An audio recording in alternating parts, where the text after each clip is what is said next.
Chapter 1742 War Escalation. After the Black Blood Knights, followed the newly transferred demon skeleton soldiers. Compared to the Black Blood Knights, who were almost invisible to normal people when not fighting, the demon skeleton soldiers were more like the main force under Gushi. At this time, the octopus-headed necromancer named Anastasia was still dealing with the situation in Bidali Bay, and had no time to consider the battle outside. And the sludge undead outside didn't know what to do. Because they didn't know who to listen to, sometimes there was news from Bidali Bay asking them to go in to help, sometimes there was news asking them to fight the undead outside, in general. It was quite chaotic. The 100,000 sludge undead that Anastasia had brought here, plus the 2 troops in Bidali Bay, now add up to nearly 200,000 sludge undead. As a result, due to the chaos, the number of sludge undead outside was only about 80,000. When Gushi rushed out with the Black Blood Knights and the demon skeleton soldiers, he directly pushed away the sludge undead. Not to mention the demon skeleton soldiers. They are powerful champion troops. And they are wearing orange clothes. They usually don't need 2 swords to kill people. The Black Blood Knights under Gushi are even stronger. They are not the champion troops. But they are a group of powerful knights, who use the blood of knights, and the power of a large number of undead. Apart from other things, just the fact that they all have free will, and more than half of them have strange skills can show how powerful they are. Moreover, there are more than 60,000 undead servants behind them. They are also powerful undead troops. With such a mixed force, it is conceivable how powerful they are against the sludge undead. When Gushi rushed through the enemy's city gate, he had no intention of stopping. He rushed forward with his men, where the evil skeleton soldiers and the Black Blood Knights stepped. All the mud undeads died in battle. Their bodies turned into ugly liquid and fell to the ground. Gushi didn't even look at them. There was only a circle of battle halo under Gushi's feet. When the battle halo flashed, the bones and corpses in the liquid stood up shakily. They picked up the weapons and equipment that were still stained with liquid from the ground and put them on themselves. Then, without anyone's command, they rushed into the city gate in front of them with their weapons raised. When these undead got up, Gushi had already rushed out at least 3,000 meters with his men. At this time, Gushi had no idea that his battle aura would be so effective. Of course, even if he knew, he would not care about it. On the one hand, the speed of movement of the undead varied, and Gushi was racing against time and had no time to wait for them. On the other hand, the troops around Gushi were enough, and he could not use those undead for the time being. When Gushi rushed towards the location of the octopus head player, different battles were also unfolding in several death cities of the octopus head, connecting with Bidali Bay to the desert location of Geoalii Island in Black Pole City. Princess Anna directly mobilized Amilcar, who was just in Bidali Bay, and asked the Aurora Knights to attack. After all, the council hall in Bidali Bay has been taken down. The next battle is street fighting. The main force under she just rushed into Bidali Bay, and street fighting is going on. The most important thing is that 80,000 new undead just entered. It can be said that this side has been stabilized. Amilcar can naturally attack the second city. The other 3 knights under Gushi, namely the Blood Knights formed by the Crimson Knights, the Avalanche Knights formed by the Pale Knights, and the Ghost Knights formed by the Blue Knights. They are heading towards the other 3 death cities at the same time. However, there are no suitable heroes and leaders around them. Gushi also specially arranged for the disaster force to mobilize 300,000 war wolves to come for support, using the leader of the war wolf, ensure the success of this raid. At the same time, Gushi's undead dragon troops also flew out of Dragon City at this time, ready to join the battle at any time. The 4 death cities reacted differently to the sudden attack. The fastest reaction was from Zaziaman City, which was the city of the octopus-headed boss among the undead wizards. He had a second-level city control order, which meant that he built Zaziaman City. The sludge undead in the city were also the main force he led. He had a strong control over everything in the city, although the ones who rushed through were the Ghost-Face Knights, composed of the Shacking Knights specially selected by Gushi. And this knight group also had the Shah de Light Cavalry, plus 100,000 werewolves. They still did not rush into the city of Zaziaman, not to mention taking down the council hall directly. The other 3 cities were not that troublesome. Because of the suddenness of the raid, the council halls were quickly taken down. According to the different situations of the 4 cities, Princess Anna also made different arrangements when mobilizing troops, because the situation in Shizuyaman City might turn into a siege. Princess Anna specially transferred Demi there, and also called more to prepare for air and space raids at any time. For the remaining 3 cities, regular troops were transferred from the corresponding death cities to participate in street fighting and clear out the sludge undead in the city. After all, the council halls in these 3 death cities have been occupied, and as long as the sludge undead are cleared, the death city can be considered to have been taken. Of course, when attacking the city, neither Princess Anna nor Gushi forgot to defend their own city. In the 3 death cities, there are key defense forces. There is no need to say more about Aridity City and Poison Peach Mountain. In addition to the city guarding Incarnation, Gushi also left the Corpse King Mercenary Group, the Blood Sea Combat Group, the Ghost King Curse Group, and the Ghost Beast Group in Aridity City. On the Poison Peach Mountain side, Poison Bone and the city guarding Incarnation have already withdrawn their troops, strengthened the poison gas treatment of Poison Peach Mountain, and also transferred the Dragon Blood Castle as reinforcements. As long as anyone wants to attack Poison Peach Mountain, they will not be able to return. As for Black Pole City, it goes without saying that the Arrow Tower hunters of various levels inside and outside the city are the best defense force. In addition to the Arrow Tower hunters, the main force of Gushi's flying troops, except for a part of them being dispatched by Gushi to fight outside, all the rest stayed in Black Pole City. In addition, Gushi's undead Titan troops and the dragon troops mobilized from the Labyrinth Demon City are also concentrated here, and all-round defense is carried out from the sky to the ground. It is guaranteed that no one can successfully steal the city at this time. Chapter 1743 Encircling Octopus Head. When Gushi's 3 death cities confronted Octopus Head's 5 death cities, the eastern and western troops arranged by Gushi had already reached the vicinity of the Octopus Head players. At this time, the remaining Octopus Head undead mages had all retreated back to the Death City to deal with the Death City attack and defense. No one cared about the situation outside. Not only did they not care about the situation outside, they were also constantly mobilizing the sludge undead back to the Death City. This caused the number of sludge undead originally stationed nearby to decrease rapidly. When the troops sent by Gushi arrived, there were nearly 2 million sludge undead stationed nearby before, but now only about 120 were left. This was because most of the sludge undead were stationed in a relatively far place, and it took time to move over. In addition, most of these sludge undead were relatively large, and if they wanted to squeeze into the city gate, they would need a lot of effort. In that time, there was no telling how many small sludge undead had entered the city gate.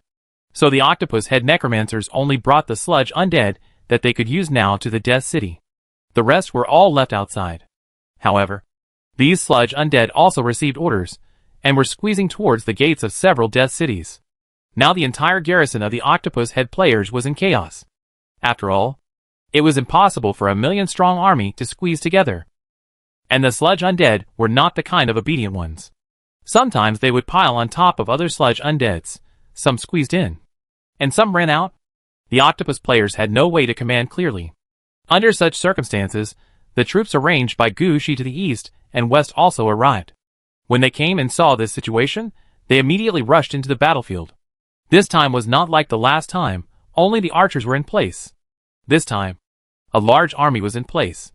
The troops on the east were the undead from the Tianqing troops. This undead army was extremely large.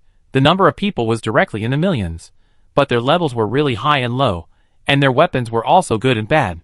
Normally, they positioned themselves as cannon fodder troops wandering outside the main battlefield. But this time, Gushi used them as the main force. He did not assign them heroes or anything, and directly pushed them to this side of the battlefield. He only told them to wait for Gushi's archers to attack, and then they should just follow and kill. They should kill as many as they can, and rob as much as they can. Gushi did not want any of the things he got after killing the enemies, and gave them all to them, which was considered to be used to improve the strength of these Tianqing undead. The Tianqing undead were quite happy about this.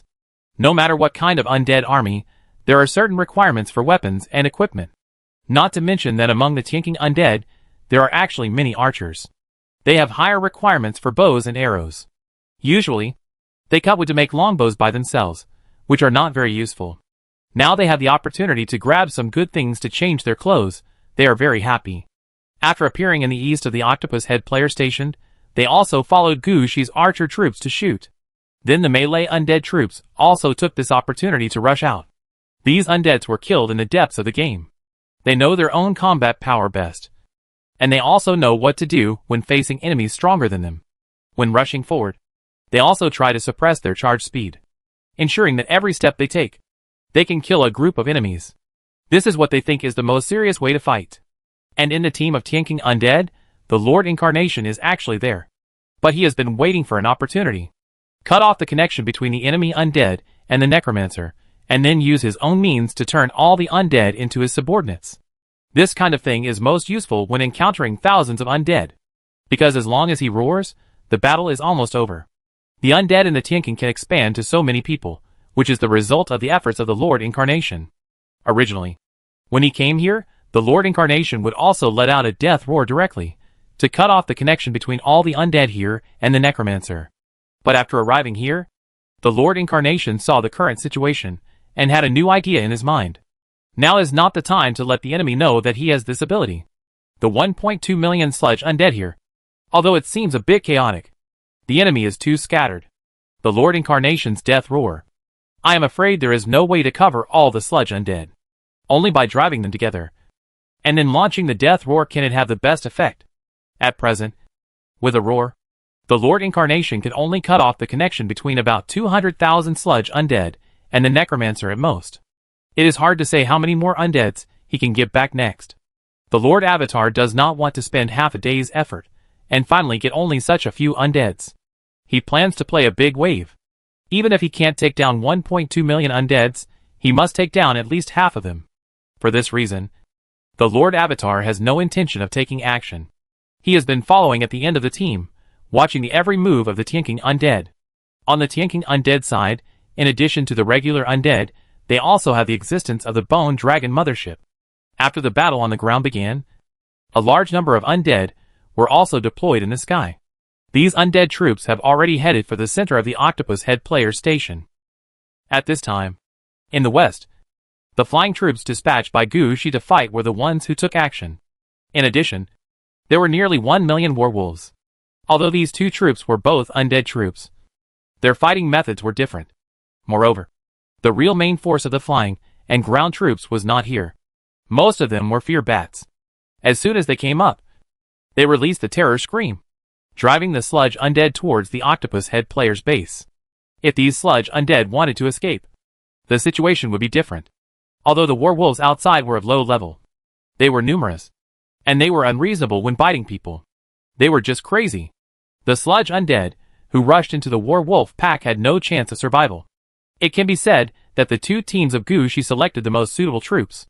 Both sides attacked together, and directly formed an encirclement around the Octopus Head Players' camp. And now Gu Shi was also rushing towards the Octopus Head Players' camp. According to the speed of Gu Shi's troops, it would take about 10 minutes to reach the battlefield. At that time, the real battle would officially begin. Chapter 1744, a million-level battlefield. When attacked by Gu Shi's eastern and western armies, the octopus-headed players also reacted. Some of them took action, and some commanded their troops. The eldest son of the octopus-headed prince dragged out several octopus-headed necromancers immediately. I know about your situation. You brought 10 people this time, to ensure that every time a death city is deployed, there will be a backup. Now you control the situation here for me. The octopus-headed necromancer saw it, and it was the same. If everyone crowded into the death city, what would happen to the 1.2 million sludge undead outside? If no one mobilized them, what difference would there be between them and the cannon fodder undead in the wild? Young master, we will handle it. You let go. Before an octopus-headed undead mage finished speaking, a green light fell from the sky. This green light kept sweeping across the ground, and just happened to affect this octopus-headed undead mage. Swept by this green light, this octopus-headed undead mage died on the spot. At the same time, a large number of nearby sludge undeads also disappeared. The octopus-headed young master retreated to the side under the protection of the octopus-headed swordsman, and thus dodged the attack. When they reacted, they saw a large number of sludge undeads died in the battlefield. It turned out that Gu Shi had used the Death Incarnation's coordinated moves again. However, this time Gu Shi had the Death Mask, and the levels of the 3 death skills were also increased. In addition, with the opening of the Death 3 skills talent tree, Gu Shi obviously mastered a lot more Death Incarnation combination skills. The move in front of us was launched by 2 Bone Dragon-type Death Incarnations working together. The main thing is to let the Bone Dragon-type Death Incarnation use Dragon Breath and Curse together. After all, most of the Bone Dragon-type Death Incarnations take these two paths. Gushi's Death Incarnation Bone Dragon takes the path of Dragon Breath. So the green light just swept by not only had a large range, but also had great power. With one strike, all those below level 15 were killed instantly. It can be said that just with this strike just now, more than 100,000 mud undeads located near the center of the station died. This was something that Gushi, who attacked directly, had not expected. He thought that this move could only hit farther at most, and that killing 10,000 or 20,000 would be the limit. He never expected that this attack would kill more than 100,000 sludge undead. In fact, Gushi's attack this time was completely unexpected. Originally, 100,000 sludge undead, if dispersed, would occupy at least an open space the size of a county town. However, because the Death City was attacked, the sludge undead were pulled back, and because they were attacked from both the east and west, the sludge undead could not help but squeeze together. Finally, this crowded situation was formed, which allowed Gushi to kill more than 100,000 mud undeads with one strike. Given Gushi's current situation, he wanted to copy the previous strike, but he probably couldn't do it. Of course, after discovering that he had made a big move, Gushi reacted quickly. He waved his hand forward, and the evil demon skeleton soldiers and Black Blood Knight troops behind him rushed directly into the battlefield. At this time, in front of Gushi, many phantoms like clocks appeared. This was the Time Torrent holder who appeared next to Gushi in the first time and took on the role of protecting Gushi. The remaining several equipment holders also appeared one by one, and each of them integrated into the battlefield. For example, the person holding the bone obelisk immediately began to curse the current mud undeads, making them even more chaotic. The person holding the yellow spring dragon robe set his sights on the gates of several dead cities, seemingly thinking about how to keep the gates. At this time, Gushi also immediately raised the secret realm sword staff in his hand, and pointed it at the center of the octopus head player's residence. The ghost gate is open. Taosan suppresses the ghosts. Kill them. That's right. Gushi didn't come with enough troops like the armies on the east and west sides, but if you really think that Gushi has no troops, you're wrong. Gushi has the most troops. The ghost gate is open to release the ghosts. Taosan suppresses the ghosts to capture the troops. The two together can be packed up and used as cannon fodder. The most important thing is, Gushi directly told the enemy, "My ghost gate is here, come and fight me if you have the guts." But who dares to run to the ghost gate? The undead that rushed out of the ghost gate are cannon fodder undead. But the undead that have not rushed out of the ghost gate are not cannon fodder undead, they are a group of lunatics. All the undead want to escape from the ghost gate to the living world. Anyone who dares to appear near the ghost gate will be regarded as an enemy by them, and dragged into the ghost gate, and dragged into the underworld. It can be said that the opening of the ghost gate is a trick to increase the number of undead troops under his command. But in fact, for some people, this is also a fatal attack. However, players who have learned to open the ghost gate normally will not take this path. Unless someone like Gushi suddenly discovered this on the battlefield. Most people open the ghost gate for the undead that came out of the ghost gate. After Gushi opened the ghost gate and launched the Peach Mountain to suppress ghosts, Gushi quickly stopped. Now the entire battlefield has become extremely chaotic, with about 1 million mud undead, 1 million werewolves, and 1 million level tanking undead and ghost gate undead of the same level. Now, on such a not-so-big battlefield, there are so many undead of such a large number and type, the whole situation is in chaos. If some other undead are added, Gushi is afraid that he can't control the situation. With such energy, Gushi might as well give up the command of the battlefield in front of him and concentrate on doing his work. Find the eldest son of the octopus head, kill him before he activates the red suit attack, and seize the opportunity for the red suit to attack. This is not an easy task. Don't think that Gushi has already arrived at the octopus head's base and the battlefield. But think about how big a battlefield with millions of people would be. This is not a game. More than 1 million people are arranged in a village. They are arranged there. It is said that they have arrived at the battlefield. But in fact they are still far from the center. Gushi's current position is at least more than 10,000 meters away from the eldest son of the octopus head. Even with Gushi's current eyesight, he can't directly see the overall situation of the battle. Not to mention finding an enemy in such a chaotic battlefield. At this time, Gushi's eyes flashed blue and white respectively. He was looking for the location of the octopus-headed young master by influencing the fate node. While Gushi was searching, Gushi's left hand kept moving, as if he was adjusting the thread of fate there. Chapter 1745 The Transformation of Fate begins. The octopus-headed young master has always been protected by two masters. Even in such a large battlefield, he can move with ease, dodging all kinds of dangers. The octopus-headed psychic swordsman can always sense where the danger will appear at the first time and take the octopus-headed young master away. The octopus-headed psychic warlock will use the power of the mind to make it impossible for people to detect their existence. However, they can only ensure their own safety. In such a large battlefield with more than 1 million people, the power of the three of them is too weak and cannot change the situation at all. All they could count on was the attack from the octopus-headed young master. Young master, you can't use it. The effect of the red suit's attack is not so easy to get. Even if you want to apply for it, you will need to spend a lot of resources. This time, it was for treasure hunting, so you transferred the effect of this attack to the young master. These 2 million undead are not a problem, and those filth masters are not a problem either. Even if they all die, as long as we can protect the effect of this attack and bring it back, we will not be blamed. Because the two kept persuading him, and the octopus-headed young master also understood the power and importance of the thing in his hand, he had maintained his attitude and did not make a move. Just followed the two and kept retreating, dodging, looking for a chance to turn the tables. However, they did not notice that there was an arrow on the ground that was flickering with a very faint light. Found it. At this time, Gushi finally found the fate node of the octopus-head young master. At the same time, he also saw clearly that the fate nodes of the three octopus-head bosses were not easy to find. The most important thing was that now the three of them were together, and it was not so easy to kill them all at the same time. Gushi closed his eyes and started thinking on the battlefield. The most important thing to fight these three is to create a time difference. Gushi has seen that the octopus-head young master has a strong mind, which can be similar to a prophet. But his strength in close combat is not strong. The strongest among them is the octopus-head psychic swordsman.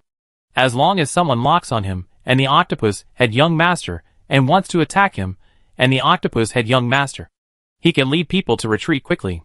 This was originally his means of attack, but now it has become a means of escape. As for the octopus-head psychic, he is a little weaker. He has not used any large-scale psychic spells and psychic skills yet. But judging from the octopus-head psychic swordsman, his ability is not weak either. If Gushi wants to create a time difference, he must kill the psychic swordsman first, then deal with the octopus-head young master, and finally deal with the octopus-head psychic. How to use the means of fate selection to influence them and send them to death, this depends on Gushi's own ability. At this time, Gushi's mind was a little swollen. He designed many destiny ideas, but each idea was reminded that the success rate was not high. Gushi could not understand how low the success rate was as suggested by Ming Ling Hua. But as long as one plan failed, Gushi would quickly change to another plan. As long as the enemy was still on the battlefield, there would be plenty of opportunities. And this opportunity was really seized by Gushi. When he gave up another destiny choice again, Gushi suddenly found that there was a good destiny node 5 minutes later. Gushi, who discovered this opportunity, did not act immediately. He took a look at the situation around him, stretched out his hand, and a Sanshing stone mirror appeared in front of him. Through the Sanshing stone mirror, Gushi carefully checked the situation of some nearby undeads, and made the final additions to the details. With 2 minutes left before the fate node, Gushi finally finished everything. He raised his hands high, as if he had picked a flower. The next moment, countless blue and white butterfly petals began to float outward. Only Gushi could see these butterfly petals, others just felt the wind blowing, others did not make any movement. In fact, this is also normal after all. Not everyone can see fate. Even Gushi can only see a little trace of fate through the nether spirit flower. After doing all this, Gushi looked at the time again, and then drove the holy silver evil coffin towards the direction of the octopus-head young master. Although the battlefield in front of him was in chaos, Gushi was followed by more than 10,000 black blood knights. These black-blooded knights and undead servants are all considered undead following the ghost flower. They are different from other undead, although they can be deployed on the battlefield. As long as Gushi wants, they will appear near Gushi at the first time, no matter how far away they are from Gushi at the beginning, or where Gushi sent them. When Gushi rushed towards the octopus-headed young master, Ryan, who had been watching the battlefield, noticed Gu Shi's actions at the first time. He let go of the enemy in front of him, stepped on his feet, sat on the white horse, and appeared behind Gu Shi stepping on the pedals. The nearly 5,000 Black Blood Knights following Ryan quickly formed an arrowhead, quickly bypassed Gu Shi, rushed in front of Gu Shi, cleared the way for Gu Shi. This situation also made Gu Shi more satisfied with Ryan. It can be seen that Ryan is really the kind of Black Blood Knight with good vision, strength and brains. Gu Shi was quite satisfied with Ryan dealing with the Black Blood Knight. Seeing Gu Shi's eyes, Ryan's eyes were full of excitement. He understood that Gu Shi had agreed with him this time. Gu Shi will only consider him first when it comes to the Black Blood Knights. Then it is the Knight's Blood Road. Although there are not many troops in the Knight's Blood Road now, Gu Shi will keep fighting, and the number of Black Blood Knights and undead servant in the Knight's Blood Road will increase. In the end, the Black Blood Knights can even form a Black Blood Torrent. The number reaches 100,000, 1 million, or even more than 10 million, and a charge directly destroys a country. This is what Ryan wants to do. Ryan, who was now at the forefront, raised his weapon and increased his speed of charging forward again. Gu Shi's eyes had already fallen on him. He wanted to do everything well, and let Gu Shi understand that he was still the main force of the close quarters troops. The charge of the Black Blood Knight did not change the situation on the battlefield.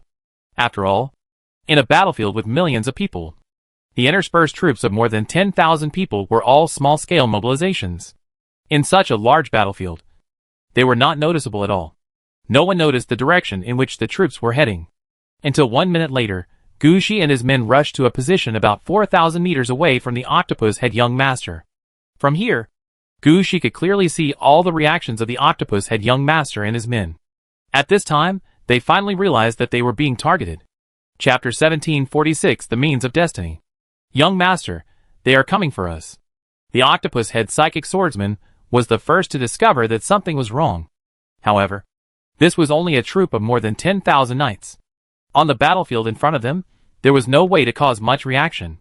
There had been such troops rushing here before, but in the end, they did not rush to the young Master Octopus Head. Based on the current situation this time, this troop of more than 10,000 knights might not be able to make it. The Octopus Head Psychic Swordsman just reminded the young Master Octopus Head to prepare for the transfer. But they didn't notice that. Near them, an arrow that had been trampled by countless people was flashing the last bit of purple lightning. Under a strong wind, the arrow stood up from the ground and stuck into the ground. At this time, a group of mud undead also noticed the arrival of the Black Blood Knight. They didn't think much and rushed forward immediately. After all, as mud undead, they knew very well what they had to do. In the current battle, finding an enemy that was not a mud undead and killing him was their biggest task. As for things like dying in battle, you must tell the undead about this. Among these sludge undead, some are dark green in color, and their bodies look like they have a lot of smoke and dust stored inside. This type of sludge undead is not very common. When they attack, they are no different from ordinary sludge undead, but when they are about to be killed, the thick smoke in their bodies will be ejected, making the nearby sludge undead bigger. This method can be said to be a good auxiliary. However, every time they assist, they have to kill a sludge undead. Among the sludge undead, not many people know this. They are usually used as ordinary sludge undead. After they die in battle, they can serve as a welfare on the battlefield. This time is the same. These sludge undead rush towards the Black Blood Knight head-on, trying to use their bodies to block Gu Shi's attack. And just as they rushed forward, a sludge undead just moved over the arrow stuck in the ground. As he moved, his body flew up like a balloon pierced by a needle. The powerful impact pushed the sludge undead towards the direction of the octopus-headed young master. Facing all the flying objects, the octopus-headed psychic swordsman's reaction was to take the young master away first.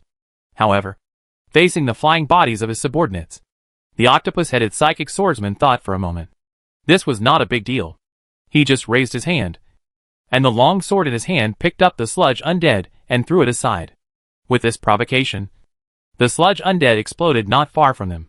The thick smoke in the body of the sludge undead immediately spread to the surroundings. When the octopus-headed swordsman saw it, he immediately dragged the octopus-headed young master to the side. However, some of the thick smoke still stained their bodies. Under the effect of the thick smoke, the bodies of the three octopus-headed bosses also grew rapidly, and their strength and physique increased slightly. Feeling that this was a buff effect, it was not a bad thing. So the three octopus-headed bosses, who were about to retreat, did not retreat any further. But they didn't notice that. Because they were bigger, their speed of movement was obviously slowed down. At the same time, because they were bigger, they were quite conspicuous among the mud undead. Looking down at the information on the Sanshin stone mirror, Gushi couldn't help but mutter, "This is just the first one. There are more to come." Because the thick smoke spread in all directions. It not only touched the three octopus heads, but also the nearby mud undead. Some nearby sludge undead also grew rapidly. Among these sludge undead, there was a small sludge undead. Normal sludge undead were 1 meter tall, and looked like a normal person lying on the ground with a blanket wrapped around him. But this small sludge undead in front of him was only the size of a fist, and the sludge contained a kind of mouse bone. Don't think that this small sludge undead is more common among sludge undead. The number of this kind of sludge undead is really small. This is because of the characteristics of the sludge undead. The sludge undead will devour the smaller sludge undead nearby to grow stronger. Small sludge undead like this are often swallowed up as soon as they appear. There are really few that can grow to a certain level. But those who can grow up are often capable. The reason why Gushi released the 3 live stone mirror was to find this kind of sludge undead. After the sludge undead in front of him grew to the size of a normal sludge undead, he rushed forward immediately. His leap knocked down the nearby sludge undead. Then, the other sludge undead also fell over, rolling back and forth on the ground like a ball. Seeing this scene, the 3 bosses of Octopus Head were speechless. This situation was really embarrassing. But they still didn't believe that all this was caused by someone changing their fate. They just felt a little speechless. But they didn't expect that. What really made them speechless was the mouse-like sludge undead. This kind of sludge undead actually didn't know that when he was small, he only had a good movement speed and the ability to sneak attack. But after he grew bigger, he had an instinct to dig the ground. This was found out by Gushi through the Sanshin stone mirror. After knocking away several nearby sludge undead, he began to dig underground. At this time, Gushi looked up at the sky and saw a group of fear bats flying to the other side. When they were flying, they kept emitting fear screams towards the bottom. This is the only role of the fear bats.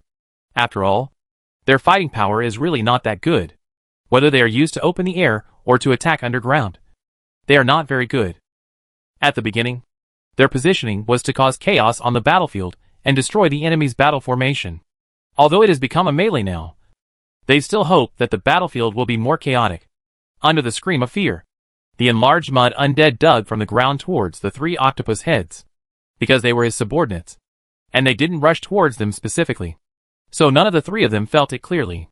But at this moment, a gust of wind blew, and it just happened to blow on the face of the octopus head psychic swordsman. The octopus head psychic swordsman made a mistake in his steps, and felt the ground was empty, and he actually stepped on the air. This situation made the octopus head psychic swordsman feel quite speechless. He was already level 20, and he actually encountered such a thing. What is this called? And he didn't know that? His kick just now just happened to step on the mud undead that dug into the ground to death. And this is exactly the key to this fate node. Chapter 1747 Destiny has come to an end. The octopus head psychic swordsman has become much bigger because of the thick smoke from before. He slipped and sat heavily on the ground. The sludge undead that was just trampled to death also fell into Gushi's sight. The node has arrived, and now is the time for him to make a move.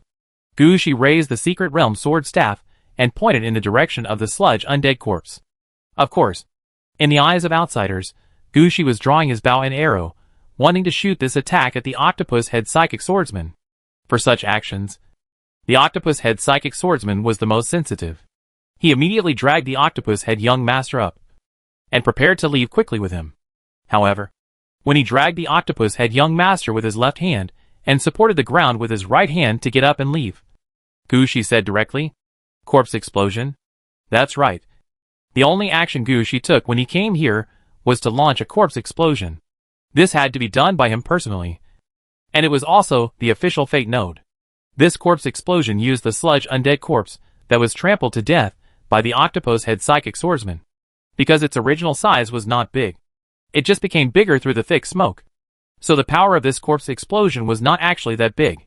The damage to the octopus head psychic swordsman was at most like a firecracker that exploded in his hand without being thrown away in time. A normal person could handle it, if the octopus head psychic swordsman didn't care about the power. Gushi's next move might not have any effect, But the octopus head psychic swordsman chose to protect the octopus head young master at the first opportunity. The note of fate was continued here. The liquid and broken bones of the exploded mud undead scattered on the octopus head psychic swordsman and the young master. This situation is like a bag of flour exploding in front of you.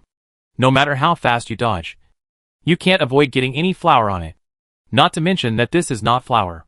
The biggest feature of the sludge undead, after exploding, is that liquid falls all over the place. Just like that.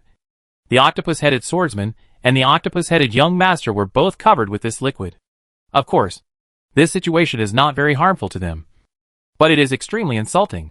The battle has been going on for so long, and they haven't even been injured, let alone a bit of dust. But now they were being sprayed in the face, which made the two octopus-headed players feel very unhappy. At this time, the octopus-headed psychic warlock, who had been standing behind, obviously found that something was wrong. Something is wrong. That guy is immune to all psychic attack effects. He came prepared. This information was directly transmitted to the minds of the octopus-headed psychic swordsman and the octopus-headed eldest son. However, even with such means, it was obviously too late. As the corpse exploded, the corpse residue sprayed on the two octopus-headed players, and Gushi's aura was activated. Gushi has a battle aura, but the range of influence is not as large as imagined. It does not directly cover the entire battlefield. Instead, it is centered on Gushi, with a radius of 1,000 meters. That is, all people who died within this range, whether they are enemies or Gushi's subordinates, whether they have combat power or not, as long as they are corpses, will all be affected by the battle aura and resurrected as undead. Moreover, the level of the undead is affected by Gushi's necromancy, undead strengthening, and other effects. It can be said that without anyone noticing, Gushi's troops on the battlefield have been increasing. And what Gushi wants now is not to convert more undead from the battlefield. He is now less than 1,000 meters away from the three octopus bosses, just within the range of the battle aura. Under the influence of Gushi's battle aura, the liquid and bones sprayed on the faces of the two octopus heads also turned into a kind of undead, a ghost like a rat. This kind of undead appeared on the face of the octopus head psychic swordsman, and went through his mouth and into his stomach. At this time, the octopus head psychic swordsman was planning to flash back a few hundred meters with the octopus head young master, to get out of the immediate battle range.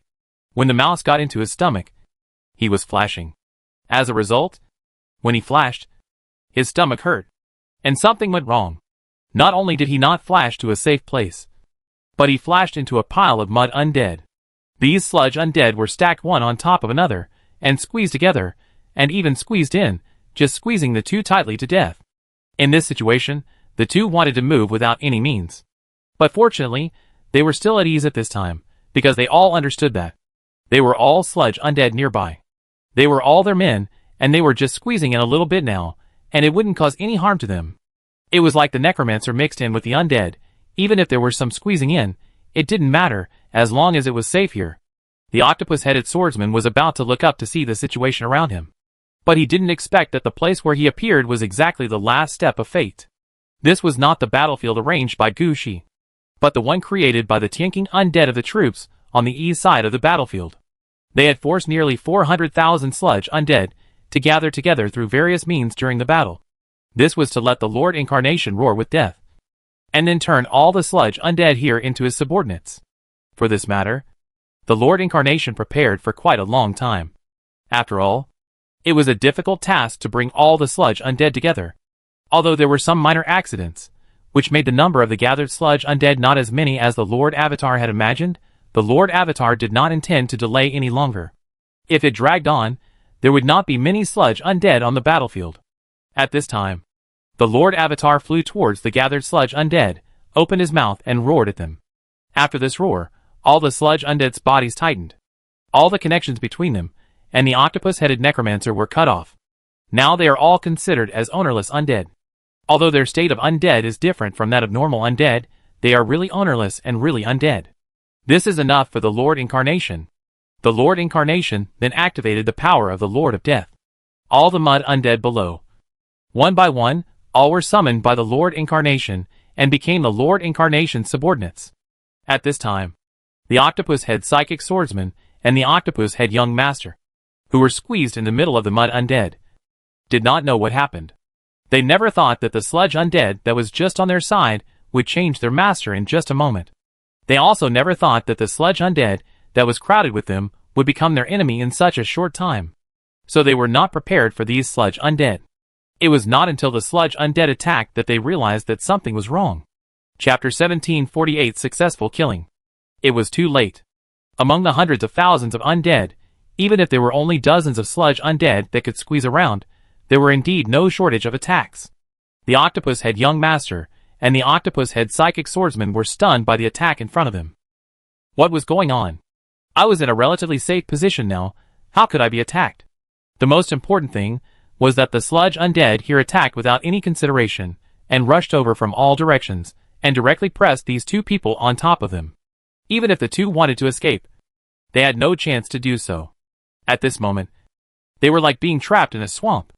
They wanted to climb out, but only sank deeper and deeper.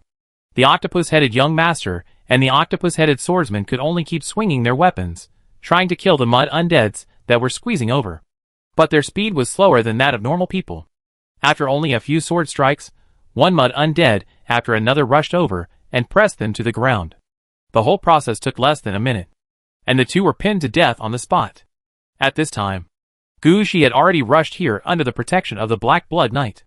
Gushi was also a little surprised that these nearly 400,000 sludge undead suddenly turned from enemies to his own people.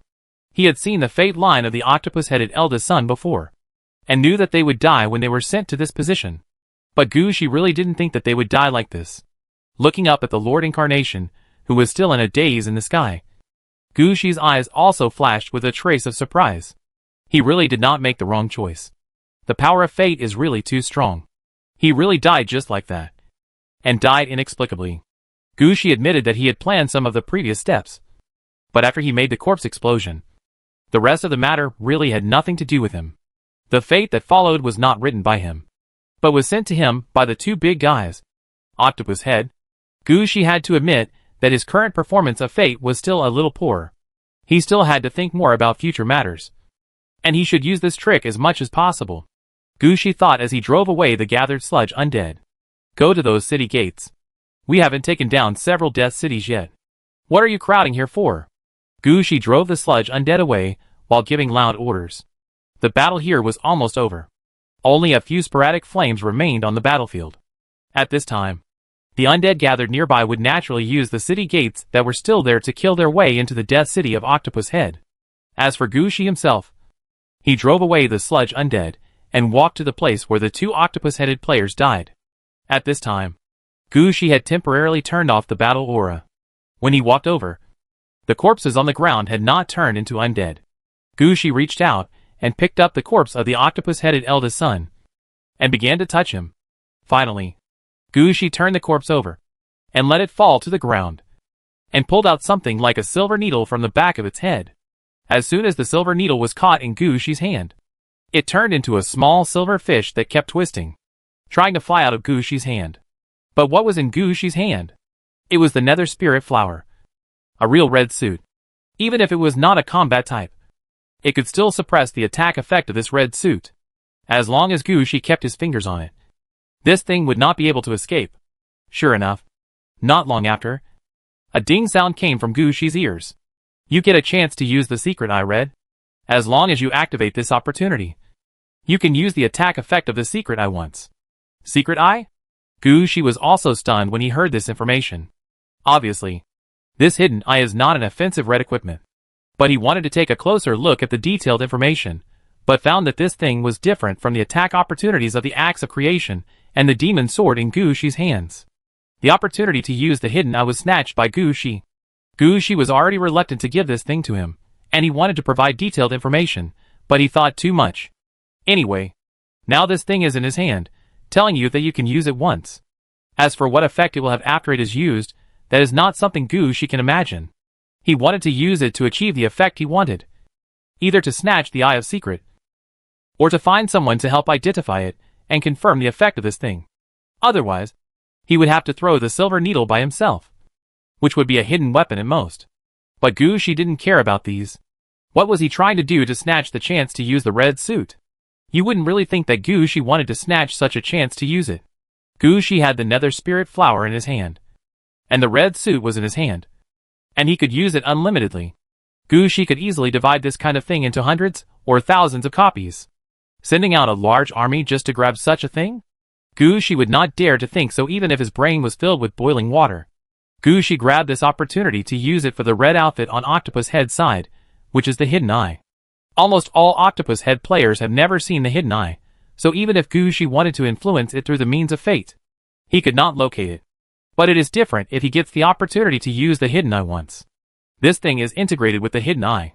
As long as this opportunity to use it is still there, Gushi can find the hidden eye through this opportunity to use it. At that time, we only need to affect some of the previous fates of the hidden eye. For example, the hidden eye may suffer a little more damage when protecting the octopus head from entering the depths of the game. Or, when protecting the octopus head from surviving in the depths of the game. Something may go wrong. This is actually reasonable. As long as Gushi wants to find trouble, he can find trouble with the other party. At that time, as long as the protection of the hidden eye on the octopus head can be broken, given the octopus head's annoying personality, many races will definitely attack them. At that time, the octopus head would have a problem protecting itself. Not to mention other things. Thinking of this, Gushi also showed a hint of smile in his eyes. Although the battle was still coming to an end, the battle was not completely over. But Gushi had already seen the results of his battle. This time, the amount of things used to sacrifice to the nether spirit flower was enough. It was not in vain that Gushi got a red dress. This was enough, Gushi thought, while blue and white butterfly petals floated out of his hand, tightly wrapping the silver needle that turned into a swimming fish. After completing the seal, Gushi put it away and placed it next to the stone of the axe of creation. Then Gushi turned his head and looked at the nearby city gate. Haven't those death cities been taken down yet? Chapter 1749 Pick a Death City. At this time, in several death cities, although the battles did not end so quickly, the progress was almost the same. After all, the battles outside the death cities were almost over. At the Octopus Head Station, as the last sporadic battles ended, the many undead troops sent by Gushi all began to squeeze towards the gate of the death city. Especially the sludge undead that had just been captured. They used their identities as sludge undead to squeeze directly into the gate of the Octopus Head Death City, not caring about the situation on their side at all. In this way, when Gushi had almost cleaned up the battlefield, a large number of undead had already squeezed in from this city gate. Gushi could judge the current battle situation in the Death City behind the city gate from the situation of these city gates. After all, there were several city gates, and 3 of them had no resistance. The gates were open there, and the undead under Gushi could enter as they wanted.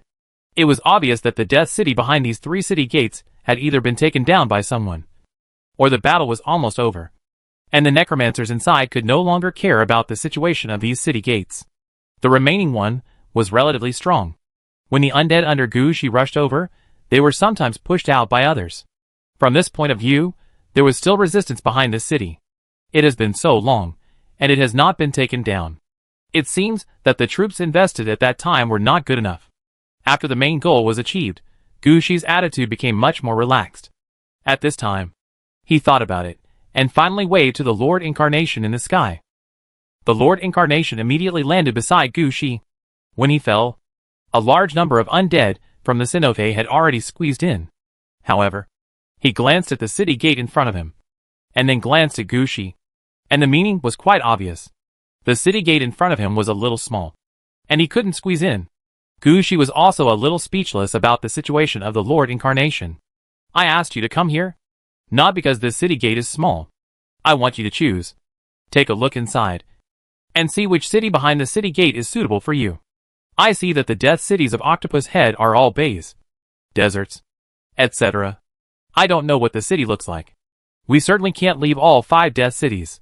I estimate that at most one will be left to increase the defense of Aridov, and the rest will be demolished. You are here, if you like one, I can leave one for you, and put it in the wilderness deep in the game, to serve as your base. The Lord Incarnation heard this, and understood what Gushi meant. Gushi couldn't bear to leave the undead in the wilderness deep in the game, and it was inconvenient for him to stay here all the time. In this case, leaving behind the Lord's avatar, who can also easily recruit undead, becomes the only option. But if the Lord's avatar is left behind, there are 2 issues to consider. One is that the Lord's avatar has been here for a long time, and the number of undead around him is increasing. where they are stationed becomes a big problem. There are only more than 2 million undead at the moment. And because of the Black Pole City, they are always in a state of combat, so they don't care too much. But what if the number of undead under the Lord's avatar increases? What if the number exceeds 10 million? Can they still not be noticed? There is another question, which is also the most critical question. It is one thing for Gu Shi to let the Lord Incarnation recruit the undead here. But what happens after the recruitment? Gu Shi is not a generous person. He will not gather the undead together after recruiting them, and will not use them. When the Lord Incarnation is accidentally killed by someone, the undead gathered together will become someone else's. Gu Shi will not do such a thing that will make himself suffer and benefit others. Therefore, a city placed deep in the game became the first thing that Gu Shi thought of. On the one hand, the Death City placed deep in the game will at least have city walls and city defenses. The undead recruited by the Lord Incarnation are placed in the city, which is equivalent to having a home, and will not be too conspicuous. On the other hand, there is a connection between the city of Aridov and various Death Cities. Gu Shi can regularly transfer the undead in the Death City to the city of Aridov. Even when the battle requires it, the gate of this Death City can be directly placed on the battlefield, and the undead can be directly attacked. This solves the problem of being unable to use the undead. For this reason, giving the Lord a city incarnation is naturally the best choice for Gu Shi at the moment. As for the fact that the enemy's Death City cannot be taken, Gu Shi will not believe it. After the battle, there is no Death City that cannot be taken down. The most important thing is where to put this Death City, and whether someone should be in charge of it. In any case, the Death City in front of us will definitely be given to the Lord Incarnation in the end. Gu Shi will at most arrange an incarnation to guard the city, and put a pillar of the Death City. He will not care too much about the rest. Everything will be handed over to the Lord Incarnation to deal with. Therefore, for the situation of this Death City, the Lord Incarnation's opinion will naturally be the main one. Letting the Lord Incarnation come to take a look is the best choice. The Lord Incarnation also understood Gu Shi's idea at this time. In fact, it doesn't matter if he doesn't understand. The Lord Incarnation is just a being transformed by Gu Shi's magic. It is not Gu Shi's army. Gu Shi can really trust the Lord Incarnation to hand over some things to him. So the Lord Incarnation rushed directly to the city gate, and poked his head inside the city gate, first looked at the environment inside. As for whether the battle inside was over, it didn't matter to the Lord Incarnation. Anyway, he just took a look. If the battle inside was not over yet, he could also yell. The rest of the story was almost over. When the Lord Incarnation attacked, Gu Shi also walked towards one of the city gates. Gu Shi did not pick the city gate that was still resisting. Now the battle has come to an end. Not everything needs Gu Shi to command. As long as the current troops are not fools, as long as they are not ambushed, basically there will be no problems. Then it doesn't matter which city you go to. Now that Gu Shi has entered the Death City, he wants to see what the Octopus Head's Death City looks like, and then consider which Death City to leave behind. The Lord Incarnation needs to leave a Death City deep in the game. And Gu Shi also needs to leave a Death City near the city of Aryov. Now that there are so many Death Cities in place, Gu Shi can pick one he likes. When he enters the Death City through the city gate, Gu Shi knows where he is at the first time. This is the Ngjiaor Island Desert that connects to the Black Pole City. Chapter 1750. Select the target city. Ngjiaor Island Desert. When entering here, Gu Shi felt for the first time that the octopus-headed players not only looked weird, their aesthetics were also weird. The islands in the desert are weird. But it is understandable. At least the desert can be regarded as an ocean, and the rocks exposed in the desert are part of the island. But the problem is that the part exposed in the desert is not rock, but iceberg. This situation looks weird. Gu Shi couldn't figure out how the iceberg and the desert were combined. And the iceberg in front of him was obviously not that high. At this time, the battle in the desert of Ngjiaor Island had not yet ended. From time to time, there were still some undead fighting with the mud undead in the desert. But it was obvious that the octopus-headed undead mage, who controlled this place, could no longer hold on. Now the undead under Gu Shi were clearing the area. If it weren't for the difficulty of walking in the desert, and the iceberg was too cold, it would be convenient for the mud undead to hide. And the battle here might have ended long ago. At the moment, the undead under Gu Shi's command are searching for enemies here, and are ready to clear all the enemies here. As soon as he saw the situation in front of him, Gu Shi knew that the style here was not suitable for him. Gu Shi simply couldn't keep up with this kind of brain-opening thinking. He took a look at the current situation, and knew the final outcome of this Death City in his heart. They were dismantled and used as materials, and all were sent to Black Pole City or Arida's city.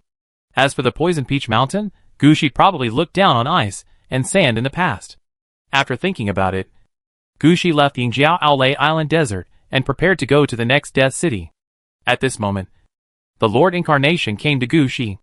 Looking at the Lord Incarnation's actions, Gushi knew that he had already picked the Death City he wanted.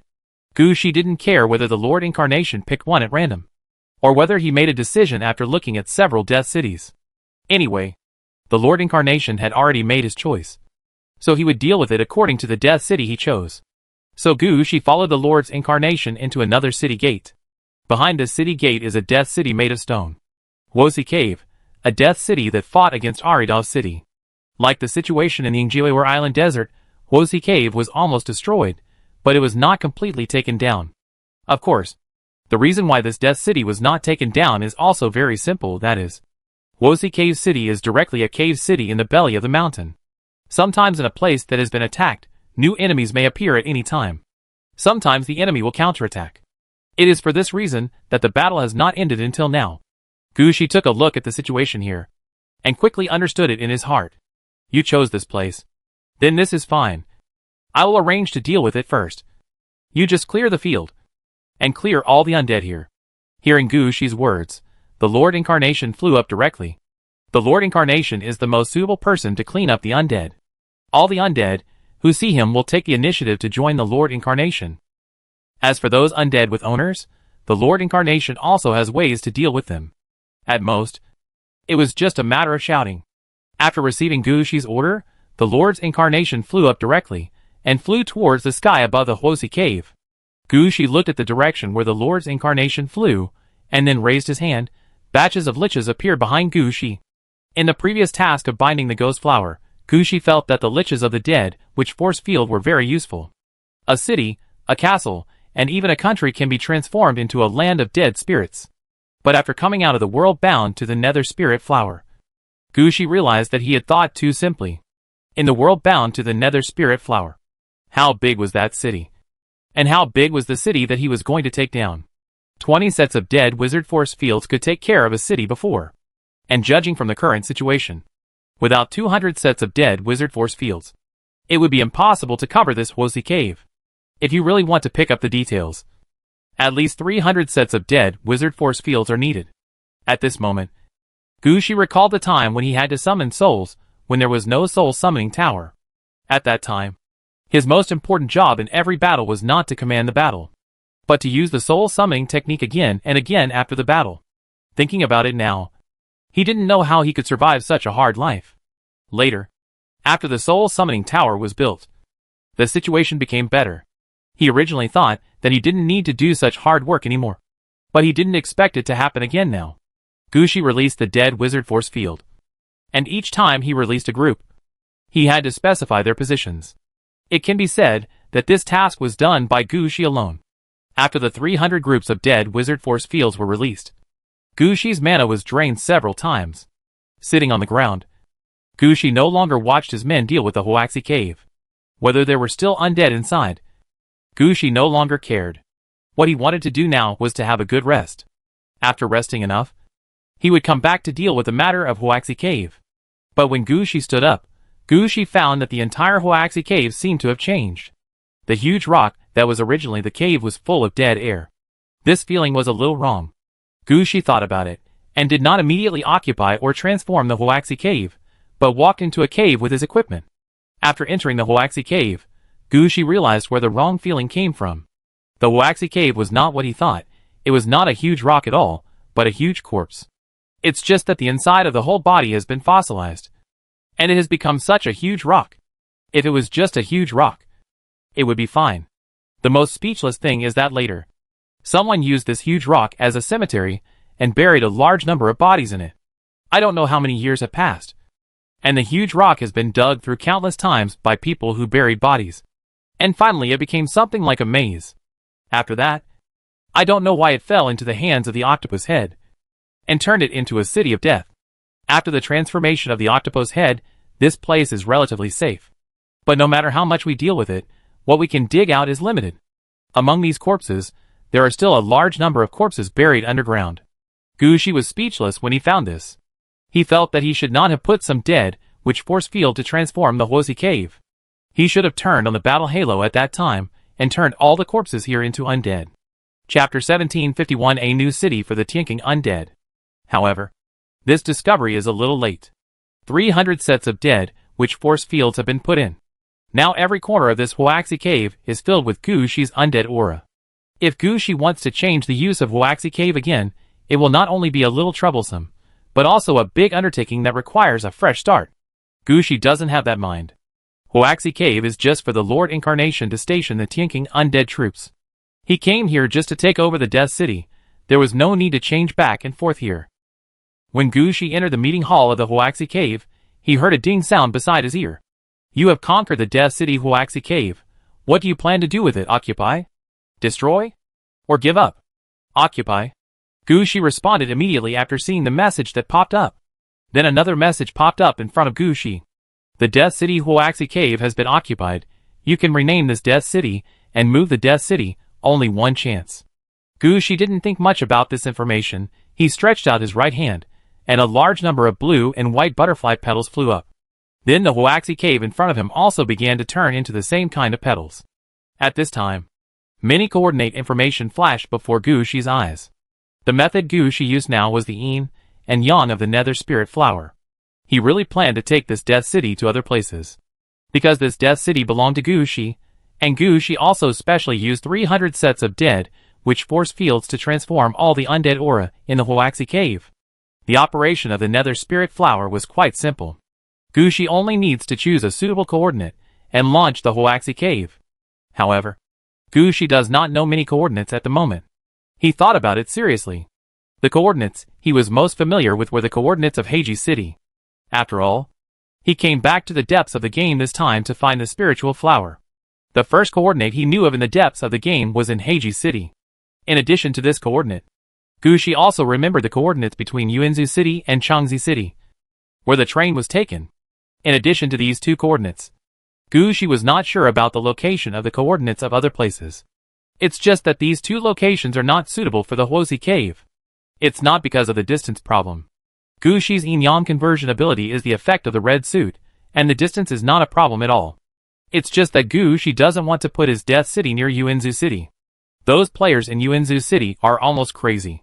Gushi doesn't want to have any contact with them at all. Soon a coordinate position appeared in Gushi's mind. Gushi's heart moved. This is a good coordinate position. This location is also deep in the game. And it is estimated that there were no wild player forces nearby in the past. After Huozi Cave City is deployed, it will not accidentally hurt anyone. The coordinates that Gushi picked out at this time were found by Gushi from Octopus Head before the war. Originally, Octopus Head wanted to steal a treasure. They had the coordinates. And as long as they got there, they would have a chance to get the treasure that was about to be born. As a result, when they passed by the Black Pole City, they happened to see the strange phenomenon emitted by the nether spirit flower when it was bound. They all thought there was an opportunity to take advantage of this place. So at the request of the Octopus Head young master, they stopped and wanted to capture the Black Extreme City. It was just a pity that they ended up being sacrificed. Gushi killed them as a sacrifice. It was the first time that the nether spirit flower opened. Such a sacrifice was not a disgrace to the status of the red dress of the nether spirit flower. Now this coordinate became the coordinate in Gushi's hand. It happened that this location was also deep in the game. Although Gushi did not go over to take a look, he probably knew that there should be no other cities or strongholds there. After all, if the place had been discovered earlier, the treasure would have been taken away by someone. When Gushi launched the Death City, he wanted to avoid the attention of other forces. At least, he wanted to prevent the Death City from being targeted and attacked before it had a firm foothold. In this way, the Huozi cave would be relatively safe for a period of time. When everything stabilized, the wild players deep in the game would not think about causing trouble for the Huozi cave, but would think that the Huozi cave would not cause trouble for them. After confirming the coordinates, Gushi thought about the coordinates in his mind, and the ghost flower activated the corresponding function, packing the Huozi cave and all the undead inside, compressed and sent away. As for Gushi, he was sent back to the gate where he had just entered the Huozi cave, back to the Octopus Head player's station. A picture appeared in front of Gushi's eyes. in front of a valley deep in the game. The sky suddenly became a little cloudy. The body of a giant stone giant fell from the sky and hit the ground heavily. Then the huge stone giant corpse made a climbing movement, and its limbs supported on the cliffs around the valley. After completing this step, the huge stone giant turned into a huge rock stuck in the middle of the valley. At this time, Gushi could see that this huge rock was clearly the Huaxi cave that had just fallen into his hands. However, it can be seen from the previous moment that the Huaxi cave has become a half-undead creature. At present, this half-undead, half-city creature is sleeping. But if it really encounters something, he will definitely fight. After actively closing the cutscene, Gushi thought about it seriously. The name of Huaxi Cave has been changed. Given its current state, it is no longer appropriate to call it Huaxi Cave. I plan to call it the Activated Giant Rock City, as a gathering point for the Tianqing undead in the depths of the game. As for issues such as the Activated Giant Rock City manager, I will go there once I have time to deal with him. As soon as Gushi finished speaking, information about the Activated Giant Rock City popped up in front of him. City name, Activated Giant Rock City. City direction, Death City. City characteristics, Garrison City, Barracks, Garrison, City level, Level 5, 94/250, Core buildings, 5/6 Council Hall Tavern, Magic Tower, Blacksmith Shop, Barracks. Large buildings, 15/20 Mud Pit, not activated, 40 Silt Undead can be trained per week, 10,000 Bone Cave, not activated, the number of undead trained per week increases by 10. Medium buildings, 33/64 Bloody Stone Cave, attack power of undead in the city +3. Small buildings, 55/128 Rolling Stone Creek, produces 2 units of stone per day. Rust Iron Mine, produces 1 unit of iron ore per day. Mushroom Field, produces food. Auxiliary buildings, 69/360 Labyrinth Track Car. Special buildings, activated Hardcore. Garrison Heroes, none. Garrison Troops, none. Chapter 1752 Cleaning up the battlefield, getting rewards. After dealing with the matter of revitalizing the giant rock city in the Huaxi Cave, Gushi did not rush to add the Pillar of the Dead City and the talent avatar for this new city. He still has 4 dead cities to deal with. Gushi needs to deal with these 4 dead cities, and then go back to deal with the rest. Now Gushi also needs to look at other cities, to see which city attributes are exactly what he lacks, which can just make up for the lack of the Aridos city. As for the other cities, then destroy them and dismantle them, and use the resources of these cities to make up for the losses of Gushi's original Death City this time. As for the fact that there were no losses in the Death Cities, who can say for sure anyway? Gushi's 3 Death Cities have sent troops, it is impossible not to give rewards.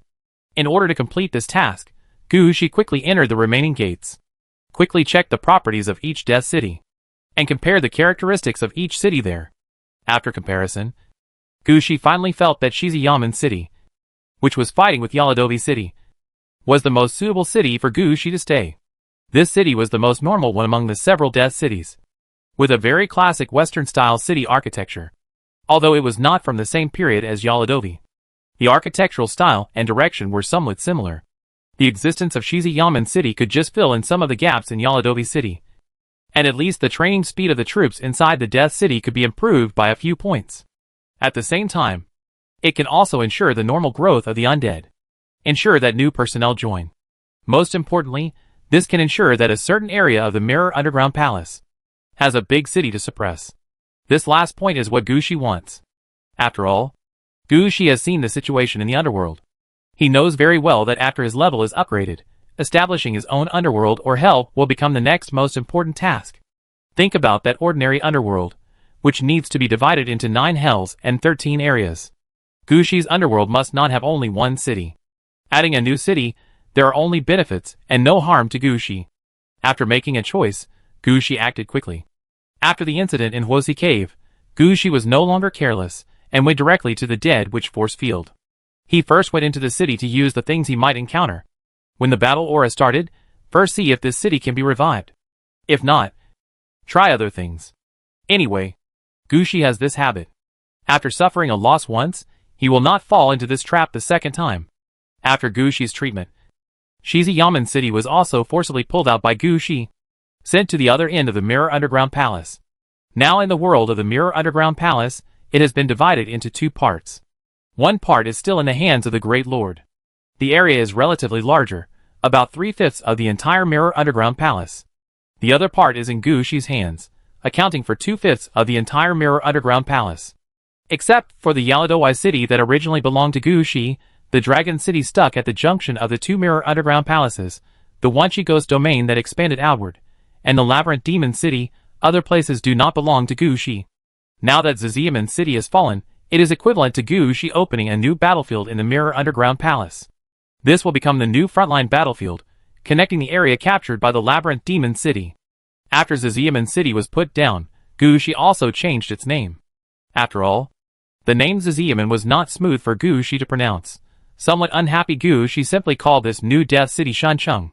After the Death City was selected, the remaining 3 Death Cities were destroyed, and all the materials in the city were taken by Gu Shi's undead laborers, and transported back to the nearest Death City.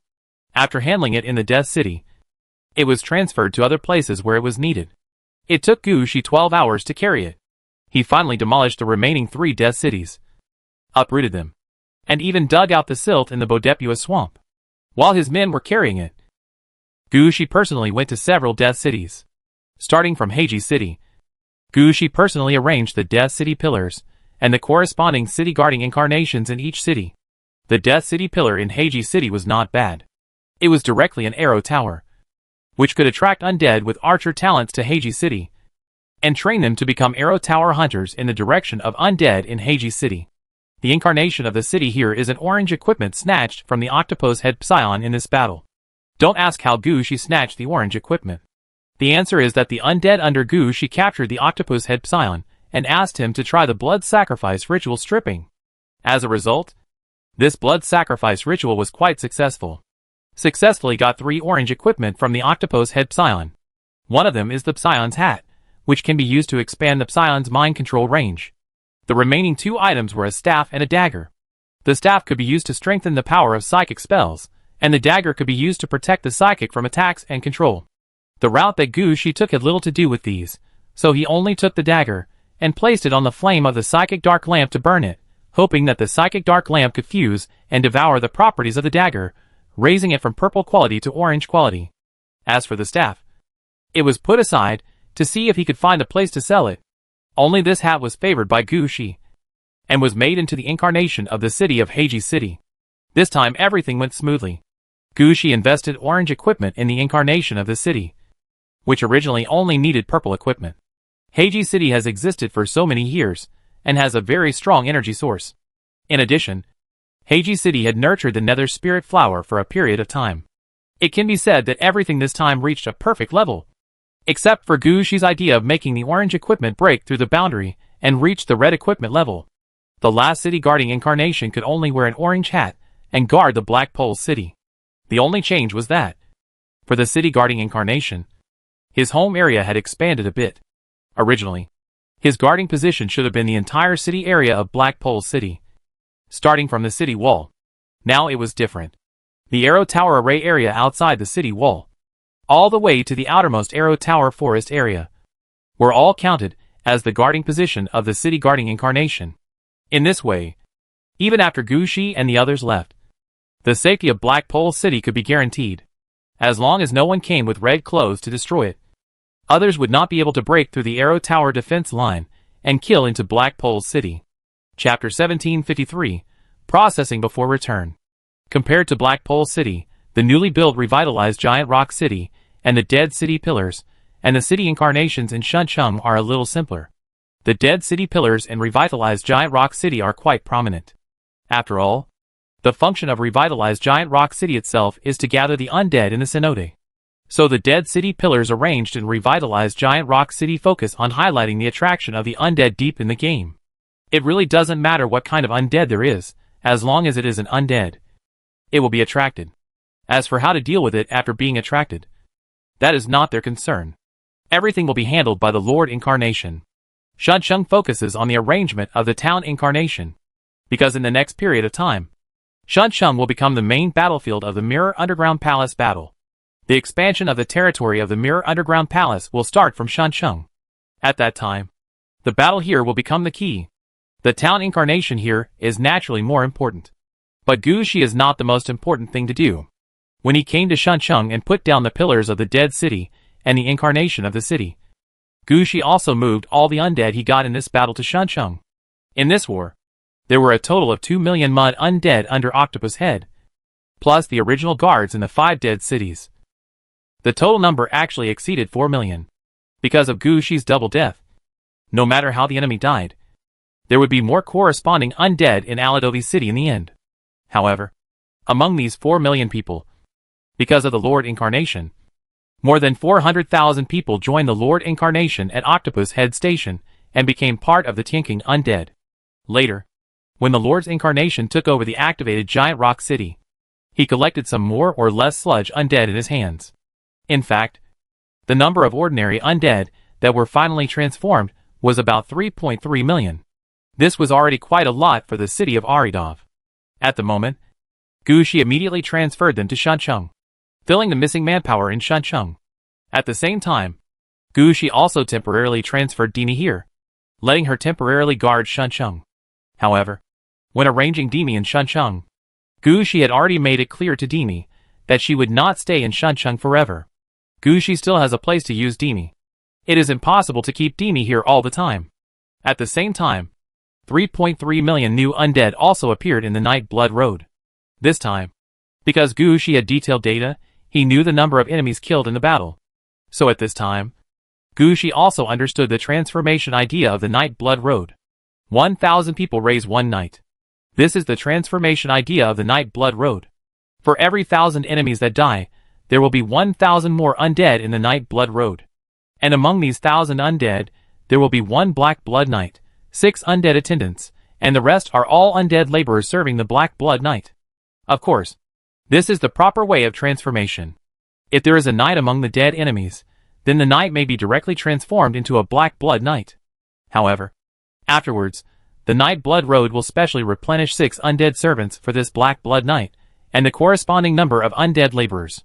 In other words, when Gushi has 12,000 Black Blood Knights under his command, there should actually be 12 million undead in his Night Blood Road. When he knew this, Gushi even took a special look at the Night Blood Road. He found that there didn't seem to be so many undead in the living city in the Night's Blood Road. In fact, Gushi didn't know that everything he saw outside the Night's Blood Road was completely different from the situation when he entered the Night's Blood Road himself. The city inside looked small, but who knew where some undead were hiding? Anyway, there are about 3.3 million undead in the living city now. And there are 3,300 more Black Blood Knights on the Night's Blood Road. They had almost no equipment on them at this time. Just riding white horses, standing on the Night's Blood Road, waiting for the influence of the Black Blood Temple. And at the same time, their undead laborers also began to move towards the depths of the Night's Blood Road to find materials for making weapons and equipment. Gushi didn't need to manage this anymore. The Black Blood Knights would handle everything on their own. For this reason, Gushi spent the next time sorting out this battle. This sorting took a full 7 days. After doing all this, Gushi didn't stay in the depths of the game any longer. His goal in the depths of the game had been achieved, and now he needed to return to the real world. Gushi thought about it. He left the Yin City on the pretext of going out for something. So it would be best for Gushi to have a process of returning to the city. He cannot appear in Yin City silently. After all, with Gushi's current identity, he should be one of the people who must be paid attention to in Yin City. You must know that he is now Gong Lingyu's disciple. When Gong Lingyu is about to start the Red Dress Display Conference, all the people related to Gong Lingyu are the focus of attention. So Gushi hesitated for a while, and finally decided to go back from the Hearthstone room left in Qianfang City, and then take the train from Baishiyuan City to Yin City. As for the rest, let's talk about it after we return to Yin City. With this thought in mind, Gushi explained the things in the depths of the game, and then took the initiative to return to Aridao City, and left the depths of the game. Gushi actually didn't know that when he destroyed Octopus Head's expeditionary treasure hunting team, Octopus Head actually knew the situation at the first time. It's just that they have never figured out who Gushi came from, so they have never sent anyone to attack Black Pole City. Although a high-ranking descendant of the Octopus Head died, the Octopus Head still suppressed some people's ideas of taking direct action, and instead arranged people to find out the news. After all, for the Octopus Heads, the loss this time was not that big. 5 death cities, and 120 Octopus Heads were affordable for them. They just wanted to know what the situation was this time, and who the enemy they were facing was. If possible, it would be best to dig out all the information related to Gushi, Gushi's subordinates, and Gushi, then deal with them one by one, and kill Gushi in a place where he can't escape. Only in this way, these octopus heads can relieve their anger. Only in this way, the octopus heads can let people know how powerful they are. And only in this way, they can be regarded as revenge. So for a few days, the octopus heads did not take any revenge. Even after Gushi left, no one took the initiative to attack Heiji City. In addition, the mingling flower was taken away by Gushi, and there was no attractive phenomenon nearby. Gradually, the nearby wild players also gave up exploring this place. Heiji City gradually became stable. Chapter 1754 The First Red Dress of Mankind, Xinhua. The Real World, Qianfang City. Gushi once again returned to the house he had rented for more than 300 years. Gushi, who had just come out, was ready to leave Qianfang City as soon as possible, buy a ticket, and go directly to Yin City. But just as he pushed open the door of the Hearthstone and returned to his room, Gushi heard a ding in his ear. You have entered the influence range of Xinhua. It has been confirmed that you have the red equipment. Would you like to report the name of the red equipment and apply for the equipment number? Xinhua? Gushi was stunned for a moment, and then he reacted immediately. Human players red equipment number 1 Xinhua. No one knows where this Xinhua is, and no one knows who it belongs to. All we know is that this is the first red equipment of human players. Since Xinhua appeared, human players have been like a blowout. New red equipment has appeared continuously, and now the number of red equipment has reached more than 1,000. Gushi thought it was a legend. But he really didn't expect that he would be targeted by Xinhua as soon as he returned to the real world. Gushi also understood that Xinhua could not be located in the star field where Bai Shiyuan was. After all, this was not the origin of human beings. Gushi guessed that this thing either directly covered the entire human world, or was hidden among all the players. It was more likely to cover the entire human world. Otherwise, it would not have stopped when Gushi got the Nether Spirit Flower, and would have waited until he returned to the real world before the prompt popped up. But what does this situation mean? Is it to directly report the name and number of the red suit? Gushi was full of confusion. If he had known that when he went back to the depths of the game to grab the Nether Spirit Flower, he would have asked teacher Gongling. He felt very uncomfortable knowing nothing now. Just when Gushi was about to ignore this matter, there was a light in front of him. Then Gushi appeared next to a fire. The fire in front of him was just a small fire, and the light of the flame could only illuminate the darkness of about half a meter. But for some reason, standing in front of the fire, Gushi felt extremely relieved. Firewood? The fire did not answer, but ejected a few scroll-like things and placed them in front of Gushi. Gushi took a look and found that all the scrolls were contracts like covenants. Although Gushi believed that Xinhua would not harm him. In this case, looking at the contract that popped up in front of him, Gushi was somewhat hesitant. Excuse me, is there anyone who can help me explain the situation here? Yes. Is there anything you don't understand? A voice sounded. Gushi ignored where the voice came from. He just stared at the fire. I want to know if everyone has to apply for an equipment number. Not necessarily. If you don't want your identity and equipment name to be known by others, you can also not apply for a number, so that your equipment situation will not appear on the red equipment list. The voice did not say whether it was possible not to report the name of the equipment, but Gushi actually understood that the equipment name must be reported. So Gushi said decisively, the red suit in my hand is called the Nether Spirit Flower. I don't plan to apply for an equipment number. Haha, I knew that. Young people like you, who picked up the red suit by luck, would be afraid of that. Actually, you don't have to be afraid. Only the name and number of the equipment will be left on the red suit list. If you don't want to, no information about you will appear. For some reason, this voice made Gushi feel at ease. Gushi also thought in his heart that he had the Nether Spirit Flower now, and the teacher had a demon sword in his hand. The two red suits in the hands of the master and the apprentice have the ability to protect themselves no matter where they are, even though neither of them has reached level 60. So Gushi hesitated for a moment, but still said something. Then apply for a number. In addition, this piece of equipment of mine is a universal model for necromancers and death knights. Seeing Gushi being so honest, the voice couldn't help but laugh. Gushi could clearly hear that. There was a hint of relief in the laugh. Okay, I've assigned a number to you. Your Nether Flower, number 1039. Gushi didn't say anything about this one-sided love. In fact, he was more concerned about those contracts. Now that the business is done, Can I ask, what do these contracts mean?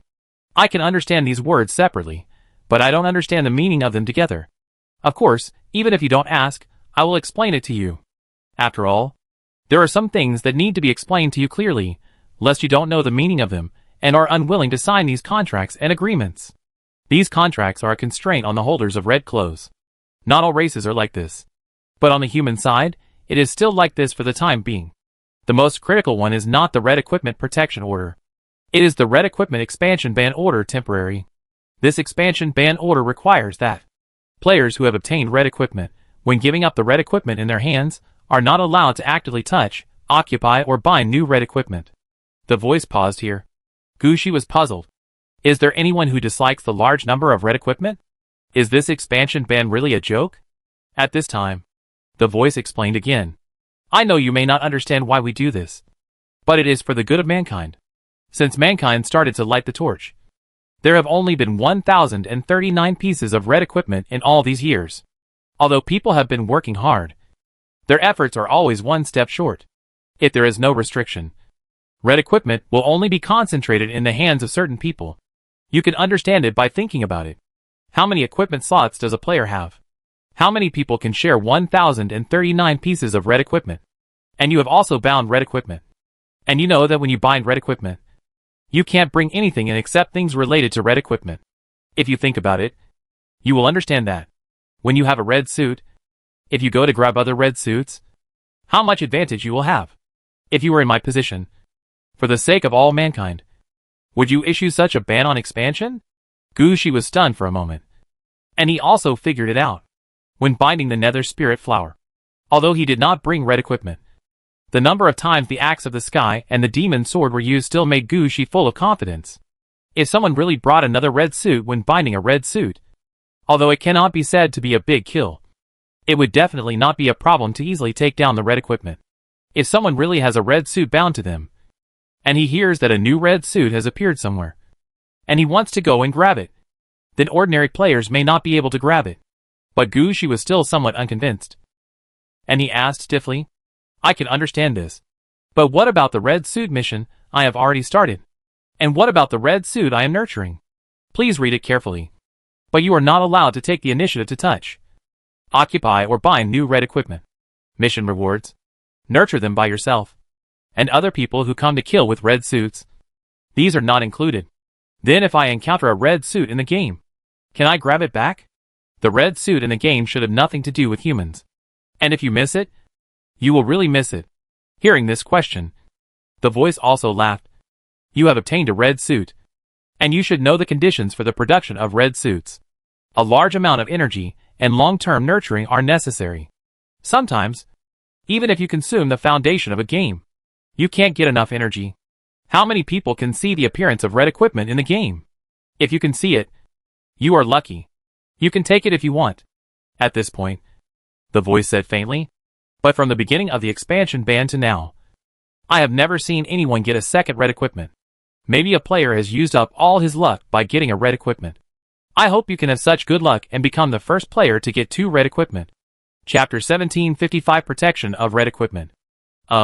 Thank you for your blessing. Hearing this, Gushi's face twitched. What is this? Is it saying directly that, after getting a piece of red equipment, no one else can get the second piece of red equipment? Of course, this matter must be explained clearly. After all, humans are facing many crises now. If it is not explained clearly, it will cause infighting among the holders of red equipment, which is not good for humans. Wait, what do you mean by the crisis of humans? Of course, it means players of other races. We humans are just one of the stronger player races, not the strongest player race.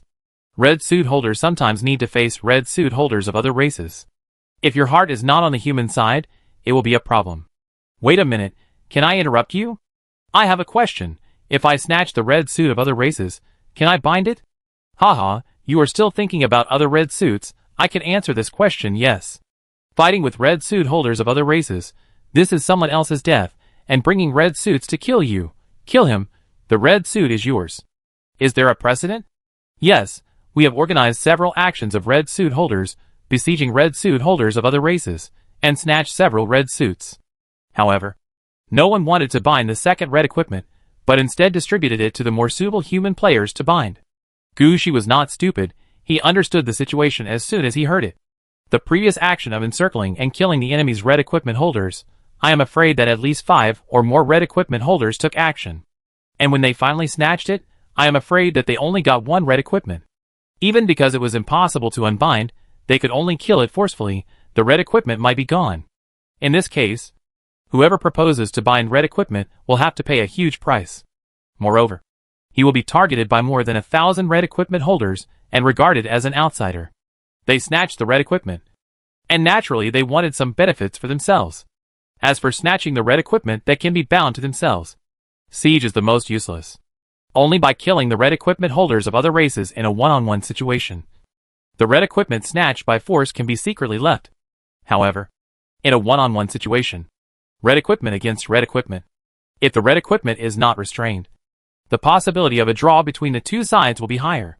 As for killing, Gushi thought about the properties of the nether spirit flower, and was afraid that it would be difficult. Listening to the voice analyzing the situation of the ban on expansion bit by bit, Gushi gradually came to some agreement. He also considered it from the perspective of humans. If humans are really in crisis, then every additional person who holds the red suit will increase their power. This idea is very reasonable. Seeing Gushi slowly understand himself, the voice began to say to Gushi again, "Don't worry. You have already got the red suit. As long as you don't mess around, you can live for a long time. Wait a little longer, when the human strength reaches a higher level, the ban on expansion will be revised. You will still have a chance to get more red equipment then." "How long will it take?" Gushi asked curiously. "The average level of humans is 45, all of them are wearing orange equipment, and the number of red equipment holders exceeds 5,000. The voice was silent for a while, then he talked about the situation of several other contracts. At this time, Gushi also listened carefully to the explanation of the voice. After understanding the ban on expansion, Gushi will find that the other contracts are actually prepared around the ban on expansion. Just like the red equipment protection order, this is an extension of the ban on expansion. It is to ensure that humans will not fight each other because of red equipment. There are 2 very important things here. Human red equipment holders are forbidden to fight each other, whether it is openly or secretly. It is forbidden. Whoever violates this will be attacked by all the remaining red equipment holders.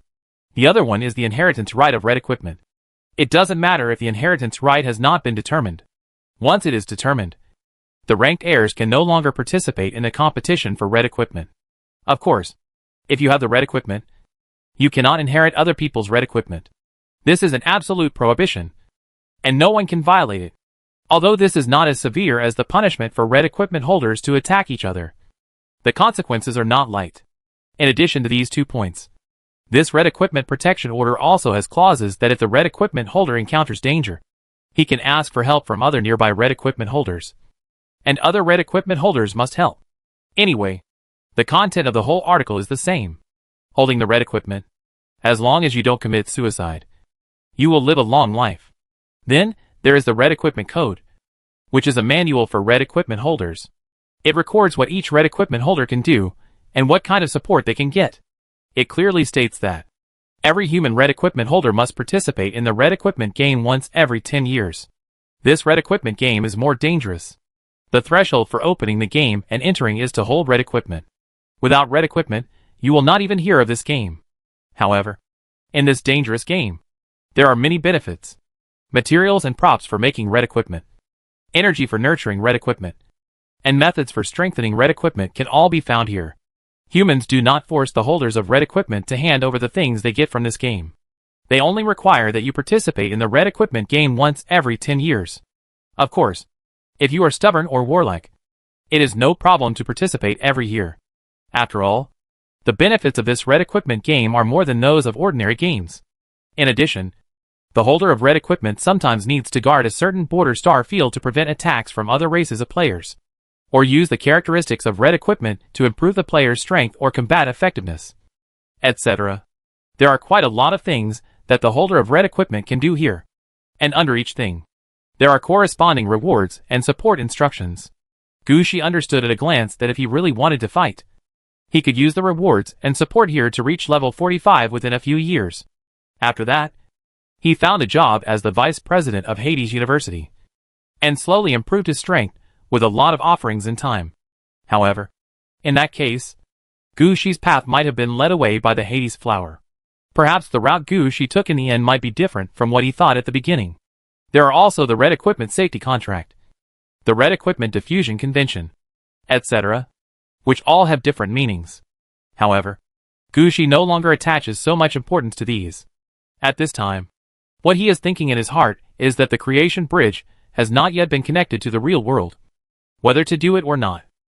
Chapter 1756 The Goal of the Next Stage. Red equipment that is not in the human world really doesn't count, right? After communicating with Xinhua about the status of red equipment in the human world, rewards, etc., Gu Shi's attention was all focused on some details. The deep place in the game is not considered the territory of humans. At least Xinhua in the real world can't contact there. That's why Xinhua will contact Gu Shi only after Gu Shi returns to Qianfang City. It is normal for Gu Shi to have some small thoughts. Xinhua did not persuade Gu Shi not to do this, but only gave Gu Shi a hint, hoping that Gu Shi could determine the inheritance right of the Nether Spirit Flower before committing suicide. In this way, even if Gu Shi died, the Nether Spirit Flower would be inherited in order, instead of being snatched away by others. As for the rest, Xinhua did not persuade him excessively. He also made serious promises to Gu Shi's questions again and again. As long as Gu Shi did not violate some of the provisions of the ban on expansion, he could do whatever he wanted in other aspects. At the same time, he also persuaded Gu Shi he really didn't need to mess around. Gu Shi was one of the players with the lowest level that Xinhua had seen in all these years, but he got the red suit. The only player with a lower level than him was born with a red suit. There was no comparison at all. In Gu Shi's situation, he could grow up step by step, even monopolize a star field, and become the ruler of a star field. After all, the player who got the number 609 throne of the dead built the Huangquan realm step by step in this way. Even if Gu Shi didn't work hard, with the ghost flower in his hand, he could get a position as a ghost committee member in the ghost realm. It can be said that Gu Shi will have a bright future in the future. He really doesn't need to risk his life for a red equipment that is impossible to get. However, when Xinhua was persuading Gu Shi, he didn't know that this was not what Gu Shi was thinking. Others may think that their luck is run out after getting a red equipment, but Gu Shi doesn't think so. Gu Shi knew how close he was to some red equipment. The demon sword, he was the first to discover it, and told Gong Lingyu about it. The dragon blood bottle is already being nurtured in Moore's hands. As long as enough dragons are killed, the dragon blood bottle only needs energy. The magic wand, the system has confirmed the red equipment task. As long as enough materials are found, the rest is nurturing. The acts of creation, if he hadn't been deceived, if he had turned against Zulong on the spot, he would have had a chance to snatch it. At most he would have suffered a more serious loss. The Griffin Black Throne, if Gu Shi hadn't been quick enough at the time, and the energy hadn't kept up, this would have been the first red equipment in his hand. And the creation bridge, that thing was only one step away from connecting to the real world, and now was a good time to grab it. It can be said that, except for the Nether Spirit Flower, the demon sword was the most difficult one among them. Gu Shi could have gotten the others. Gu Shi didn't believe that, after getting the Nether Spirit Flower, his luck would quickly deteriorate, and he wouldn't be able to get any red equipment. For this, he had to ask everything clearly. Yes. Yes. Yes. As long as the red equipment is not related to the human world, you can take it all. If you really grab the red equipment, next time you show up, I can help you hide the information directly. That's right, you should be more flexible, I know how to do it. By the way, I have another piece of information for you, you may need it. A group of humans may return. You mean those people in Beilui? They have been away for quite a long time. You actually know that? Gu Shi was surprised. He always thought that the connection between the depths of the game and the real world was cut off. I just know where they went. After all, I have been protecting humans all these years. I have records of every large-scale loss of humans. Then it is impossible that Bai Lui is the only one who fell into the depths of the game. Why did you think of them at the beginning? Gu Shi was still a little curious. I checked some of your information. You graduated from the Styx Wind Academy. I checked this. The main academy of the Styx Wind Academy died 700 years ago. Most of the other branches have also changed their names. I have checked the few branches that still keep the name of Styx Wind Academy. And your name is not there. And in the areas that disappeared from the human star field due to some things in recent years, only Bai Lui has the inheritance of Styx Wind Academy. Xinhua explained the speculation to Gu Shi. But Gu Shi really didn't expect that in such a short time. His background was dug out. Don't you want to know how they came back? What's there to know? They were human when they left. And they are still human when they come back. As long as the identity of human beings remains unchanged, they will be blessed. It is enough for us to know this. Big Brother is generous. Gu Shi couldn't help but sigh. If it were me, I wouldn't be as generous as you. That's because your level is not high. And you haven't touched many things in the game world. For example, the red equipment game that will be open to you after you get the red equipment is one of them. There is also the aura field that can only be opened after the aura is opened. A high-end game world that only players above level 45 can enter. Gold challenges with multiple races participating, etc. There are some things that you will understand after seeing them more. Hearing this, Gu Shi also fell silent. He knew that his knowledge was still too limited. In fact, this is understandable after all. Gu Shi fought his way out from the depths of the game. In the depths of the game, although the various categories of Yuanzu City are well arranged, the protection of players is also relatively in place. But there is a lack of knowledge. Especially the level cap in the depths of the game, which is about level 40. In the real world, you can't even get into the high-end game. This makes the players in the depths of the game lack a lot of knowledge. This is why Gu Shi's foundation is not very solid. It seems that I still need to go back to study. Gu Shi muttered in a low voice. Yes, you are right to have such an idea. Don't focus on red equipment all day long. Study hard and develop the role of the spirit flower. After all, although there is no difference in the level of red equipment, the utilization rate will still be affected. You can see from me that I can influence the entire human world. How much can you influence? Chapter 1757 Return to Yin City. After Xinhua disappeared, Gu Shi returned to his room. Looking at the dusty room in front of him, Gu Shi no longer had the idea of taking the train back to Yin City. After talking with Xinhua, Gu Shi already knew the status of the red suit boss in the real world. Let's put it this way, there are more than 30,000 level 60 players in the real world, and the players who got the red equipment, including Gu Shi, is 1,039. Red equipment can guarantee that players can reach level 60. But level 60 does not necessarily mean that they can get red equipment. Just think about it, and you can understand the difference. If he wants to, he can walk sideways in the real world. There is nothing to be afraid of. Even if he suddenly appears in Yin City, someone should help Gu Shi find an excuse. Instead of Gu Shi looking for a reasonable reason why there is no record of returning to Yin City. So Gu Shi did not even think about going out to Qifeng City, and turned around and walked in from the Hearthstone. After transiting through the city of Aridov, they arrived at the apartment in Yin City as soon as possible. As soon as Gu Shi came out of the fireplace, he found Lingxi standing by and watching. Sir. Well, how is the situation in Yin City recently? Gu Shi stretched out his hands, and let Lingxi change his clothes for him. Yin City has been very quiet recently. This year, the focus of all things is on teacher Gong Lingyu's red dress exhibition. According to the latest news, teacher Gong Lingyu has been confirmed to be promoted to the vice president of the University of the Underworld. At the same time, news came from the Ghost Realm that teacher Gong Lingyu would become one of the 11 members of the Ghost Realm. In addition, all of teacher Gong Lingyu's disciples had also arrived. During this period, many people had been fighting for the ranking of the inheritance rights. There was even a private bet among the people, betting on who would have a higher ranking in the inheritance rights.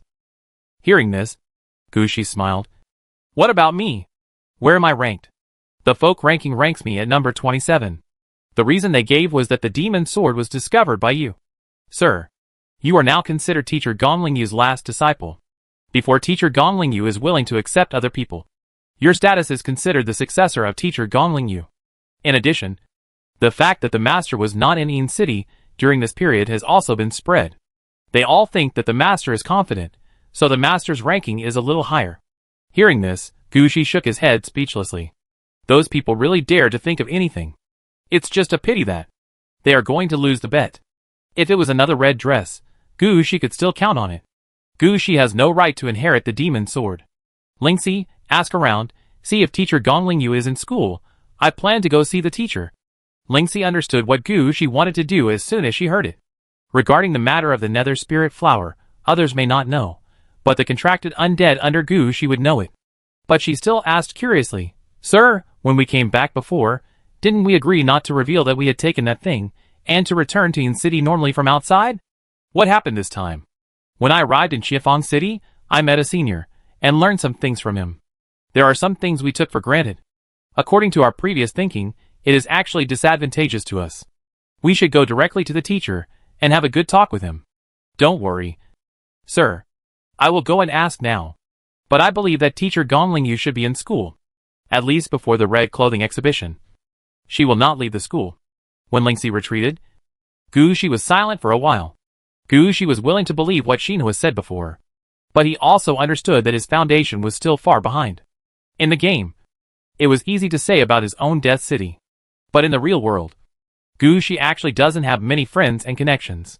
Even if, as Xinhua said, Gu Shi is in charge of a star field alone, he will probably be sidelined in the end.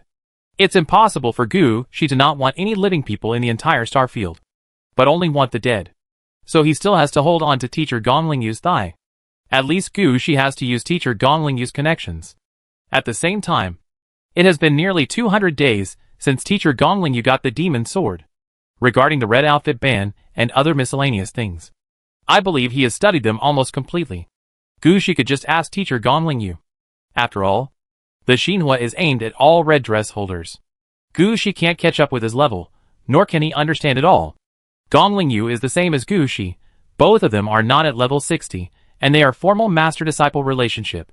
They are natural allies. No matter from whose perspective, their ideas should be similar. At this time, Lingxi also came back from outside. Sir, teacher Gongling is in school today. Gu Shi didn't ask Lingxi how he got the news, after all. Lingxi has his own ability. Gu Shi stood up as soon as he heard it, and walked outside. Seeing Gu Shi's action, Lingxi quickly put clothes on Gu Shi and brought him some snacks. Sir, don't you want to eat something before leaving? Forget it. I won't eat for now. Wait for me to come back. After all, there are some things in my heart. I feel a little uneasy if I don't deal with them. Gu Shi stuffed the snacks into his mouth while walking out. Lingxi also understood what Gu Shi meant, and did not follow him. She just sent Gu Shi out of the apartment building and stopped. As soon as he walked out of the gate of the apartment building, Gu Shi saw the elderly people who had already started to retire gathered there in groups of 3 or 4. Gu Shi nodded to them, and walked around them. But at this time, an elderly woman asked, Xiao Gu, I heard that you are Professor Gongling's student. Right? Yes. Do you know if Professor Gongling still has students now? My nephew's grades are very good. Please ask him if he can apply for Professor Gong's graduate program. Gu Shi glanced at the elderly woman. He didn't even say anything. If you want to become Gongling's graduate student now, you're dreaming. No way. In a short period of time, Gongling's students will not apply for graduation.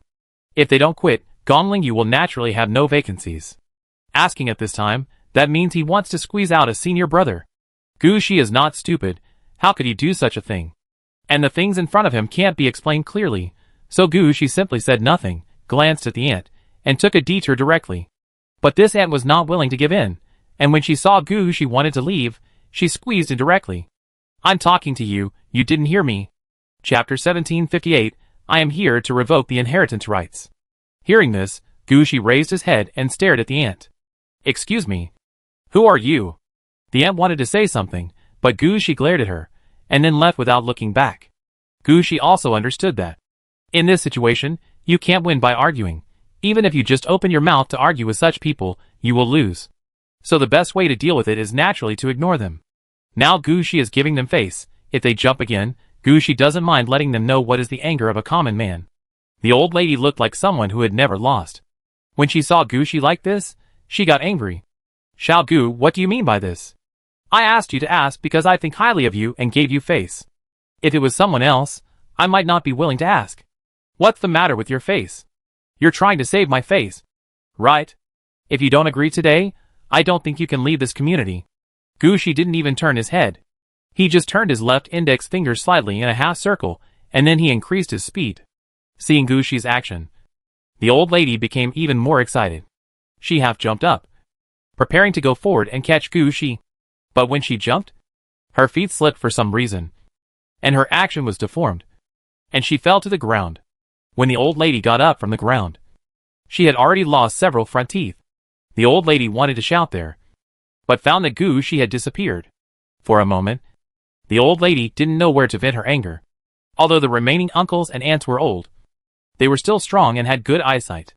Seeing this, they all moved away from the old lady. I didn't expect it.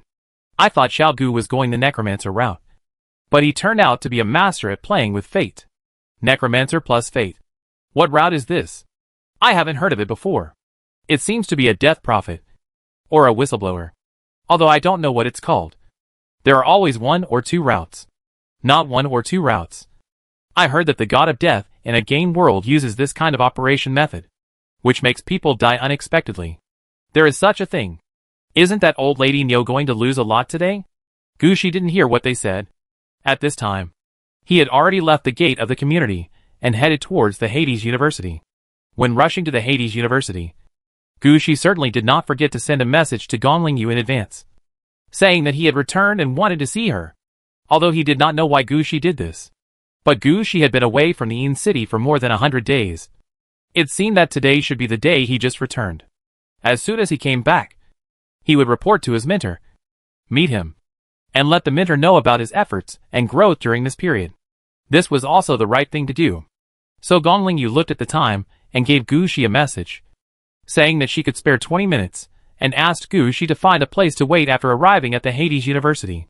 When she has time, she will arrange an assistant to lead the way. Gushi also knows that Gongling Yu is very busy now, and he has no objection to such an arrangement. After entering the Hades University, Gushi immediately found Gongling Yu's new office. Gongling Yu has now become the vice president of the Hades University. His office has been upgraded again and has become a small building with a courtyard. Before entering the courtyard, Gushi saw many players waiting outside the courtyard.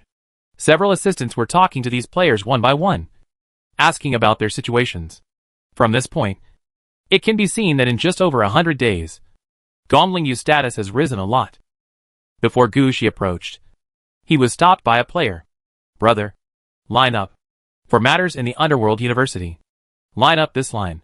For matters in the Ghost Realm, line up this line. For those who have appointments, line up here. For other matters, line up this line. Seeing the players queuing up spontaneously, Gushi was also a little speechless. He didn't expect that he had to wait in line when he came to see the teacher. He had already made an appointment. Luckily, an assistant noticed the situation here. She glanced at Gushi, then thought seriously, and pointed at Gushi and said, "You are Gushi, please come this way." Gushi nodded, and followed the assistant to enter the courtyard. This angered the players in line. Especially the player who just stood up to introduce the situation to Gushi stopped the two directly. "Wait, what's the situation? How can you go through the back door?" "He is the student of Principal Gong, and he is still a student." The assistant introduced Gushi's identity at this time. After hearing this, everyone had nothing to say. Everyone knew that among the players who came to see Gongling Yu, there was a group of people who were the most special. They were the students who were currently studying under Gongling Yu. Although Gongling Yu was in a high position and was busy, as long as these students came, Gongling Yu would definitely take some time to meet them. It was just that they didn't seem to have seen the person in front of them before. So the player still asked, "Who is this student?" "Breath of the Dead." "Gushi." Oh, it turned out to be him. As soon as they heard Gushi's nickname, everyone understood who Gushi was. After all, the story of Gongling Yu's subjugation of the demon sword has been spread. Gushi was the first to discover the demon sword, and told Gongling Yu about it. If it weren't for Gushi's discovery, Gongling Yu would have no chance to get the demon sword. So it's not without reason that the Yinzida Civil Organization ranked Gushi in the top 30 in the order of succession. Hearing that it was Gushi, everyone didn't say anything. Gushi obviously came to find Gongling Yu this time, so what could outsiders like them do to stop him? So the players quickly made way. After Gushi thanked them, he entered the courtyard. As soon as he entered the courtyard, Gushi found that the courtyard was clearly another space. The ground was just like the starry sky. The walls of the courtyard were all ghost gates of various sizes. From time to time, some undead came out of the ghost gates and headed towards the small building in the middle of the courtyard. What is this? After Professor Gong was promoted to the principal, he had the right to use part of the power of Hades University. These are the basic arrangements of Hades University. "Student Gu, please follow me," the assistant said, while leading Gushi in one direction. Finally, Gushi was led to a corner of the courtyard. It was clearly a pavilion. But when Gushi sat down, the scene nearby changed and turned into an office. After waiting for about 7 or 8 minutes, Gong Lingyu hurried in.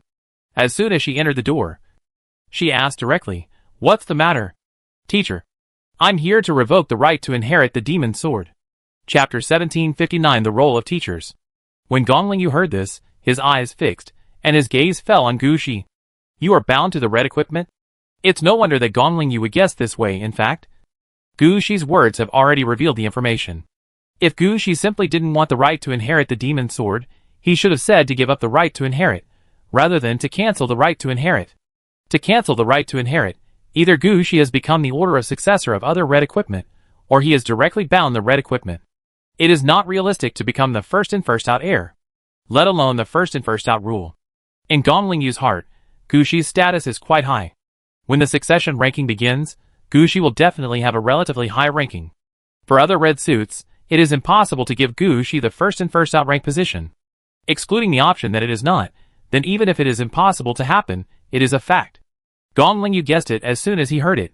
Gu Shi was bound to the red suit, and it has already been in contact with Xinhua. "Yes, teacher, I bind the nether spirit flower." Hearing this, Gong Lingyu could not help but be stunned for a moment, and then she was somewhat helpless. "You really know how to make trouble for me.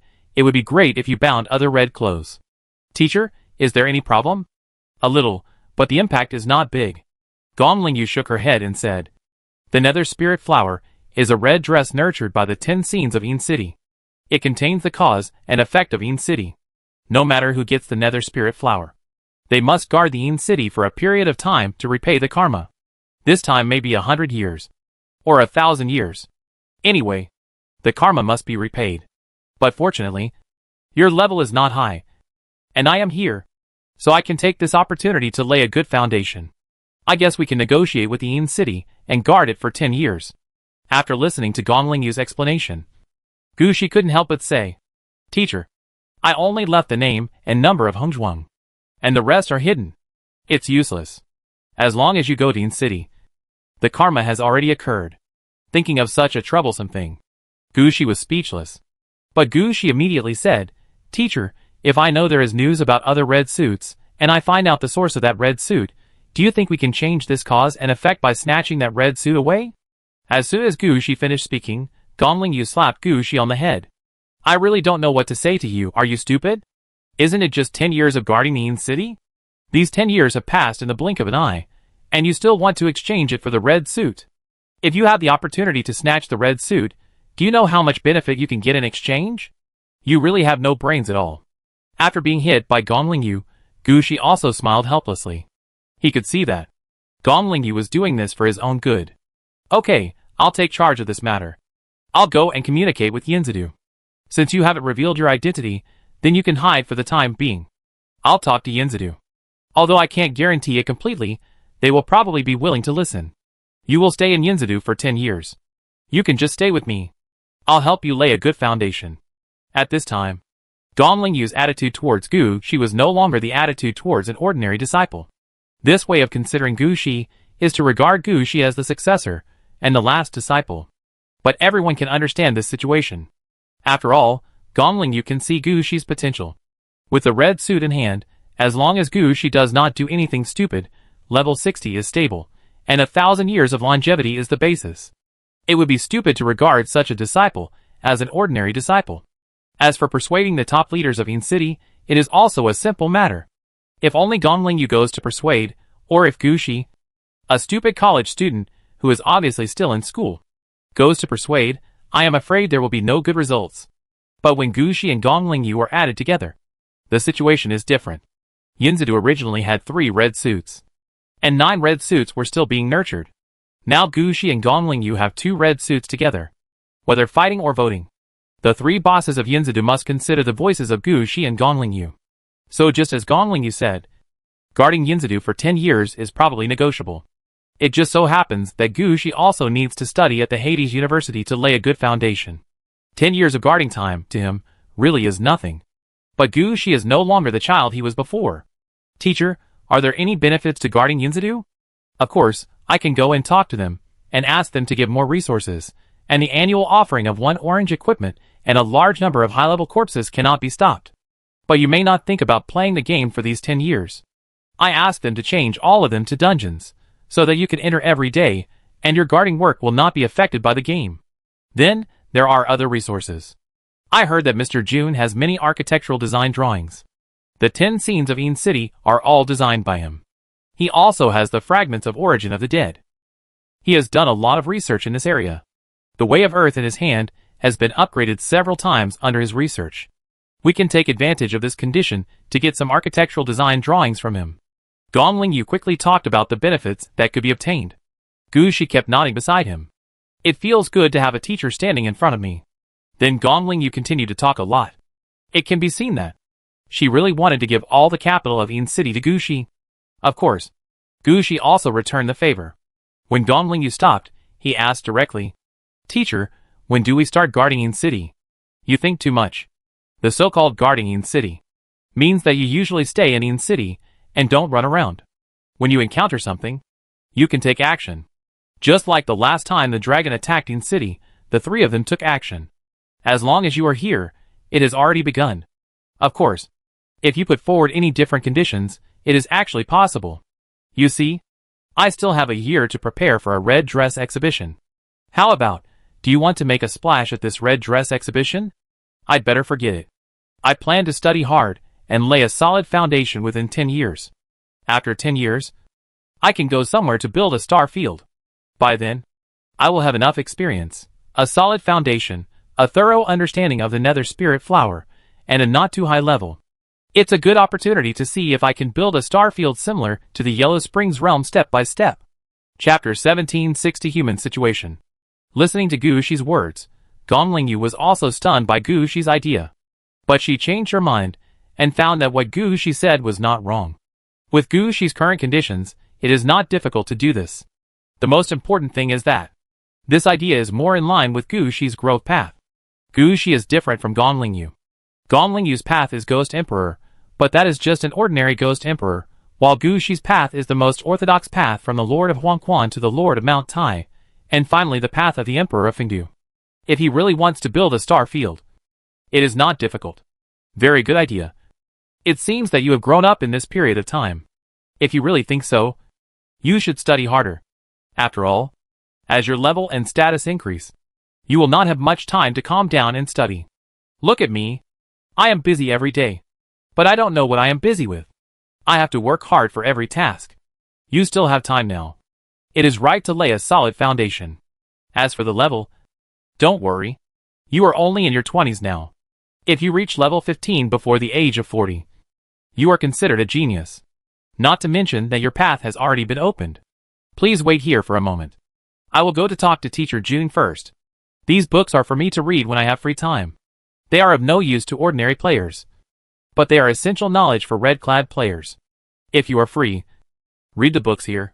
After saying that, Gong Lingyu walked out on his own. After Gong Lingyu left, Gu Shi was not idle either. He picked up several books and materials that suddenly appeared beside him. Gu Shi picked them up and found that they were not the agreements and contracts from Xinhua, but the descriptions of the status of some red-clad players, as well as the current situation of humans. It can be said that these books and materials are information about various human forces that cannot be found on the surface.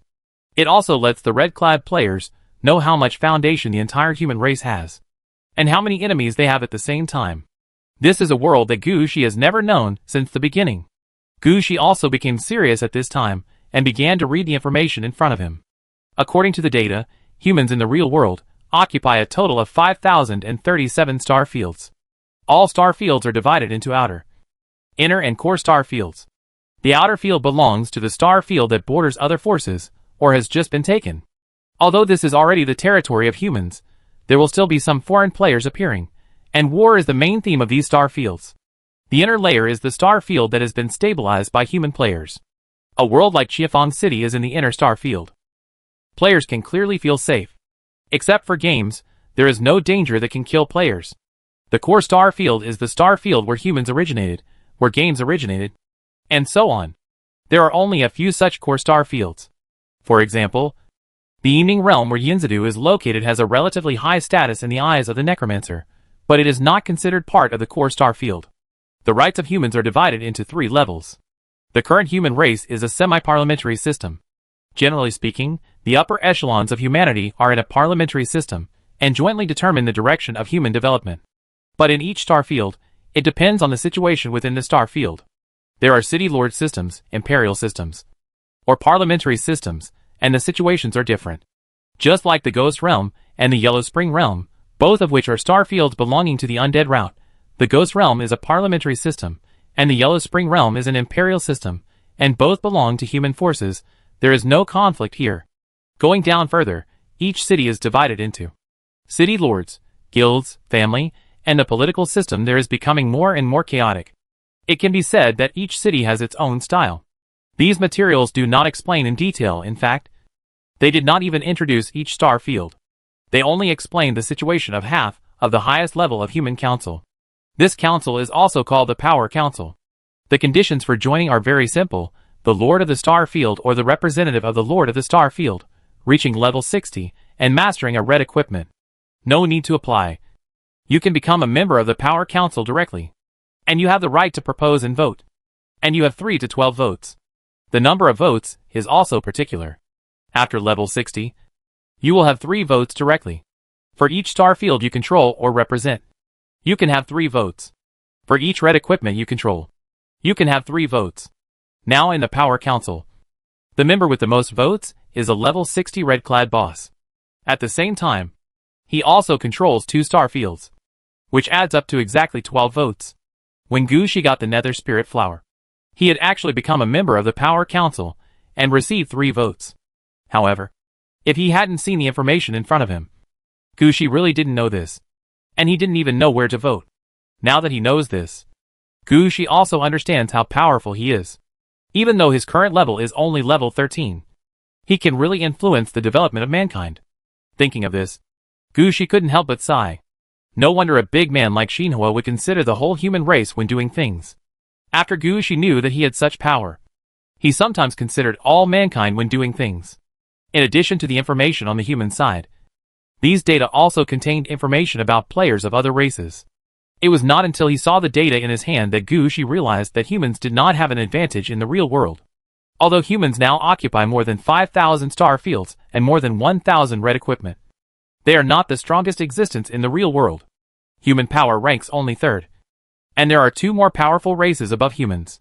The goal that humans have always been pursuing is, that is, an average level of 45, all orange equipment, and more than 5,000 red equipment holders. Humans have not yet been able to achieve this, but these 2 forces have already done it. So no matter where the core of these 2 forces is, their strength is stronger than humans.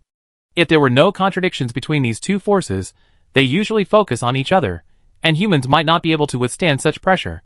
But it's okay, now the attention of these 2 forces is not on humans. They are a unique existence. Humans say they are ranked 3rd, but compared with other forces, they are actually a unique existence. Among the 274 player races recorded next, there are only 7 player races with more than 10 red suits, and most of the rest rely on 1 or 2 red suits to drag their races out of the game and become players. It can be said that all the red suits of the remaining races added together, I am afraid they cannot compare with the number of human red suits. This has created a dilemma for humans. They cannot fight upwards, and it is meaningless to fight downwards. In the end, they can only develop horizontally, develop internal strength, and strengthen themselves. This is really an interesting situation. Chapter 1761 Reaching an Agreement. Apart from other player races, humans are also in constant trouble. Gushi was not surprised at all about this. After all, in such a small city deep in the game, there are black players, wild players, and normal players. In the real world, there are so many star regions for humans, and the various players hidden in them will only be more complicated, not simpler. Among so many chaos and troubles, the 2 forces that attracted Gushi's attention the most were the ones. One of them is called the conservative player. They believe that humans are too conservative now. They should kill all other player races, take away their red clothes, and then attack the 2 major forces to unify the real world. For this matter, they encourage some players to target other player races. However, they can't encourage many people. The most important thing is that they don't have an advantage in the power parliament. People don't like their conservative style, so there are not many people who support them. Now it is slowly turning into a cult organization. However, Gushi was somewhat curious about their attitude. Gushi thought that if these people could be used, they might be able to deal with the wild players deep in the game. The situation with Octopus Head this time made Gushi understand that among the wild players deep in the game, there were actually some wearing red clothes. And these wild players could be beaten. The other force was more troublesome. Compared to the conservative players, who only targeted other player races, they targeted everyone. This player faction is called the Elite Faction. They believe that only by concentrating all the red equipment in the hands of certain elites can the true effect of the red equipment be brought into play. They hope that the more than 1,000 pieces of red equipment on the human side can be concentrated on dozens of players to bring out the full power of the red equipment. Who would be willing to do such a thing? Looking at the thoughts of these elite players, Gushi understood how important the red equipment expansion ban, temporary, mentioned by Shinhua was. Although this limits Gushi's possibility of getting new red clothes in the real world, it also ensures that Gushi's ghost flower will not be taken away by others. What makes Gushi feel the most funny is that, among the elite faction, there is no one who has reached level 60. And there is no big boss who monopolizes a star field. As for the red clothes players, no matter what profession or idea they are, they sit upright and will not support the players of the elite faction. These elite players can be said to have nothing, but they just talk nonsense every day, saying that all the red clothes must be collected and given to a few elites. But they didn't say who the elites were, and they acted superior. Such players were not killed, which was actually because humans were more tolerant. Of course, there are some different chaotic organizations. After the number of humans exceeds a certain number, various ideas will emerge like mushrooms after rain. These things cannot be banned. We can only keep an eye on this situation. They can think about it, but they must not destroy the current good situation of humans. Apart from the troubles within the human race, the data also includes the research results of the human race on scientific research, occupations, etc. Gushi flipped through it and suddenly found a situation that there was no arrow tower hunter on the human side. This was unexpected news. You know, Gushi had proven that the arrow tower hunter was useful. If he told the human race about the situation of the arrow tower hunter, it might be a good thing. Thinking of this, Gushi shook his head. What happened to him? It was only a day later, and he was already thinking from the perspective of all mankind. Just as Gushi was laughing at himself in his heart, Gong Lingyu also came back from outside. It's okay. I have already talked to Teacher June. He basically agreed to most of the requests. Only the time to guard in city was set at 20 years. Teacher June said that 2 of the red costumes that were nurtured in the 10 scenes of In City will mature in another 20 years. I'm afraid there will be some turmoil by then. After all, the mingling flower was nurtured in In City. He hopes you can keep these 2 red costumes successfully bound. Gushi heard it and understood that this was a reasonable request. But he was no longer like before, taking everything others said as the truth. 20 years. What about the offerings? After hearing what Gushi said, Gong Lingyu also laughed. Not bad. Getting better and better. It seems you still have some potential for growth. The offerings have been discussed clearly. 1 orange equipment per year, 30,000 high-end corpses above level 45, and corpses below level 20, which can be used at any time. In addition, when Yinzida conducts foreign trade every year, you can also join in, and if you need anything, you can ask the Foreign Trade Department to make unified purchases. You will learn under me for the first 10 years. After 10 years, you will have a chance to advance to level 15. Teacher June will give you 1 year. The 15th level promotion task is enough. As for the red dress game, Teacher June means that you should do it once now, and then do it again when you reach level 15 10 years later. After you reach level 15, you can go to Teacher June to learn. Although he is not on our path, he has a fragment of the origin of the undead. You can learn a lot from him. Moreover, Mr. June is a veteran necromancer.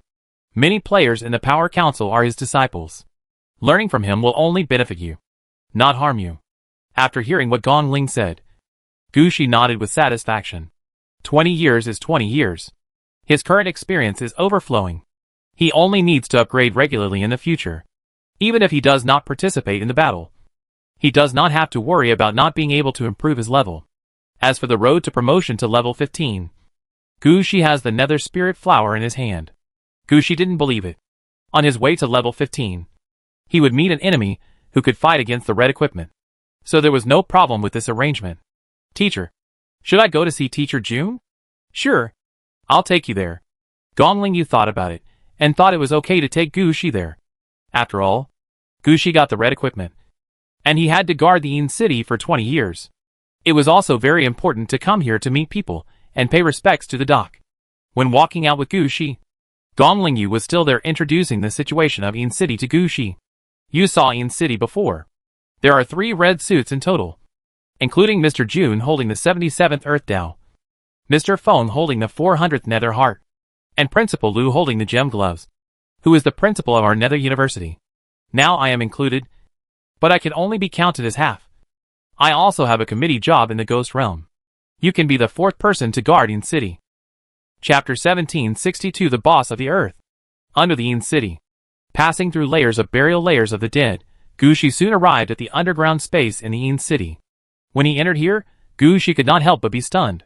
He really did not expect that there would be such a large space under the Yin City, nor did he expect that Teacher Jun would live in such a place. In front of him, there was a train running on the ground similar to the subway, with an underground space of the same size as the Yin City, which was actually the residence of Teacher Jun alone. Looking at such a place in front of him, Gu Shi was speechless. Okay. Stop looking. And follow me. Gong Lingyu also said at the side. Gu Shi nodded obediently. Gu Shi could tell from the huge underground space in front of him how strong Mr. Jun was. However, when Gu Shi looked around, he noticed another situation. The underground city in front of him seemed to have no vitality. What did you see? It seems to have no vitality, but it doesn't feel dead. It's a bit weird. That's right. Mr. Jun is different from us. He has not mastered any of the 3 death skills. He has come up step by step from an ordinary necromancer. When he reached level 45, he concentrated on studying Origin of the Undead. Later, he relied on the records and Origin of the Undead to create the Way of the Earth. This was when humans had not yet risen. It was quite amazing that Mr. Jun could reach this point. Ha ha ha. Thank you for the compliment. I am just an ordinary old man now. At this time, a voice sounded behind Gu Shi and the others. Gu Shi looked back and found a 2-meter tall, dark-skinned, muscular bald man standing not far away. He has a mustache, and the white beard makes him look very stylish. Gu Shi frowned. But when the dragon attacked Yin City before, Mr. Jun didn't look like this. At that time, Mr. Jun seemed to be an ordinary person, and walked out with his hands behind his back. At the same time, he didn't seem to be that old. Looking at Gu Shi's eyes, Mr. Jun naturally understood Gu Shi's thoughts. But he would not explain his situation to Gu Shi. Everyone has their own secrets. Gu Shi is still young and has not learned to recognize people through their souls. There's no rush for this, just take your time. Teacher Jun thought, while looking at Gu Shi's hands. Interesting, really interesting. Teacher Jun. Gong Lingyu couldn't help but ask. What happened to my disciple? Nothing, I didn't expect your disciple to be so spiritual. This nether spirit flower was originally a red equipment used by the Death Knight. After you came, and said it was bound by your disciple, I thought it was a force-binding process like Lao Lu. What I didn't expect was that your disciple actually used his own strength to turn the nether spirit flower from a Death Knight's to a common equipment for Death Knights and Necromancers. I have to admit that your disciples are more spiritual than you in some aspects. Look at you. The evil sword in your hand is the same as the gem gloves, which only grasps the surface power and even affects the direction of your progress. In this respect, you and Lao Lu are of the same lineage. All the arrangements of Yin City were mostly made by Teacher Jun. He is the most clear about the attributes of the quasi-red clothes hidden in the 10 scenes. He saw at a glance that the attributes of the dark spirit flower in Gu Shi's hand had changed. He was quite happy about this change, because it meant that Gu Shi had more spirituality and potential than Gong Lingyu on the path of the necromancer. Come! Come! Sit down. Can you tell me how you found the nether spirit flower, and how you changed its properties? Mr. Jun took a few steps forward. His body changed rapidly.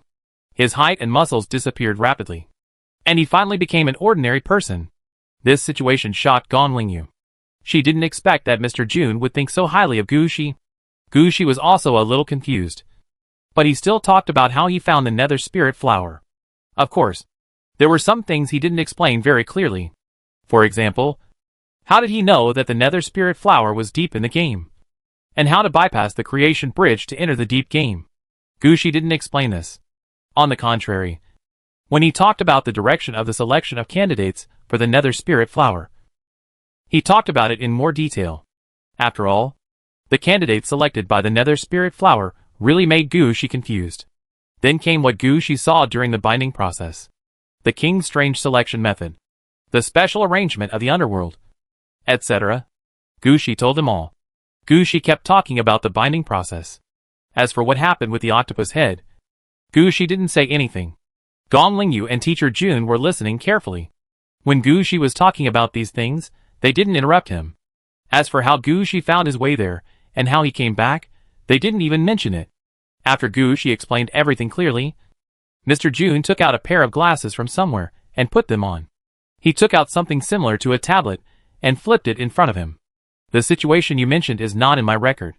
When I was nurturing the Nether Spirit Flower, I just thought that the seeds of the Nether Spirit Flower were more suitable. I didn't expect that there would be such a story behind the Nether Spirit Flower. It seems that when I want to nurture the red suit in the future, I have to take some information before the red suit into consideration. As for the direction chosen by the Nether Spirit Flower, I had never thought about it. This may be the reason why the Nether Spirit Flower escaped by itself during the binding process. I also don't know why it chose such a player to act as its holder. If you are interested in this matter, I can ask someone to check it out. Maybe there will be a different answer. Okay, actually, I also want to know what kind of charm does that player have, that a red dress will be delivered to the door by itself. After that, Teacher Jun talked to Gushi again after encountering something in Yin City, how to cooperate in the battle. In fact, Gushi used Teacher Jun's words, if Yin City really encounters something, it will be a big deal. If the 5 red dress holders really attack together, it will definitely be a difficult enemy. In this case, why would you consider hiding? When attacking, Ming Linghua will attack with all its strength, and use as much combat power as it can. There is no need to consider consumption and other issues. Everything will be decided after defeating the enemy. So when encountering foreign invasion, Gushi will just watch Teacher Jun and the others attack, and then attack together. Catch the strongest enemy, or the most enemies. And fight, even if it means destroying the buildings on the ground of Yin City. Chapter 1763, Going Out to Play After Dark. This time, the communication with Teacher Jun was quite smooth. Teacher Jun was very optimistic about Gushi's spirituality and potential. Except that he had been guarding the Yin City for 20 years, Teacher Jun gave Gushi a lot of support in other aspects. The amount of various offerings was directly increased. At the same time, Teacher Jun also gave Gushi a scroll, which recorded some details and methods of the transformation of the undead. These were some small tricks left by Teacher Jun when he was young. Without mastering the 3 magic skills of death, Mr. Jun was able to reach this point, relying on his handling of souls and undead. He played the undead transformation more advanced than Gushi. In fact, there is another point. The most critical method of contracting undead for necromancers was researched by Mr. Jun and his friends. It was the production of contracted undead that allowed necromancers to survive the most dangerous early career. It can be said that in this regard, Mr. Jun can be called the elder of all necromancers. Gushi was quite impressed by this. At that time, Teacher Jun patted Gushi on the shoulder and said, when you reach level 60, many things will not seem so heavy. When that day comes, you will find that many things can be let go. After communicating with Teacher Jun for about an hour, Gushi left the underground of Yin City. Teacher Jun left Gushi a jade-like teleportation key. As long as this jade is activated within the range of Yin City, Gushi can enter this underground space at any time. In this regard, Teacher Jun can be said to have done much better than Gong Lingyu. After bringing Gushi back to his own courtyard, Gong Lingyu glanced at Gushi. What are you going to do next? Gushi thought for a while. I want to go to Principal Lu Yuanhua. I want to discuss some things with him. Gong Lingyu looked at Gushi with some surprise after hearing this. If you need anything, just ask directly. Teacher will always be your backer. Thank you, teacher. After Gushi thanked Gong Lingyu, he walked out of the courtyard directly. After leaving the courtyard, Gushi looked up at the sky and found that it was getting dark. Gushi did not expect that he had only made an appointment with teacher Gong Lingyu for 20 minutes. But things piled up, and the whole afternoon was gone. Now it was just time for dinner. And he did not know if it was appropriate to go to Lu Yuanhua again. However, thinking about Lu Yuanhua's character, Gushi still released an owl. Brother Lu, let's find a place to drink. After releasing the owl, Gushi headed towards the apartment complex. He just wanted to contact Lu Yuanhua, so that he wouldn't forget him. As for formally contacting Lu Yuanhua to discuss things, I'm afraid he would have to wait a few days. Anyway, it's impossible today. Unexpectedly, before Gu Shi found the community, a golden arrow flew in front of him. Gu Shi could see the shadow of a unicorn on the arrow. Looking at the arrow that stopped in front of him, Gu Shi was also stunned for a moment. No way, you are a level 60 principal, are you so idle? Ha, you finally remembered me. Are you planning to take the archer route? Come here now, I'll help you change your job now. Gu Shi took off the note wrapped behind the arrow. Looking at Lu Yuanhua's reply, big beads of sweat dripped from his head. Why is he still thinking about making himself a shooter? Before Gu Shi answered, Lu Yuanhua's second letter came again. Where are you now? I just want to drink too. Let's go out together. Brother will take you to the high-end places in Yinzadu. Seeing this letter, Gu Shi's footsteps paused, turned around and walked out. He just returned to Yinzadu. Of course, he had to take a good look at the scenery of Yinzadu. Now is the time to relax. Why go back to rest? Don't you see that it's still light outside? Gu Shi walked out, while looking at the address given by Lu Yuanhua at the end, analyzing the bus stop there. That's right. Even if Gu Shi is now a big shot, he still has to take the bus when he travels in Yin City. After all, Gu Shi's identity has not been exposed.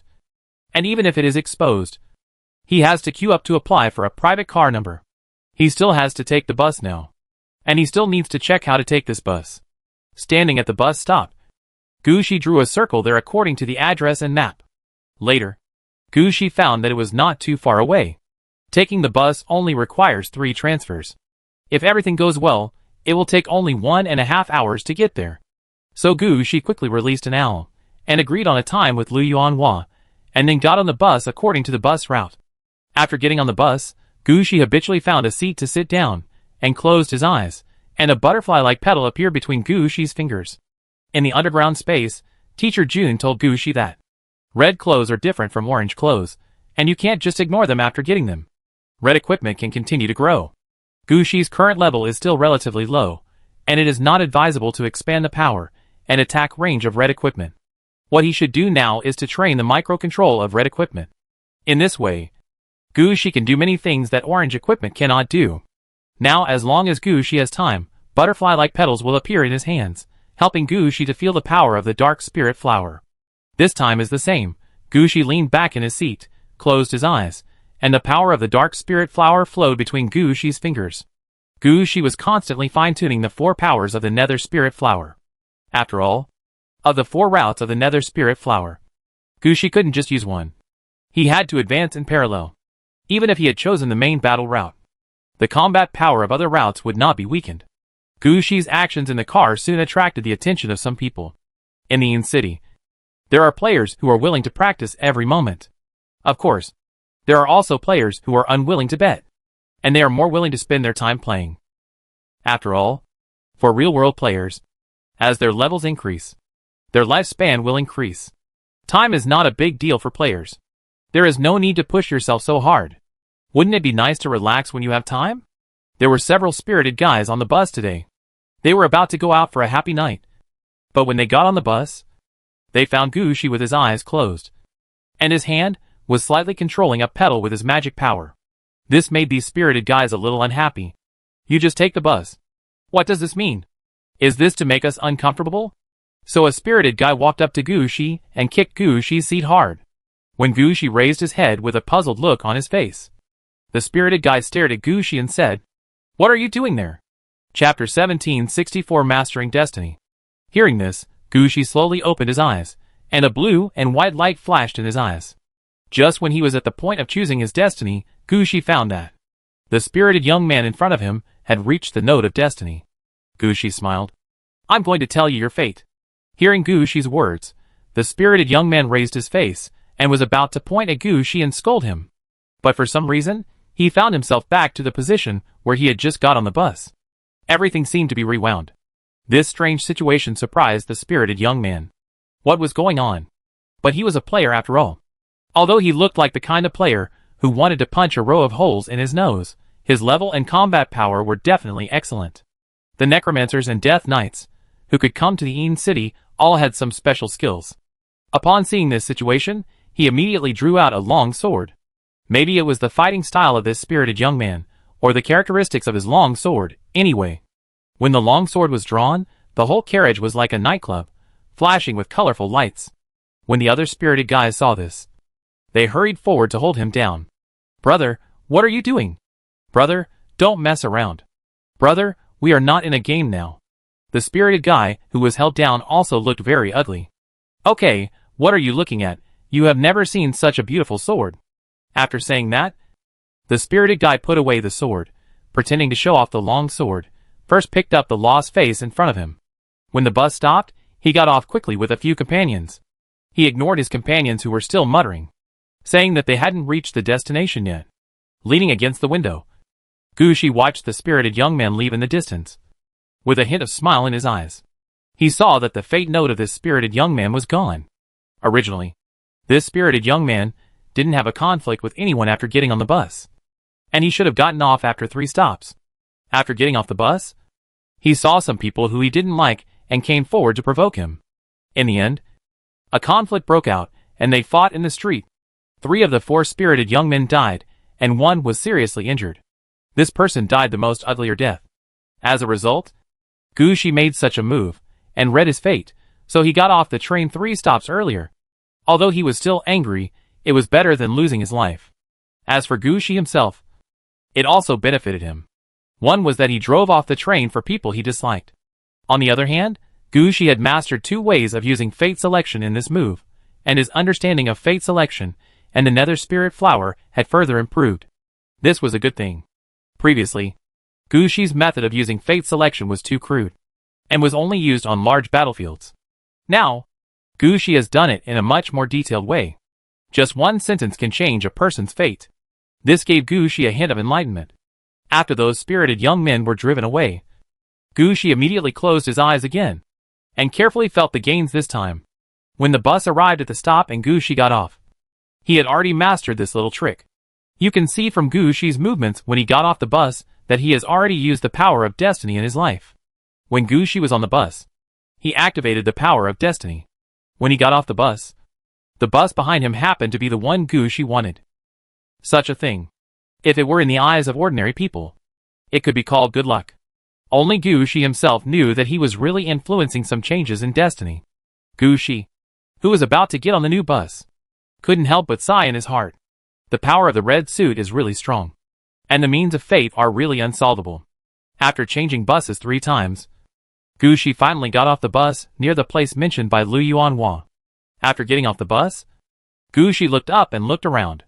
He found that this place was not like the Wutian tomb, which was full of excitement and feasting. When he got off the bus at this stop, Gushi wondered if he had gone to the wrong place. This was clearly a pedestrian street in the style of an antique street, with bustling crowds around. Some players wandered there with their undeads, and threw the things they bought to the undeads to help carry. They were eating snacks and strolling happily. Although it was already night, the street was full of fireworks. This is good? Gushi was stunned for a moment, and then he calmed down.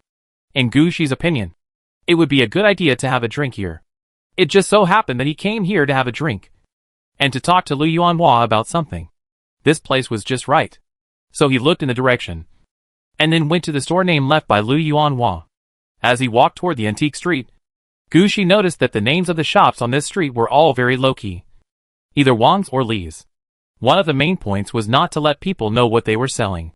Some shops didn't even have a sign. If it weren't for the tabletops on the street to let people know what they were doing, no one would know what they were selling. Gushi walked and looked all the way, and finally came to a small alley that was not too big. The alley between Shijia Food Shop and Yo Dolly Meat Soup is here. This place is really hard to find. I don't know how Brother Lu found it. Gushi looked around carefully, then thought about it, and didn't rush in. Instead, he stretched out his hand and asked Lingxi to bring 2 bottles of good wine. Then he tidied his clothes and walked through the alley. The alley in front of him was not wide. If 2 people walked, they might have to squeeze sideways. As they walked inside, Gushi felt something was wrong. Why does it look like someone else's self-built house in front of me? Before Gushi could figure out whether he had come to the wrong place, Lu Yuanhua's voice rang out not far away. Ha ha ha, Brother Gu, I knew you were coming.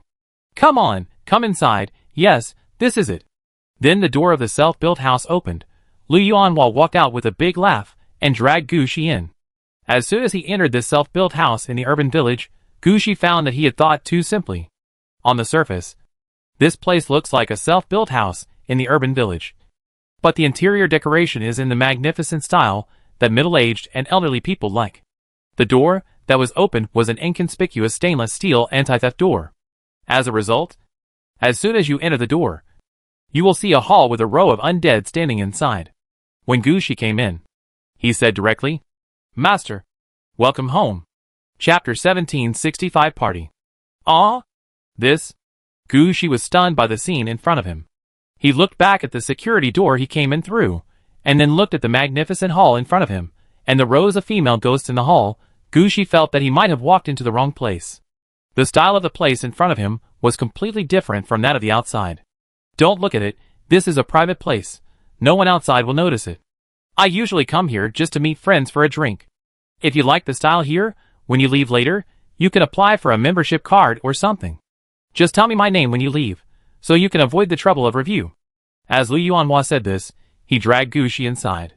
As they walked through the hall, Gu Shi found that a woman had appeared in front of Lu Yuanhua without knowing when. She was there to lead the way for Lu Yuanhua, and would whisper and laugh to Lu Yuanhua from time to time.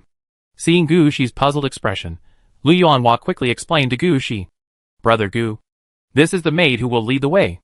Each member will have a dedicated maid." Lu Yuanhua raised his eyebrows proudly at Gu Shi while explaining. The meaning of his words was very obvious. This kind of service is not something that ordinary people can enjoy. However, Gu Shi doubted his words, because they walked out of the hall a few steps and were led to a door. Looking back at the hall behind him, Gu Shi also raised his eyebrows. Just 2 steps. How could he get lost? However, this was the place Lu Yuanhua chose. So Gu Shi didn't say much and followed him in. As soon as he entered the door, Gu Shi found that behind the door was a large private room covering more than 30 square meters. There was only one round table in the private room, and several players were already sitting at the table drinking. Gu Shi paused, and Lu Yuanhua said directly, "Today is my appointment, and you just happen to be here. Let's sit down and have a drink together. I'll introduce you to some friends." After that, Lu Yuanhua dragged Gu Shi to the round table and asked him to sit down first. After that, he asked Gu Shi if he had any dietary restrictions, and immediately added 2 dishes for Gu Shi. After arranging Gu Shi to sit down, Lu Yuanhua introduced Gu Shi's identity to everyone present. Of course, when he was bragging, he said that Gu Shi was his sworn brother and also Gongling Yu's disciple.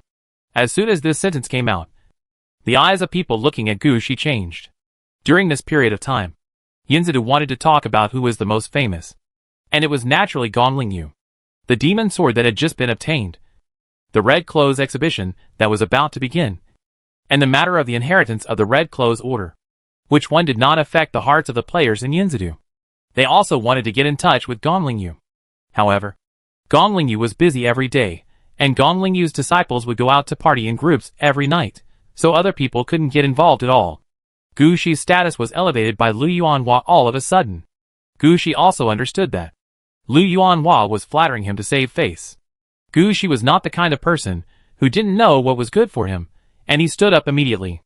"Everyone, I'm here uninvited this time, so let's drink 3 glasses first, to celebrate for everyone." Gu Shi was about to get the wine, but found that a wine glass had been delivered to him. Gu Shi looked back and found that a maid had been standing beside him. The wine glass was brought by this maid. Gu Shi looked again and found that it was not just him, but every guest had such a maid beside him. Gu Shi knew that this was the norm here, so he picked up the wine glass and drank 3 glasses in a row. With Gu Shi's opening, the atmosphere on the scene suddenly became lively. Gu Shi also integrated into these players. Through Lu Yuanhua's introduction, Gu Shi knew the identities of these players. Just as Lu Yuanhua said, they are all Lu Yuanhua's friends. Among these players, the lowest level is only level 15, and the highest level is 47. The lowest status is a community security guard, and the highest status is a professor at Hades University. But they can chat happily together, without caring about status or position at all, and talk about whatever they want. Even when eating, they make plans to wait for the next game, or where to go to play next weekend. It can be seen that they really don't care about status or anything like that. Gu Shi also slowly joined in. eating and drinking, and talking with him. Lu Yuanhua has the ability to keep the atmosphere from getting cold. Because Gu Shi just came over. He praised Gu Shi a little more. I met this little brother Gu when the dragon invaded Yin City last time. You don't know? I saw him as a talent to become an undead archer. Look at his appearance. He is very suitable to be an archer. That arm, that muscle, that eye. Wait, brother Gu, have your eyes been strengthened, so that you can see thousands of meters away? Hearing this question, Gu Shi couldn't help but say, That's right. That's right. You are a genius who is suitable to be a shooter. Why don't you come to our Death Secret Arrow University? I promise to let you reach level 20 in 3 years, and then you can be a professor in our school. 100 years, as long as 100 years, I can pass on everything about the Death Secret Arrow to you, and guarantee that you will reach level 60. No, I really like my current path. I really don't want to become an undead shooter. By the way, Brother Lu, I came to see you this time, because I actually want to ask you if you want something. Gu Shi saw that if he continued like this, he would be transferred to another school, which was not acceptable. So Gu Shi quickly changed the subject and directly stated his purpose. I went out once during this period and met a special archer. This archer is a pure standing attack method. But its attack range, attack power, and defense power are all beyond the level of normal archers. The most important thing is that this type of archer has a strong control over the surrounding area. The only disadvantage is that it is not easy to move, Gu Shi said, while showing Lu Yuanhua the information of the 4 versions of the Arrow Tower Hunter, the initial version, the enhanced version with many features, the Earthbound Spirit version with the Earthbound Spirit effect added after being resurrected by the Ghost Flower, and the undead version transformed by Gu Shi's double death. At first, Lu Yuanhua didn't care much, but as the types of Arrow Tower Hunters were shown, Lu Yuanhua's eyes became brighter and brighter. Finally, he walked to Gu Shi and grabbed Gu Shi's hands. Brother Gu, this really helped me a lot. You don't know? In my Death Secret Arrow University, there is only one type of soldier, the Death Secret Arrow, and it is the rarest archer soldier among the undead. It is not taken seriously at all. But this Arrow Tower Hunter is different. I can be sure that the Arrow Tower Hunter is the most suitable for the undead. This must be given to me. How much is it? Just name the price. I will never bargain. Chapter 1766 Transaction. At this time, the eyes of the people present looked at Gu Shi differently. At first, they thought Gu Shi came here to drink wine. Unexpectedly, he really came here to find something. Although they were not as good as Lu Yuanhua, who had a deep understanding of the archer profession, but they could also see from what Gu Shi took out that the Arrow Tower Hunter was really useful. Although it was not very convenient to move, but as the number increased, it was really stable to control a war zone. It can be said that super long range, melee, etc., have all been taken into consideration, except for the possibility of not being able to hit in space. They are a crushing presence in other directions. For undead professionals, this is an opportunity. There doesn't need to be many necromancers. As long as there are 10 undead Arrow Tower Hunters around, it is equivalent to having a powerful battalion-level force in hand. If there are 100 undead Arrow Tower Hunters around, it is equivalent to an unmovable undead disaster. Such a situation can become the last trump card for both high-level necromancers and low-level necromancers. As the only professional archer university among the undead, as long as the Death Secret Arrow University promotes the Arrow Tower Hunter, I believe many people will shift their attention to the Death Secret Arrow University. Even if only a small number of people are willing to become Death Secret Arrow or Arrow Tower Hunter, it will be a great gain for Lu Yuanhua. At this time, Lu Yuanhua looked at Gu Shi, waiting for Gu Shi's response. Gu Shi smiled and said, I brought this here because I wanted to give it to you. I can't use it myself, and there's no point in keeping it. But I have 2 conditions. You say it. Just say it. Let alone 2 conditions. Even if it's 200 conditions, I have no problem. Lu Yuanhua said with a pat on his chest. Brother Lu, I know that the Power Council will offer some resources every year. I wonder if you have these materials. Gu Shi said, as he took out a list of several materials. This is the material needed for the magic wand, about feathers, twigs, wood. The reason why I asked Lu Yuanhua is because Lu Yuanhua is a Death Secret archer, and he has some needs for such materials. If Gu Shi doesn't want to wait for the opportunity to select materials once a year, then asking Lu Yuanhua for adjustment is the best choice. When Lu Yuanhua heard that Gu Shi needed materials, He took the list. He just took a look, and pointed to a few of the materials and said, "This, and this I have in stock. You can go to the Death Secret Arrow University with me later, and I will give it to you directly." Gushi nodded, and then said, "I have more than 2,000 undead. They have some potential in archery, at least they will study hard. I want them to be scouts." "Brother Liu, do you have any training methods?" "Undead?" "Right. Bring them directly to my Death Secret Arrow University. I will personally transform them into Death Secret archers." Lu Yuanhua said proudly, "This is my ability. I can transform humans, elves, and undead archers into Death Secret archers." Gushi also remembered Lu Yuanhua's nickname, Undead Guru. From this point, we can understand what Lu Yuanhua's ability is. "Okay, then I will hand over all my archers to Brother Liu." "Okay, let's go to Death Secret Arrow University now." "Brother, don't, everyone is drinking." Gushi hurriedly stopped Lu Yuanhua. He directly took out the things related to the Arrow Tower Hunter, and packed them all in Lu Yuanhua's hands. When Lu Yuanhua saw these things, a hint of surprise flashed in his eyes. "How can I be so embarrassed?" After saying that, he didn't care about anything else, and directly took the information given and started reading it. Seeing Lu Yuanhua like this, Gushi was somewhat helpless, and could only help Lu Yuanhua to hold up the scene and communicate with those players, because everyone was unfamiliar. The things they could talk about were naturally not serious matters. So as they talked, the topic went off track. A dozen grown men were chatting there. It was impossible for them to talk about hiking or fishing. They were talking about steering wheels that turned automatically, and cars that took people to certain places for no apparent reason. Gushi naturally joined in on this topic. He made many good friends. At the same time, he also understood that if one wanted to play around, it had to be a high-ranking undead. After mastering the art of resurrection, he could really do whatever he wanted. He could really make the person alive or dead if he wanted to. The major changes were the most basic, and some were methods that Gushi had never heard of. The maids standing by were not idle either. They kept serving wine and picking up dishes for Gushi and his friends. The main goal was to keep Gushi busy. The meal lasted more than 3 hours. It was not until Lu Yuanhua finished reading all the information that the meal was over. Lu Yuanhua directly stopped Gushi and said to the invited friends, "Brothers, I'm afraid there won't be a second game tonight. I have to deal with this matter. Next time, I will still treat you. Everyone must come in."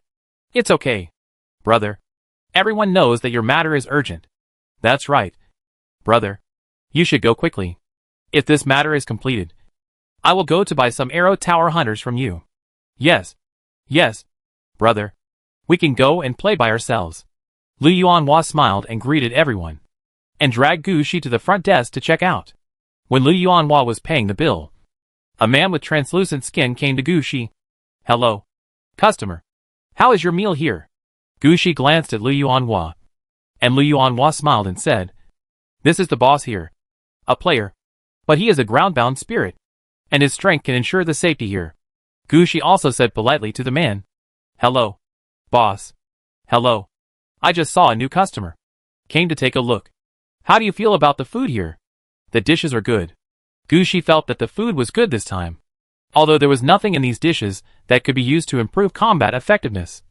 The taste was really incomparable to ordinary people. "Like it. This is our membership card. You can come directly next time if you need it," the man said, while he stuffed a membership card into Gushi's hand. Gushi thought it was just an ordinary membership card, a sales pitch by the boss, so he put it away.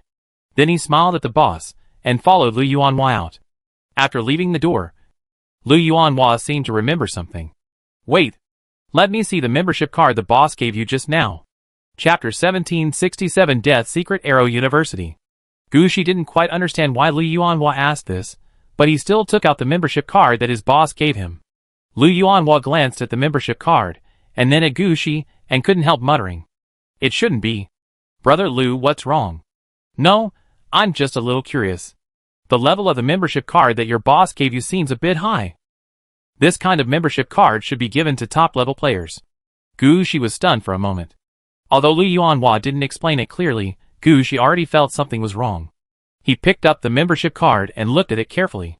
At this time, Lu Yuanhua also showed Gushi his membership card. "Look at mine. Is it the same as yours? This is wrong." The boss must have heard something. Thinking of the maid standing beside him during the meal, Gucci almost understood the situation. But Gucci didn't know where he let the cat out of the bag. But seeing that the boss secretly gave him a membership card, he probably didn't plan to spread the news. That's it. Gucci put away the membership card and followed Lu Yuanhua out. Lu Yuanhua led the way in front, and Gucci followed behind. Gucci asked in surprise at this time, "Brother Lu, don't you have a car? I didn't drive out. It's hard to park here. And you don't really think that the cars in Yin City are faster than buses?" "Ah, I have a mount that moves at supersonic speed." Gucci was stunned for a moment, and finally said, "It's useless. When there is a traffic jam, you can't run over it. So besides the bus, the teleportation array is actually the most convenient way to move. There is a teleportation space here. You can directly reach the security room of each school in Yin City." As Lu Yuanhua said this, he took Gucci to the end of the street. There was a pedestrian street guard room there, where several Death Knights were drinking tea. Seeing Lu Yuanhua bringing people over, these Death Knights smiled and greeted Lu Yuanhua. "Master Lu, you are here? Are you going to go back?" "Yes, thank you. Help me locate the security room at my school." "Okay, no problem." A Death Knight quickly operated. Another Death Knight boasted to Gucci, "Are you stunned? This is the security system of Yin City. It can directly send people to every security booth and guard room." Lu Yuanhua raised his eyebrows to Gucci proudly, without any unnatural abuse of public resources for personal gain. And these Death Knights did not say anything to Lu Yuanhua. They all understood Lu Yuanhua's status in Yin City. Although the Death Secret Arrow University ranked quite low in Yin City, it was only because there were fewer undead players learning archery, not because Lu Yuanhua was weak. He is one of the strongest people in Yin City. He is definitely a man who walks sideways in Yin City. Using some public facilities in Yin City here is not a big deal. In the eyes of these Death Knights, it is just like a big shot coming, with a police car leading the way. No one will say anything to them. So when Lu Yuanhua came, they directly opened the transmission room in the guard room, and positioned themselves. "Come quickly." Lu Yuanhua dragged Guxi's hand, and said loudly he didn't want to stop here for a moment. Guxi knew very well that the profession of Arrow Tower Hunter was attractive to Lu Yuanhua, and he did not refuse. He was dragged directly into the teleportation room. As the door of the teleportation room opened, Guxi's eyes blurred, and then he found himself being sent to another place. This is also part of the Yin City. Looking up, you can see one of the 10 scenic spots of the Yin City, the Heavenly Ghost Road. However, Guxi noticed that there were all tall trees without leaves around here.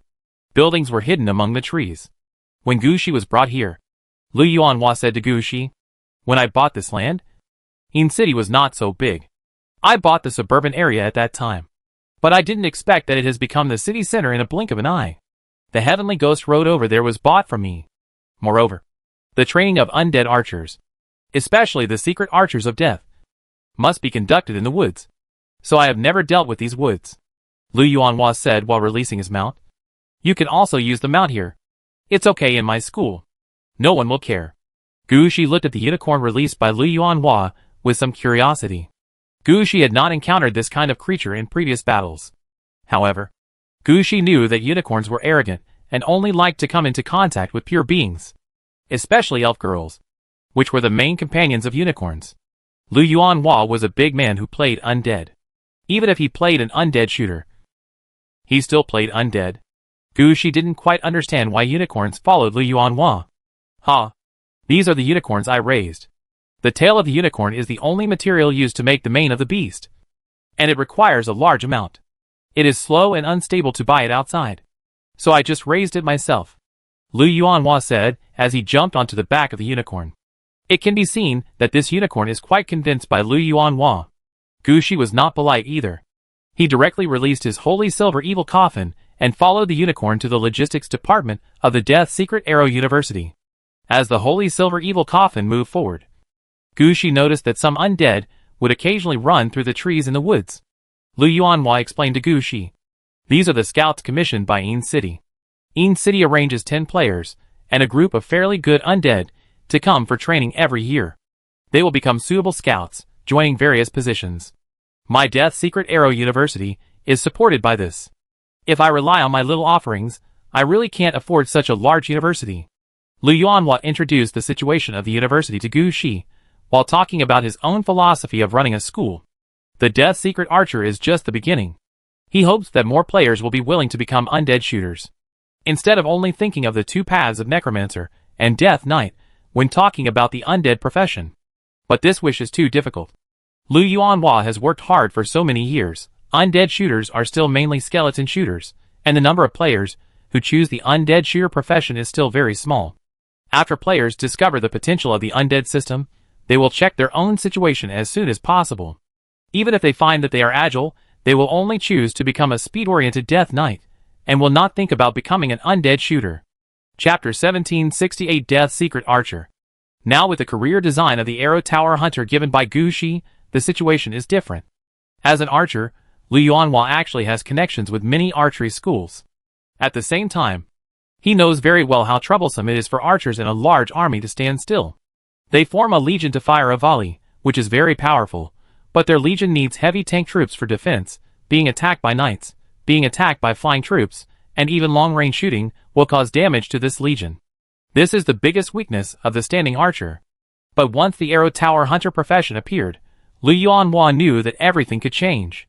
Arrow Tower Hunters are more standing than standing archers, but the Arrow Tower's blessing on attack and defense is really strong. One Arrow Tower guarding a range is really not a dream. I believe other archer schools will also be interested in this kind of Arrow Tower Hunter. Then Lu Yuanhua can put forward many conditions, such as an agreement that, if the students in those schools accidentally die in the game, they will transfer to the Death Secret Arrow University and study in a short-term university. Finally, he continued to live as an undead player. This can also be considered a source of students. In this way, Lu Yuanhua has taken too much advantage of Gu Shi. No, I have to give Gu Shi some more benefits later. Or let Gu Shi be the vice president of the Secret Arrow of Death University, so that there will be corresponding offerings every year. This can also help Gu Shi grow up. So Lu Yuanhua changed his mind. Brother Gu, I see that you have special needs for some materials. No suitable source. It just so happens that my area is large enough. How about you put yourself in my place as the vice president? And I will help you raise some animals. Don't underestimate me.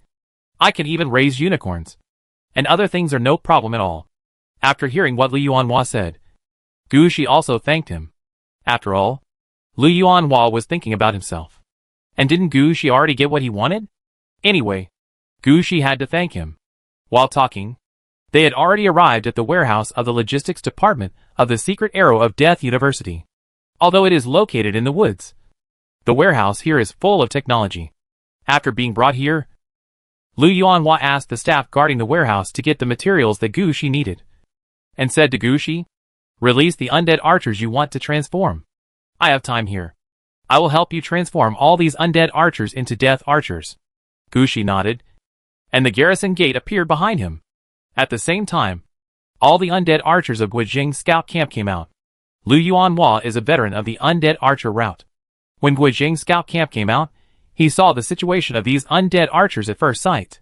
He turned his head and looked at Gu Shi. These people under you, have the talent of death knights, but they have the desire to become archers. And you have the potential to become an archer, but you only want to be an undead mage. I really don't understand what you are thinking. But I am really convinced. How did you find so many undead archer professions? Their situation. No. Why do their faces look a bit the same? Gu Shi had no way to tell Lu Yuanhua that all these undead spirits were transformed from one person.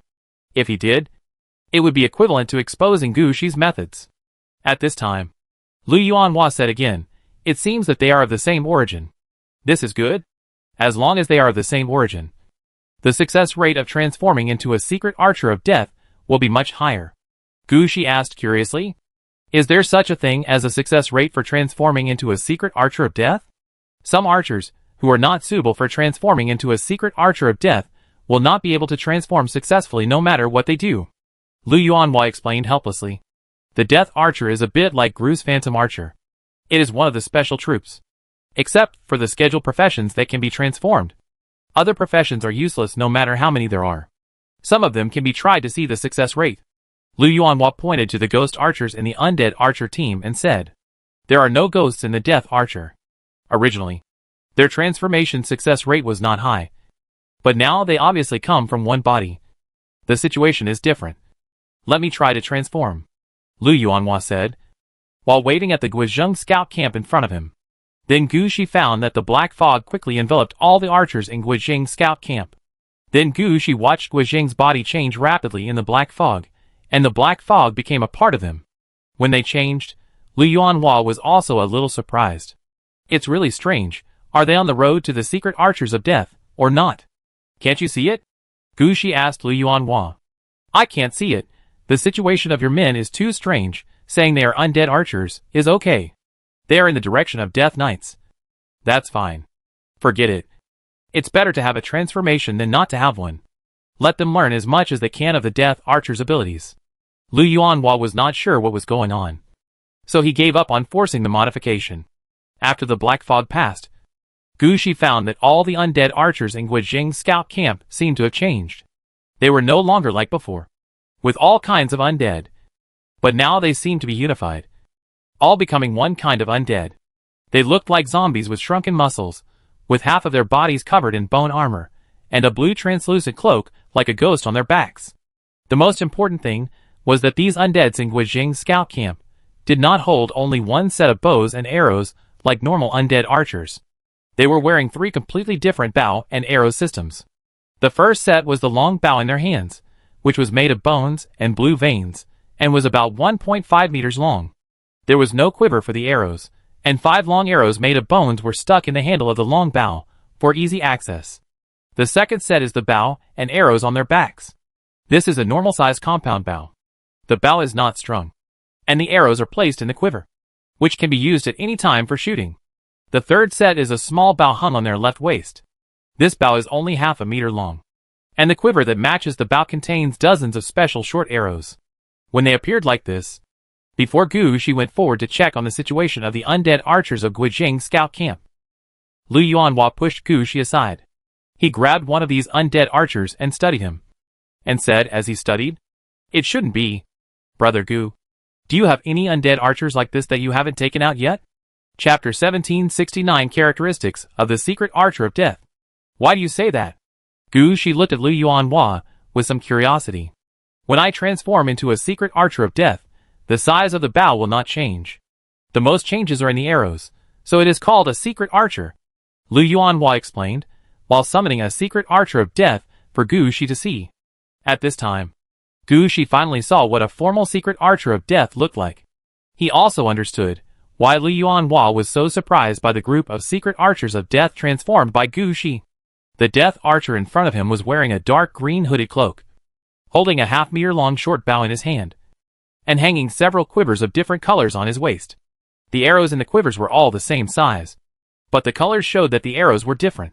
Lu Yuanhua also directly displayed the attributes of the death archer at this time, explaining the situation of the death archer to Gu Shi.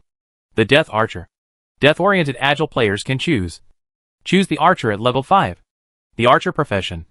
When changing to level 10, find a death archer senior to train, or receive enlightenment before level 10.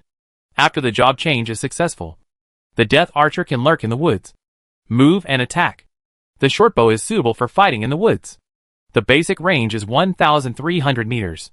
According to the previous choice when the archer was a bowman, a variety of different secret arrows can be made. The attack is mainly based on these secret arrows. As the level of the death archer increases, more and more skills will be mastered. At level 35, level 45, and level 55, there is an opportunity to change jobs and strengthen each time. When Lu Yuanhua introduced it, he would also let the death archer he called over to demonstrate it. At this time, Gu Shi also understood that there was something wrong with his Guizhong scout camp. 3 sets of bows, heavy half armor. These are not the style of the death archer. Facing Lu Yuanhua's explanation, Gu Shi also explained to Lu Yuanhua, "I have seen these undead under my command before I died. They are the kind of people who want to be archers. But everyone who sees them thinks they will become death knights." Lu Yuanhua nodded. "I can see this too. They are really suitable to become death knights. After they died, I wanted them to become scouts. So I let them learn to fly. Learn to fly. Can they fly?" Lu Yuanhua was a little surprised. And then he reacted immediately. "Oh, I understand. You gave them flying mounts. No wonder, they are holding big bows for shooting from the air. I can understand this style.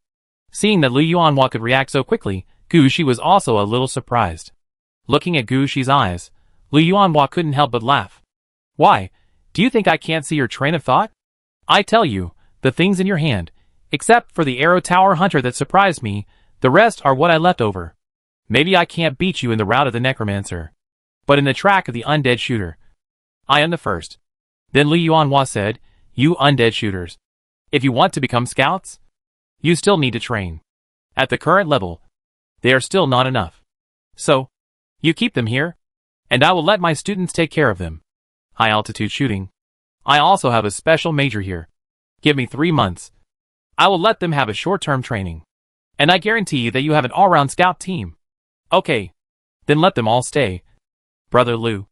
Thank you very much this time. What is there to thank? What is the relationship between us? By the way, these are the things you want. Take a look. Are they suitable? If used together, these two can be cultivated. I will have them raised in my school. At this time, Lu Yuanhua's men also set up several materials. These materials are important materials for making magic wands. Gu Shi went to collect them before, but he didn't collect much. Now he got a lot from Lu Yuanhua. I can use these. Thank you so much. We are still polite. Let me tell you, you are a necromancer. You should have the 3 death skills. If you have your own death city, you must not invest all your resources in it. In the real world and in the game, you must also invest accordingly.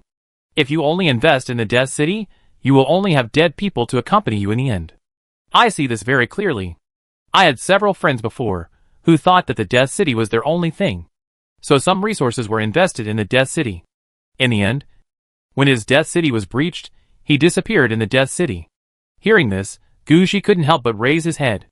How could this happen? You are still at a low level you don't know yet. When you reach level 35, you will understand that. The death city will eventually need to make a choice. Gu Shi was silent for a moment. He felt that this matter was more important, and he would find a chance to ask teacher Gongling Yu for clarification. If teacher Gongling Yu is not sure, then he would ask teacher Jun. Okay, I will take care of it here first, don't worry, as long as I have the Death Secret Arrow University, you will not lack the materials you need. Lu Yuanhua patted Gu Shi's shoulder and said, by the way, I'm going to find someone to study the training method of the Arrow Tower Hunter first. So I won't accompany you. You can walk around my university. But if you don't want to, just go out from here. There's a bus outside. Lu Yuanhua was really anxious. It was already midnight, and he planned to deal with the Arrow Tower Hunter first. But before Lu Yuanhua left, he still pointed a direction for Gu Shi. He even blinked at Gu Shi. That's the direction of the girls' dormitory. Don't run there at this time. Listening to Lu Yuanhua's teasing, Gu Shi was speechless. Is he that kind of person? After Lu Yuanhua walked away, Gu Shi also drove the Holy Silver Evil Coffin towards the main entrance of the Death Secret Arrow University. Gu Shi was not in a hurry to return to the apartment at this time. He wanted to find a place to sleep and talk about it tomorrow. Anyway, he had just returned to Yin City. For the next 20 years, Gu Shi would stay in Yin City. He would have enough time to go wherever he wanted. As for the matter of Octopus Head and the Creation Bridge, Gu Shi did not intend to care. At the beginning, Gu Shi wanted to avoid the fate of fighting with Octopus Head predicted by the little fox. Now, Gu Shi's final goal is the same, but the idea is different. At this time, Gu Shi is thinking that he should take his fate into his own hands. Chapter 1770. Why do we have to queue up in the middle of the night? After leaving the Secret Arrow of Death University, Gu Shi did not take the bus back, but walked on the street outside the school. The night in Yin City is not actually deserted. Many undead like to go out and walk around at night. After all, the style of Yin City is to find ways to fit human life. It is not gloomy during the day. Some undead, who don't like light very much, can only hide during the day and come out at night. This allowed Gu Shi to see many different undead races. Because Gu Shi has the power of the Lord of Death, all the ownerless undead, when they look at Gu Shi, their favorability is immediately maxed out. When Gu Shi noticed them, they also noticed Gu Shi. Some undead even showed their abilities there. Gu Shi just smiled at their behavior, and sometimes nodded to them. At this time, Gu Shi's mind was more focused on the night view of the Yin City. After all, the life of the undead is also a life. Gu Shi wanted to see what a normal undead city should look like in the end. After walking for more than an hour, Gushi had walked a considerable distance. It was almost 3 o'clock in the morning, which was the darkest time of the second half of the night. However, many players seemed to have gathered on the street at this time. Those players lined up one by one, as if waiting for something. Gushi walked forward with some curiosity, stood at the end of the line, and asked, "What are you doing?" The one in front of Gushi was a Death Knight player, who had the word handsome tattooed on his face in big red letters. Gushi didn't know if he was handsome or not, but with his appearance, it was hard to tell what his original face looked like. The handsome guy turned around and looked at Gushi.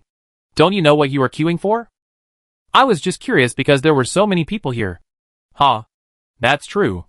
I'm telling you." The handsome guy immediately agreed with Gushi's words and began to explain the situation to Gushi. Gushi also listened carefully. As he listened, Gushi's eyes lit up. It turned out that the queue here was because the 130th eastward expansion plan of Een City was about to begin. The land for the eastward expansion was scheduled for auction today. In addition to commercial land, residential land, public facilities land, and road traffic land, some private land is also open to the public. As long as you are a resident of Een City, you can buy an acre of land to build your own house. Of course, the amount of such private land is not large, and most of them are scraps cut from commercial land or public facilities land. But the land of these private lands is real. Buying a piece of land, whether it is to build a small courtyard for self-residence, to grow vegetables, or to make a grave to bury yourself, it is all useful. So many people are eyeing these private lands.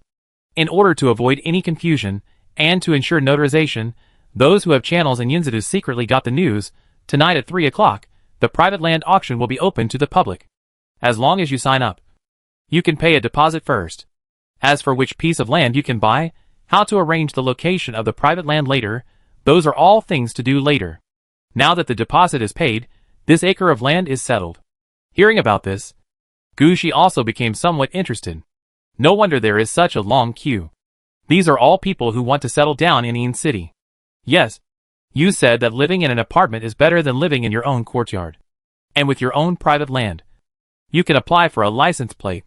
Although I don't know how long I have to queue. I can finally start queuing. Right? Even if it takes a long time. Regarding the license plate of Een City, Gushi really didn't know what to say. Gonglingyu had a Lingyu industrial zone a long time ago. This is semi-private, semi-commercial land, but it is completely Gonglingyu's territory. As a result, until she got the demon sword, her license plate had not been queued up. If it weren't for the red suit, Yinzadu would probably not give her a special exception and arrange a license plate for her in advance. If this handsome guy wants to get a license plate with this acre of land, he will probably have to wait for a long time. That's better than having no chance to start queuing. That's true. There will always be a chance if you start queuing. Anyway, you can wait for hundreds or thousands of years. If it doesn't work, just fall into the coffin and wait for someone to wake you up when it's your turn. Undead players are simple like this, not afraid of death, and can joke about life and death. After hearing what Gushi said, the handsome guy also patted Gushi on the shoulder. You are more open-minded, but I am not. I think differently. If I die, let my son queue up. After all, the license plate can be passed down in the family, and the queuing thing can also be passed down in the family. You are so handsome, you have a son? Ha ha, college classmate, and we got one by accident. The handsome guy laughed when he heard it. At this time, Gushi was also curious about what was going on here. He met many families in the depths of the game, but he really didn't understand the family situation. After all, his parents only raised him until he entered the Netherbone Wind Academy, and then there was no contact. Not to mention giving him equipment, they didn't even prepare any guidance. Gushi really didn't know how a normal family operated. Regarding Gushi's question, the handsome guy felt a little helpless when he heard it. Brother, you are my brother, my son is still young, how can I know about the affairs of a big family? But I think, at least I will ensure that my son goes to school normally. If my son has the talent to pursue other career paths, I will find a way to send him to other star regions to study. But that's the most. I'm afraid I can't take care of more. Gushi listened and felt that this idea was very similar to his parents. Responsible for the growth of children, but not responsible for the children's in-game affairs. Gushi thought about it, and understood the reason. After all, he didn't have anything to pass on. The game level cannot be passed down. The level of this handsome guy is not even equal to that of the orange equipment. As for the purple equipment inheritance, what a joke. This place is not like the deep part of the game, where some purple equipment of better quality is passed down as treasures. So in the absence of inheritance, it is natural that children are raised freely. At this time, the handsome guy asked Gushi again, "Brother, what about you? Do you have any successors?" Gushi shook his head repeatedly. "How old am I? It's too early. At least I have to wait until I'm 30 before considering this matter." "No way, I see that your level is very high. You're not even 30 yet? My God, I've lived in vain these years." Just as Gushi and the others were talking, the team kept moving forward. It will soon be Gushi and the others' turn. At this time, the handsome guy secretly told Gushi, "I'm telling you, I have inside information. When you choose a place later, look at the direction I choose and follow me." Chapter 1771, Buying Land Can Also Use the Power of Fate. While talking, the handsome guy had already entered the registration area. Gushi, who was following behind, looked inside. Gushi found that there was a map in front of him that had been made into a sand table. At this time, the sand table was already full of flags. There were not many empty spaces on the sand table. The handsome guy stood in front of the sand table and hesitated for a long time. Finally, he made a choice in a certain area. At the same time, he looked back at Gushi and gestured to Gushi that was this area. Gushi, who mastered the art of pathfinding, was very sensitive to the map and remembered the location of the map at a glance. After the handsome guy went out of another door, Gushi stepped forward and a player received him. "Hello, sir. Are you a permanent resident of Een City?" "Yes. I am studying at the University of the Underworld. I will study with teacher Gongling, and I will stay in Een City for the next 20 years. This has been signed." The player just asked casually. After all, it was a necessary question, but he didn't expect to meet such an answer. "Studying at the Hades University, I have encountered this before, in fact." With this point, "You can buy land here." But what do the last two sentences mean? "You are studying with teacher Gongling. Why don't you just say that you are Gongling's disciple? And you have signed an agreement. You will stay in the Een City for the next 20 years. This is clearly the attitude of introducing talents. Shouldn't this situation be discussed in the office? Why do you need to come here in the middle of the night to line up?"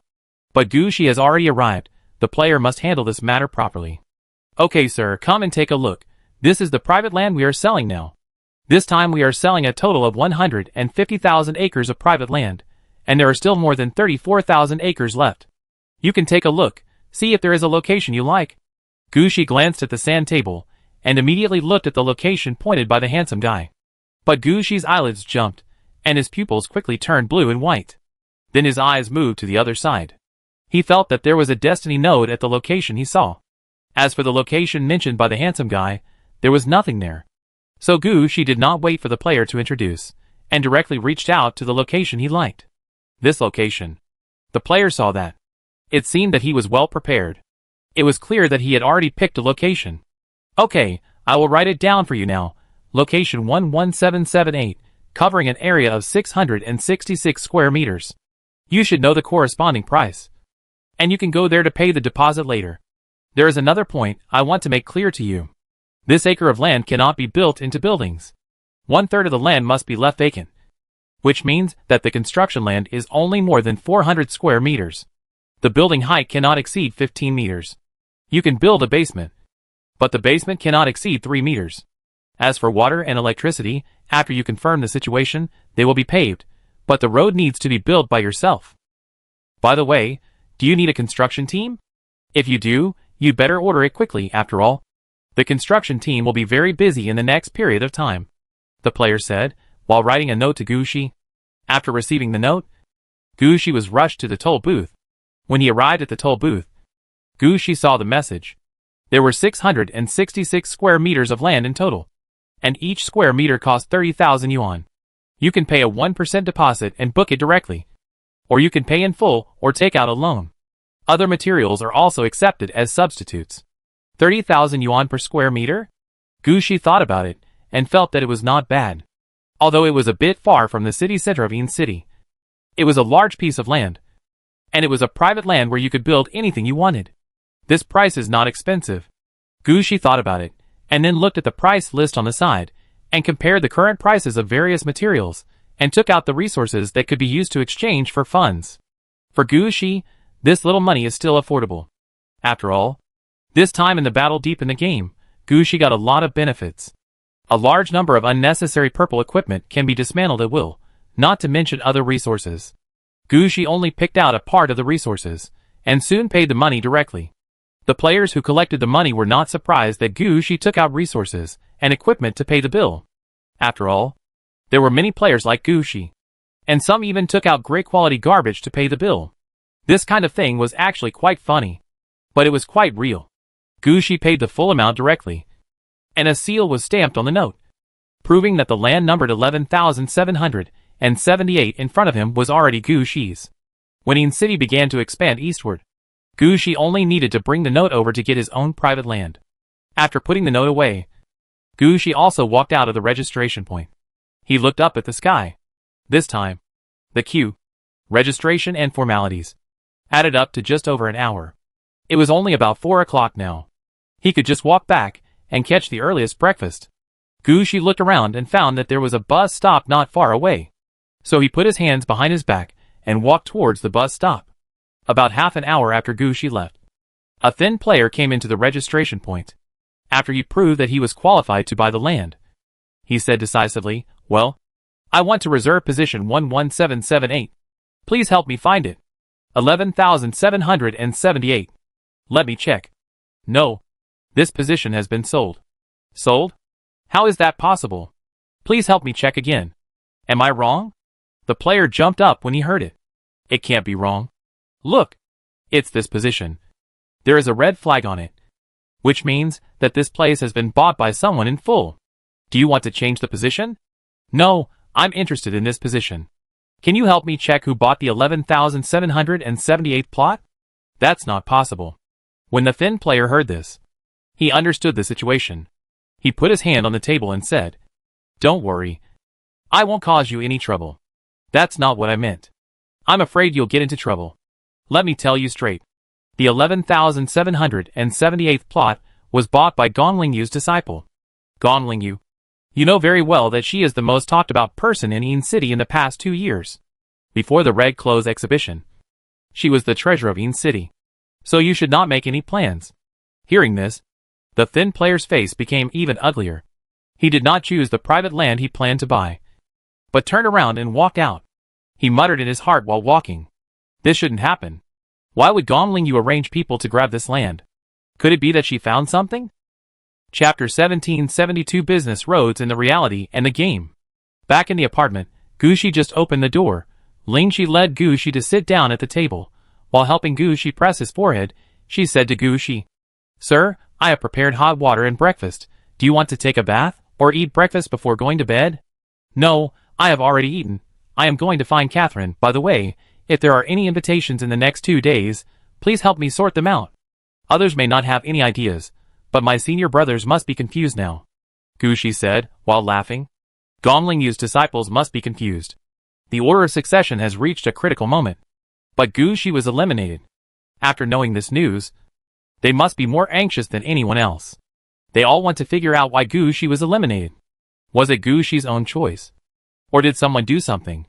If it was just Gu Shi's own choice, they might be able to put their minds at ease. If someone did something, they would be worried. Because if someone could drive Gu Shi away, they could also drive them away. Gu Shi was also very clear about this. So he planned to take advantage of this opportunity to make a good profit. As for whether these disciples of Gong Lingyu would be convinced, Gu Shi believed that they would make their own judgment. After all, Gu Shi only hid the information that he had obtained the red suit, and he did not prevent people from checking.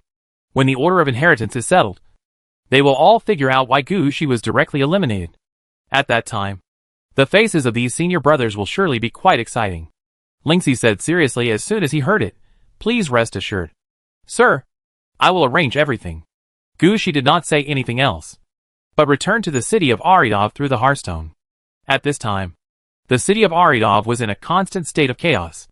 2 new death cities had just been built, and 3 death cities had been dismantled, and all the materials inside had been transported back.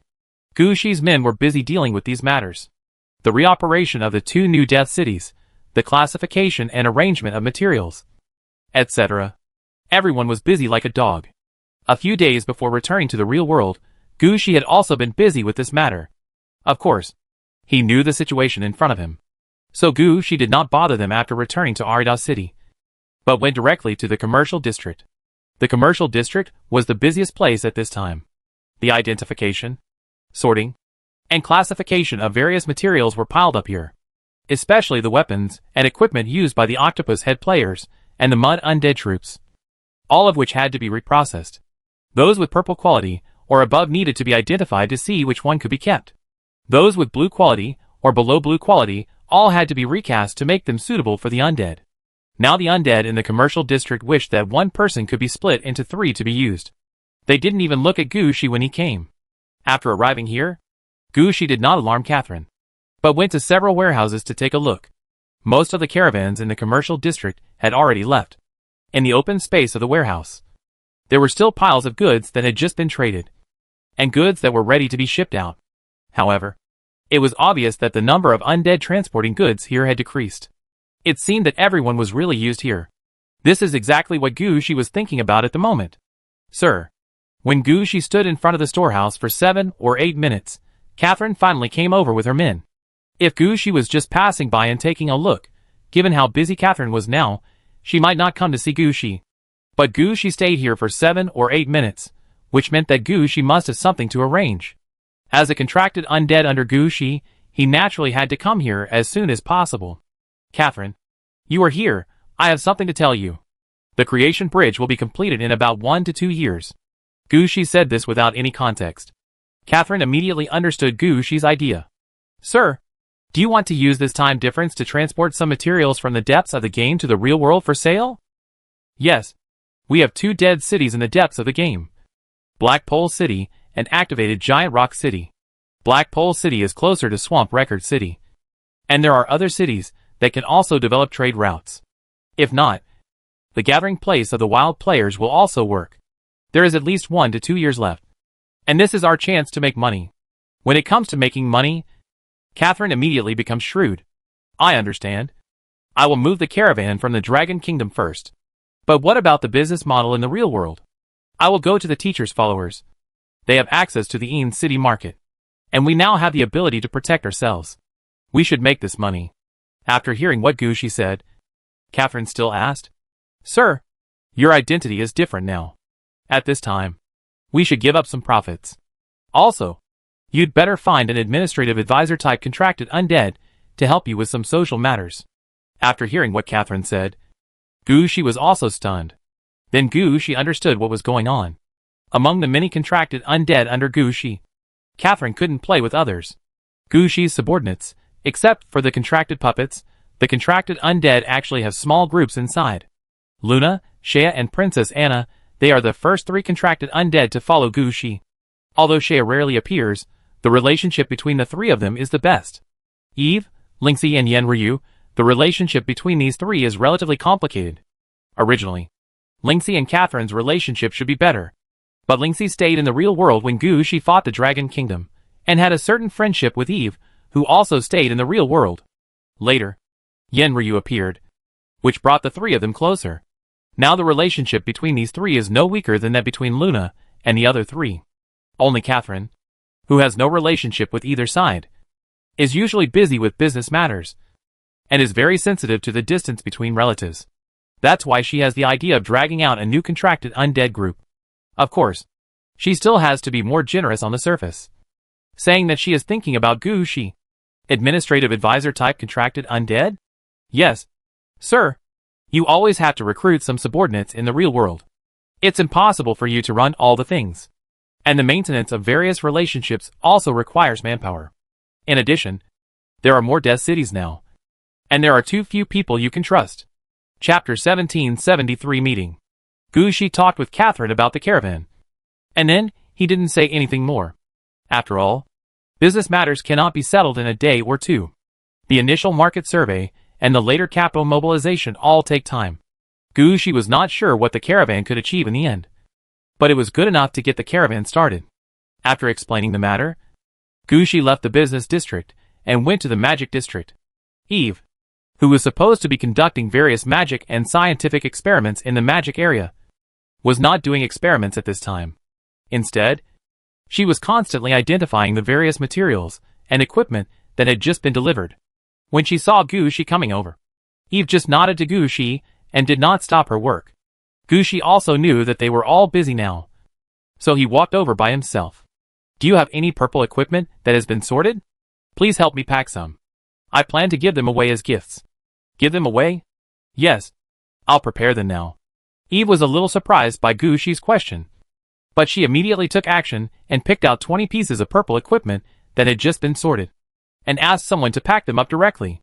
Gu Shi took a look at the purple equipment and found that most of them came from Octopus Head players. No matter the style or attributes, they all had the weirdness of octopus heads. The attributes of these equipment were okay, but the negative effects were also relatively high. But the advantage was that the attributes were relatively special. After Gu Shi picked up the packed equipment, he signed the delivery order. After that, Gu Shi did not look for Luna, but turned around and left the city of Aridov. Although Gu Shi did not say anything, he also understood that there were several other death cities in Aridov. If he wanted to sort them out, it would take at least half a month. His subordinates have worked so hard. Gu Shi will not waste this half month. He also has some things to deal with. When he returned to the apartment, Lingxi came up to him immediately. Sir, is there any news about my senior brothers? Yes. A few of them sent you a letter, hoping that you can meet them privately today. Who are they? Gu Shi did not look at the letter in Lingxi's hand, but asked directly. There are Senior Brother Li, Senior Brother Lu, Senior Brother Shi, Senior Brother Bai and others. Gu Shi took a look and found that they were the senior brothers who had graduated from Gonglingyu a long time ago. Moreover, according to the recent rumors in Yin City, their succession rights are relatively high. As for the other senior brothers, Gu Shi felt that they were not unmoved, but they were waiting and watching. See what the senior brothers with higher rankings can get from Gu Shi. They will make a decision later. Gu Shi also planned to communicate with these senior brothers. Although they did not know the reason for Gu Shi's withdrawal, as long as the succession rights are determined, not to mention other things, the top 10 will definitely know about the red dress expansion ban. When Gu Shi wants to win them over, it will not be so easy to deal with. Now is the time to communicate with them and borrow their strength.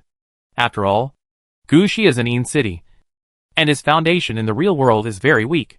Apart from Gonlingyu's lineage, he has almost no connections. If Gu Shi is just an ordinary person, he doesn't have any connections. But after listening to Lu Yunhua's words, Gu Shi is considering slowly shifting part of his focus to the real world. In this case, Gu Shi needs to start expanding his own connections, and the senior brothers are his best choice. Gu Shi did not forget that when he first met several disciples under Gonglingyu, he told them about being targeted by the octopus head, and these senior brothers immediately thought of ways to help Gu Shi kill the octopus head. From this point, it can be seen that the relationship between brothers is very close. So to build relationships, it is natural to start with the senior brothers. Looking at the information on hand, Gu Shi thought about it, and finally decided to start from the real senior brother. No matter what, now the first person to inherit the demon sword is still Senior Brother Shi. I believe Senior Brother Shi is the one who least wants any problems. Please reply to Senior Brother Shi. The others can also help me speak. After Senior Brother Shi and I have a clear discussion, we will consider other things. Gu Shi handed the matter to Lingxi to handle, while walking towards the bathroom. At this time, Gu Shi really wanted to take a rest. After all, he didn't sleep all night yesterday, and went to Yellow City again after he came back. Now he is somewhat tired. Lingxi is the one who cares most about Gu Shi's health among so many contracted undead. Others are thinking about how to complete the tasks given by Gu Shi, but she is the only one who considers whether Gu Shi will be tired. Seeing that Gu Shi is going to take a shower, Lingxi immediately put down the things in her hands and arranged for Gu Shi first. Then she helped Gu Shi to reply to the letter. As for whether it would delay time, Lingxi really didn't care. Gu Shi was also tired at this time. He took a quick shower and fell asleep on the bed. Lingxi helped Gu Shi adjust the temperature and other things, then slowly closed the door and left. Then Gu Shi's intention was sent to Gu Shi's senior brothers through the letter, regarding Gu Shi's desire to meet Senior Brother Shi alone. The other senior brothers were also silent. In the past 100 days, Gonlingyu's disciples have actually split into several factions. Most of the disciples have supporters. It's just that because Gu Shi left Yin City early, No one was able to win him over. As soon as he came back, he caused such a big incident, and directly withdrew from the ranking of the succession right. This made everyone a little confused. They didn't know what Gu Shi was doing. For a while, everyone was talking about it. Even Senior Brother Shi, who had received clear information, was discussing this matter with several of his supporters. Listening to Senior Brother Shi's question, one of the supporters said, "Big brother, you really think too much. No matter why Gu Shi did it, he no longer has the right to inherit the demon sword. So what do we have to worry about? Among all of us brothers, you are the closest to the red dress. You have to show your strength. This time you should go openly. After you go there, ask him directly why he came back, why he lost his inheritance rights, whether he offended the teacher.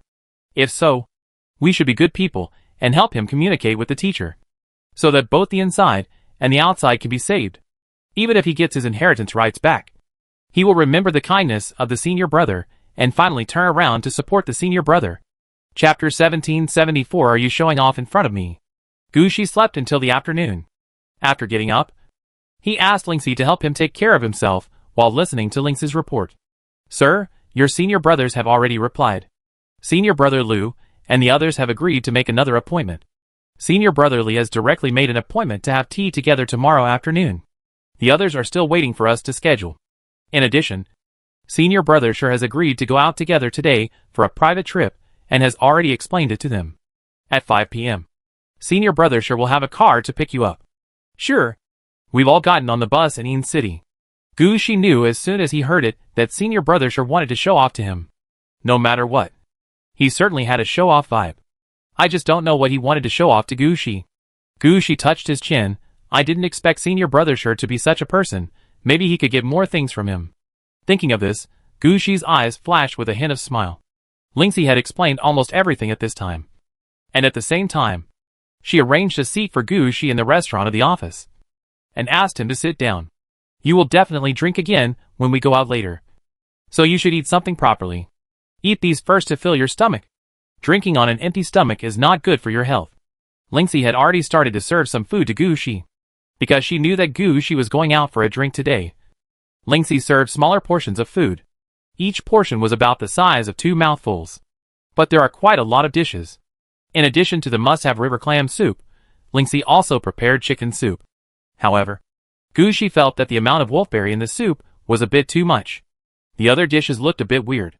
Gu Shi ate a dozen dishes and felt warm all over. Seeing Gu Shi's face start to turn red, Lingxi also smiled happily. "That's right. He's pale and skinny and looks bloodless. How can he be healthy? I'll prepare more for Gu Shi next time." Fortunately, senior brother Shi had already arrived at the gate of the community at this time. So Gu Shi didn't eat any weird food. He made an agreement with Lingxi that if he felt tired or wanted to come back, Lingxi would go to pick Gu Shi up.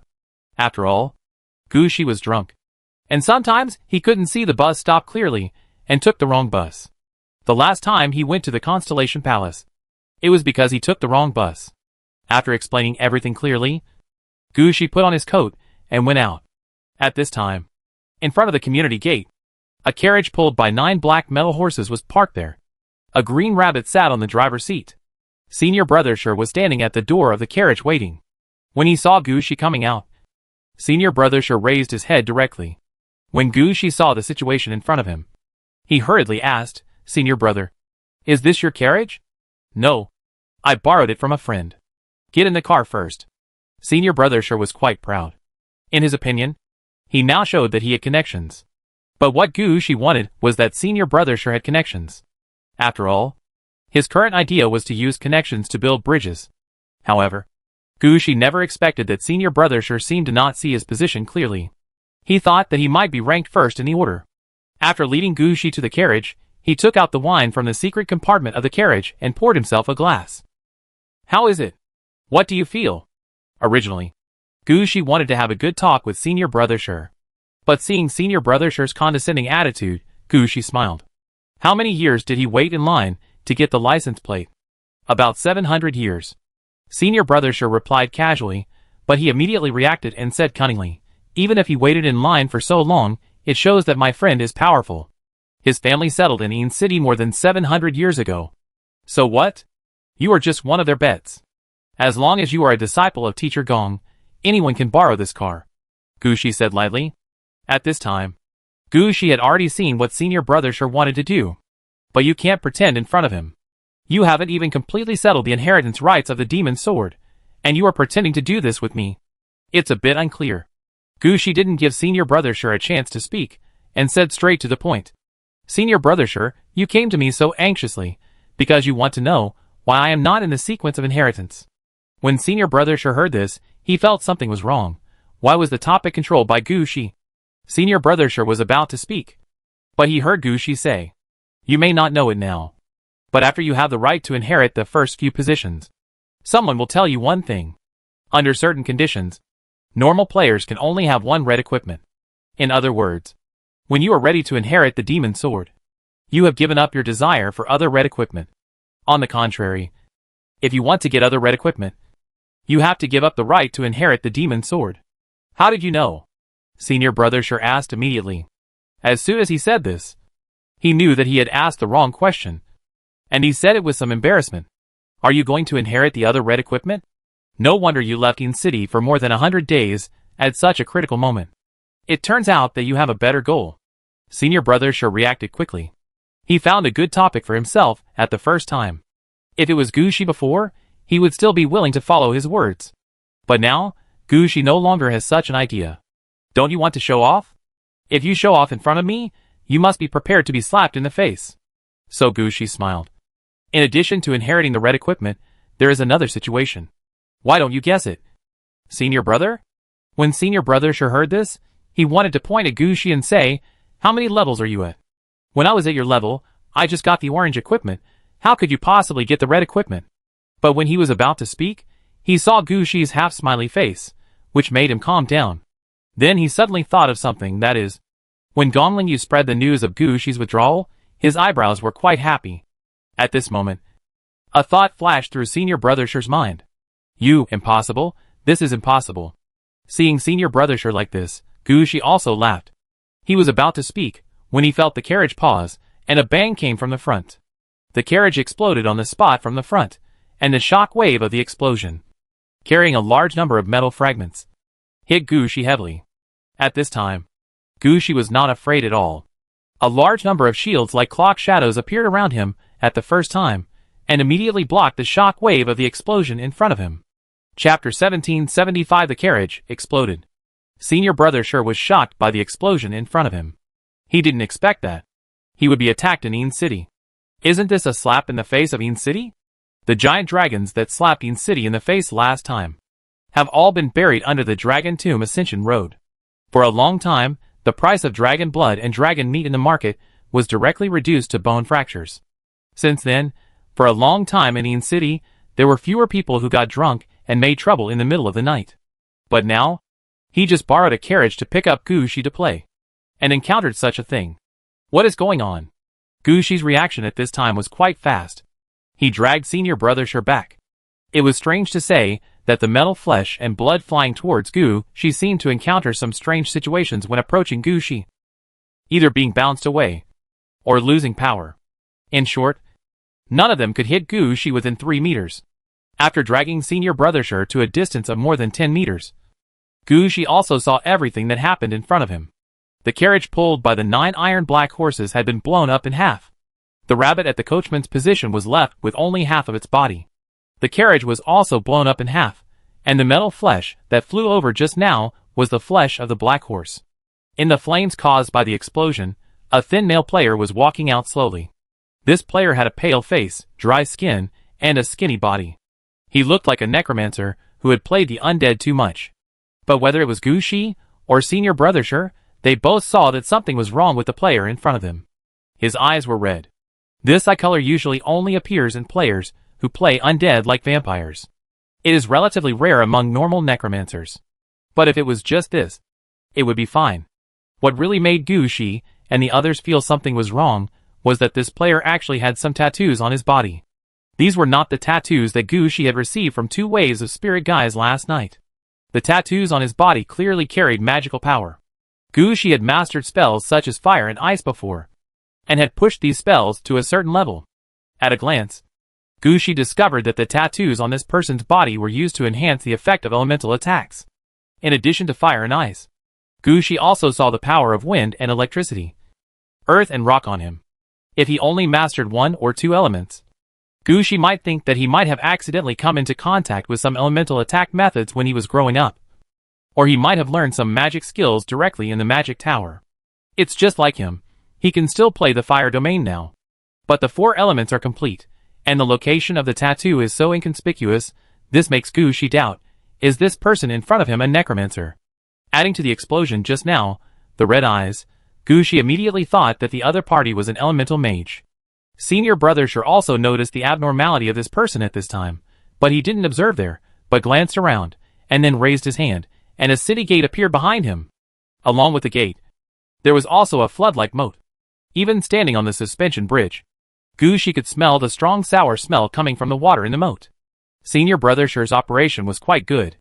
The gate behind him was the gate of the Death City. But his control over the moat was abnormal.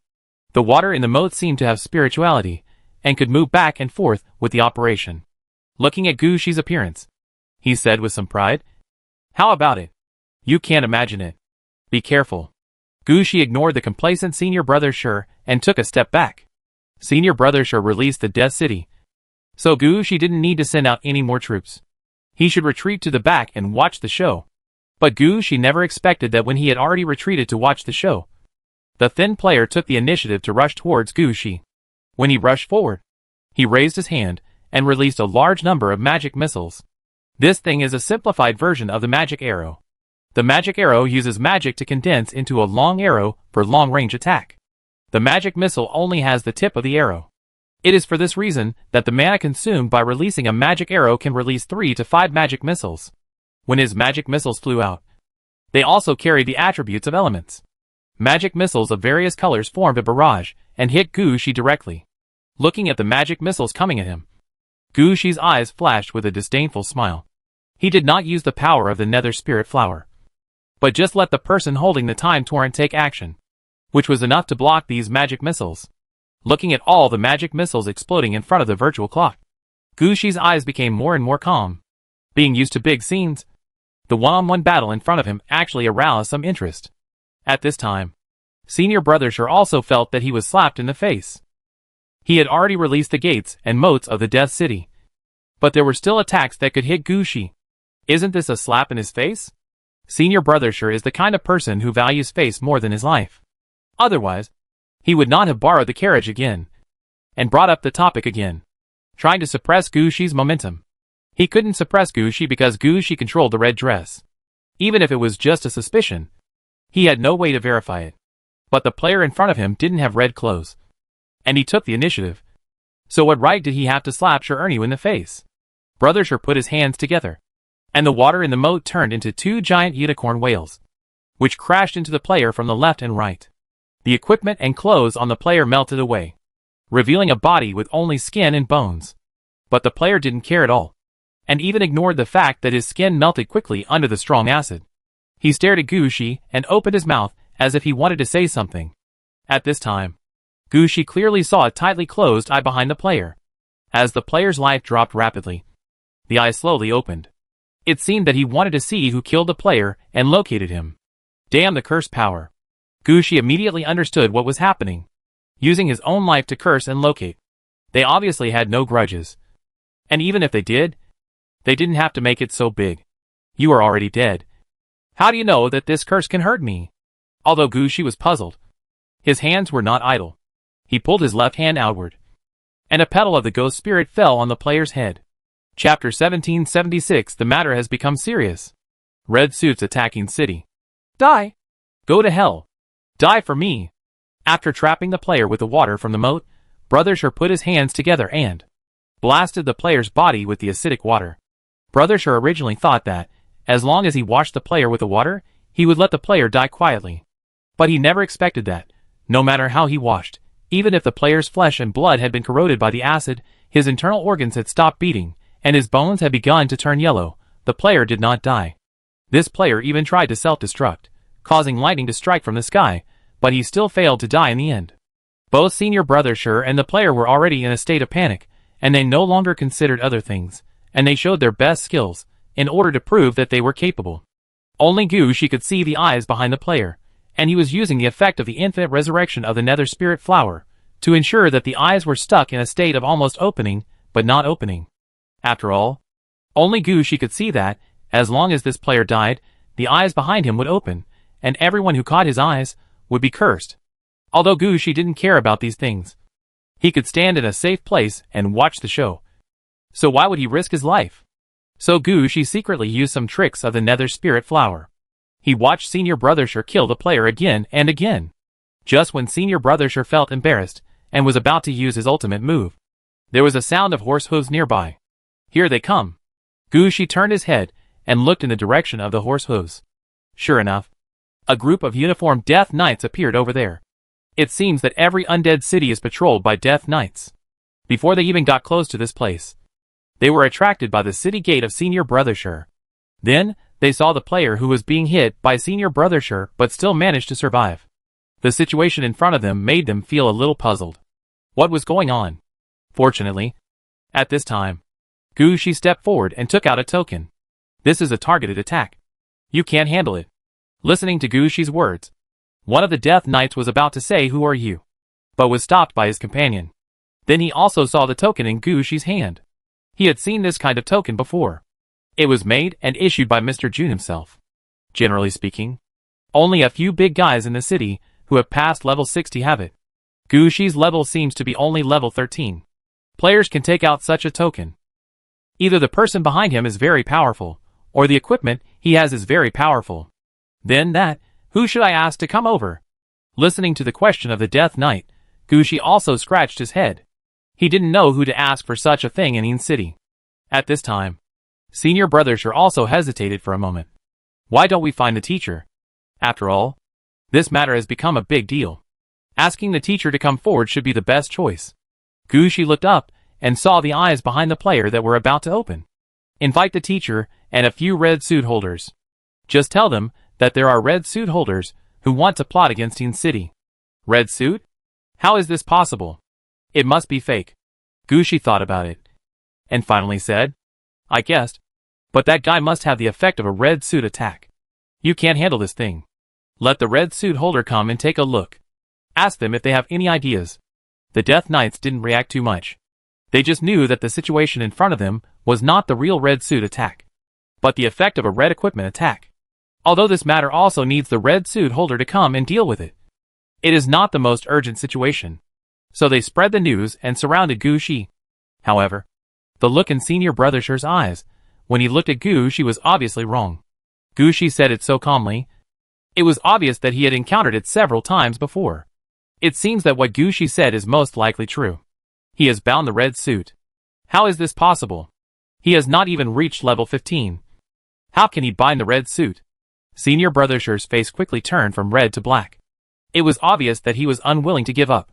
Gu Shi didn't say much at this time, but just stared at the player in front of him. Before someone came to replace him, he still had to make sure that the player would not mess around. About 3 minutes later, a player walked out with his hands behind his back. This player was similar to an ordinary player, whose level had not yet reached level 60, and should be around level 55. However, Gu Shi didn't pay attention to his level.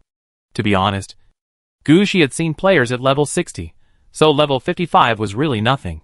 What really attracted Gu Shi's attention was the aura emanating from his chest. Others couldn't see it, but Gu Shi could see that. A hint of red light was flashing on the heart-protecting mirror on his chest. Red outfit, number 400. Nether heart. Gu Shi had personally experienced the effect of this thing. Apart from other things, the player's level plus 10, the level of the player's undead troops increased by 5 to 7 levels, all the negative effects of purple outfits were completely wiped out. Just this one, it was enough to make people understand what the Nether heart represented. Seeing this person appear, Gu Shi did not hide anything. He spoke directly to the man who just appeared. Mr. Feng. You came at the right time. I am talking about this guy. He has an eye behind him. As long as he dies, the eye will open. I feel it should be a curse-like attack effect. It is very powerful. And it is a bit like the one when unbinding. Mr. Feng knew who Gu Shi was when he heard what Gu Shi said. After all, there is one more red dress owner in Yinzadu. Mr. June will definitely inform the others about this matter. After listening to Gu Shi's words, Mr. Feng did not believe them completely. He had his own way.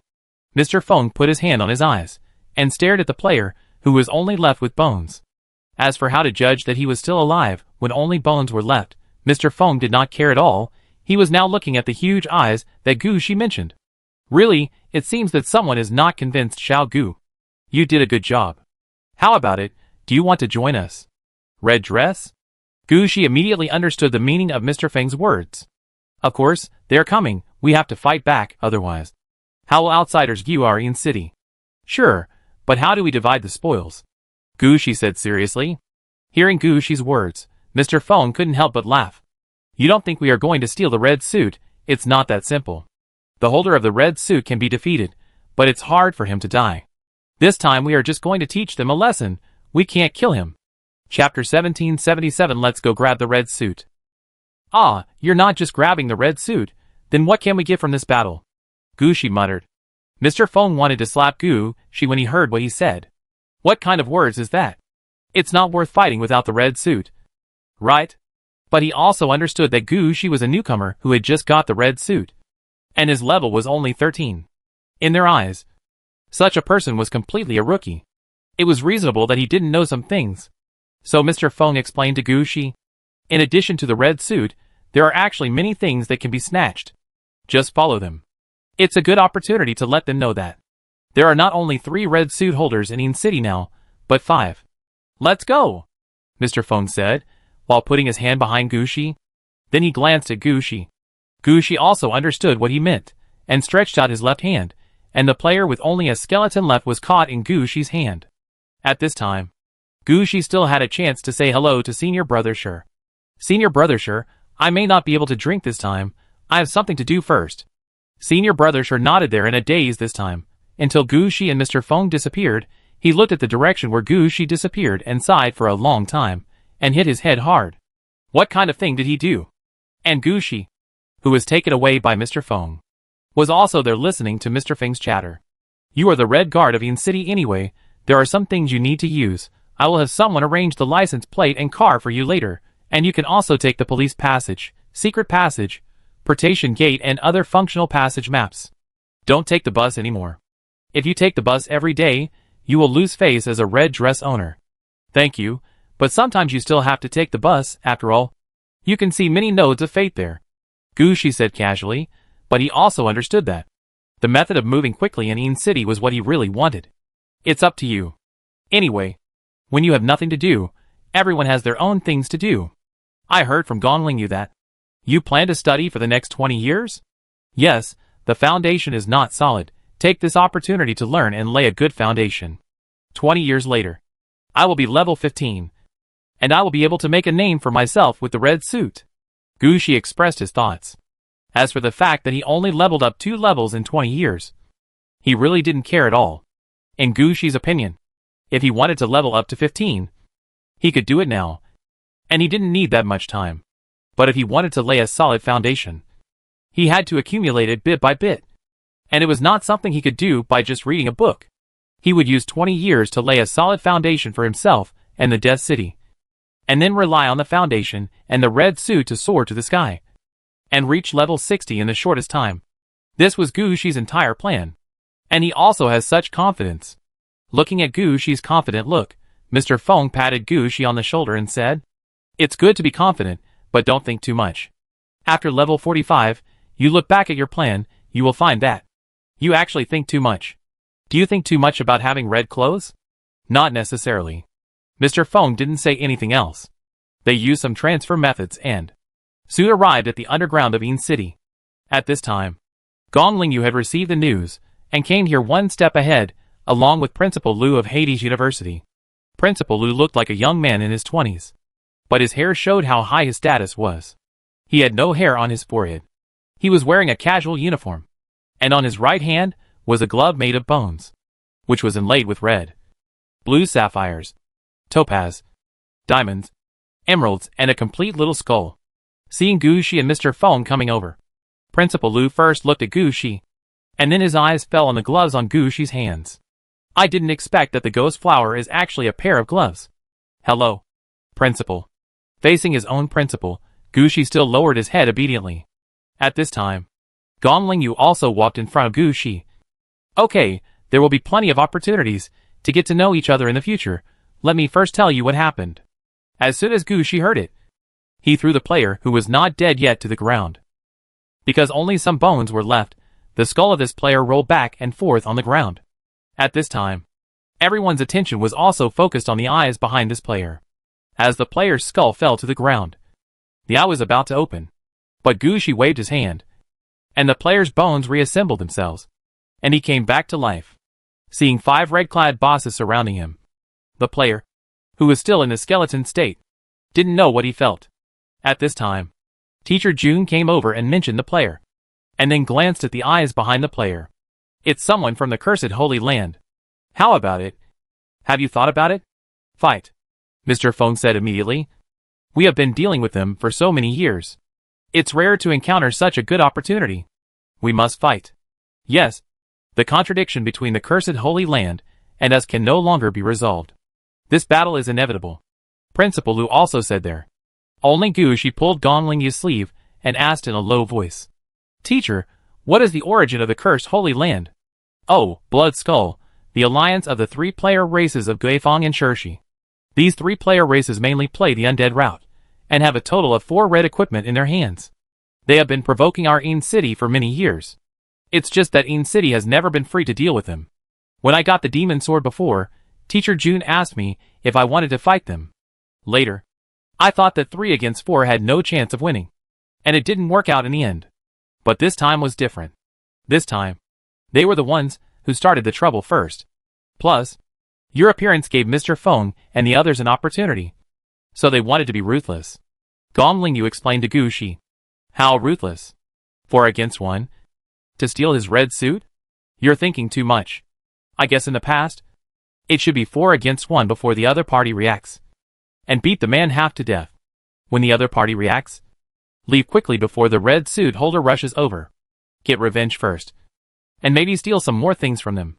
As for the red suit, I'm afraid it will be a bit difficult. Gong Lingyu rolled his eyes at Gu Shi. And robbed the red suit. Are red suits really that easy to steal? Those players who only have 1 or 2 red suits have long gone. So how can they get killed here? Chapter 1778 Locking on the Enemy. Although he knew that there was no chance of getting the enemy's red suit, Gu Shi also understood that he would definitely participate in the battle ahead. And even if he didn't get anything good afterwards, Teacher Jun and the others would not treat him unfairly. So he didn't say much, and just listened to Teacher Jun's arrangements. As for Teacher Jun and the others, there was no need to prepare anything, because they were all old rivals. It was easy to tell what the enemy wanted to do. The person in front of him was clearly here to drive a wrench in the works. The reason must be the eastward expansion of Yin City. But for some reason, he took the initiative to find Gu Shi, not only exposing himself, but also being captured alive by Gu Shi. This is a rare experience. Now they are all gathered in front of the player, studying the situation of the player. Gu Shi is also happy to be free, watching Teacher Jun and the others deal with it. It must be said that, veteran red dress masters like Teacher Jun, they have a lot of experience in preventing red dresses from being robbed or robbing others' red dresses. In a few moves, the player and the eye behind him were separated. The eye that had not yet opened was sealed in a box, and was taken away directly by Mr. Jun's men. As for the player, no one asked any more questions, and he was gone with a wave of his hand. Even his bones and soul were gone. Okay, the enemy's position has been locked. Let's follow the old rules. I'll open the door, and promise to bring you back if there is any danger. The rest is up to you.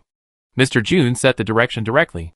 As the top boss of Yin City, he is really bound to Yin City. He can't run around normally. But his Red Earth Way is such an ability. Standing on the ground, he is invincible. He can open various portals at any time to send people over and ensure their safety. If Mr. Jun said he wanted to go there by himself, I'm afraid others would not let him go. After Mr. Jun decided the general direction, Mr. Feng would handle the next thing. Come on, everyone join a group first and form a team. It's settled, this time we're fighting the red dress guy, you'll follow my orders, I'll command the battle, if you're dissatisfied, you can talk about it after we come back from the battle. Speaking of this, he glanced at Gu Shi and the others again. Originally, he didn't want to say this. But who made Gong Lingyu the vice president of Hades University, and Gu Shi was Gong Lingyu's disciple. When the 3 red dress holders stood together, The balance was directly broken. If Gong Lingyu supported Principal Lu, Mr. Feng would have no say. For this reason, it is right to settle everything early. At least here, Teacher Jun can still speak for him. Although Gu Shi does not understand politics and human hearts, he understands what Mr. Feng said as soon as he hears it. So Gu Shi did not respond, but just smiled and looked at Gong Lingyu. Gong Lingyu said affirmatively, "Okay. Gu Shi and I are both participating in such a battle for the first time. Please give us more advice." Mr. Feng. Hearing Gong Lingyu's words, Mr. Feng was relieved. Gong Lingyu agreed, and Gu Shi would definitely obey. As for Principal Lu, he had cooperated with him for many years, so they had a good understanding. This time, the matter was settled. At this time, Teacher Jun was also ready. The eye that had just been pulled out of the player had been completely dissolved by Teacher Jun and placed on the threshold of a portal. This was used for positioning. As for the eye, it was directly an attack effect from the red suit of the Cursed Holy Land. The 3 red suits of the Cursed Holy Land were all related to the undead and the direction of the curse.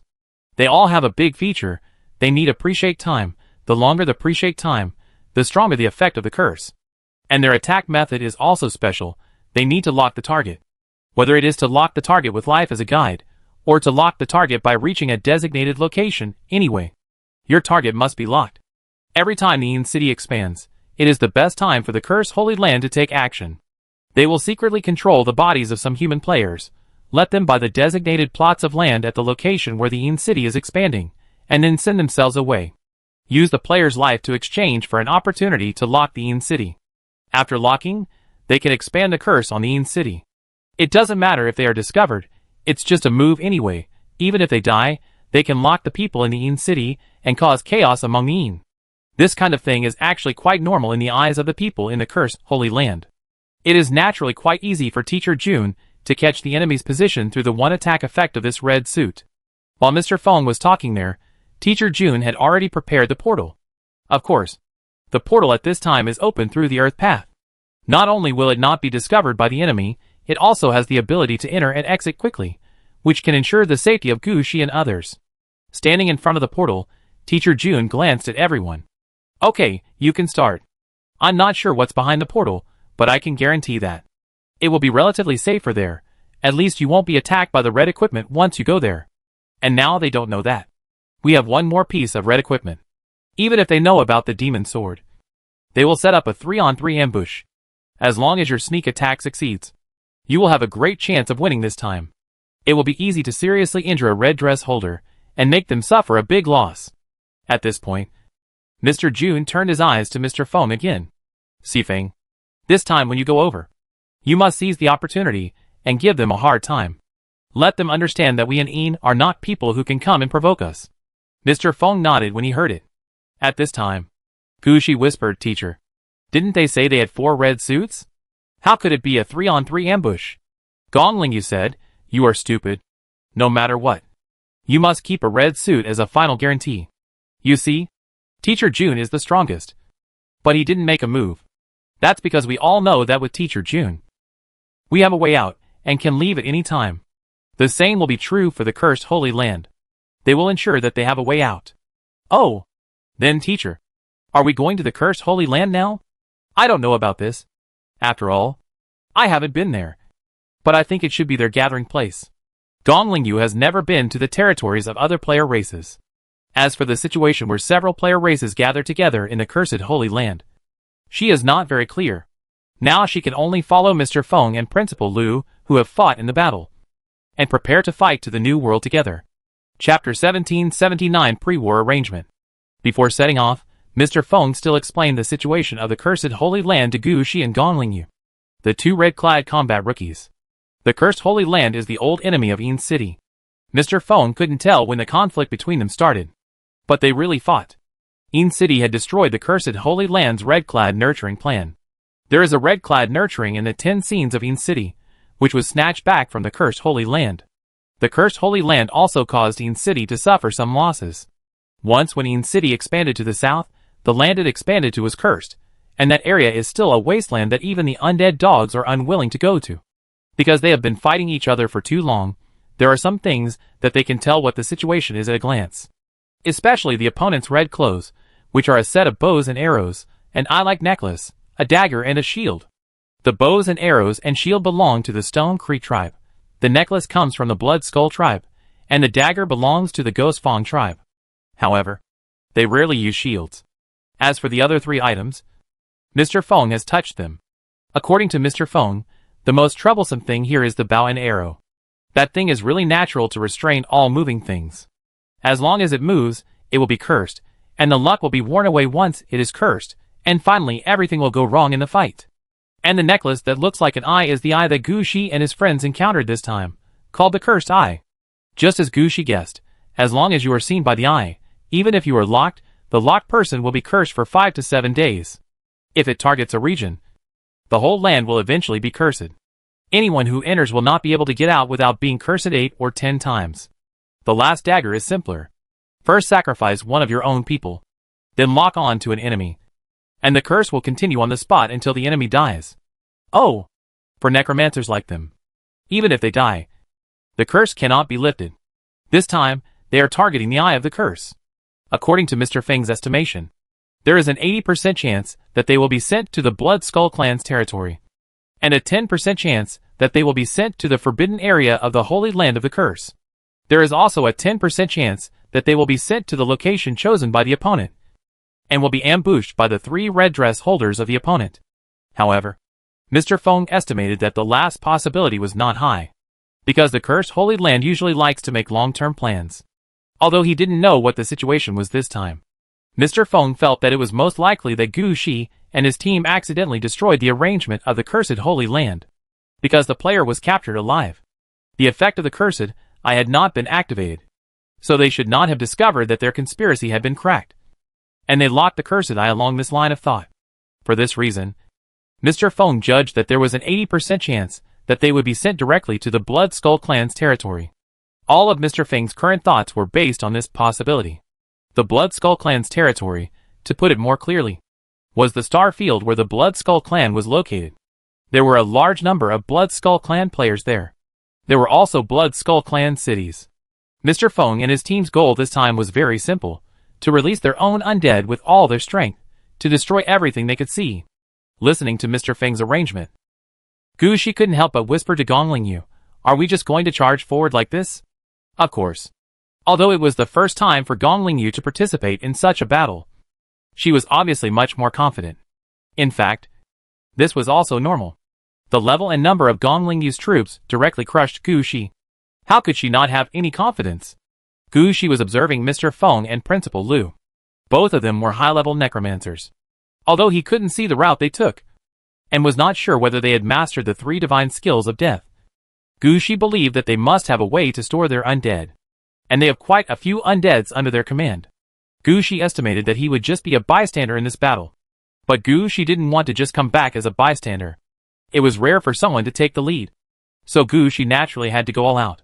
While listening to Mr. Feng's arrangements, he communicated with Luna and the others through the special mirror in his hand, asking them to prepare the troops, especially the Ghost team and the transport team. These were the main forces in Gu Shi's hands. At this time, Mr. Fong had already arranged everything. When he talked about it, it was very complicated: how to fight when encountering certain situations, how to deal with certain situations. In fact, the core is 2 points. If they really reach the tribe of the Blood Skull clan, then the 4 of them will besiege the holder of the Cursed Eye together. Their subordinates will play on their own to attack other cities of the Blood Skull clan. They have only one goal: targeting other cities of the Blood Skull clan, and destroy as many as they can. This time, they have a good reason to go out, and it is reasonable to send troops. If they don't fight well, it will really waste the good situation in front of them. As for the holder of the Cursed Eye, according to Mr. Feng's estimation, they can only beat the enemy half to death at most. The holder of the red suit is not so easy to die. As for how to fight, Mr. Feng's idea is that he and Principal Lu will attack, Gongling Yu will assist, and Gu Shi will be the backup. The reason for thinking this way is completely based on their respective levels. Gongling Yu's level is 50, Principal Lu and Mr. Fong are similar, both are above level 55. They are all top-level players, and Mr. Fong will trust them a little. As for Gu Shi, even if he has red equipment, seeing that he is level 13, Mr. Fong does not believe that Gu Shi is very strong. It is better for such a player to follow behind. However, After explaining clearly, Mr. Feng still walked to Gu Shi, patted Gu Shi's shoulder and said, "You work hard. Find a chance to level up. There will be such fighting opportunities later. You don't want to be a backup force every time. Don't worry.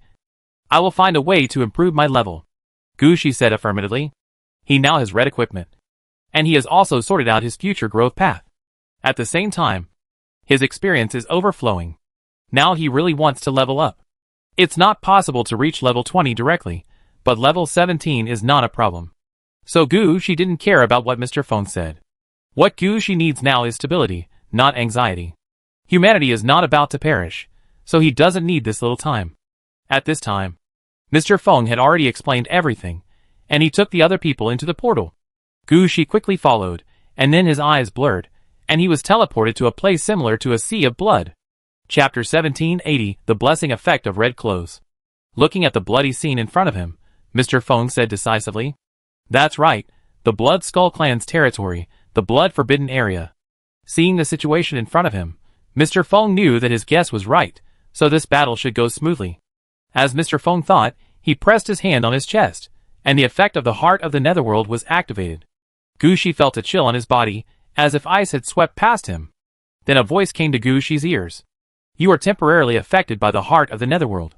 Since you belong to the Necromancer class, your level is temporarily increased by 10 levels, only the level is increased without adding skills. You are temporarily affected by the Heart of the Netherworld. Your attacks will not affect friendly forces. The enemies killed will be counted by the Heart of the Netherworld and distributed after the battle. You are temporarily affected by the Heart of the Netherworld. The level of your contracted undead is temporarily increased by 7 levels. And the level of ordinary undead is temporarily increased by 5 levels. You are temporarily affected by the Heart of the Netherworld. All the negative effects of your purple equipment are wiped out. And your status is restored to the strongest level.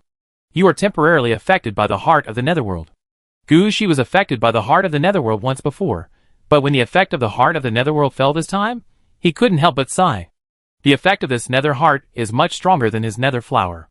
At the same time, Principal Lu and Gongling Yu also activated their red outfit effects at the same time.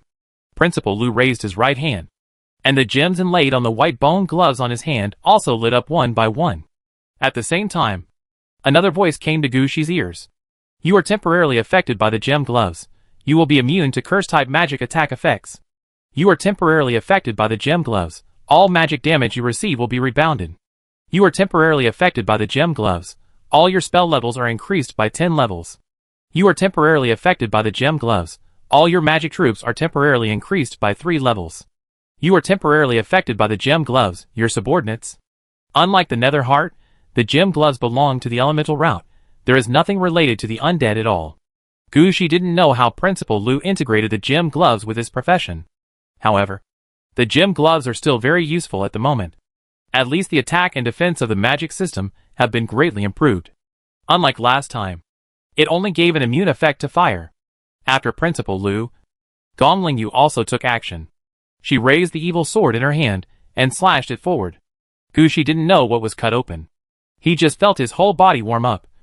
And a rainbow even appeared above his head. Then, Gu Shi also heard a prompt. "You are temporarily affected by the demon sword. You and your troops' luck will remain at +7. You are temporarily affected by the demon sword. You and your troops will temporarily gain one of the enemy's attributes for each enemy killed, until the influence is lifted. You are temporarily affected by the demon sword. You and your troops' attacks may attack the enemy's bloodline descendants. You are temporarily affected by the demon sword, you and you." Looking at the pop-up message, Gu Shi felt that his teacher's influence on the demon sword has not yet reached the level of Mr. Feng and Principal Lu. The effect of blessing is obviously much less. From this point, it can be seen that Gongling Yu's research on the demon sword is not deep enough. Of course, the 3 companions have taken action. Gu Shi will not do nothing. He raised his hands. A large number of blue and white petals, like butterflies, flew out, and began to fall on everyone. At the same time, Gu Shi was also mobilizing the power of the nether spirit flower in his heart. At this time, a series of voices came to the ears of Mr. Feng and the other 3. "You are temporarily affected by the nether spirit flower. You and your men are affected by the power of infinite resurrection. You can be resurrected immediately after death. The number of resurrections decreases with the level. Level 60 soldiers can only be resurrected 10 times. soldiers below level 30 can be resurrected infinitely. You are temporarily affected by the Nether Spirit Flower. You and your men are affected by the power of fate. All targeted attacks, there is a 50% chance that they will fail due to fate. Gu Shi was just saying that Gongling Yu only mastered a few powerful abilities. In fact, he could only release 2 different effects. But after he released this move, the 3 people present looked at Gu Shi differently. Gongling Yu's eyes flashed with a hint of pride, while the other 2 were quite surprised. They didn't expect that. Gu Shi had only obtained the Nether Spirit Flower for a short time, and he had already begun to grasp some of its characteristics. And the effect of the Nether Spirit Flower seemed to be quite good. The ability to revive infinitely, even for the Necromancer, was quite important. You should know that most of the undead have only 3 chances to use it unless they use the Eternal Slavery Altar or something like that. But now it is different. Gu Shi resurrects the undead directly after they die in battle. And it is almost infinite resurrection. At least the undead below level 30 don't have to worry about dying in battle. In this way, the fighting style of the undead will become even crazier. As for the influence of the power of fate, at most it will make the enemy's attack miss, which Mr. Feng and his friends don't care about. Gongling Yu also came to Gu Shi and said to him affirmatively, "Well done. You are growing very fast." Gu Shi smiled helplessly. He actually wanted to add a few more characteristics. However, many characteristics of the Nether Spirit Flower are used against the enemy, and there are not many characteristics that can strengthen itself. Gu Shi really thought for a long time before he thought of the current situation. Of course, in the eyes of Mr. Feng and others, Gu Shi's status is not actually high. It is useless for him to say that he has sufficient combat ability. After praising Gu Shi, Mr. Feng clapped his hands and said, "Everyone, take action. Start sending out troops and attack nearby cities." As Mr. Feng spoke, he deployed his own methods and released the undead under his command.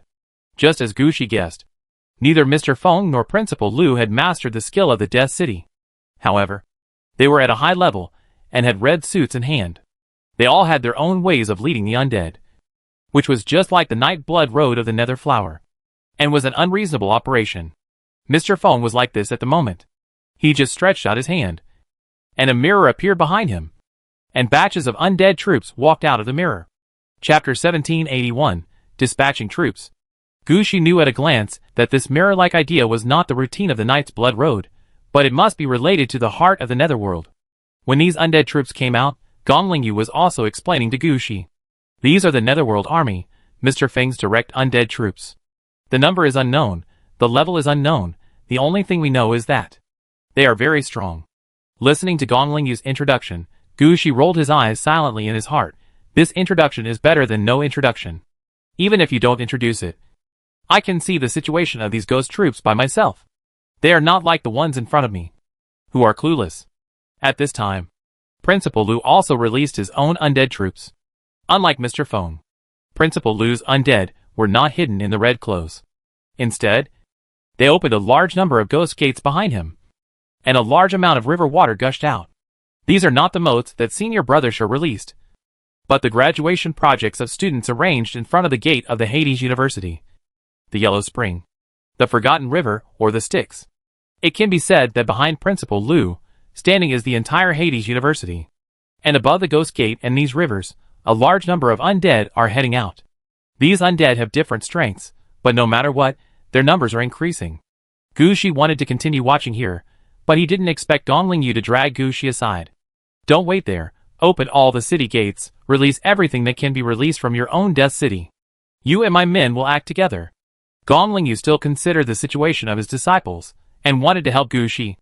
After all, 2 years ago, when Gu Shi had just become Gongling Yu's disciple, he only managed to defeat one of Gongling Yu's armies with all his strength. In Gongling Yu's eyes, even if Gu Shi tried harder, there would not be much change in a short period of time. So if you can help Gu Shi, you should help him. As for why you have to move to another location, it is because there are too many ghost gates and long rivers released by Principal Lu, and there is no place to put other things. After being dragged aside, Gongling Yu immediately changed the weather and environment nearby. From this point, it can be seen that she is much better than Gu Shi in the level of the Death City. Then the gates, the soul-calling towers, and the castles protected by the moat fell one by one. A large number of undeads rushed out quickly. While doing this, Gong Lingyu pointed to a location not far away and said, "That's for you. You can open the gate there." Gu Shi took a look at the size of the location and finally said, "Not enough." "What's not enough?" "Not enough size. If this battle really breaks out, Gu Shi will definitely not use only the troops from the city of Aridov. If you want to fight, you must release all the troops you can. Anyway, his subordinates are not of high level. Even if they die in battle, they can be resurrected immediately. In this case, the more troops you release, the better." Hearing what Gu Shi said, Gong Lingyu understood. She pointed outward. The changed weather and environment were pushed outward for a distance. Gu Shi was not polite. The main city gate, the garrison city gate, the steel city gate were released first, and then the city gates in various parts of Aridov's city that could send troops or recycle supplies appeared one by one on the battlefield. The gate of Poison Peach Mountain was released next, and the troops of Jialong Blood Castle and Labyrinth Demon City also began to mobilize. After that, the gates of Black Pole City, activated Giant Rock City, and Shun City were also lowered one by one. A large number of undead troops walked out, looking at the gates that Gu Shi had released. Gong Lingyu was also a little surprised. She didn't expect that in just 2 years, Gu Shi had grown so much. But what happened next surprised Gong Lingyu even more. Gu Shi finally released 2 castles on the battlefield, Sleeping Beauty Castle and Dragon City. After the 2 castles were deployed, Gu Shi brought the floating spirit IKA with him, and commanded his men to attack with Gong Lingyu's troops. In order to achieve the most results in this battle, Gu Shi also transferred Dimi, who was stationed in Shuncheng back, and Amilka was also transferred out at the same time. At this time, all the cavalry troops under Gu Shi, except the Black Blood Knights, were placed in Amilka's Aurora Knights. In addition, all the werewolves of the Disaster Army, all the undead of the Tianking, and more than 80% of the Arrow Tower hunters in Heiji City were all deployed on the battlefield. After all the troops were released, Gu Shi was somewhat surprised to find that the number of troops he could use for fighting seemed to exceed 10 million. This was a very gratifying data. Gu Shi was in a very good mood at this time. He turned around and was about to say something to Gong Lingyu, but he found that Gong Lingyu was silently commanding the army to set out. Her troops marched in a square formation of 10,000 people. The square formation's coming out of the city gate right now. The number is already over 300. And the part that has gone far, the number should be around 2,000 square formations. Judging from the current situation, Gong Lingyu's troops had not been fully deployed. Seeing this situation, Gu Shi's confidence was suppressed again. It seems that his performance is still far behind Gong Lingyu's troops. So Gu Shi quickly arranged his men to follow Gong Lingyu's vanguard troops. This time, Gu Shi needed them to attack, to kill all the enemies they could see. Only when more enemies were killed would there be more undead in Gu Shi's city, and his military strength could be improved. After releasing the undead for combat, Gu Shi also released the undead for transportation and handling. Of course, the most important thing here is the ghost team. When the ghost team dressed as Bai Wuchang appeared, Gong Lingyu wanted to say a few words to Gu Shi, but Gu Shi pointed at one of the ghost team members, and after using the skill of Yin Cha, Gong Lingyu stopped talking. She had seen that. With just one finger from Gu Shi, at least several thousand Bai Wuchang had the aura of the Yin messenger. They were no longer just the ones she saw at the beginning, just for show. It seemed that Gu Shi's level had not improved much during this period, but his growth path had been determined. The path of the Lord of Mount Tai was already laid out before him. Now, as long as he walked forward step by step, without stopping or turning, nothing would go wrong. Seeing this, Gong Lingyu felt relieved. She was following the path of the Ghost Emperor. Although there was some overlap with the Lord of Mount Tai, they were not on the same path. At first, she was still worried whether she would lead Gu Shi astray. Now it seems that there is no need to worry. Gu Shi's future is set, and all she can teach Gu Shi is some knowledge of being a human being. Chapter 1782 Blood Skull Clan Mummy. After all the troops on Gu Shi's side were released, Gong Lingyu continued to release about 10 million level undead, and the speed of sending troops from Gong Lingyu's Death City slowed down. But they were still sending troops there, even protecting the city gate area there, ensuring the safety of the troops when they retreated. After doing all this, Gong Lingyu took Gu Shi back to the place where they first appeared. At this time, Mr. Feng and Principal Lu had already arranged everything, and they were waiting for Gu Shi's arrival there. The enemy is not moving? Gong Lingyu asked directly as soon as he arrived.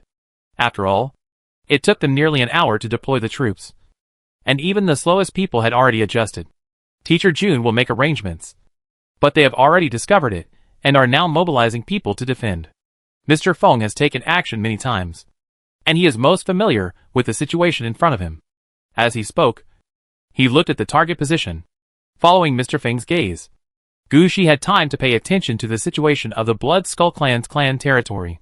When Gu Shi first came here, he only felt a layer of half-coagulated blood on the ground.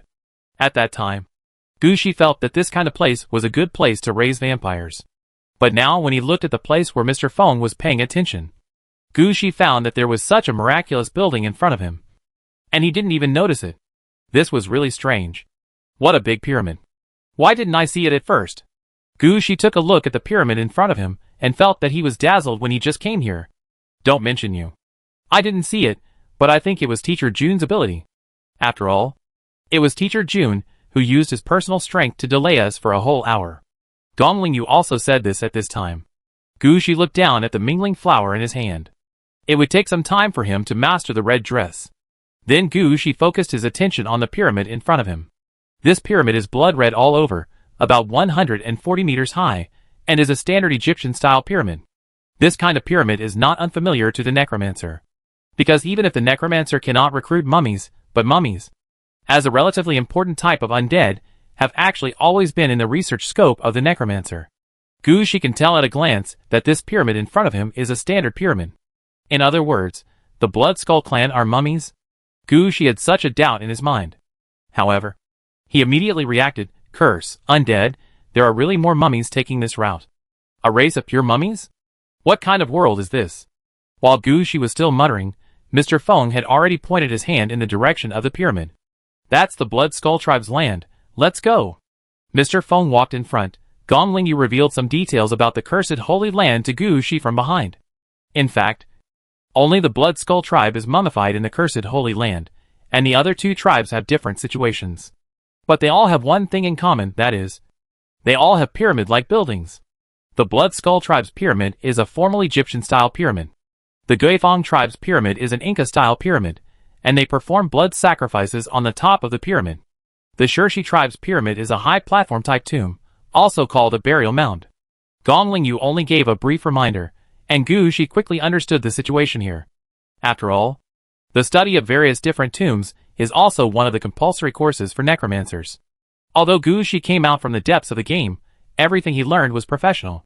He hadn't thought of it before, but now that Gongling Yu reminded him, Gu Shi understood what was going on here. I didn't think of it before, but now that you mention it, I realize that this is indeed an undead player with a strong curse style. Yes, but after knowing the enemy's situation, it is much easier to fight them. You have learned how to deal with mummies. I have. It's good that you have learned it. When we fight later, we will deal with them according to the method of dealing with mummies. As for the gods behind them, there is no need to worry at all. Why? They are independent, and become players themselves.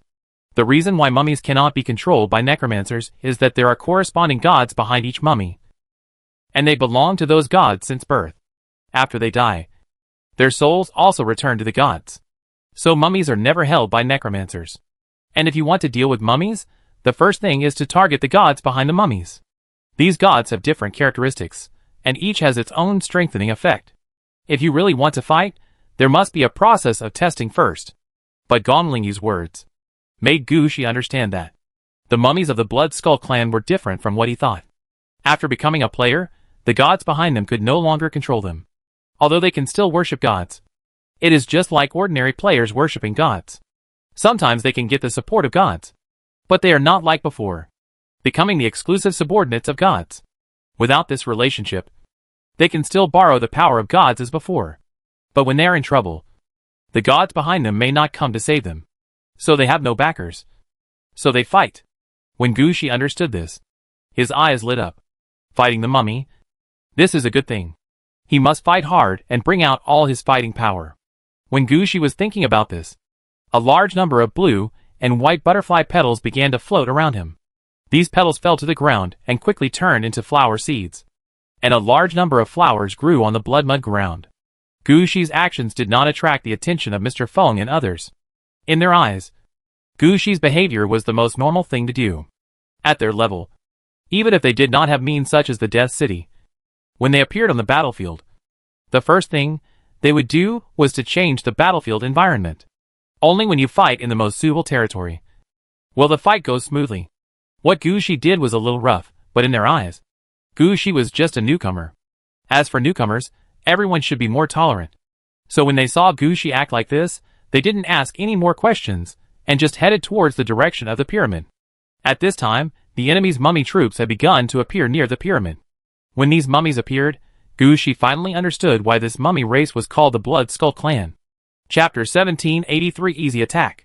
Looking at the mummies rushing out, Gushi was not quite sure whether they were players or undead troops. But they looked almost the same. They were all in the state of mummies, and their skinny bodies were wrapped with bandages. Because they lived in a place full of blood, the color of these bandages was no longer the normal white or flax yellow, but a dark red. If it was just like this player race would at most be called the Blood Clan, and would not be called the Blood Skull Clan. The real reason why they are called the Blood Skull Clan is that, whether it is the players or their undead troops, their heads are not wrapped with bandages, but are directly skinned. It feels like a mummy's body with a red skull head. Of course, the heads of these Blood Skull Clan are not all human heads. Some of them are obviously animal heads. However, these heads are also bloody, and it is obvious that they have directly replaced their heads. Some mummies even had bloody battle halos under their feet. The enemy's strength is between level 33 and 38. Gong Lingyu just glanced at the mummies rushing over, and quickly said to Gushi, "This is the enemy's Imperial Guards. If you can fight, fight. If you can't, just follow and get kills." Teacher, how do you determine this level? Compared to the identity of the mummy in front of him, Gushi was more curious about how Gong Lingyu could tell the enemy's level. Although Gushi and the others all had levels, but now they were in the real world, and the levels were not like in the game, where they could be directly digitally written on the top of their heads. This level can only be judged by the players themselves. Gushi doesn't have such a skill. He can see the general strength of the enemies here with just a glance.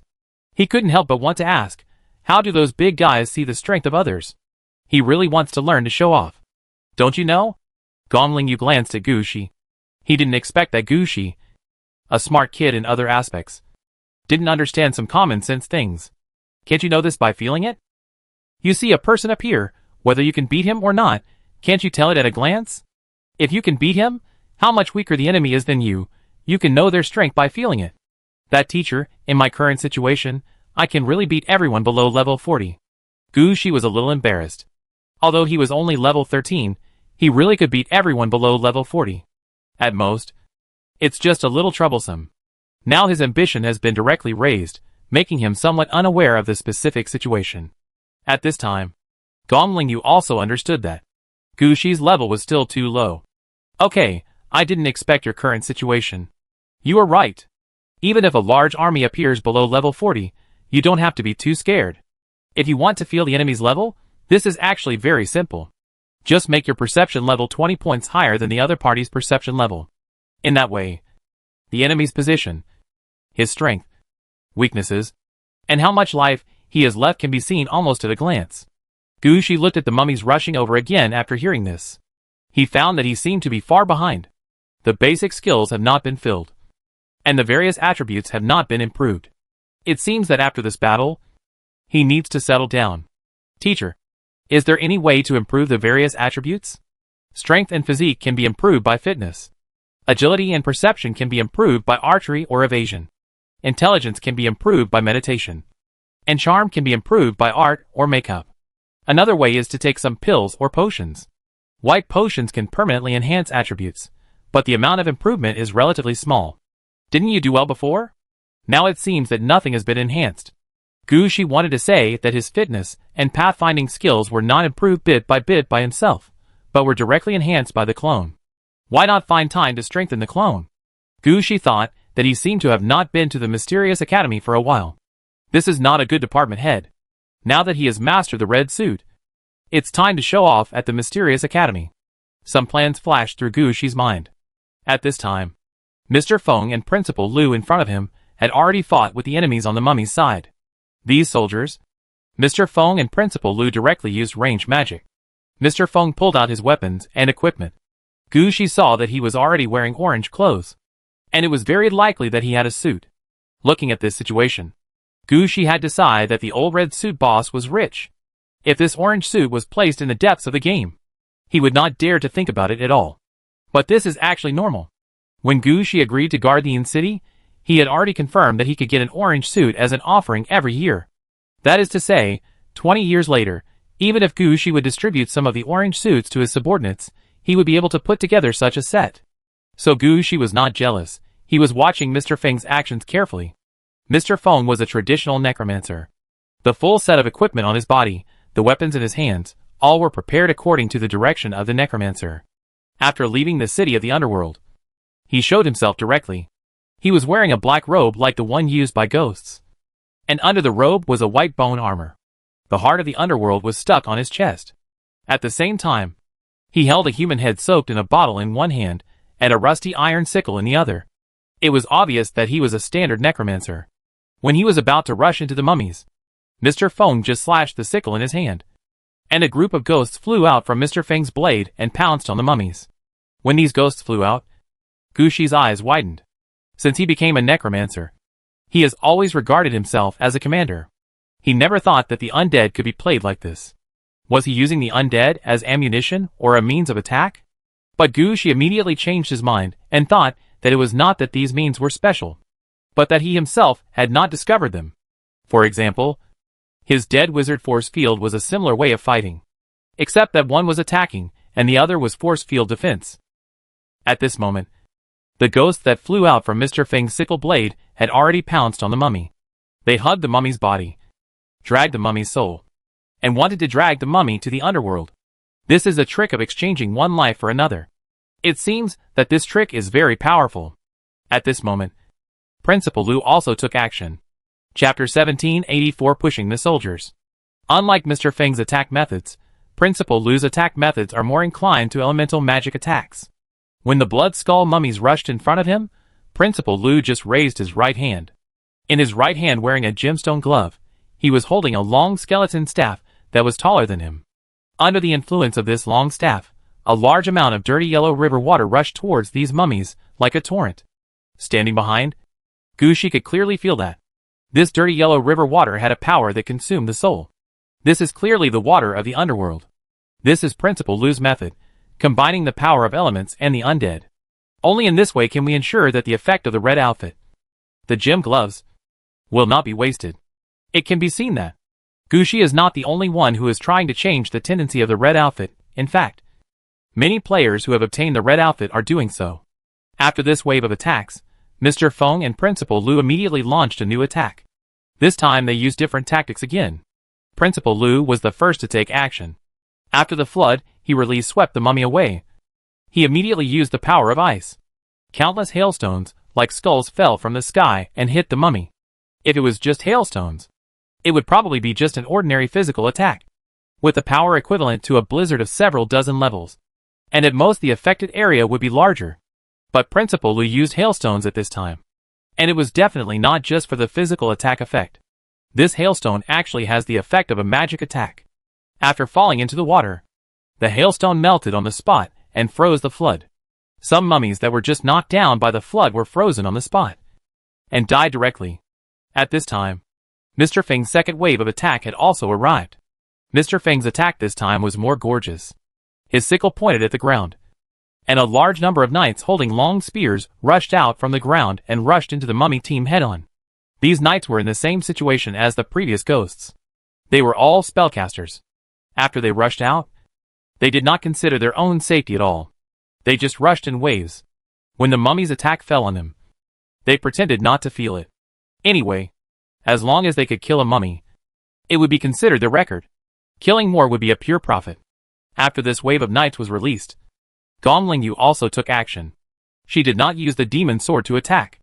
After all, she, like Gu Shi, is a leader-oriented necromancer. Melee combat is not her strongest point. As for long-range spell attacks, her ability is not that strong. However, Gong Lingyu also has her own methods. Gu Shi saw Gong Lingyu move forward and slash at the position of the mummy. The shadows of castles appeared above the mummy troops one after another. These castles were obviously used by the Death City to launch. But they did not fall directly, but were placed in the air. As soon as Gu Shi who was at the back, saw it. He knew that this was a method of operating the Death City.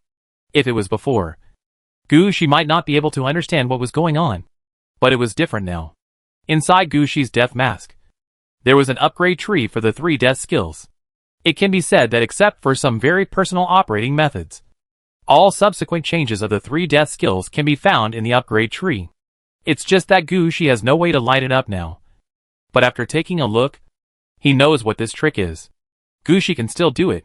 At the moment, the castle was floating in the air, but there was no way to fall down, which made Gushi a little suspicious.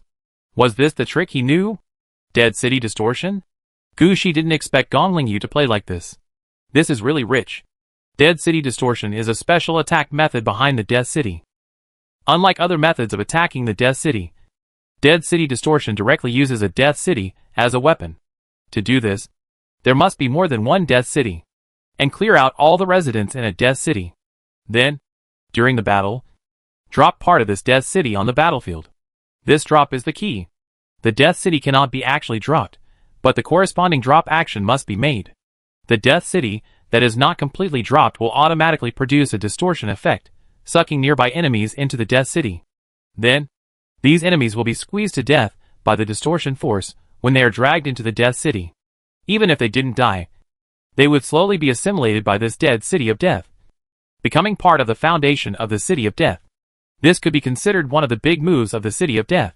However, Gushi only had 5 cities of death, and he was reluctant to use one City of Death to play like this. In addition, this move would be relatively late, and Gushi had no way to light it up in advance, so he could only take a look and forget about it. However, when Gongling Yu released this move, Gushi couldn't help but think of such an attack at the first time. Hearing Gushi's words, Gongling Yu also looked at Gushi in surprise. This move of twisting the Death City was learned when she reached level 40. It is a very targeted move. In all these years, she has only prepared 3 twisted Death Cities. How did Gushi see it at a glance? Could it be that he has a strong talent in the Death City? Gongling Yu was about to ask a question, but Gushi also knew that he had to take action. He couldn't always let others take action, so he just watched. What's the point of him coming here then? When thinking of the distortion of the Dead City released by Gongling Yu, Gushi immediately figured out what he should do. He doesn't know how to use the distortion of the Dead City, but he can use other methods. Pillar of the Dead City. On the surface, this thing seems to be placed in the Dead City to attract the undead to gather. However, this thing can also be deployed to the outside like a summoning tower, and it has a certain combat power. The most important thing is that Gushi must do something to avoid looking so embarrassed. So when Mr. Feng and Principal Lu were preparing to attack for the 3rd time, Gushi also released his skills. The Pillar of the Dead City. The Pillar of the Dead City that Gushi released this time was not from the Pillar of the Dead City of Aridov. It was from the Pillar of the Dead City of Poison Peach Mountain and Black Pole City. One of these 2 pillars of the Dead City was highly poisonous, and the other was like a super enhanced version of the Arrow Tower Hunter, both of which were powerful and aggressive. After releasing it, it hit a group of mummies, which was a good start for Gushi in this battle. Chapter 1785 Gushi, I leave this to you. As Gushi dropped the 2 Death City pillars, Principal Lu immediately changed his prepared tactics. He had already seen that. The Death City pillar from the Poison Peach Mountain was clearly a poison gas pillar. Although he could also use some poison gas tricks, someone had arranged everything in advance, so why did he do it himself? So Principal Lu stretched out his hand and pushed forward. Gushi only felt the cold wind surging nearby. The strong wind immediately dispersed the poison gas column formed by the pillars of the Poison Peach Mountain Dead City, and the poison gas scattered on the mummies. For a moment, a layer of green floated on the bodies of these mummy soldiers. Then a large number of mummy soldiers began to lose blood on their heads. Although the mummies are undead, their resistance to poison is not high. Under such a strong poison, their lives are also affected. Although the effect of such an attack cannot be as immediate as the previous 2.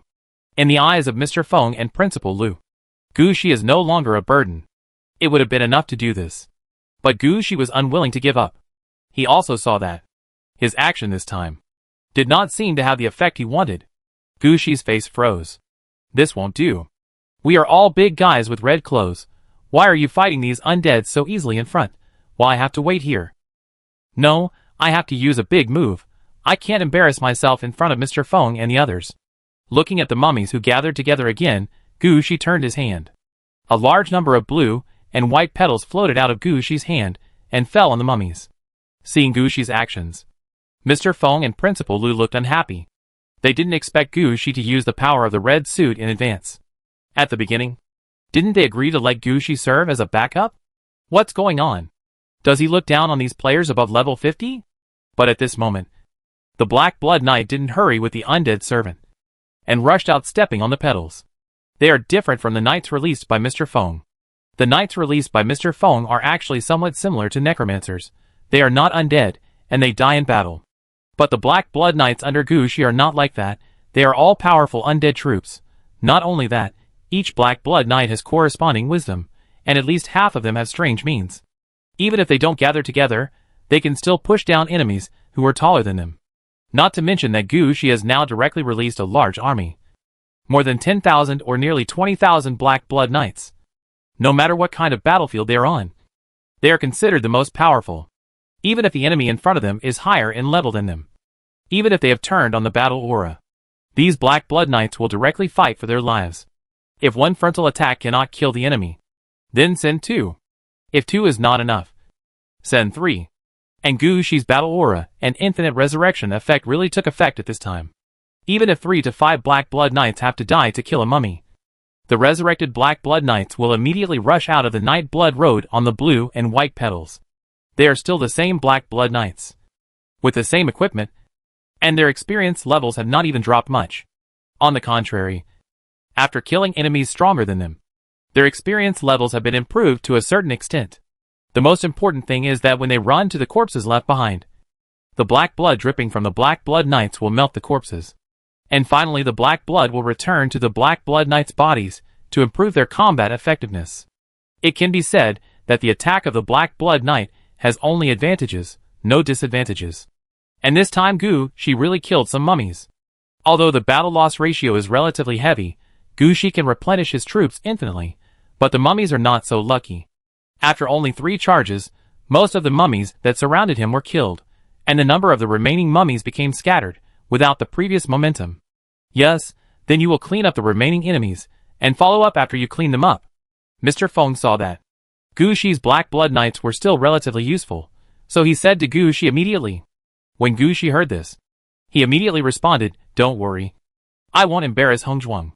As Gu Shi spoke, he turned his hand, and a group of Black Blood Knights, who had just died in the battle, rushed out from the Night's Blood Road again.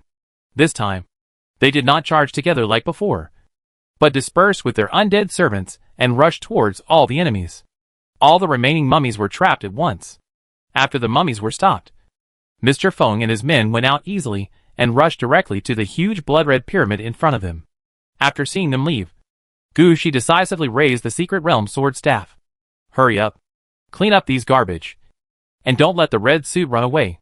When the Black Blood Knights heard this, they also led the undead servants to attack the mummy, especially Ryan. When Mr. Feng and the others were still there, Ryan was quite honest and commanded the troops to attack. He was honest and didn't mess around. Now that Mr. Feng and the others left, Ryan took action immediately and began to command so many Black Blood Knights to deal with them in batches according to the strength of the mummies. For Ryan, he is a member of the Black Blood Knights, and he certainly knows the ability of each Black Blood Knight. So when he arranges them, they are naturally based on the strength of the Black Blood Knights. When they are sent out, they are not missions that must be killed, but missions that can ensure that the target enemy can be killed in the shortest time. Ryan also sees Gu Shi's mentality at this time. At this time, Gu Shi wants to deal with the mummies here as soon as possible and rush over to deal with the red-clad boss of the Blood Skull clan. So we should concentrate our efforts to kill them one by one. There are not many mummies in fact, and they have no way to revive. As long as we kill some of them, there will be free Black Blood Knights immediately. Then in the next battle, the Black Blood Knights will fight faster and smoother. As for when all the mummies here can be cleared, it depends on the command ability of Ryan and others. Anyway, the current battle situation is no longer under Gu Shi's control.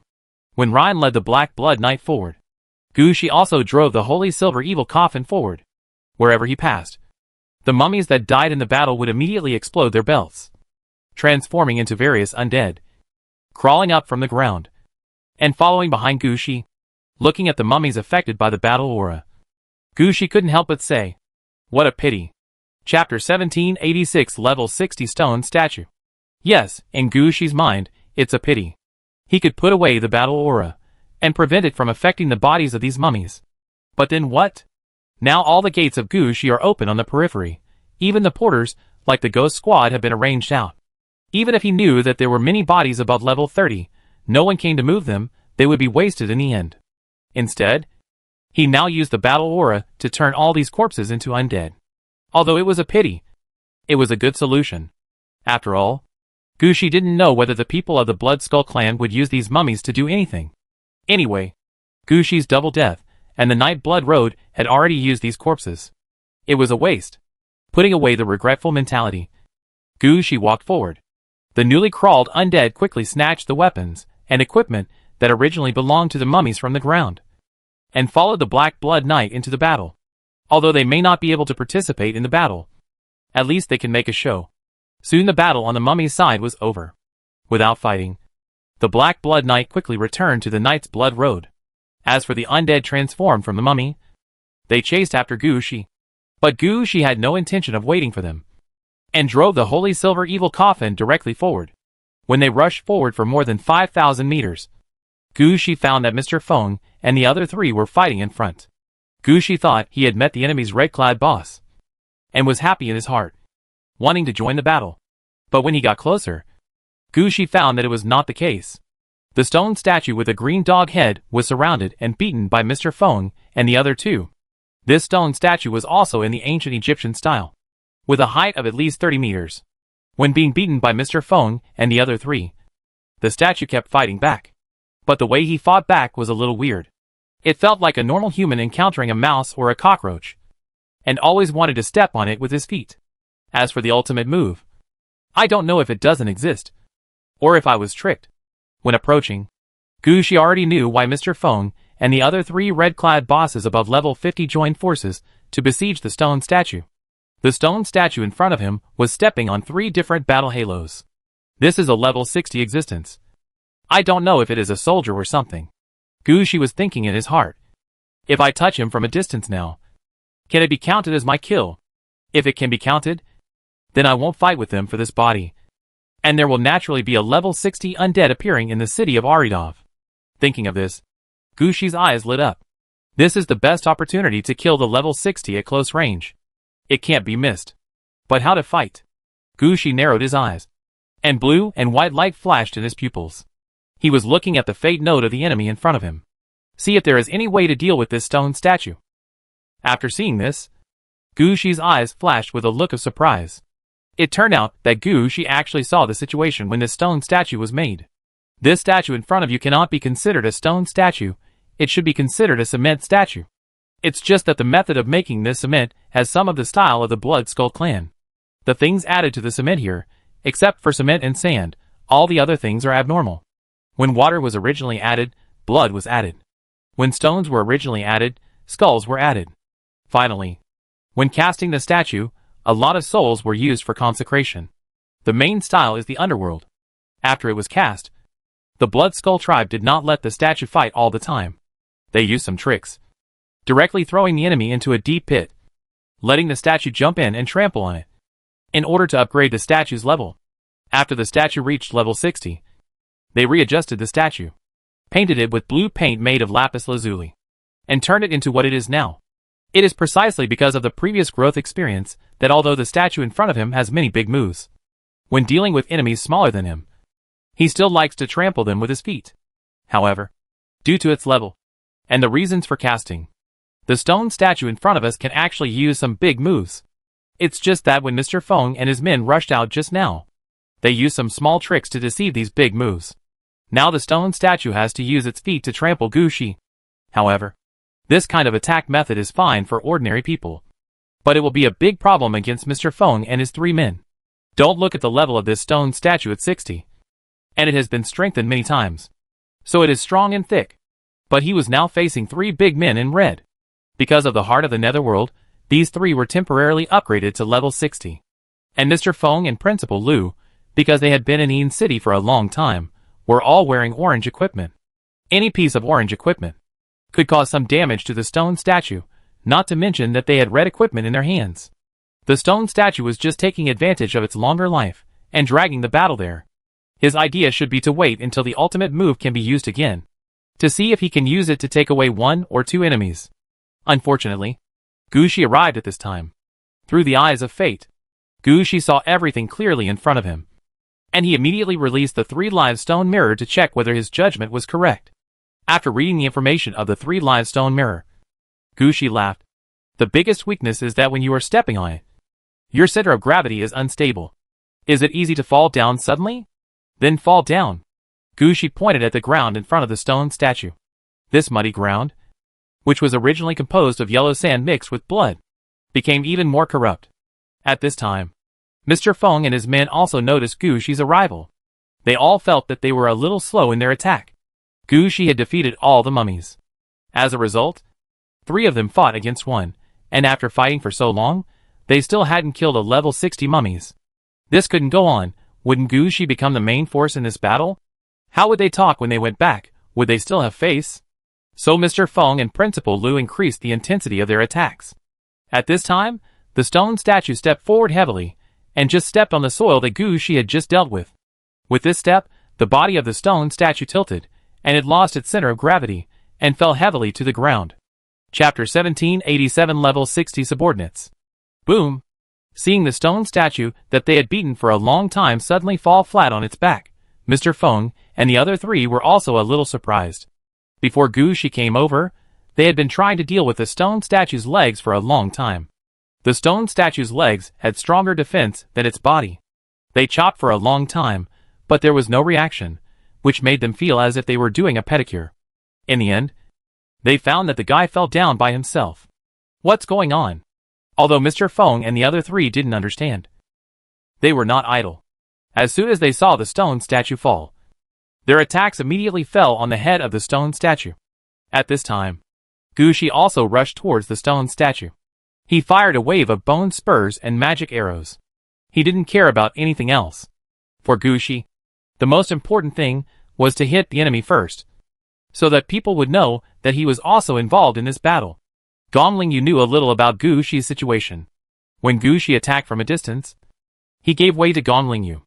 Let the bone spurs and magic arrows hit the head of the stone statue. After completing this attack, Gongling Yu immediately occupied the position on the top of the stone statue's head, and slashed the top of the stone statue with the evil sword in her hand, not giving Gushi any chance to hit again. Her attitude was obviously that the previous attack was just to give you a chance to hit the enemy. What happens next has nothing to do with you. If you take action again, it will be a disgrace to us. Gongling Yu's actions also attracted the attention of Mr. Feng and Principal Lu. They didn't say anything, but just tried their best to knock down the stone statue in a short time. After all, they felt embarrassed at this time, and couldn't let Gushi do more. Now they had to kill the stone statue in the shortest time. Fortunately, they really launched the attack regardless of the cost at this time. Under their attack, the stone statue that fell to the ground was quickly broken into pieces. At this time, Gushi heard a ding sound. You participated in killing Adrian, champion soldier, level 60. You get 14,511 experience points, 14,511 points of overflow and seal. Gushi heard the news of the kill, and the other 3 naturally heard it too.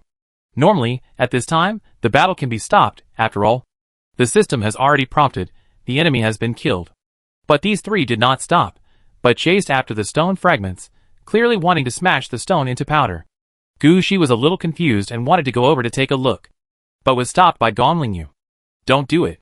Gongling Yu didn't give a reason. They also had to save face. Now Gongling Yu just stopped Gushi. Gushi thought about it, and finally nodded, standing aside and watching. Seeing that Gushi was so obedient, Gongling Yu also explained to Gushi on the spot. In the future, when you encounter enemies above level 60, no matter how you beat them, after defeating them, you must do a few things. Make sure the opponent's aura has completely disappeared. If the opponent's aura has not completely disappeared, you must fight again. Is there anything special about this aura? Gushi was puzzled. I don't know either. This is what Mr. Feng said.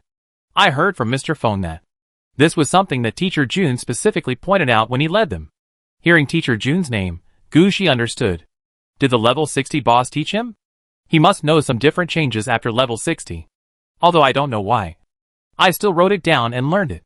At this time, Mr. Feng finally completed the final attack on the stone statue fragments. Gu Shi watched all the halos dispersed, and he found that among these powder-like fragments, there was a piece of vermilion translucent thing. This is the core of the stone statue.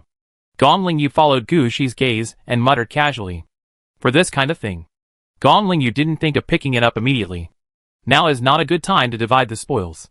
Everything will have to wait until we get back. The most important thing for them now is to attack the pyramid and trouble the red dress holder of the Blood Skull clan." Mr. Feng glanced at the stone statue core on the ground and reached out to pick it up. "Let's go back and divide it." At this point, Mr. Feng also glanced at Gu Shi. "You will have a share this time." Gu Shi smiled. He didn't actually want this, but he wanted to know whether this time counted as his kill. "Can I activate the effects of Double Death and Knight's Blood Road? Now all the gates of his death cities are far away. There is no point asking Luna." So Gu Shi simply closed his eyes and checked the situation on the Knight's Blood Road. After checking, Gu Shi noticed that a dead servant with 3 circles of battle aura appeared in the Knight's Blood Road. This dead servant is a normal-sized skeleton soldier, wearing stone armor, holding a war hammer and round shield in his hands.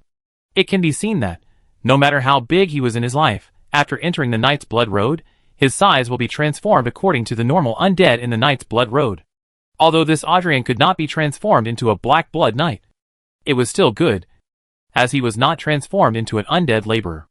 Otherwise, Gu Shi would have cried out that it was a pity. While Gu Shi was checking the situation in the Knight's Blood Road, Mr. Feng and his men were on the road again.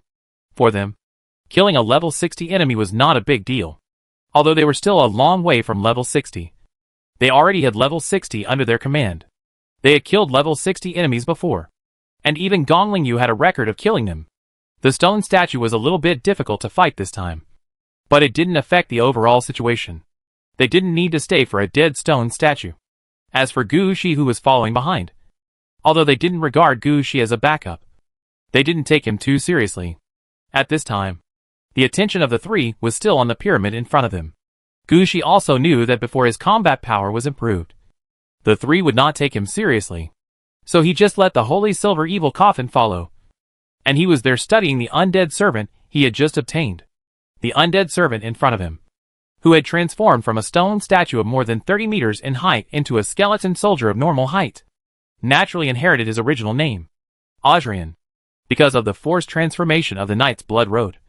His fighting style had also undergone a series of changes, in addition to a large number of fighting skills suitable for skeleton soldiers. His 3 combat auras also changed towards the direction of undead servants. These 3 combat auras are Stone Skin Aura, Giant Strength Aura, and Earthquake Aura. Chapter 1788 Division of Labor. 2 of the 3 battle auras are auxiliary auras, and 1 is a passive attack aura. Since mastering the battle aura, Gu Shi has begun to learn and understand the battle aura. Just by taking a look at the situation of this skeleton soldier, Gu Shi made a judgment in his mind.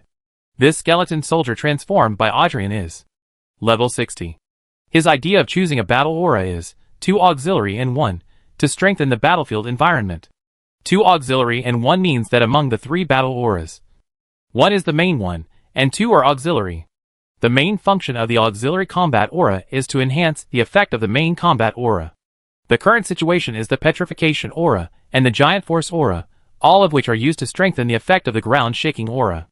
As long as Adrian attacks, wherever he passes, the ground will vibrate with a huge force, knocking the enemy to the ground. When the enemy falls to the ground, he will be petrified immediately, and temporarily lose his combat effectiveness.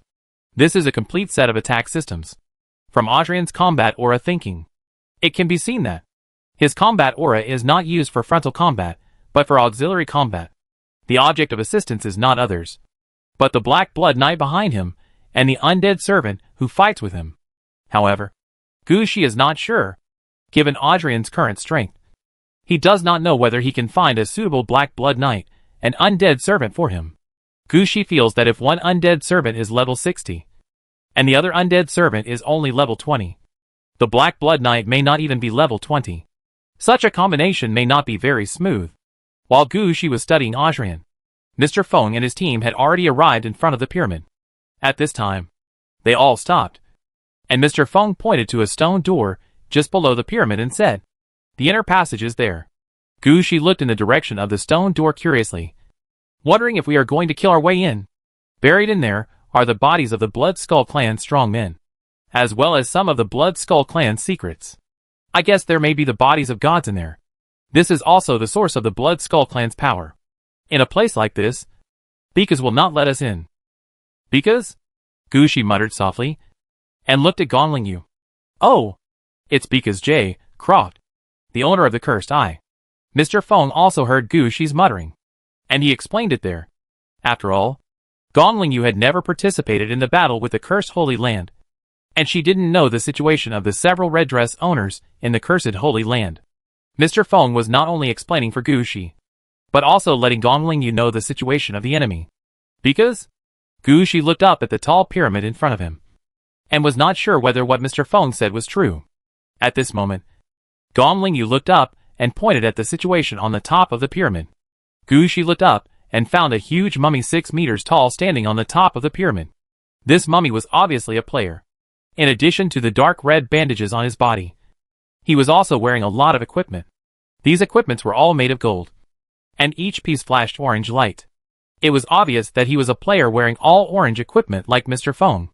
What attracted Gu Shi's attention the most was that he was holding a golden spear like lightning in his hand.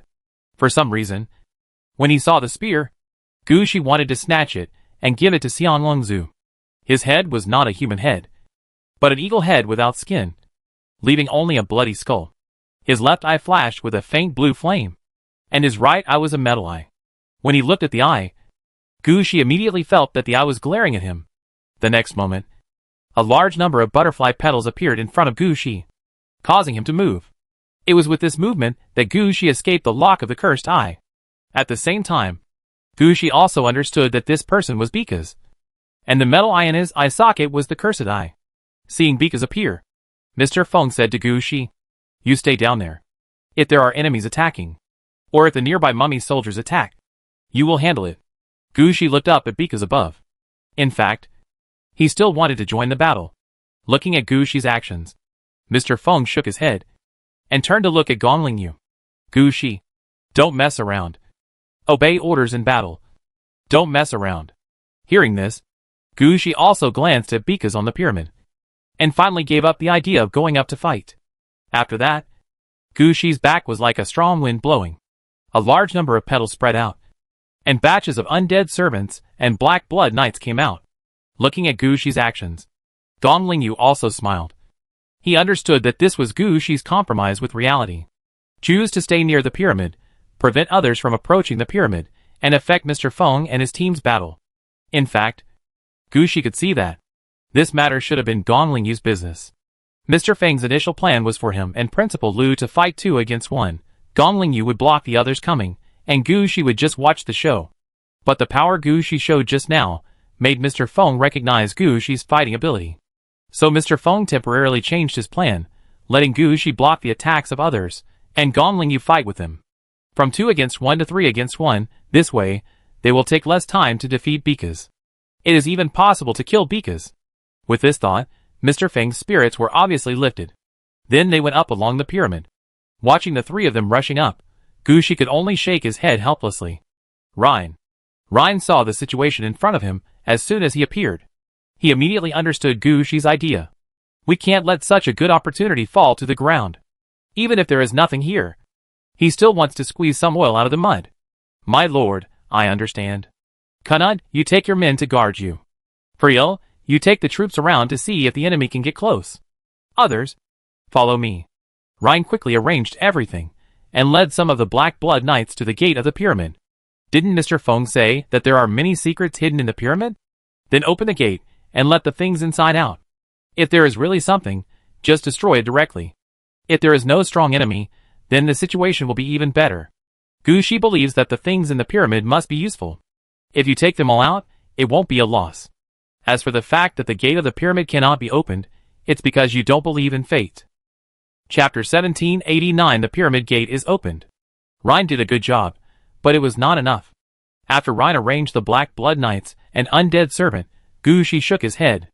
Then the undead laborers serving the Black Blood Knights, an undead servant also rushed out from the Night Blood Road. They rushed to the gate of the pyramid as soon as possible and began to dig the ground. "No, are your disciples so wild?" Mr. Feng, who was rushing towards the pyramid, saw the situation below at a glance. He couldn't help but look at Gongling Yu. "I don't know much about this, but I heard from other disciples that Gu Shi has the habit of being arrogant. Forget it, let's focus on dealing with Bikas.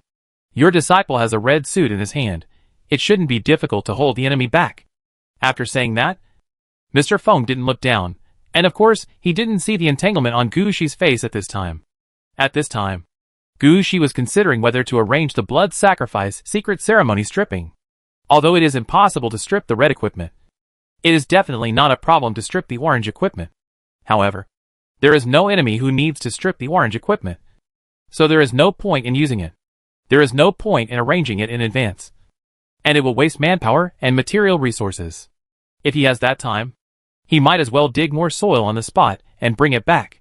Even if it cannot be delivered to Aladovi City, it is good to deliver it to the Night Blood Road. You have to know that the Night Blood Road is called a Blood Road. But the most important thing is the nether spirit flowers blooming all over the ground. The blood mud in front of him was a good nutrient for the ghost flower. Now Gu Shi's eyes were still on the pyramid. He was thinking, should he tear down the pyramid? While Gu Shi was still thinking about this, the gate of the pyramid had been dug open by the undead laborers. Then there was a bang inside the gate. 2 stone statues similar to Ajrian rushed out. The 2 stone statues were one black and one white, with a leopard head and an elephant head respectively. It's just that the white leopard and the black elephant made the stone statue in front of them look weird. As soon as they rushed out, the black elephant statue punched a group of undead laborers who were digging the door to death. But these undead laborers were immediately affected by the infinite resurrection power of the ghost flower and climbed up from the ground. Although they were laborers, they also had some fighting power. Even if their bones were broken, they could still pounce on the black elephant statue in the first time, trying to use their bodies to hold the enemy back. Gu Shi, who was standing farther away, also saw that the 2 statues in front of him were clearly a combination. The black elephant was a defensive and charging stone statue, which could be used to knock away everything in front of it. The white leopard head was a speed-type stone statue, which could tear apart everything it saw in a short time. Whether it was the Black Blood Knight or the undead servant, they could not withstand their attack. Seeing that they were about to rush to a distance of about 100 meters in front of him, Gu Shi turned his hand. There were some problems on the ground. When the black elephant ran, the ground also shook. During the shaking, the sand mixed with dirty blood was shaken away a little, and a stone was exposed on the ground. This situation is actually quite normal, after all. There are stones on the ground. So neither the black elephant nor the white leopard behind it noticed this. The black elephant had already set its sights on Gu Shi, and took the initiative to charge towards Gu Shi. But when he charged, he stepped on the stone. The stone was very slippery. When the black elephant stepped on it, his feet slipped. The momentum of the forward rush brought his center of gravity to the ground. Boom! The large tonnage black elephant fell directly to the ground. Then the 12 liches rushed out from Gu Shi's side, and surrounded the fallen black elephant. Dead Witch Force Field. Ghost Gate opened. Yin and Yang transformation. Gu Shi performed a set of 3 consecutive moves, and immediately opened the Ghost Gate to the side of the black elephant. The elephant controlled by the Dead Witch Force Field can't rush out even if it gets up. And the transformation of Yin and Yang can just make the undead in the Ghost Gate feel some problems. Originally, the undead who didn't get out of the Ghost Gate were crazy. After getting out of the Ghost Gate, they will stabilize. This is because all the undead yearn for the world of the living. Now Gu Shi transforms a section of this distance into Yin and Yang, in order to make these undead think that they are still in the underworld. They are only a few steps away from the world of the living. This will allow the undead to maintain their madness after they come out of the Ghost Gate. All those who prevent them from moving forward will be dragged to the underworld by them. The black elephant in front of him is like this. When he wanted to get up, a large number of ordinary undead had already rushed out of the Ghost Gate. They rushed to the place that had not yet been transformed into the underworld. In their opinion, as long as they rushed out of the Dead Witch Force Field, they could return to the world of the living. But the action of the black elephant when it got up prevented them from moving forward. The black elephant thought that all of them were Gu Shi's men. So he slapped his hands on the ground and knocked the undead to the ground. Then he was ready to rush up again and kill Gu Shi. Unfortunately, the black elephant didn't understand that. If he didn't move, it would be better. When he moved, the undead rushing out of the ghost gate thought he was coming to stop him. So these undead went crazy. They all came forward and hugged the black elephant. In the minds of these dead souls, if you don't let me have a good life, then sorry, go to hell with me. So more and more dead souls pounced on the black elephant and dragged them down. Although the black elephant was a powerful stone statue, facing more and more dead souls, he still had no way to stop all this from happening and was finally dragged into the ghost gate. Seeing this scene, Gushi closed the ghost gate. Anyway, the underworld behind the ghost gate was not his home, and whether the black elephant would die after being dragged in had nothing to do with him. Anyway, the underworld over there is not Gushi's home ground. Anyway, after the black elephant goes in, it will never come out again. Unlike the black elephant that was dragged into the ghost gate, the white leopard is in a worse situation. The black elephant has strong strength and defense, which is why it is not easy to beat. The white leopard is different. He is an agile stone statue. It is fast, but its strength is only average. The most important thing is that because his agility is quite high, he does not focus much on defense. As long as he can't dodge, it is not difficult to kill him. Chapter 1790. Make a big thing. It was no longer Gaiman who stopped the white leopard statue, but the skeleton soldier Adrian, who had just joined Gushi's team. Just as Gushi thought, Adrian had no one to cooperate with him now, and he appeared on the battlefield alone. But after he appeared on the battlefield alone, he successfully blocked the attack of the white leopard. When the white leopard rushed over, he stood forward directly, and the ground kept shaking.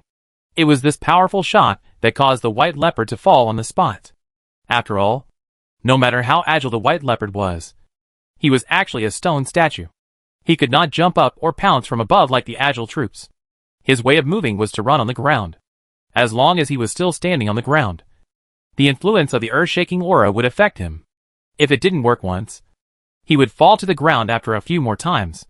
As soon as he fell to the ground, the effect of the petrification aura would be added, causing the white leopard's body to petrify quickly. Oh, don't think that the white leopard is already a stone.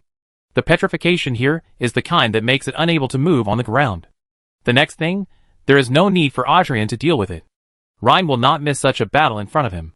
He jumped onto the white leopard with the Black Blood Knight, relying on the weight of the Black Blood Knight to step back and forth on the white leopard lying on the ground. When stepping over the white leopard, they will also chop the white leopard with the weapons in their hands, even if they can only take away a little life of the white leopard at a time. It doesn't matter. Anyway, there are many Black Blood Knights, and there is plenty of time. If one time doesn't work, then try again. After a back and forth collision, you can always kill the enemy. Of course, Gushi was not idle at this time. Gushi immediately released all the spear-wielding people. Red equipment cannot be used casually, so I will let you see the power of orange equipment. Isn't it just a level 60 stone statue? No matter how strong your defense is, can you withstand the attack of so many orange equipment without breaking the defense? There is also Adrian who attacked together. He pressed the white leopard to the ground, and it is natural that he himself cannot not take action. When he attacked, the battle aura was still affecting the white leopard, leaving the white leopard no chance to get up from the ground. At this time, Gushi also noticed the situation of the white leopard. He thought for a moment, pointed at the white leopard, and a butterfly petal floated towards the white leopard. When the petal fell, it had turned into a seed, and pierced into the body of the white leopard. Afterwards, Gushi used the body of the white leopard as a target, to experiment with his magic. Magic arrows, deep freeze, fire field and other spells were all used on the white leopard. Every time it attacked, a crack would be made on the white leopard's body. At the same time, some of Gushi's blessing methods were also used on the Black Blood Knights, such as Cold Iron Blade, Ghost Battlefield, Death Cloak. With Gushi's blessing, the attack power of the Black Blood Knights became higher and higher. In the end, the head of the white leopard was chopped off by the Black Blood Knight. At the same time, a voice came to Gushi's ears. You participated in killing Chala, champion soldier, level 60, you get 51,771 experience points. Overflow sealed 51,771 points. All summons participating in the attack get 10,213 experience points. As this voice popped up, Gushi ordered immediately. Ryan, continue, let Adrian lead, watch the halo on the ground and clean it up. Don't let any halo appear. Let the undead laborers enter the pyramid first, and demolish the gate first.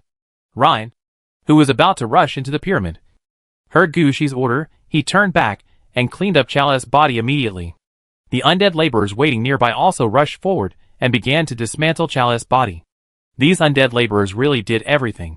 They could even take out various tools used in mining and directly dig Chalice as if he were ore. After a while, Chalice's body was torn into many pieces, and some of the pieces were smashed into powder. Ryan and Adrian carefully checked everything, wanting to confirm whether there was any new halo here, although he didn't know why. Mr. Feng said so, and Gonglingyu agreed. So Gushi should just follow the procedure. While his men were checking the halo, Gushi also looked up at the battle on the top of the pyramid. Just when he killed the black elephant and the white leopard, Mr. Feng and the other three had already rushed to the top of the pyramid. Because, who was besieged by these three, was still okay. At least, he didn't run away directly, but fought with Mr. Feng and the others. Standing under the pyramid, Gushi felt that in addition to using curse attacks, Bekas also had the ability to fly, and should be able to control blood and yellow sand at the same time. The lightning spear in his hand could shoot lightning. Anyway, even facing the joint attack of Mr. Feng and the other three, they didn't fall too far behind. And Gushi noticed that the orange suits were really amazing. Whether it was Bekas, Mr. Feng, or Principal Lu, they had already resolved the attack before it even hit them. It was obvious that they had a very clear understanding of their respective orange suits, and were very good at using them. They had fought for a long time, but none of the four of them lost much blood. I don't know what the point of them fighting like this is. But Gushi also understood, fortunately. He didn't go up. If he went up, a player like him with incomplete equipment and low level would definitely be the best target for attack. With Gushi's current strength, I'm afraid he can't withstand a few attacks. I'd better stay and fight the pyramid below, to prevent someone from suddenly appearing and going up to help Bekas. Thinking of this, Gushi turned his eyes to the scene again. It's all turned into powder. Why haven't all the halos been cleared yet? If it is so troublesome to reach level 60 in the future, then how long will it take to deal with it? Gushi wanted to launch a chain corpse explosion. Fortunately, the liches soon retreated to Gushi's side. These liches obviously attracted Gushi's attention. He suddenly had an idea. What if he used the dead witch force field to make the whole pyramid his own, and then used the ability of yin and yang transformation to send the pyramid away? Thinking of this, Gushi's eyes flashed with a light. And Mr. Feng, who was fighting with Bekas above, only felt a chill on the back of his neck. What's going on? Isn't anyone going to do anything weird? Chapter 1791 Target Pyramid, there is still profit. Gushi did it as soon as he thought of it. He acted quickly. Groups of liches quickly appeared, and began to set up around the pyramid. At the same time, the undead workers did not stop. Some brave undead workers had entered the interior of the pyramid, and started digging there. Inside the pyramid, it seemed to have accepted its fate. No matter how the undead workers destroyed it, there was no reaction inside. This situation surprised Gushi a little. The Blood Skull clan's land wouldn't be just garbage. Before Gushi could complain, the ghost flower suddenly moved on its own. Gushi could clearly feel that all the undead laborers sent into the pyramid had died in the Knight's Blood Road. They died really quickly. Without thinking, Gushi released the undead laborers, who had just been resurrected, and asked them how they died. As a result, all the undead laborers didn't know how they died. The only thing they knew was that they were walking in the pyramid, and then they died. Gushi was speechless about this situation. He wanted to check the injuries on the undead laborers, but the resurrection effect was too good, so he could not find anything. After further questioning, Gushi found that these undead laborers had only entered the pyramid for less than 10 meters. This made Gushi's face look very ugly. You are not allowed to enter here. Right? I don't believe it. So the undead laborers rushed into the pyramid again. This time, there were many new undead laborers following behind these undead laborers, and they were mainly there to observe how these undead laborers died. After sending the people out, Gushi started to release the lich again. But this time, Gushi focused part of his attention on these undead laborers. Sure enough, Gushi guessed correctly. After a while, another batch of undead laborers were sent back. This time, Gushi knew what happened at the first time. It turned out that inside the pyramid, there were traps everywhere.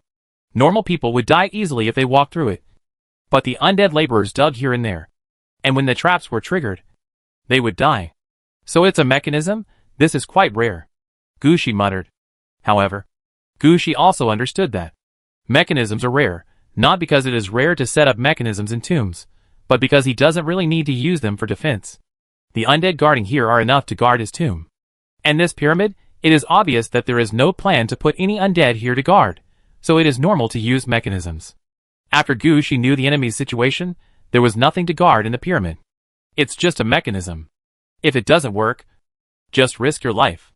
The lives of the undead are not lives, they are just cannon fodder. Gushi muttered in his heart, and decisively arranged batches of undead laborers to enter the pyramid, using the lives of the undead laborers to trigger the mechanism inside the pyramid. In addition, Gushi's hands did not stop.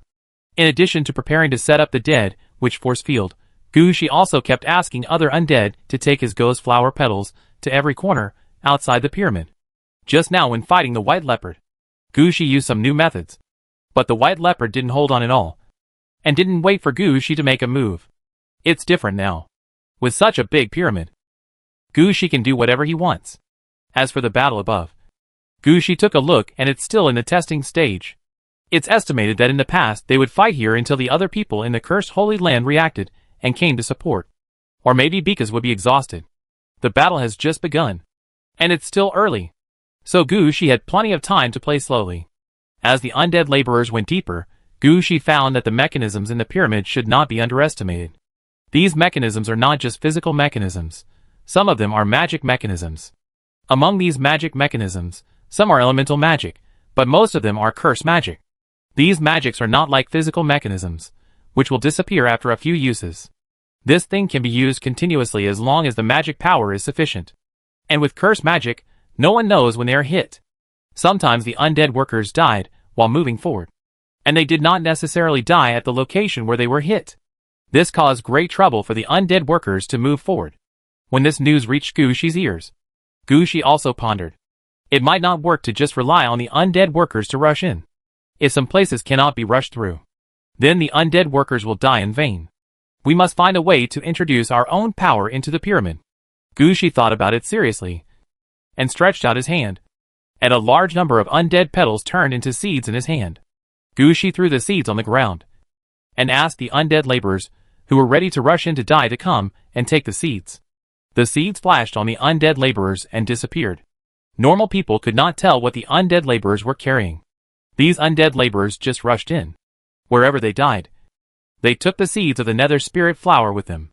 This was the first time that Gushi used the direct attack feature of the nether spirit flower. The nether spirit flower attraction. At this time, he had no way to easily control everything like his other abilities. The method he used now was just the most basic one. The soul flower attraction. This is to use the enemy's life as nutrients to lead the enemy into death. Now Gushi is going to do the same. However, the enemy Gushi is thinking of is not an ordinary soldier, but the pyramid in front of him. Led this pyramid into death. What a gorgeous effect. Because Gushi has not yet mastered some skills about the soul flower attraction, such as the flying flower soul attraction, the flower road soul attraction, and the flower blooming to destroy the world. Gushi cannot use them. Now he can only transform the ghost flower into seeds, and let the undead laborers take these seeds with them when they rush out to die. After that, he can operate outside, let these seeds take root and sprout, and finally grow different flowers. As long as the flowers bloom, everything will be fine. Because as long as the ghost flower blooms, the place it belongs to will be under the control of the ghost flower. This move can be regarded as a big move that Gushi can operate at his current level.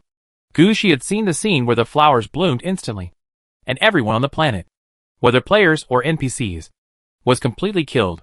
But he thought that he might not have such a level. Now his idea is different. In Gushi's mind, although he is a little slow in arranging now, the flowers are blooming, that's enough. At present, Gushi is operating the soul flower guide, letting the undead laborers bring seeds into the pyramid, letting them send the soul flowers to the designated location. He is preparing to make a big attack on the pyramid. Chapter 1792 Discovery in the Pyramid. Die, resurrect, rush into the pyramid again, die. Wave after wave of undead laborers kept rushing into the pyramid, paving a road of death with their bones. And some ghost flowers have begun to grow from these corpses, slowly blooming into blue and white butterfly flowers. But there are no enemies inside the pyramid, and no one noticed the situation here. They didn't know that, As these butterfly-like flowers grew from the ground, all the mechanisms on this road were destroyed. But Gushi had no intention of going in at this time. In his opinion, the pyramid was full of dangers. Even if the road had been paved, Gushi did not want to go in and test his achievements. In Gushi's eyes, this was simply playing with his own life. Gushi did not believe that there would be no curses in the pyramid in such a place where curses were rampant. Gushi knew very well that his resistance to curses was almost non-existent. The only resistance to curses came from the blessing effects of several red clothes when he just entered the blood-forbidden area. If it was an ordinary curse, Gushi might believe in his own strength. But the curse in front of him was not ordinary. Because he could see the red-dressed holder in the sky. Because if this guy had not participated in the arrangement of the pyramid, Gushi would never believe it. So Gushi would not jump in. He didn't have to kill his way in to do what he wanted to do. At this moment, Gushi's eyes suddenly lit up. "Sir, I opened the first room." Ryan came to report quickly. At this time, Gushi also sat up. He glanced at Ryan. His eyes fixed. "Let Chala and Adrian go." Chala was the undead attendant who appeared in the Knight's Blood Road after killing the White Leopard. Like Adrian, the body of this stone statue was transformed into an ordinary skeleton soldier, holding a long sword in his hand, and also wearing 3 combat halos. However, unlike Adrian, Chala's 3 combat halos were all used to strengthen his combat style. His 3 battle auras are the Tearing Aura, the Speed Aura, and the Strong Wind Aura. These 3 battle auras can be used to improve Chala's combat power. Because Chala's level is the same as Adrian, Gushi simply mixed the 2 together and used them this way first. Gushi believed that if he continued to fight like this, a team of level 60 undead servants could be formed in the Knight's Blood Road. Ryan had no objection to Gushi's arrangement. Ryan had actually seen the opening of the pyramid before. To be honest, if Gushi hadn't taken action, he would have been shocked when the 2 level 60 stone statues rushed out. How could he face a level 60 boss right away? When Ryan heard that there were 2 level 60 undead servants who could help, his mood suddenly improved. After watching Ryan take the people away, Gushi was relieved. After all, he didn't want to enter the pyramid. But the things in the pyramid were still quite attractive to Gushi. Without Ryan's help, Gushi would not have been able to find a suitable person to search for things in the pyramid. Soon, Ryan transported the things in the first room of the pyramid out. Gushi just looked down, and the corners of his mouth curled up. Sure enough, the things collected in the red-clad boss's pyramid were not simple. Among the items sent out in front of him, 2 were necessary resources for making orange equipment, and 1 was clearly a game world that disappeared before it could grow up. There was also an orange-quality piece of equipment, but Gushi could tell at a glance that it was used to strengthen the curse effect. Although Gushi might not be able to use it, it was much better than purple equipment, whether it was sold or exchanged for something. As for the purple equipment and purple materials taken out from here, there were even more. What attracted Gushi's attention the most was something similar to cement carried out by the undead laborers. Gushi had seen this kind of thing before when he was dealing with the Adrian statue. This thing is the special cement used by the Blood Skull clan to make stone statues. The 3 stone statues that Gushi had beaten before were all made of this cement. At the same time, Gushi took a look at the pyramid in front of him. He suspected that this blood-red pyramid was also made of this cement. He stepped forward and grabbed a handful of cement. And Gushi knew the data information of this cement. Blood holy soil, purple the parent of blood-stained soil. As long as blood water and a large amount of soil are mixed, ordinary soil can be turned into purple-quality building material blood-stained soil. Blood-stained soil, purple the soil produced can be used in construction. Buildings built with blood-stained soil will improve the building's absorption of curse power. Sprinkling the cement in his hand, Gushi clapped his hands. Whether it is blood holy soil or blood-stained soil, neither of them is what Gushi needs. No matter how good the quality of this thing is, it is only a material for sale. It is not very useful to Gushi. It seems that those who can become a player race are not fools. They will not put their most important things in a place where others can easily get them. At this time, Ryan, who had just entered the pyramid, ran out again. "Sir, look at what I got." Seeing Ryan carrying a box himself and running out excitedly, Gushi was also a little helpless. "What are these?" However, for Ryan's sake, Gushi still had to pretend that he was very interested in the contents of the box. Ryan placed the box in front of Gushi and directly opened the lid of the box. Gushi just glanced inside, and his eyes were somewhat unable to retract. At this time, Gushi noticed that the box was red. At first, Gushi thought that this was the unique blood color of the Blood Skull clan. But after a closer look, Gushi found that it seemed not to be the case. The red color emitted by the things in the box in front of him was not the red color of blood, but a red color with the effect of red clothes. Gushi's eyes became serious. He reached out and picked up something from the box. Then he looked up at Bekas, who was still fighting. They really know how to play. They actually took the initiative to divide up so many attacks of the Cursed Eye. Are they going to give these attacks to others and bury them somewhere? Or are they going to give them to someone to use? Gushi was a little confused about the other party's thoughts. But looking at the number of attacks of the Cursed Eye in this box, an idea flashed through Gushi's mind. Chapter 1793, Who is plotting against whom? Gushi grabbed one of the times of the Cursed Eye in his hand and waved at Ryan. Let me handle this. And do whatever you want. After saying this, Gushi put all his energy on the times of the Cursed Eye. As a result, Gushi handled it carefully for a long time, and found that he was really scaring himself. Although the box in front of him was an attack of the Cursed Eye, it was not the final big move, because there were too many of them in the box before. Gushi couldn't feel them. Now that he took them out of the box, Gushi had a feeling that this thing was the same as the seeds of the Nether Spirit Flower he had just released. They were both used to assist in positioning. It was said to be powerful, but it had to be controlled by the owner of the red suit himself. It didn't mean that he could use a big move at will. At first, Gushi faced the box of red suits with the mentality of facing the big move of the red suit, so he naturally had to be cautious. But now it's different. After Gushi knew what this thing was, he handled it with more force. Gushi threw out handfuls of the seeds of the Nether Spirit Flower. This kind of thing was soaked in a box, and its function was the same as the seeds of the Nether Spirit Flower buried in the ground, both of which wanted to do the most with the least energy. Now this thing has not reached its highest point, so it is not difficult to handle. Gushi picked up one of them with his hand, and the power of Destiny's Choice was activated. At this moment, in Gushi's eyes, he saw the method that Bekas used to mass-produce such small things. It was in the early morning, when the blood mist covered the sun. Bekas stood on the top of the pyramid, and below him were countless blood skull mummies kneeling. In front of all the mummies, there was a piece of something similar to flesh and blood. These things were mainly internal organs. And of course, there were also organs such as eyes or tongues. With Gushi's little understanding of mummies, he knew that these internal organs or things such as eyes and tongues were most likely taken from the mummies themselves. Because the production of mummies, apart from the fact that the gods behind them are speechless, other aspects are considered a direction of the production of undead. When making mummies, all the internal organs are taken out and made separately. A serious necromancer would never handle this. They would just start with the whole corpse. And if they can summon the soul, they will summon the soul. And if they can't summon the soul, they will consider other things. So the internal organs of the undead are really not as good as the internal organs sent by the mummies. Bekas, who was standing on the pyramid, waved his hand at the mummies below, and a lot of red light surged out of his hand. And something that looked a bit like a small insect fell on these internal organs or organs. After a series of treatments, the internal organs in front of him all began to shrink, as if they were about to turn into something like a tumor. Gushi could see that this was exactly what he was holding in his hand. So this is how it was done, Gushi muttered.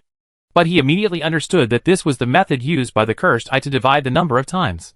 The number of times divided, absorbing nutrients from the mummy's internal organs, will eventually grow slowly and become the ones placed in the box. After that, the number of times these internal organs are transformed, they will be placed in some people's bodies. Let them die, and become the way for the Cursed Eye to lock the enemy. It can be said that this kind of treatment, Bekas does not know how many times. He usually does this, and he can easily handle everything. There will be no problems at all. But the problem now lies in this fundamental. Gushi's destiny choice is stuck on your fundamental. After a period of research, Gushi understands several ways to use destiny choice. One is like death comes, using all kinds of tricks to kill people. One is like now, directly going to a certain fate node in the past, influencing the details of the node. Another is like fighting the octopus head young master before, through 7 or 8 nodes, forcing the enemy to a fate. But no matter what, Gushi found that there is a condition here, that is, the ending cannot be changed drastically. It's like you are destined to die. You can bypass the death, you can delay time, but you will still die in the end. Gushi couldn't just let the mummies who were worshipping the pyramid jump up and use their own internal organs to explode Bika's on top. In the end, these internal organs would still become the number of cursed eyes. This point cannot be changed. So there is only one thing that can be changed. Gushi's mind moved, and a large number of ghost petals floated into the number of cursed eyes in his hand. Under the effect of the ghost petals, Gushi saw in the scene in front of him. A mummy raised the internal organs in front of him high. Such an action is actually nothing. During the worship, some people jumped up and danced excitedly. But the one in front of him was offering a heart. When the heart shrank and changed, because of his move, something was added to it. After completing this step, the picture in front of Gushi disappeared. Looking at the situation in front of him, Gushi was also a little surprised. No, it's over. Just this one move, and it has an impact on the attack method of the cursed eye in the box in front of him? Gushi hasn't said what he will do yet. How can this be good? Actually, Gushi didn't understand. He had faced ordinary enemies before, so he could deal with them as he wanted. Now Gushi had to deal with the owner of the red suit. And Gushi's control over the nether spirit flower was not very high. Being able to achieve this step was already quite good. Now it depends on whether the fate of the nether spirit flower is good enough. I don't know what the mummy meant by raising his heart. Gushi took the curse eye attack times in his hand, which was almost turned into jerky, and tossed it. He was about to put it away, but he didn't expect that when he moved, the number of attacks in front of him exploded in front of Gushi. One eye stared at Gushi directly. Damn it. Gushi wanted to dodge to the left at the first moment. He wanted to use fate to choose a blow to Bika's, not to sacrifice himself. He couldn't let the enemy stare at him. Gushi didn't even think about it. He dodged to the side at the first moment, and at the same time, the secret realm sword staff in his hand turned into a long sword, and stabbed towards the already opened eyes. Unexpectedly, before Gushi's secret sword stick could pierce the eye suddenly exploded, emitting a strong and dazzling white light. Blindness. This is the blindness curse. Gushi's eyes went blind immediately. And he also heard a voice saying that he was blinded. Within 10 minutes, he would not be able to see anything. Chapter 1794 Unlucky Bika's. When Gushi lost his sight, he immediately released all the people wearing the flame six-path lantern. In this situation, Gushi must ensure his own safety. Forget about the plot against Bika's for now. It is more important to save his life now. He did not intend to force the attack on the cursed eye. If it did not work, it did not work. It is good to be alive. After that, he did not care about the things here and concentrated on dealing with the pyramid. Gushi muttered in his heart, and shrank his body. Behind him was the person wearing the white square bone obelisk. On his left was the person wearing the time torrent, who had opened the shield. And on his right was the person wearing the Huangquan dragon robe, who was upgrading and evolving. Only in this way could Gushi feel at ease. Because Gushi was temporarily blind, he did not know that the battle situation above the pyramid had also changed. What Gushi did was not ineffective. It was just that in the confrontation between the red suits, Gushi's nether spirit flower was really no match for the curse eye in terms of curse, and suffered a backlash. The scene that Gushi saw, actually, had already influenced his fate successfully. When the mummy held up his heart, it was the mummy's instinctive behavior. He was offering his heart to the god he believed in, not to Bika's. And the god that the mummy believed in happened to be the sun god. The sun that day was blocked by the blood mist raised by Bika's. It can be said that this just happened to attract the attention and anger of a certain sun god. The sun god injected a little sunlight into the heart. Gushi's action of tossing the attack times of the cursed eye transformed from the heart up and down in his hand just happened to activate the little bit of sunlight in the attack times. So Gushi was targeted by the cursed eye. And with the power of the heart, Gushi was blinded. Gushi had to eat this blindness, because the attack times exploded in front of Gushi's eyes. Gushi was not killed directly, which was already Gushi's good luck. Bika's had no time to pay attention to Gushi. But Gushi's efforts were not in vain. He still influenced fate. The blindness caused by the sunlight hit Gushi's face, and also hit Bika's face, who didn't know what happened. Bika's was blinded in the battle. Bika's mastered the cursed eye, and even directly placed the cursed eye in his eye socket. It can be seen at a glance that half of his ability is in this eye. This blindness, even if it is only for 5 minutes, is an excellent opportunity for Mr. Feng and others to attack. As soon as Mr. Feng found out that something was wrong with Bika's, he didn't care what was going on, and immediately released a large number of ghosts at Bika's. These ghosts were like bullets, rushing towards Bekas from all directions. If it was before, Bekas would definitely be able to dodge, or use some means to block the attacks of these ghosts. But now, Bekas's eyes are completely blind, and he can't see the situation around him at all. He can only swing the lightning spear in his hand to prevent the enemy from approaching. Seeing this situation, Mr. Feng, Principal Lu and Gong Lingyu's eyes lit up. This is a good opportunity. Why not seize the opportunity? So they directly used their ultimate moves. And because Bekas couldn't see the situation around him, he had to take the ultimate move. At the same time, Gushi also felt that he was not attacked. So he immediately said, "Go. Bring that box over. I want to deal with these things." As Gushi spoke, he activated the Nether Spirit Flower and let the Nether Spirit petals hover around him. At the same time, Gushi also had an idea in his mind. This time, Gushi no longer targeted Bekas. His idea at this time was very simple. Bekas must have arranged the number of attacks of these cursed eyes. Otherwise, he would not have raised so many attacks. Then the fate of these attacks being released was determined. What can be changed here is naturally the time, and the problem of where to be released. These are all minor details, and do not affect the release of these things. Although these may be the most important things for Bekas, for Gushi, they do not affect the overall situation. So after being tricked by the cursed eye, Gushi made a decision immediately. He did not intend to take away the number of times these cursed eyes were used. He wanted to influence the use of the cursed eye through the method of fate selection. It happened that Gushi was blind and could not see anything. He did not intend to think about where the attack times of these cursed eyes would be sent. Anyway, it was fine to send them out, and the rest depended on luck. Anyway, no matter how bad it is, it won't be worse than sending all of them to the Yin City.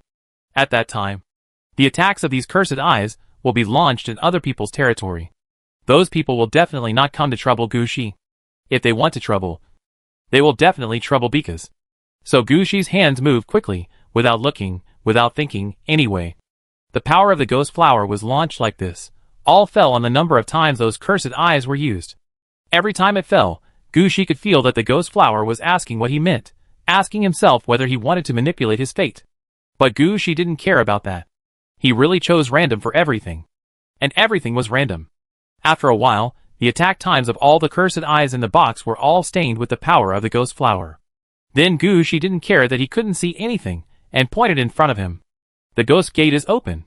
Without waiting to confirm whether the ghost gate was open, he took a step forward, closed his senses, and relied on his own senses, and took a heavy step forward.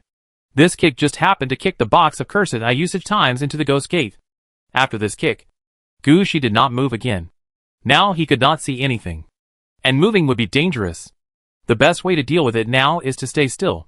Anyway, Gushi is safe now. And he does not need to worry about his subordinates. As for the battle on the top of the pyramid, it is not something Gushi can control. As long as Gushi does not encounter any external enemies to help Bekas during the time he is blind, it will be fine. Gushi's luck this time can be said to be quite good. Until 10 minutes later, when Gushi opened his eyes, nothing unexpected happened. Ryan may also understand that. He has caused trouble, so during this period of time, he did not dare to appear in front of Gushi again, and just dealt with the things in the pyramid there. When he saw Gushi open his eyes, he ran over. "Sir, we have gone deeper into the pyramid." Chapter 1795, Almost Killed, and the Support That Arrived. Gushi's face was solemn despite Ryan's excitement. "What did you find?" "Nothing, just some ordinary equipment, 2 orange suits, the rest are all purple suits, but we found some bottles and jars with beautiful patterns." "Bottles and jars with beautiful patterns?" Gushi thought about it, and understood in his heart, these are probably the internal organs of mummies. Although he didn't know which mummies' internal organs they were, the ones who could be stored in this pyramid were either the predecessors of the Blood Skull clan, or the powerful enemies they killed, or the gods who originally protected the Blood Skull clan.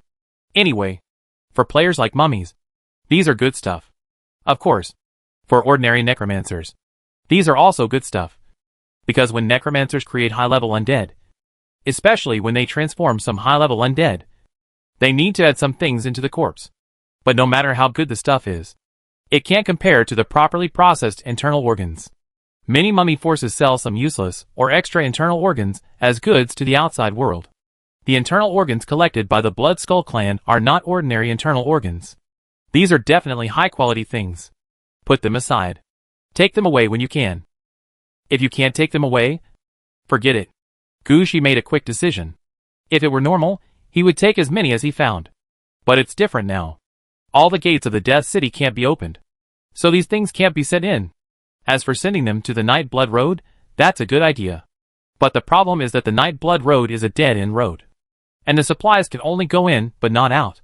After sending them in, it is impossible to take them out again. So whatever benefit Gu Shi has encountered now is to let people put them aside first. And wait until Aladovi City has selected them, and confirmed that they are no longer needed. And then send them to the Night Blood Road. Of course, Gu Shi will not take back the things that the Night Blood Road has robbed. This is how Gu Shi handles it now. In fact, Ryan also knows that what Gu Shi said about taking away later means that if the door is not opened in the end to transport the things away, all the things will belong to the Night Blood Road. Ryan was even happier now. He immediately turned back to direct the undead workers to deal with the pyramid. After Ryan left, Gu Shi looked up at the situation on the top of the pyramid. Because of his blindness, Bekas was beaten for a full 10 minutes. Although he used some means later, he tightly defended against the attacks from Mr. Feng and his men. But in the first attack, he took it all. The situation where he had no injuries, after fighting for several hours, was gone forever. Bekas now had many wounds on his body. If he hadn't lived a long life and hadn't been hit in the vital parts, he might have died now. Even so, Bekas's condition was not very good at this time. He was seriously injured. Most importantly, his right hand was broken, and the lightning spear had been stuck in a position below the pyramid. Without his offensive weapon and his right hand, Bekas could only rely on his other equipment to deal with Mr. Feng and the others. But Mr. Feng and the others could see it. The chance to kill Bekas was right in front of them. At this time, they no longer had the previous idea. The idea of evading when the enemy was seriously injured was simply a lie. If they didn't kill Bekas, how could they justify their escape this time?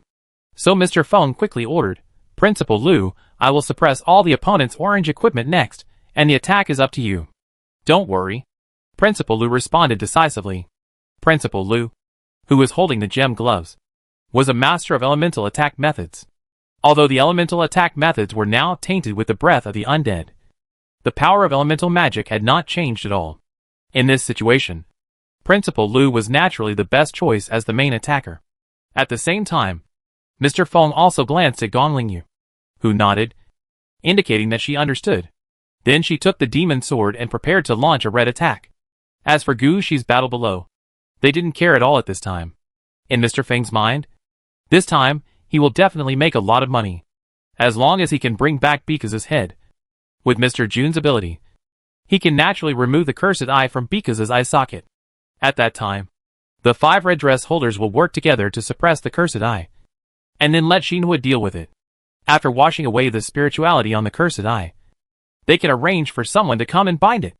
Mr. Feng is now considering whether he should recommend a disciple or friend to bind the cursed eye. After all, in the Yin City, Principal Lu's lineage already has 3 red suits. If there are no more successors in his lineage, he will slowly lose some status. This has nothing to do with the personal relationship between him and Principal Lu, but political factors. So Mr. Feng is already thinking about what he should give out in exchange for the right to distribute the cursed eye. When thinking of this, Mr. Feng couldn't help but sigh. It's really hard to think about it. What does the red suit represent? Everyone can understand this. Mr. Feng knew very well what price the players in Yin City had paid for the binding right of the Nether Spirit Flower. Although the cursed eye in front of him was quite troublesome, it was still a complete red suit. If he wanted to get the distribution right of the cursed eye, the price he paid would probably be the same as the one who got the binding right of the Nether Spirit Flower, or even higher. While thinking about this, Mr. Feng suddenly felt that something was wrong. Gong Lingyu dragged Mr. Feng away for a distance. What happened? Mr. Feng came to his senses and realized that the situation seemed to be unfavorable to them again. Bekas actually started to fight back. Their support is coming, Gong Lingyu said, while pointing to the bottom of the pyramid. Mr. Feng looked down and found that around the pyramid, a group of undead troops with masks made of gold and covered with white powder appeared at some point. This undead army mainly holds weapons such as spears or machetes. But what really attracts people's attention is that they all carry at least 5 skulls on their backs. The troops of the Guifang tribe. Mr. Feng has been dealing with the enemies of the cursed Holy Land for quite a long time. He can tell at a glance what the enemies below are. Because of this, Mr. Feng also understands the current situation. When they knew that the Blood Skull tribe was attacked, other races in the Cursed Holy Land also came to support. Chapter 1796 Battle Choices. Damn it, how come they came so fast this time? Seeing the Guifang troops appearing below, Mr. Feng knew what had happened. In their initial plan, there was a plan to deal with the support of the Shirshi and Guifang tribes. Now these Guifang troops were just blocked by Gu Shi's Black Blood Knights and Undead Servant. The two level 60 Undead Servant played a very important role on the battlefield. Gu Shi did a good job in this regard. He dragged the Guifang troops to a position 7 or 8 miles away from the pyramid. This position is just right for people to see the Guifang troops. And it will not affect the battle on the top of the pyramid. The Guifang red suit holder is coming directly through the door with his men. Gu Shi has stopped him. But judging from the current situation, he is afraid that he will not be able to delay for too long. Gong Lingyu explained quickly. When the enemy appeared, Gu Shi contacted Gong Lingyu through the floating spirit IKA and told Gong Lingyu the situation below. At the same time, Gu Shi also released the Death Incarnation as soon as possible.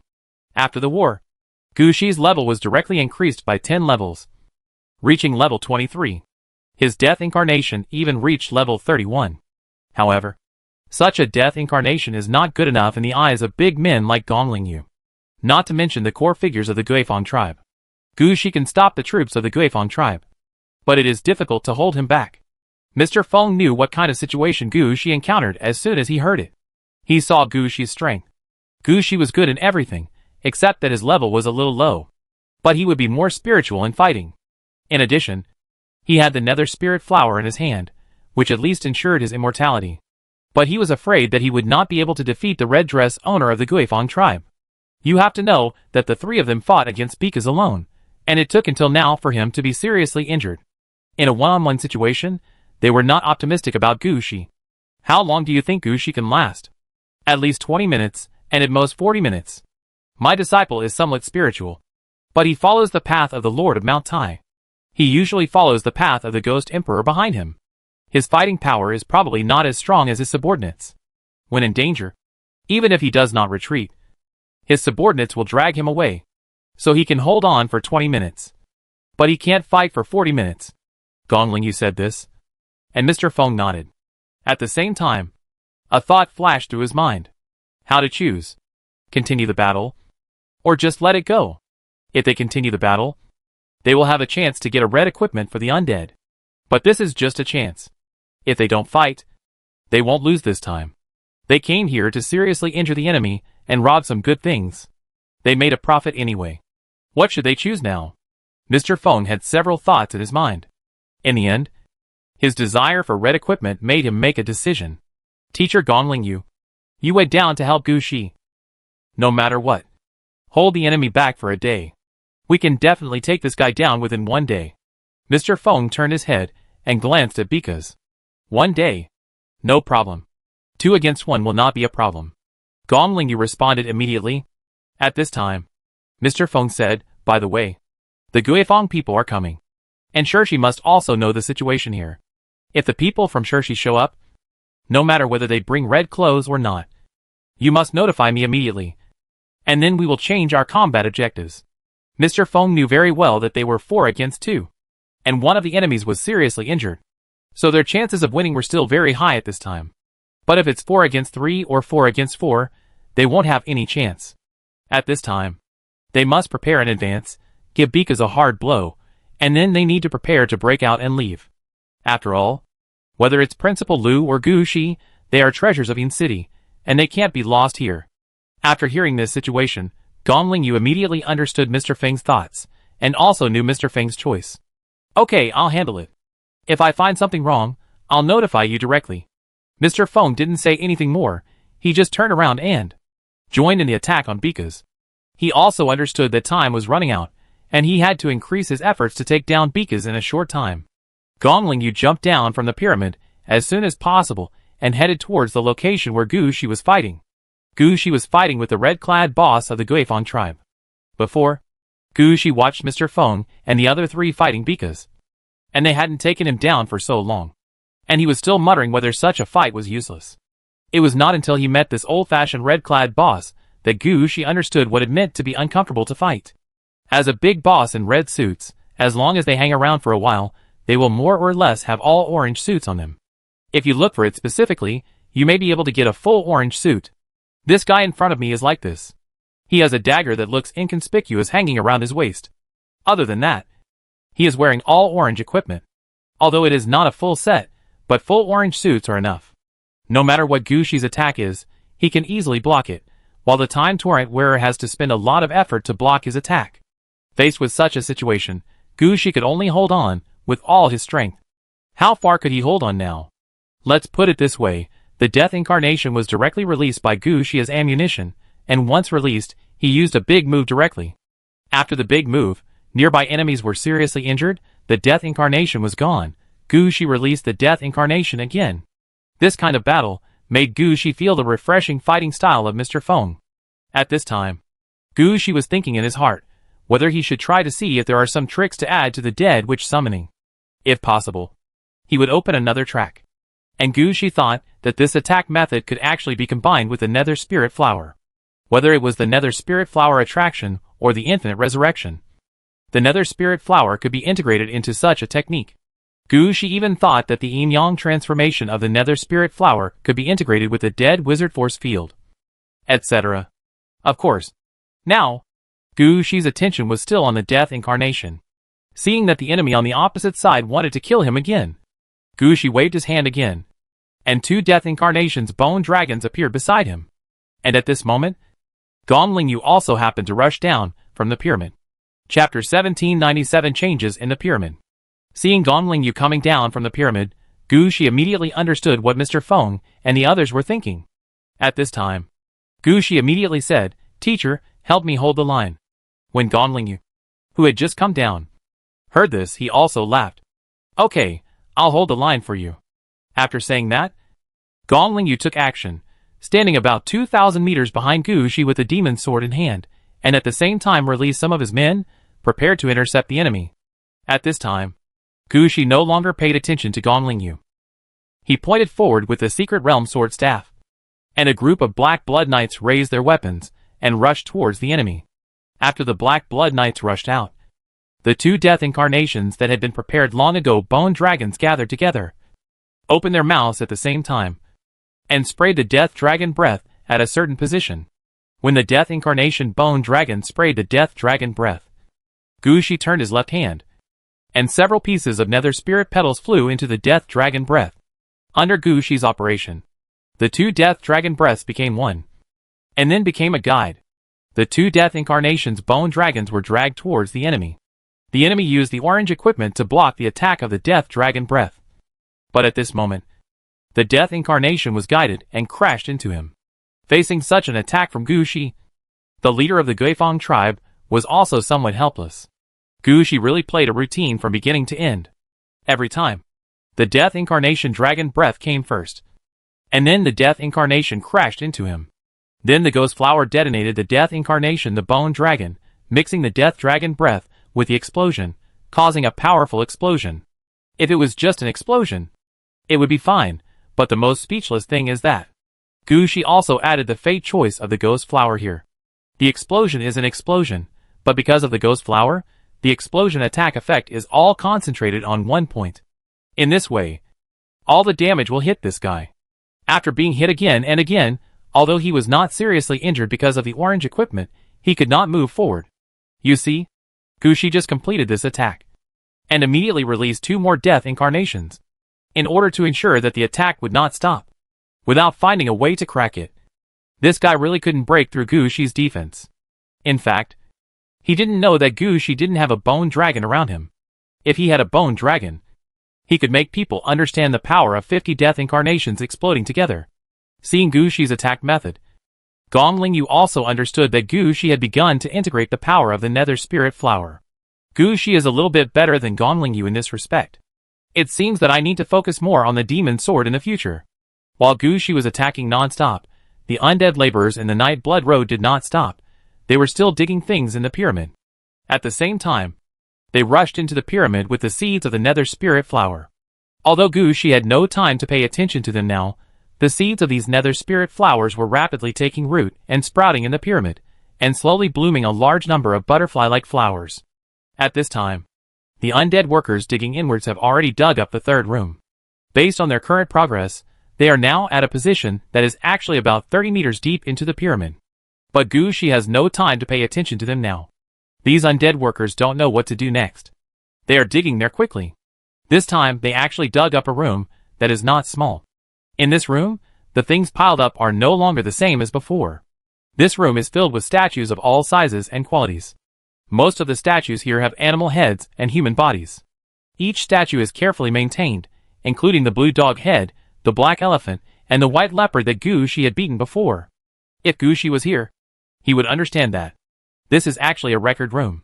It is used to store the original stone statues. As long as you make them according to the appearance of these statues, you can make powerful special stone statues. Each stone statue has its own characteristics. But now, they are just the items carried by the undead laborers. If Gu Shi does not have time to open the city gate during the final evacuation, these things will be sent to the Night Blood Road, and become some decorations of the living city in the Night Blood Road. So when they moved these things, they were quite careful. When the room was emptied, an undead laborer came in with a large number of seeds of the nether spirit flower, and scattered the seeds on the ground. After that, several undead laborers were left behind. They had to watch the ghost flower here and wait for it to grow. After the ghost flower filled the room, they would leave. But at this moment, a small accident happened. The ghost flower that had just been planted seemed to break through the floor of the room. A thick blood like mercury gushed out from the ground. This blood immediately swallowed up the ghost flower and the undead laborers. If it was just the undead laborers, they would have died. But when the nether spirit flower was swallowed, the situation was different. The nether spirit flower was a red equipment anyway. Gu Shi, who was in the battle, immediately felt that something was wrong with the pyramid. Although he didn't know what was going on, Gu Shi still looked at Gong Lingyu immediately. Gong Lingyu was ready to take over at this time. As soon as she saw Gu Shi's gaze, she knew that something must have gone wrong. So she immediately took over the battle with the enemy of the Guifang tribe, allowing Gu Shi to withdraw. Gu Shi did not let go immediately because of Gong Lingyu's attack. He stood aside to support Gong Lingyu for a while, and then began to check what happened in the pyramid through the nether spirit flower. At this time, Gu Shi noticed the situation inside the pyramid through the branches of the nether spirit flower. He found that a large amount of blood was pouring out from the third room in the pyramid and rushing towards the depths of the pyramid. Because it was blood, this kind of thing did not care about traps or mechanisms. Anyway, it can flow anywhere. The mechanisms and traps can't stop the blood from moving forward. Looking at this situation, Gu Shi knew that some things that were suppressed or hidden under the pyramid were released. This might be a good thing. Although the blood is now devouring the nether spirit flowers planted by Gu Shi, it is obvious that the newly planted nether spirit flowers can also benefit from the blood. Gu Shi raised his hand immediately after understanding what happened. A large number of nether spirit petals flew into the interior of the pyramid. They turned into seeds of nether spirit flowers and fell into the blood. Chapter 1798 Support arrives again. Gong Lingyu, who was fighting against the enemies of the Guifang tribe, had actually been paying attention to Gu Shi. When she saw Gu Shi run to the pyramid as soon as possible, and use the power of the nether spirit flower, she understood that something might have gone wrong in the pyramid. At this time, Gong Lingyu looked at Gu Shi differently. At first, Gong Lingyu still regarded Gu Shi as an ordinary disciple, who was just lucky enough to get the red suit. Now it seems that Gu Shi's performance in this battle is also remarkable. Not only did he not hold the three of them back, but he also did many things they could not imagine. It was great to have such a disciple. Gong Lingyu did not look back at Gu Shi's situation. Since there was a problem with the pyramid, Gu Shi would handle it. She would stop the enemy in front of her. So Gong Lingyu held back the enemy of the Guifang tribe. Gu Shi also clearly felt the changes behind him. He looked back and found that Gong Lingyu easily held back the enemy. So Gu Shi did not consider the situation behind him anymore, and put all his energy on the pyramid. At this time, Gu Shi kept releasing the ghost flower, controlling the ghost flower petals to fly towards the inside of the pyramid. It can be said that Gu Shi now does not even intend to use the undead laborers, and directly does it himself. When these ghost flower petals fly above the blood water, they will automatically turn into ghost flower seeds, and fall into the blood water. In this blood water, the ghost flower grows very fast. Some of the methods that Gu Shi learned from Bikas before, just happened to be used here. After all, Gu Shi had never thought that Red clothes could be played like this. Now Gu Shi is using this blood water to cultivate new ghost flowers in large quantities. At first, the ghost flower seeds fell into the blood water and were swallowed directly. Later, the ghost flowers slowly grew new flowers, blocking the blood water in one direction. However, these newly grown flowers will also be quickly swallowed by the blood water. But new ghost flowers will grow later. In this round of growth, the color of the ghost flowers is also slowly changing. The original blue and white nether spirit flower, the color is slowly changing. The red and gold nether spirit flower appeared inside the nether spirit flower. This newly appeared nether spirit flower carries a divine aura. Although Gu Shi was standing outside the pyramid, he could clearly feel the characteristics of this aura. This red and gold nether spirit flower gives people the feeling of a strengthened version of a seed. If the petals of this nether spirit flower are used to launch the nether spirit flower technique, the power of the technique will be amplified by about 1 to 1.5 times. Don't underestimate this 1.5 times. You have to know that the nether spirit flower is a red outfit, and every move is a killer move for ordinary people. It can increase the power, which is a great change.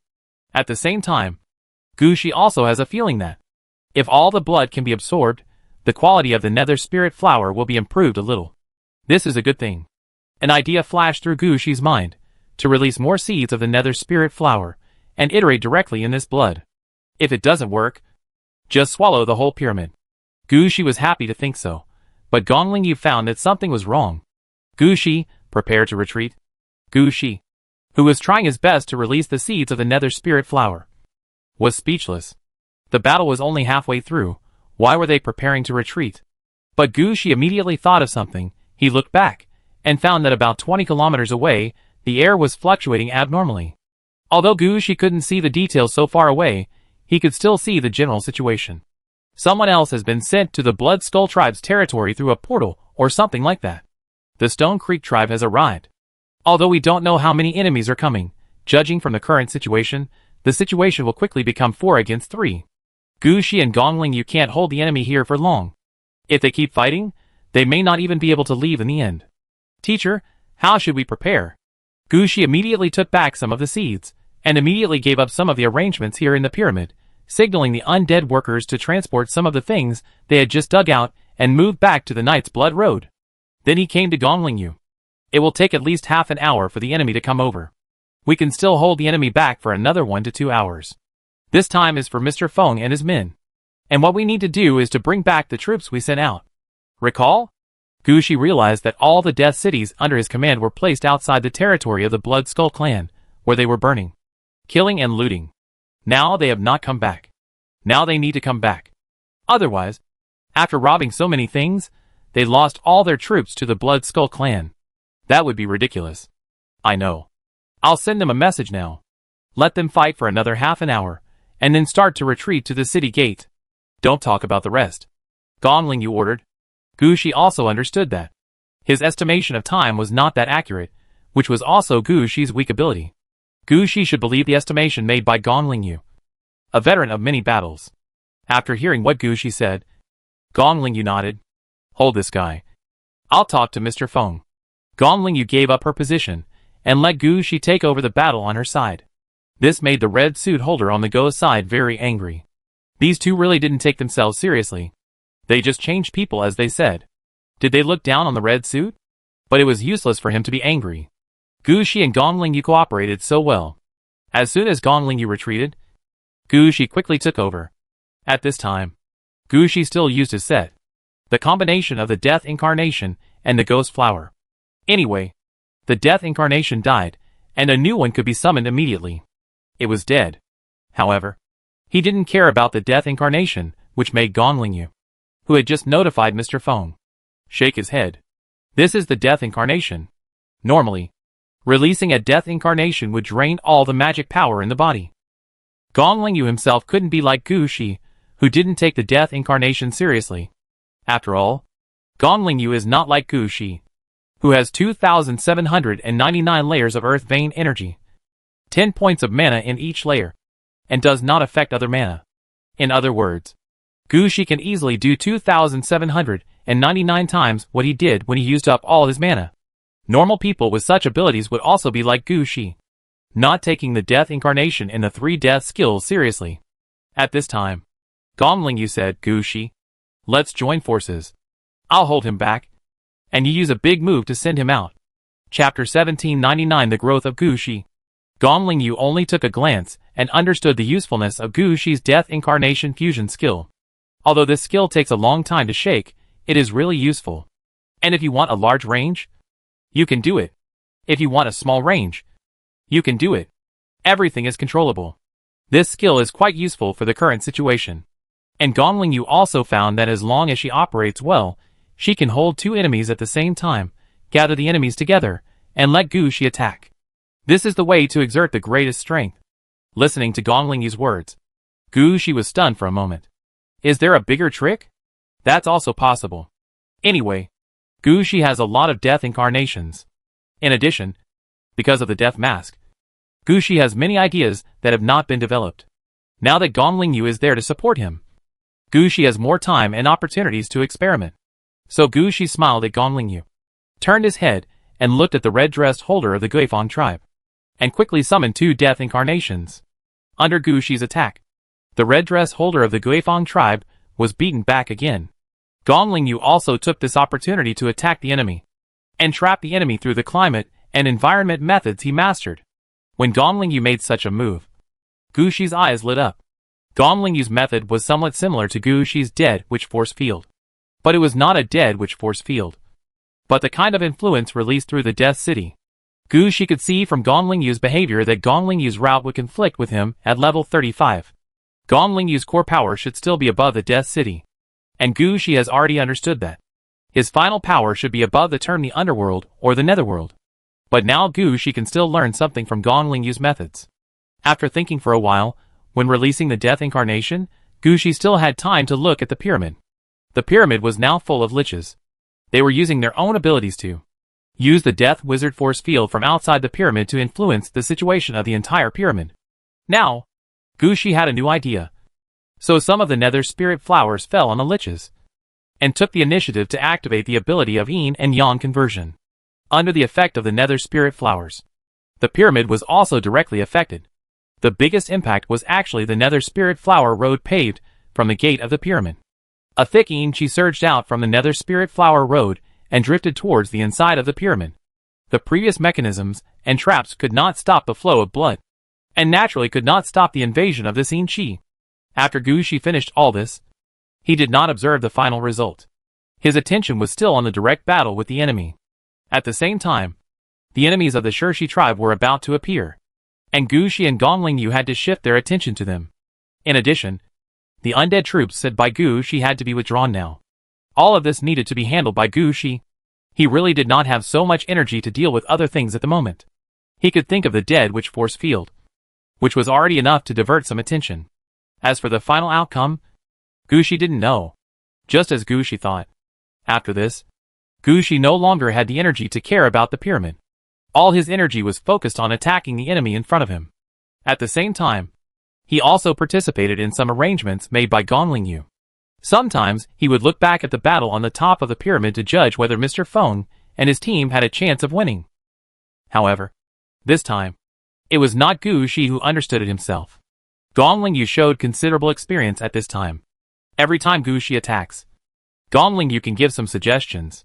Based on these suggestions, the effect of Gu Shi's next attack will be significantly better. At the same time, Gu Shi is also learning Gong Lingyu's battlefield command ability. It can be said that all of this is on-site teaching. Gong Lingyu will immediately point out any problems he sees. If Gu Shi has not learned anything, he will also ask Gong Lingyu for guidance. In just half an hour, when the Shirshi tribe's troops appeared, Gu Shi's abilities in all aspects have improved significantly. Although it has not yet reached the point of complete transformation, it is completely different from before. Seeing the Shirshi tribe army rushing over, Gu Shi's eyes lit up. He raised his hands, and two new death incarnations appeared beside him. This time, it was the death incarnation the Bone Dragon and the death incarnation the Death God. The move that Gu Shi used when he beat IKA in the Omaticea rainforest was used again.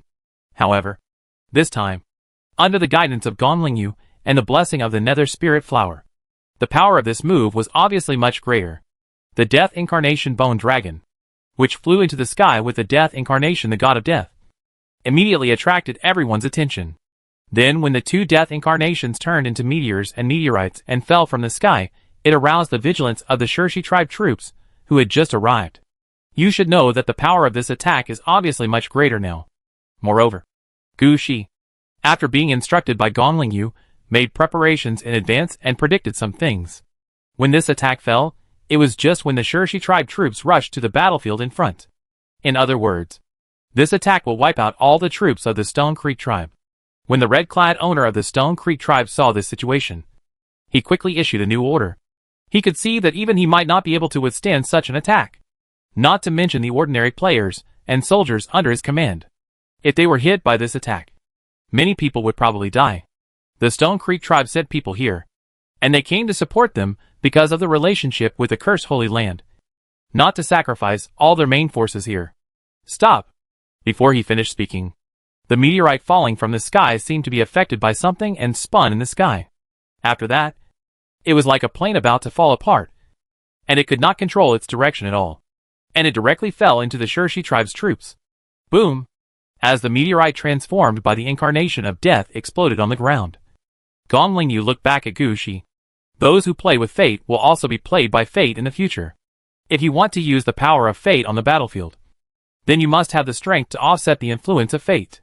Gongling Yu said this. However, when she was speaking, her hand was on the demon sword. It can be seen that the demon sword also has the same influence in some aspects. And Gongling Yu has a deeper understanding of this aspect.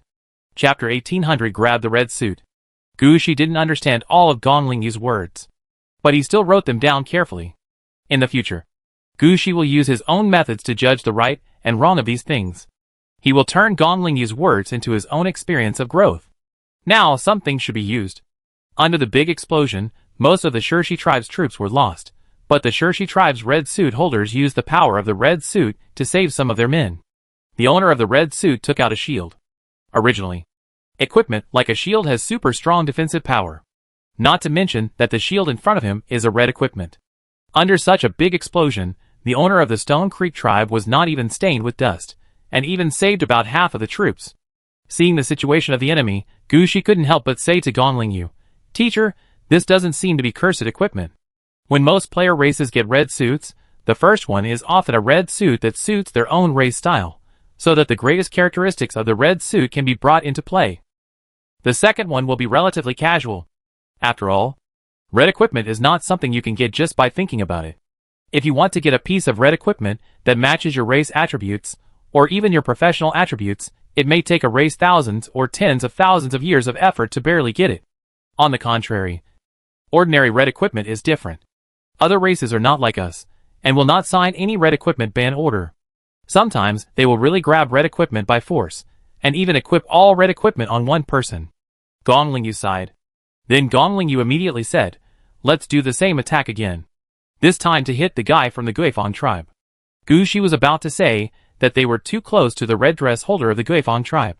But when he thought about it, it seemed that when they first came here, they were affected by the heart of the netherworld. They are now in a team state, and their attacks cannot hurt their companions. Oh, if they can't hurt their own people, then just attack. So Gu Shi immediately released 2 death incarnations. When the red dress holder of the Shirshi tribe saw this situation, he threw the shield in his hand out without thinking. He didn't make full use of the characteristics of a shield just now. He lost most of his men. Now it's different. When he saw Gu Shi act like this, he immediately released his shield and prepared to protect the Guifang tribe member. But at this moment, there was a loud bang from the top of the pyramid. This explosion immediately attracted everyone's attention. Gu Shi and the others turned their heads to look at the top of the pyramid. Everyone stopped what they were doing, including the Guifang tribe and Shirshi tribe members, who were moving forward. They were all thinking about what to do next. After the explosion, Gu Shi and the others suddenly found a red light going far away. In the red light was a huge eagle-headed man with his wings spread. Only half of his head was left, and his right hand was gone. He flew away very fast, without even a whoosh in the sky, and he was gone. The 2 red dress holders of the Guifang and Shirshi tribes understood what was going on immediately. Because of the Blood Skull tribe escaped with serious injuries. As for whether he escaped with the red suit, because they were too far away, they couldn't see clearly. But the current situation has already shown one thing: The reason why Bekas gave up the pyramid and escaped is that he definitely felt that he couldn't stand it anymore. If he continued to fight, he would die, or he simply couldn't see the hope of winning. But the latter point should be impossible. The pyramid is so high, the people fighting on it can see at a glance that the reinforcements of the Guifang tribe and the Shirshi tribe have arrived. In this situation, no one would think that they had no chance of winning. At this time, Bekas still escaped, which means that Bekas knew that he would die if he continued to fight. So the two people from the Guifang tribe and the Shirshi tribe also chose to retreat at the first time.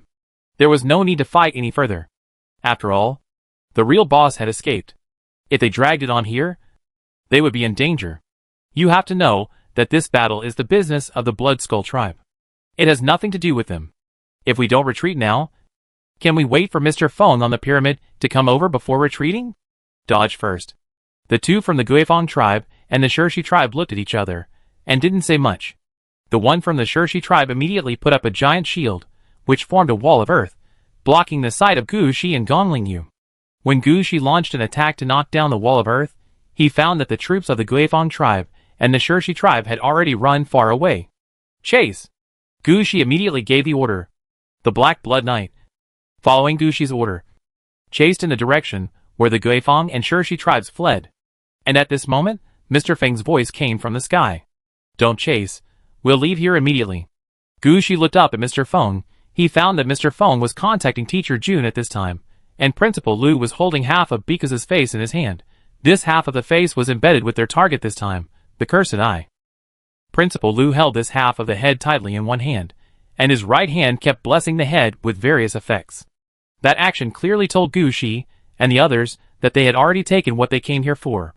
They could not stay here any longer. Gongling Yu did not expect that this would be the outcome. She quickly communicated with her subordinates and confirmed the situation of the dispatched troops. 15 minutes. Mr. Feng thought for a moment, looked at Gu Shi again, and finally said, Okay, we will leave in 15 minutes. Gu Shi knew at once that Mr. Feng was giving him a chance. Otherwise, he wouldn't have delayed for another 15 minutes. In this case, it is definitely the most important thing to protect the cursed eye and leave first. For a piece of red equipment, it doesn't matter even if Gongling Yu and all the soldiers under Gu Shi are sacrificed. At worst, after the matter is done, Gu Shi will be compensated. After all, one more piece of red equipment is equivalent to one more hope for mankind. For this hope, there will definitely be many big guys willing to pay all their prices. Mr. Feng would stop for 15 minutes for him now, which was quite generous. Gu Shi would not waste the face Mr. Feng gave him at this time. He released the floating spirit IK as soon as possible, and asked for information about all the personnel in front of Mr. Feng and others, because the message was sent more than half an hour in advance. Now most of Gu Shi's troops have retreated. Some troops that did not go far have returned to their respective city gates. After asking about the situation here, Gu Shi gave his men the final order. I will give you 10 minutes. After 10 minutes, I will take back all the city gates. If you can't get back, just fight your way out. I will resurrect all the dead heroes and soldiers at the altar of eternal slavery. Chapter 1801. Seal first, and take it away. Hearing Gu Shi's words, Mr. Feng also laughed. 10 minutes can still be waited. As for chasing the enemies of the Guifang and Shirshi tribes, Mr. Feng would not do such a thing. After all, the most important thing at the moment is to bring the cursed eye back safely. If it wasn't Gu Shi's first visit, and Mr. Feng had things to deal with, he would not actually give Gu Shi 15 minutes. For Mr. Feng, the situation would be a little safer. After laughing, Gu Shi asked, By the way, I want to ask, is the guy named Bekas dead? No. It's not that easy for a level 60 player to die. Gu Shi pointed at the half-head in Principal Lu's hand. He's still alive after all this? He's not really immortal. When we cut off his head, he activated part of the power of the cursed eye and used it to protect his body and escape. Mr. Feng explained the current situation. So this cursed eye is not ours now? Gu Shi jumped up when he heard it. Then what are we waiting for? Go back immediately. You know, the chance to get the red suit is fleeting. If you miss it, you really miss it. Gu Shi thought of the time when he missed the Griffin Black Throne that could have become the red suit in Aridity City, and he jumped up directly. After missing the opportunity once, Gu Shi didn't want to miss any more red suit. Even if he saw the red suit running away from him, it wouldn't work. Seeing Gu Shi so excited, Mr. Feng laughed out loud. It's okay. I'll give you time. I have confidence. We also need time to seal this half-head. Otherwise, if we bring the thing to Yin City, even if we forcefully unbind the cursed eye, it will eventually cause the cursed eye to have a big unbinding move in Yin City. You know the power of that thing. I'm afraid the entire Yin City will be wiped out by the cursed eye. It would be better for us to deal with it here. It doesn't matter if the cursed eye explodes. It's right to take it back after we suppress it. After hearing what Mr. Feng said, Gushi finally realized it. The bound red suit is really not that easy to grab.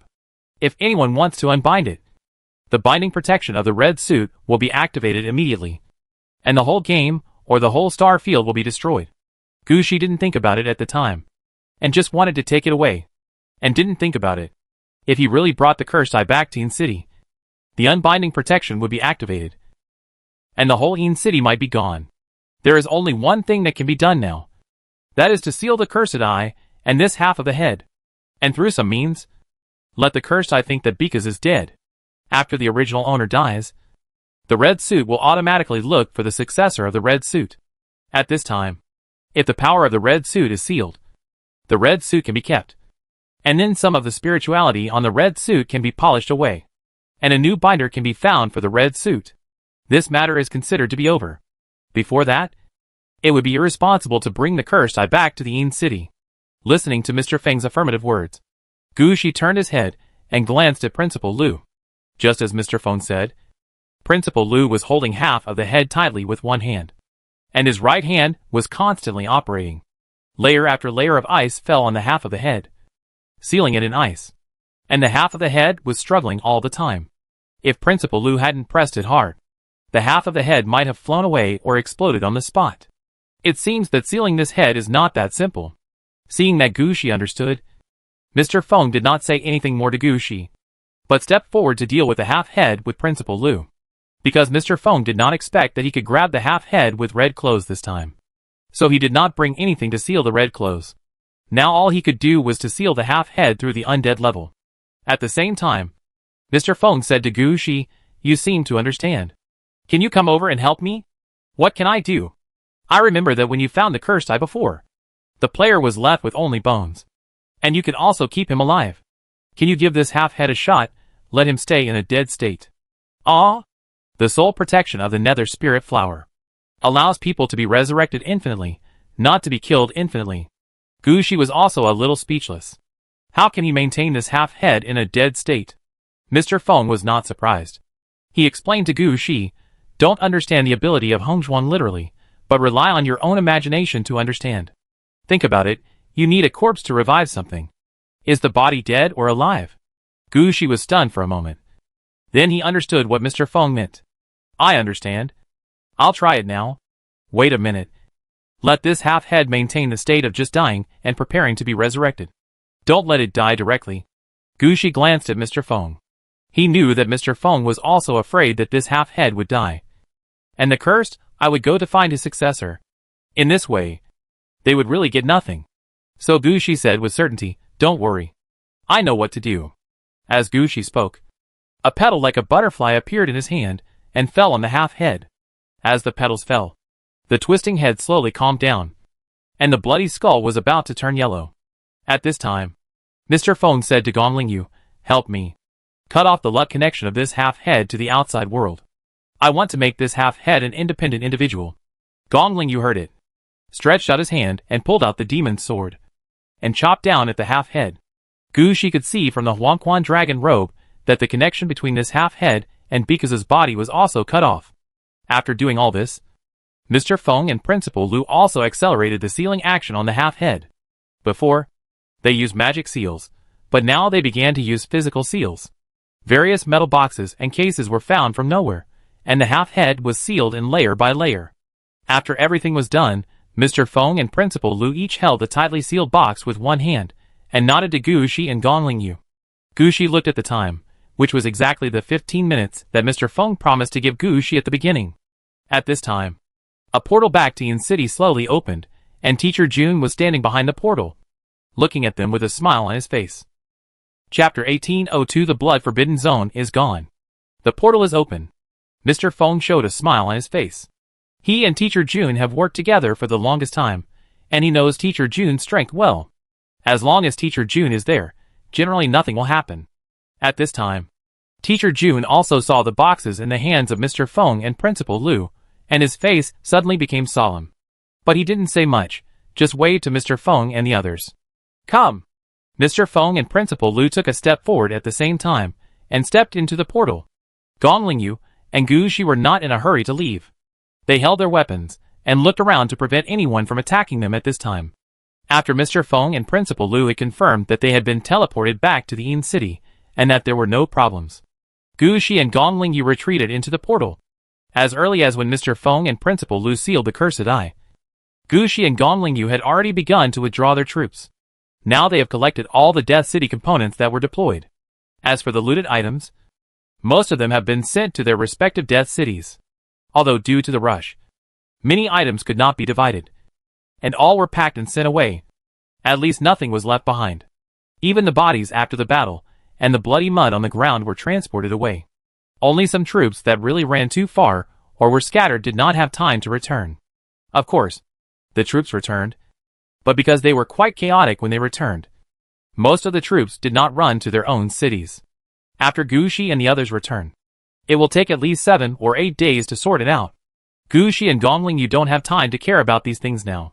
Their current idea is to leave here as soon as possible and return to Yin City first. As for the mobilization of troops and the cleaning of supplies, those are things to do after they return. So Gu Shi and Gong Lingyu quickly moved forward and entered the portal quickly. When Gu Shi and the others left, something strange suddenly happened at the pyramid. The seeds of the ghost flower that Gu Shi had put in before, and the dead witch force field of the liches were not in vain. Although Gu Shi had not yet activated it, the impact it brought was always there. Now that Gu Shi was gone, the impact on the pyramid was really fully activated.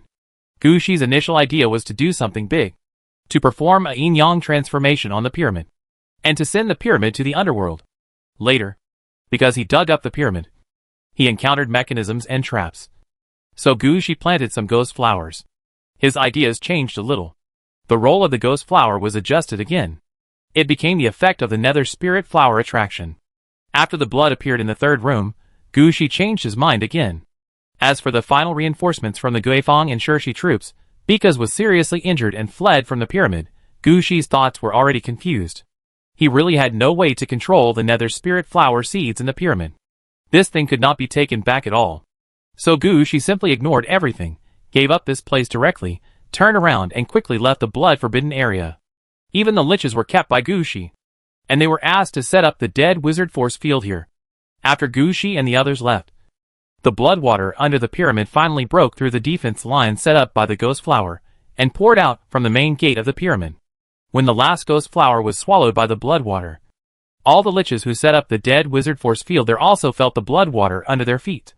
They did not receive any new orders from Gu Shi, and naturally had no intention of escaping. They just kept activating the dead wizard force field there, trying to snatch some control of the outer periphery of the pyramid from the blood water. Blood water swallowed the ghost flowers left by Gu Shi, and it was full of vigor and wanted to flatten the pyramid. When it encountered the dead witch force field, blood water also used extreme means. It took the initiative to transform into an offensive weapon, preparing to kill the lich. However, blood water did not actually digest the ghost flowers it swallowed. After all, they were the seeds of the red suit, and after they grew up, they could be used as the number of attacks of the red suit. Blood water could be suppressed by the pyramid, which meant that blood water had not reached the level of the red suit. The reason why it could become like this time was that Gu Shi didn't care about the blood and water, and Gu Shi gave up the seeds of the nether spirit flower. But Gu Shi's giving up didn't mean that the seeds of the nether spirit flower were useless. Just like the attack times of the hidden eye that Gu Shi caught, that thing had been sealed by Gu Shi. But as long as Gu Shi loosened his hand, the attack times of the hidden eye would bring trouble to Gu Shi. The same was true for the seeds of the nether spirit flower in front of him. The blood only swallowed the seeds of the nether spirit flower, but didn't digest them. On the contrary, because of the blood, the seeds of the nether spirit flower entered deeper into the pyramid. When the blood engulfed everything in the pyramid, the seeds of the nether spirit flower had actually taken root inside the pyramid. When the blood attacked the lich, the seeds of the nether spirit flower exploded at this time. Because Gu Shi changed the function of the nether spirit flower many times, the nether spirit flower now has everything. It is precisely because of this situation of having everything, coupled with the eruption of blood, that the boss who suppressed the pyramid left, and finally led to the collapse of the pyramid in front of him. When all the liches were killed, a strong suction force came from all around the pyramid, sucking everything within a few hundred miles into the pyramid. It felt like it wanted to swallow everything. The blood that had just been killed was also swallowed up. Finally, the pyramid began to devour itself, and a large amount of blood-colored mud and sand rolled in like a sandstorm, pouring into the pyramid. Finally, the pyramid, which was more than 100 meters high, disappeared into the air. Only a large pit with a diameter of more than 3,000 meters was left. After the pit appeared, a large amount of blood and water gushed out from the ground, and a huge arm more than 200 meters high immediately stood up in the blood and water. After the arm stretched out from the ground, it first grabbed around, and when it found that it had not grabbed anything, the arm retracted into the ground. About 7 or 8 minutes later, the ground of the blood-forbidden domain began to shake, the earth began to burn, a special flame directly ignited the blood-forbidden domain, everything on the ground was burned, leaving only the fiery red magma. The temperature of the magma was obviously getting higher and higher. From the initial fiery red slowly turned into bright yellow, and finally the entire blood-forbidden domain planet turned fiery white. After the pyramid disappeared, the entire blood-forbidden domain was gone. Chapter 1803 The Binding Rite of the Cursed Eye. Gushi and his companions, who had returned to the underground of Yin City, were telling Teacher June about the situation of this battle, especially the half-head they had snatched back and the cursed eye, which was not known to be complete. Teacher June was there using some means to reseal the cursed eye, because they were now in the underground of Yin City, not only the core location of Yin City, but also the core location of the entire Yin and underworld. If it is not handled properly, once the cursed eye's unbinding counterattack is launched, not to mention the Yin City, the entire Yin and Ming world may be doomed. As the boss of Yin City, and even the Yin and Ming world, Mr. June can't be too careful. After taking the box from Mr. Feng and Principal Lu, Mr. June buried it in the ground as soon as possible, without even looking at it. He had planned it well. To seal the thing first, with the way of the earth. No matter how strong the cursed eye is, it can't escape. Wait for him to confirm the situation of the Blood Skull clan, mainly the situation of Bekas. If Bekas is dead, then I'm sorry. I don't care who is the first-rank heir of the cursed eye. We are all human. If Bekas is not dead, it doesn't matter. Now the cursed eye is not in his hands. Bekas is at most a level 60 player with orange all over. Arrange a few more people, and he can always be killed. Now I'm afraid that he has some means to call back the cursed eye, which will be no fun. Of course, if he can't call back the cursed eye, calling back the power of the cursed eye is also a troublesome thing. So we have to kill Bekas first. After putting away the box containing the cursed eye, Mr. June said to everyone, "You guys wait here for a while. I'll go ask around to see if Bekas of the Blood Skull clan is dead."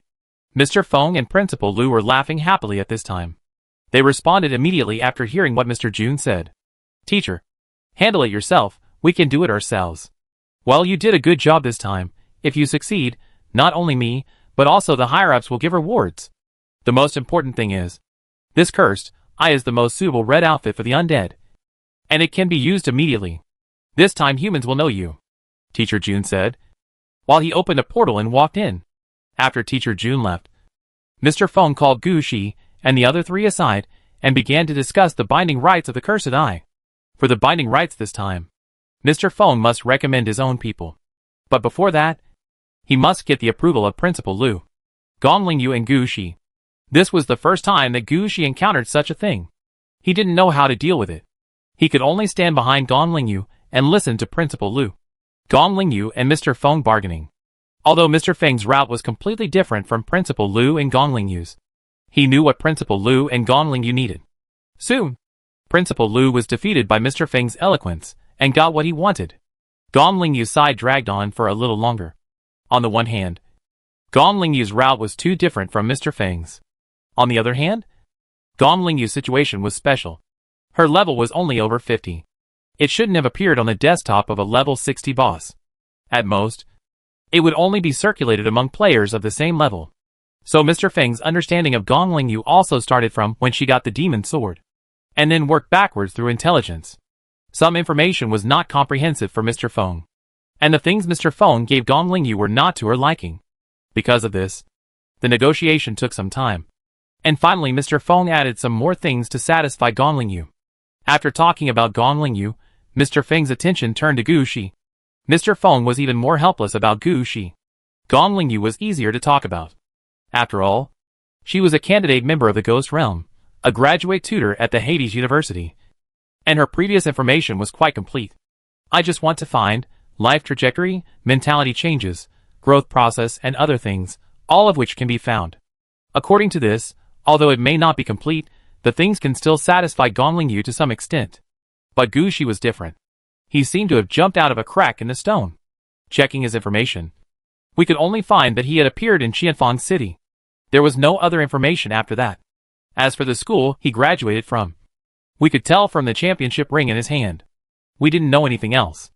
Moreover, Gu Shi didn't know where he found the Nether Spirit Flower. The whole Yin City knew that the Nether Spirit Flower had been bound but escaped.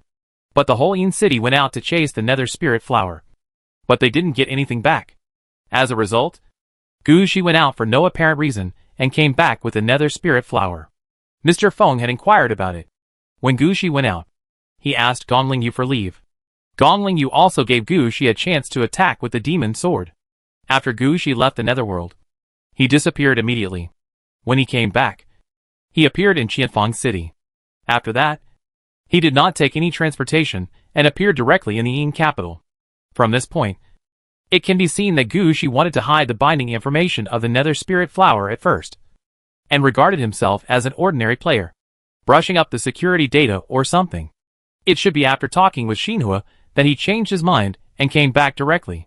After that, Mr. Feng did not get any other information. From the perspective of combat coordination, Gu Shi is a player whose route has been determined, but whose combat style has not yet been formed. His combat style is somewhat flexible. Sometimes it changes according to the changes on the battlefield. And he seems to have no bottom line for supplies. Even bloody soil. This is no more generous than Gong Lingyu. If you want to negotiate with such a person, it is best to directly take out enough supplies to suppress him from top to bottom. Talking about details with Gu Shi is simply a waste of time. Gu Shi might peel off a layer of Mr. Feng's skin when he is picking details. So when he looked at Gu Shi, Mr. Feng said immediately, "Mr. Gu, I think you should know about the ban on expansion. You have already got a red suit. And the cursed eye has nothing to do with you. But this time, the cursed eye was more or less taken by us together. I want to recommend a friend of mine to bind the cursed eye. To express my gratitude, in addition to the spoils we normally share, I have some small gifts to give." Chapter 1804 Things to Exchange for Binding Rights. When Mr. Feng said this, Gu Shi laughed. "This is a bamboo pole that is delivered to the door. How can I not knock it? Do you really think that I am a level 13 cannon fodder player who knows nothing? You think too much. I am now a big boss in red clothes. And I have experienced this battle. Just wait and see if I will give in for some ordinary things." Gu Shi smiled and said calmly, "Of course, this cursed eye was taken back by the four of us together. You and I have the right to participate in the distribution. At most, we can give one more share to Teacher June. I don't want much. My share is enough. As for the value, just let my teacher help me." "You don't want much?" Gu Shi replied to Mr. Feng's words with one sentence. The meaning of Gu Shi's words was very simple. "I can give you this face, but you don't want to fool me with ordinary things. You have to treat me as a high-level player. No matter whether I can use these things or not, you can't take my share." At the same time, Gu Shi was also hinting that the value of the things he wanted could not be lower than that of Principal Lu and Gong Lingyu. "And don't try to lie to me. I'm not familiar with Principal Lu, but Gong Lingyu is my teacher. I can find out what she got by asking. If you dare to mess with me on this, I will ask the teacher to join hands with Principal Lu to mess with you on some things.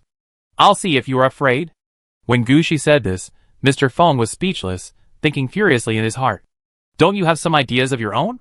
In fact, it would be useless even if Mr. Feng shouted. Gu Shi has his own ideas. He wants another red outfit. But no one can give it to Gu Shi directly. As for the others, there is no need to consider them. Gu Shi has not yet developed his skills in Death City or other skills. He has not learned many things. Gu Shi knows very well that if he really asks for the materials he needs most now, he will definitely suffer a great loss. Because what Gu Shi needs now are the things that players below level 20 need. In the eyes of the level 60 bosses, those are all garbage that they don't care about. If there is really nothing left, just find a game, and you can get a lot of it after playing it for a while. Gushi took the initiative to ask for it. That would be stupid. It's not like now, Gushi doesn't say what he needs. You just need to compare it with what teacher Gonglingyu gives. If I can't use it for the time being, then I can save it, or take it to the market to exchange for some things I can use now. Anyway, no matter what, I won't lose anything. Seeing Gushi like this, Mr. Feng also understood that Gushi was unwilling to suffer a loss. In this case, Mr. Feng naturally couldn't let Gushi suffer a loss in public. Mr. Feng thought for a while. Okay, let's compete with Gonglingyu. And I will give you a small gift personally. As a small gift for you. At this point, Mr. Feng paused. By the way, you got the red suit. Are you really not going to publicize it? Gushi shook his head. Forget it now. After all, I'm only level 13. And this red suit is not mine. So it's hard for me to explain to the public where I got the red suit from. Besides, the escape of the nether spirit flower caused quite a stir before. Let's keep it quiet for a while. And promote it after I reach level 20. Mr. Feng shook his head when he heard it. With your growth rate, I'm afraid that after level 15, you will build your own star field. If you promote it after level 20, the nether spirit flower will really have nothing to do with Inji. That's not the time to promote it now. I still have to go to school. How about promoting it after I graduate? Gushi didn't expect Mr. Feng to think so highly of him. In fact, his level is far behind Mr. Feng and the others. Okay, then wait until you graduate. Mr. Feng also knew that Gushi had a plan to graduate from Hades University in 10 years. And then study with teacher June for another 10 years. Then they can promote In City again. He is also doing this for the good of In City. Mr. Feng suppressed this in his heart. And at the same time seemed to contact someone. Then Mr. Feng said to Gushi, Mr. Gu, let's not talk about those empty things. The spoils and my personal subsidies. Just do as you said. You are Mr. Gong's disciple. I think you can use what Mr. Gong can use. I will prepare another copy for you according to the list I gave Mr. Gong. Gushi nodded. Regardless of whether the things Gonglingyu got were useful to him, Gushi planned to copy them first. As for whether Gonglingyu's future path was different from Gushi's, what did it matter? Anyway, Gushi still had to learn from Gonglingyu during this period. At least before Gushi reached level 45. His path overlapped with Gonglingyu's. Then it's settled. When Mr. Feng saw that Gushi was so easy to talk to, he also smiled happily, and began to introduce to Gushi what he had prepared this time. I actually talked to Mr. Gong about a lot of things, the most important of which were 2 sets of orange equipment, and a set of methods for champions to advance to demigods. These 3 things are what Mr. Gong can't refuse. Gushi understood as soon as he heard it. The 2 sets of orange equipment certainly did not refer to the orange equipment used by players, just like the one on Mr. Feng, a full set of orange equipment. The 2 sets of orange equipment mentioned here should be the soldier orange equipment for the undead army. Only this kind of orange equipment is counted as 1 set. Other orange equipment, even if it is a set, will not be counted as 1 set. Gushi is very clear about the effect of this kind of soldier orange equipment. After all, he has 2 sets of such orange equipment. The evil demon leather armor, and the purple lightning spear. Moreover, Gushi believes that the 2 sets of orange equipment given by Mr. Feng must be the production method, rather than just giving 1 or 2 sets of equipment. This is very attractive to undead mages like Gushi and Gonglingyu. It can be said directly that 2 sets of orange equipment can give Gushi 2 more powerful troops. Thinking about the current status of the evil skeleton soldiers and the Death Titan, you can understand the role of the soldiers' orange equipment. As for the promotion method of champions to demigods, this is also what necromancers like Gushi need most. Of course, it is not needed at this time, but only after the necromancer reaches level 45 or above. Because according to normal thinking, necromancers will only come into contact with champion troops after reaching level 20. After reaching level 45, you will be able to get in touch with demigod troops. The champion troops in Gushi's hand were actually much earlier. He had never heard of demigod level troops before. Now, although the things Mr. Feng gave him seemed a little vague, they were definitely the key that Gonglingyu needed. This also allowed Gushi to get in touch with some in advance. Gushi thought about it and asked, anything else? Chapter 1805 News from the Blood Forbidden Domain. Yes, there are other resources and books. Everything is of purple quality, and the books are rare and unique. and you don't have to worry about the quantity. As for materials and resources, there are enough for you to build another death city of about level 20. After hearing Mr. Feng's words, Gu Shi had already made up his mind. Gu Shi's biggest shortcoming now is the death city. Due to the lack of resources and architectural design drawings, his largest death city, Aridavi City, has not yet developed. Why did Gu Shi dig deep into the ground every time he fought a battle? It was because he knew that he lacked something. If he had the resources now, it would not be impossible to exchange. But at this time, Gu Shi said another sentence. I want the lightning spear that fell when Bekas cut off his arm. Regarding this condition, Mr. Feng glanced at Gu Shi. I was planning to give you an orange suit as a small gift at first. If you want a lightning spear, then take it. However, this thing is generally only used by lightning-type berserkers or warriors. It is useless for you to take it. I know a friend who can use it. My friend has some good things. I plan to exchange some good things with him. Gu Shi did not explain Xian Longzu's matter in detail. After all, in that game world, apart from some big guys called Eva or Dragon Head, there is also the Red Axe of Creation. It is quite troublesome to explain the situation of this world to others. So he just said it casually. Mr. Feng didn't want any details. And it didn't matter if Gu Shi didn't want to say it. Anyway, Mr. Feng didn't care about 1 or 2 worlds. So the two reached an agreement.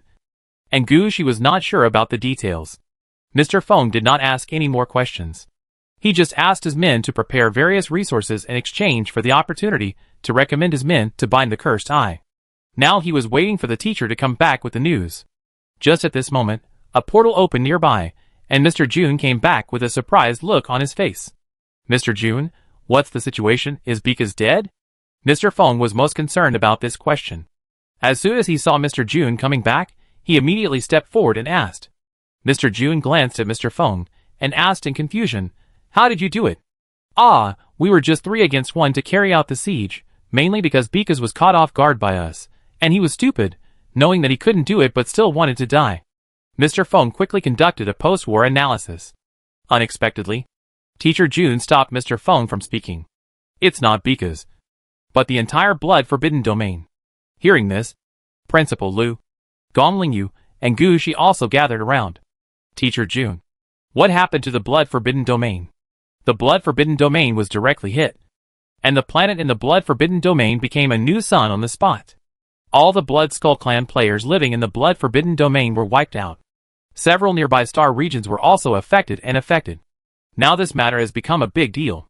The Blood Forbidden Domain can be said to have been directly removed from the list. The Blood Skull Clan directly lost 2/3 of its population, and only the Bloody Domain remained. In addition, the Cursed Eye was robbed, and most of the heirs were targeted along with the Blood Forbidden Domain. The Blood Skull Clan probably has no chance. Hearing this news, everyone, including Gu Shi, was stunned. They all knew that their attack on the Blood Skull Clan's territory this time would have a certain impact on the Blood Skull Clan. But he never thought that the impact would be so great. Is the Blood Skull Clan doomed? At this moment, Gu Shi was speechless. He met many wild players in the depths of the game. He also had a brief exchange with them. Gu Shi knew that among the wild players, some of them were the races that had finally reached the player level, but because they'd lost their red clothes and their clan land, they had to drift to the depths of the game. These wild players accounted for less than 1/5 of the wild players in the depths of the game, but they were the most chaotic group of people in the depths of the game. They have strong ambitions, thinking that they have become players before, and have mastered the red suit. So there is no reason why they cannot do it now. So they have been thinking about where to get another red suit and fight back. The Blood Skull Clan is afraid that they will follow in the same footsteps. Maybe in a few years, the players of the Blood Skull Clan will lose everything and disappear in the real world. Unlike what Gu Shi thought, Mr. Feng and the others were just surprised and didn't think much about it.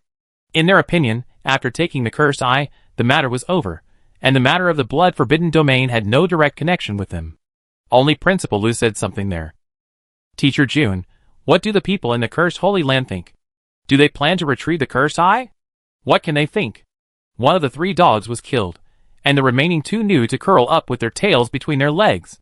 Teacher Jun smiled and said, There are only 2 races in the Cursed Holy Land, and they will fight each other. After all, the balance has been broken, and the style of the Shirshi tribe is quite unique. You just wait and see. It won't be long before there will be a battle between the Shirshi tribe and the Guifan tribe. To retrieve the cursed eye. Do you think they still have the energy now? No. But Mr. June, should we delay getting the cursed eye for a while? No. This matter is so big. Your information has actually been spread.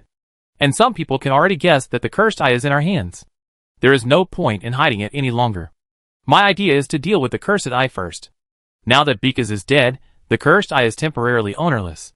Xiaofeng, how did you guys discuss it? Mr. Feng immediately said, I have already talked it over with them, they will support the candidate I recommend. Then, we will do it quickly this time. You call the person over, if it is cleared up, then bind it directly to me. If it is not cleared up, then wait here for a few days. Anyway, we have the red suit of Cursed Eye for sure. Teacher June was quite domineering when he spoke. In Teacher June's opinion, this time, their luck was really good. They originally planned to cause trouble for the Blood Skull clan and give them a hard time. But they turned around and snatched the red suit of the Blood Skull clan and destroyed the clan land of the Blood Skull clan. There is nothing to say now. Mr. Feng brought the red suit to Yin City. If someone took it back, it would be a big loss. So Teacher June's attitude was quite obvious. What red suit of the Blood Skull clan? Cursed Eye is clearly the red suit of Yin City. Now, it will be there soon. Chapter 1806 Unbinding the Cursed Eye. After knowing that something happened in the blood-forbidden land of the Blood Skull clan, Mr. Feng quickly took action, calling people to come over, while helping Mr. June prepare materials, wanting to see the cursed eye being cleared out.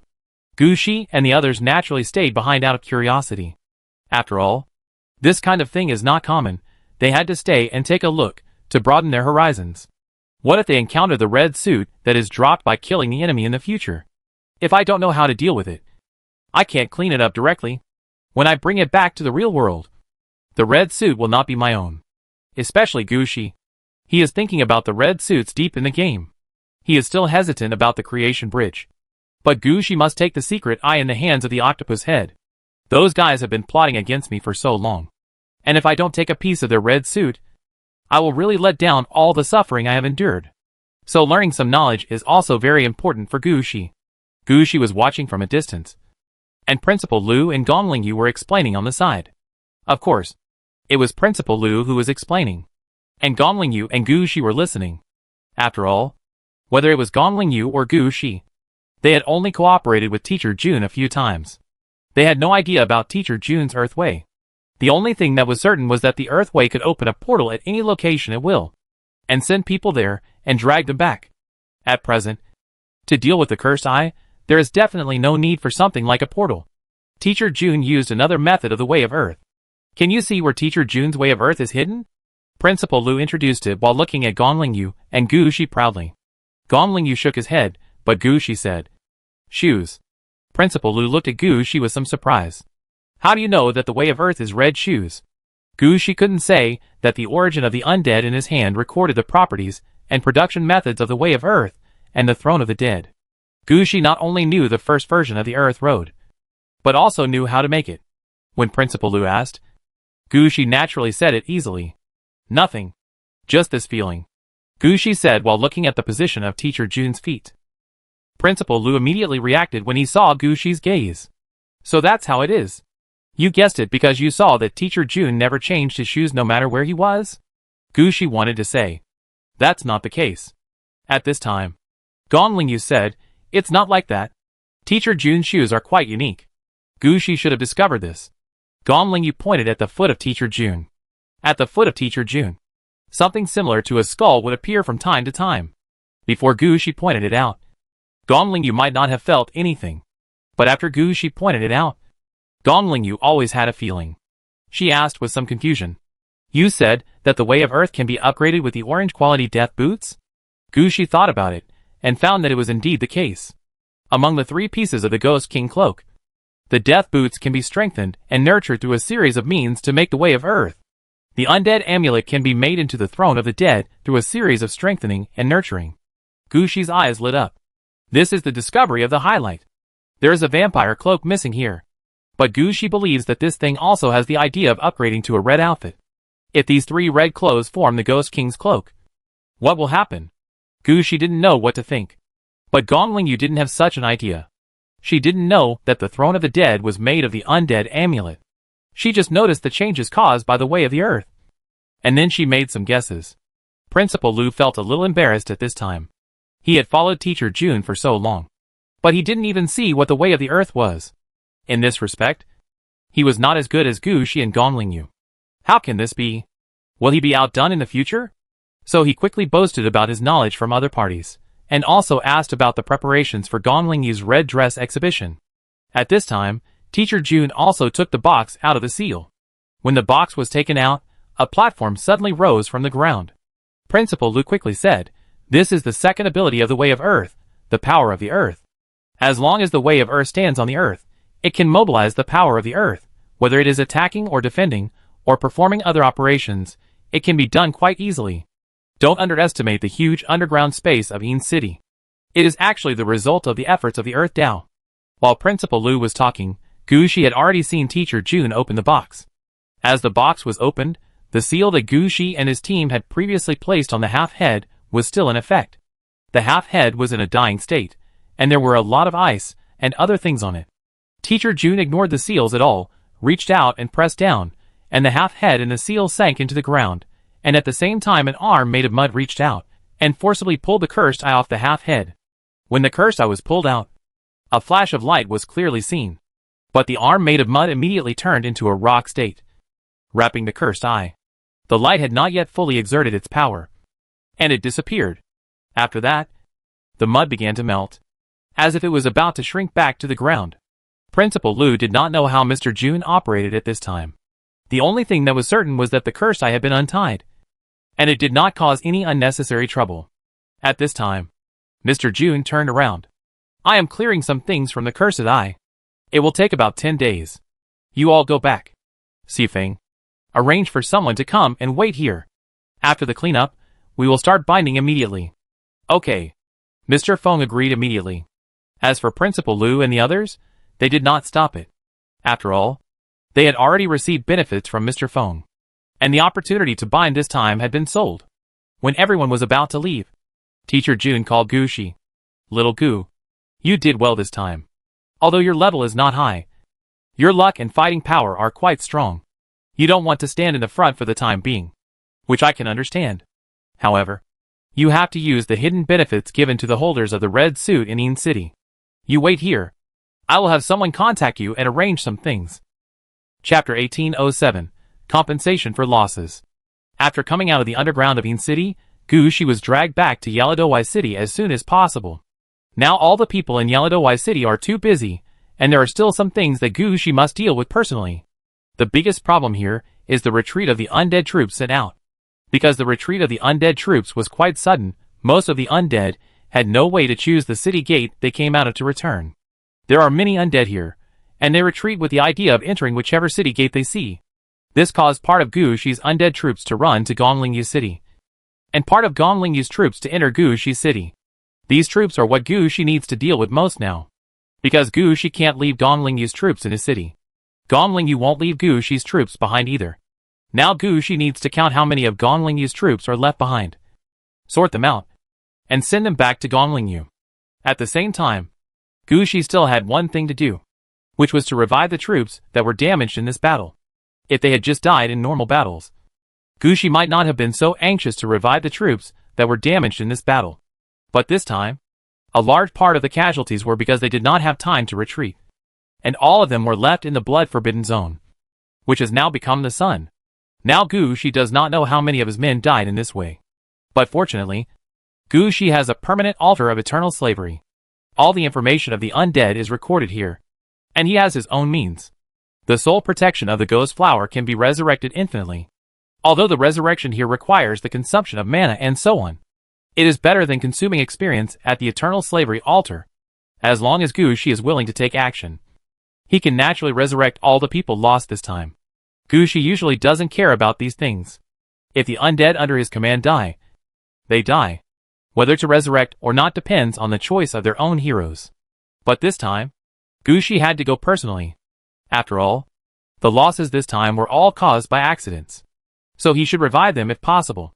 On the one hand, he asked the Grand Princess Council under Grand Princess Anna to help organize Gong Lingyu's troops. On the other hand, Gu Shi went to the eternal slavery altar to revive the undead lost in this battle. The mana used for resurrection was transferred from the city of Aladovi. The records used for resurrection were the information found in the eternal slavery altar, and the means used for resurrection were the means of the nether spirit flower. Gu Shi was just integrating the situation in the middle. When he took action, he felt like he was not himself, but a tool. It was because Gu Shi put himself in the role of a tool that he was able to handle the work at hand much faster. Soon, Gu Shi resurrected all the troops lost in this battle. Gu Shi did not expect that there would be so many undead troops who died in the blood-forbidden area because they did not return in time. Not to mention the others. The number of werewolves killed in the disaster army reached 700,000. Not to mention the other undead troops. Gu Shi stayed at the eternal slavery altar for nearly 7 hours this time. And only then did he revive all the undead. The reason why it took so much time was not because his mana was consumed too quickly and could not be replenished.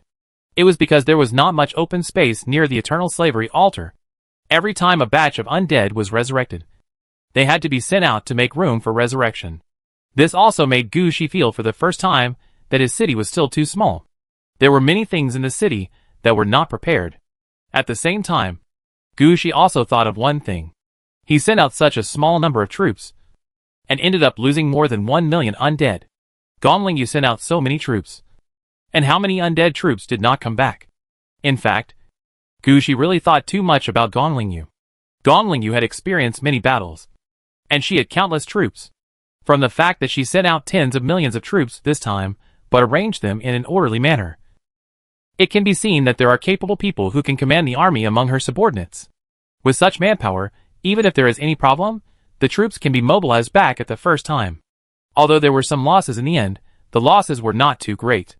It was even less than the number of undead lost by Gu Shi. Of course, Gu Shi didn't know this at this time. He was still lamenting the loss of Gonglingyu.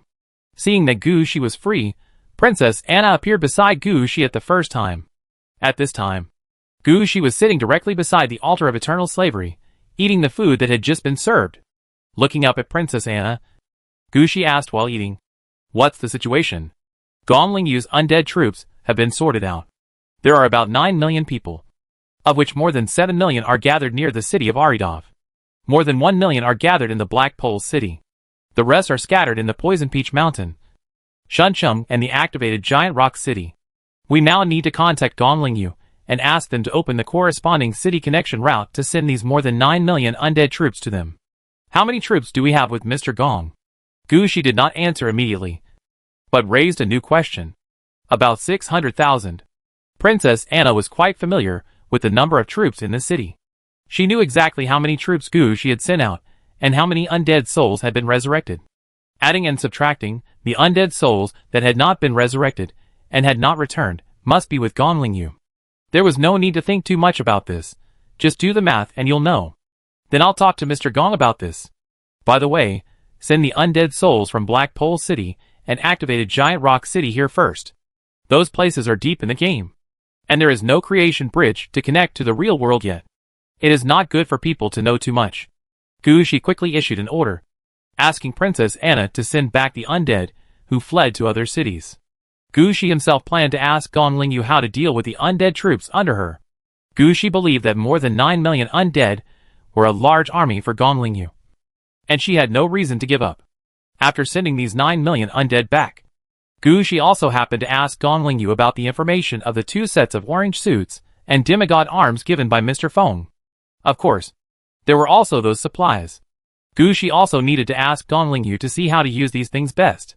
Chapter 1808 2 sets of soldier orange outfits. In Hades University, Gu Shi found Gonglingyu very smoothly. After hearing about Gu Shi's purpose, Gonglingyu took Gu Shi to the warehouse behind her courtyard. You came at the right time. I just want to talk to you about something. Among the rewards given by Mr. Feng this time, there are some supplies that I need urgently. Can you trade some of the supplies to me? Don't worry, I won't make it difficult for you. I will give you one of the 2 sets of orange outfits that Mr. Feng promised me before, to exchange for that part of the supplies. Of course, Gu Shi didn't think much about it, and agreed directly. Although he was a little curious, what could attract Gonglingyu's attention in these supplies? But for Gu Shi, there were many things that he could not use for the time being. It would be better to take the things that he could use first than to keep these supplies. After talking with Gong Lingyu took out 4 boxes from the warehouse. 2 of the boxes were painted with Gu Shi's battle flag logo. These 2 are yours, because there is only 1 apartment in Yinzadu. Most people don't know where you live, so Mr. Feng's men sent all the things to me. Open it, and have a look yourself. Gu Shi understood that these were 2 sets of orange equipment for him, but he was not sure whether Mr. Feng had specially selected them, or whether he just took 2 sets of orange equipment at random. Gu Shi opened the first box, and took a look inside, and then he saw a golden scroll wrapped around a bone in the box. Even before opening the scroll, Gu Shi could feel the powerful power coming from the scroll. Gu Shi took out the scroll, and opened it. Then Gu Shi found that on the first page of this scroll, there was a picture of something similar to a furnace. Looking further, there were instructions for making a spear with a complete corpse and flesh. It can be seen that this is a method of mass-producing spears. And this spear is the set of orange equipment that Gu Shi wants to get. However, compared with the previous purple lightning spear, this spear has a wider range of applicability. You get the Blood Bone Spear Forging Manual, orange. Blood Bone Spear Forging Manual, orange contains exclusive blacksmith shop building design, medium. Blood and Flesh Furnace building design, medium. Exclusive blacksmith training manual, purple, and Blood Bone Spear casting manual. Can be used to mass produce blood bone spears, orange. Blood Bone Spears, orange, main weapon, mass production. After equipping, soldier level +1, soldier attack +10. Equipment requirements, soldier level 13 or above, lance type soldiers. Special 1, Bloodthorn. When stabbing forward, you can stab out more than 3 spear attack phantoms at the same time. The attack power is 70% of the soldier's attack. The number of spear attack phantoms increases with the increase of the soldier's level. Special 2, Bloodsucking Attack. Passive effect, every time you attack the enemy, you can convert the enemy's life deducted into the soldier's own life, including but not limited to life recovery, regeneration of broken limbs, and other effects. Special 3, Blood Shadow Kill. Each time you kill an enemy, you can leave a phantom of the enemy. When you launch the Blood Shadow Kill, all the phantoms will be released at once. The phantom has half the attack power of the killed enemy. Each phantom can only be used once. Special 4, Blood Wave Stab. Use the Blood Bone Spear to stab the enemy. Each time you stab, the attack power of the next attack will increase by 1%. And the attack speed will increase by 1%. Group Coordination Skills. When a large army uses the Blood Wave Stab at the same time, the attack effects of all soldiers holding the Blood Bone Spear will be uniformly improved. Note 1. The Blood Bone Spear requires a high-quality corpse to be made. Each Blood Bone Spear requires a corpse of level 15 or above as material. Note 2. Although the Blood Bone Spear requires more materials, it is quite simple to make and can be made in large quantities. From the properties of the Blood Bone Spear, it can be seen that this is for Legion-type spearmen. The more spearmen there are, the better the effect of the Blood Bone Spear. The characteristics of this Blood Bone Spear are coordinated. For the Blood Wave Stab move, as long as 100 spearmen equipped with Blood Bone Spears stab out at the same time, the next time they strike, everyone's attack power and attack speed will be doubled. This improvement will affect the effect of the Blood Stab. The Blood Stab plus the enhanced attack will directly kill the enemy in front of him. After the enemy dies, his life will be replenished in the soldier's body, restoring the soldier's injuries, and they will also leave a phantom as a means of attacking in the subsequent battle. It can be said that the Blood Bone Spear has formed a closed loop of combat. As long as the battle begins, soldiers equipped with Blood Bone Spears will only become stronger and stronger, without any possibility of weakening. This is quite useful for Gu Shi, because he has several troops using spears, among which the Black Spear Battalion now has more than 10,000 people. If they are all equipped with this Blood Bone Spear, then their combat effectiveness will instantly increase 100-fold, and they can fight against high-level undead troops. So orange equipment is good stuff. Gu Shi's eyes lit up. After returning, he would forge a batch of Blood Bone Spears first, and equip the Black Spear Battalion first. The rest would be discussed later. After putting away the manual for forging the Blood Bone Spears, Gu Shi looked at another box. This box also contained something of the same level. The properties of the Blood Bone Spears made Gu Shi so satisfied. So would the things in the other box be the same? So Gu Shi quickly opened the box, and Gu Shi noticed that, in this box, there was a broken long sword. This long sword is in the style of an ordinary long sword. Except for the hilt, there is only 1/3 of the sword body. And there are some words engraved on the sword body. You get the Broken Sword of Demon Breaking Orange. Broken Sword of Demon Breaking Orange contains the exclusive blacksmith shop building design, medium. Sword breaking stone building design, medium. 10,000 swords tomb building design, medium. Can be used to mass produce the Broken Sword of Demon Breaking Orange. Broken Sword of Demon Breaking Orange, main weapon, mass production. After equipping, soldier level +1, soldier attack +13. Equipment requirements, soldier level 15 or above, swordsman type soldiers, holding a long sword. Special 1. Broken Sword Blessing, increases the attack power of the soldier holding the Broken Sword of Demon Breaking, starting with a 150% increase. As the soldier's level increases, the attack power will also be increased accordingly. Special 2. Bloody Battle Broken Sword, passive effect, when using the Broken Sword to fight, the soldier will ignore physical damage, and only consider the health bar. Even if the head is chopped off, the soldier will continue to fight until the health bar is completely consumed. Special 3. Broken Sword Armor Breaking, active attack effect, every time you cut a sword, you can destroy one piece of armor equipment on the enemy. Purple equipment, and equipment of lower quality will be directly destroyed. Special 4. Demon Breaking Secret Order, before the battle, you can choose an enemy to become your mortal enemy. When fighting with the mortal enemy, the attack power will be increased by 300%. Explanation 1. The most important thing about the Broken Sword of Demon Breaking is not the forging of the long sword, but the breaking of the long sword and the burying of the sword. Without going through these two steps, the broken sword is just a broken sword, not a Broken Sword of Demon Breaking. Explanation 2. Getting the Broken Sword of Demon Breaking is not the key is that you have to master this broken sword. Looking at the properties of the Broken Sword of Demon Breaking, Gushi clearly found that this is a completely different route from the Blood-Bone Spear. Chapter 1809 The Orange Suit said by Gonglingyu.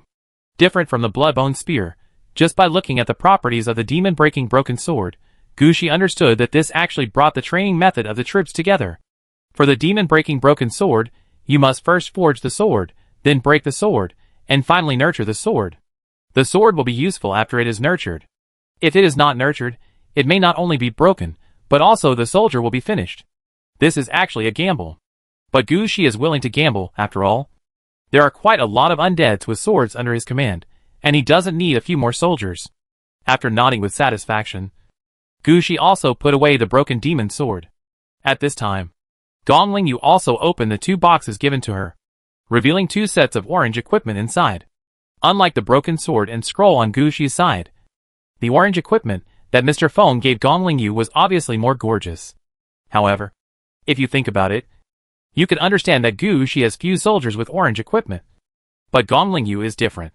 She has experienced so many battles, and already has many soldiers with orange equipment. Mr. Feng naturally couldn't give Gonglingyu some basic orange equipment. In these 2 boxes, there was a skull and a golden horseshoe respectively. It was obvious that these 2 pieces were orange equipment for high-level undead.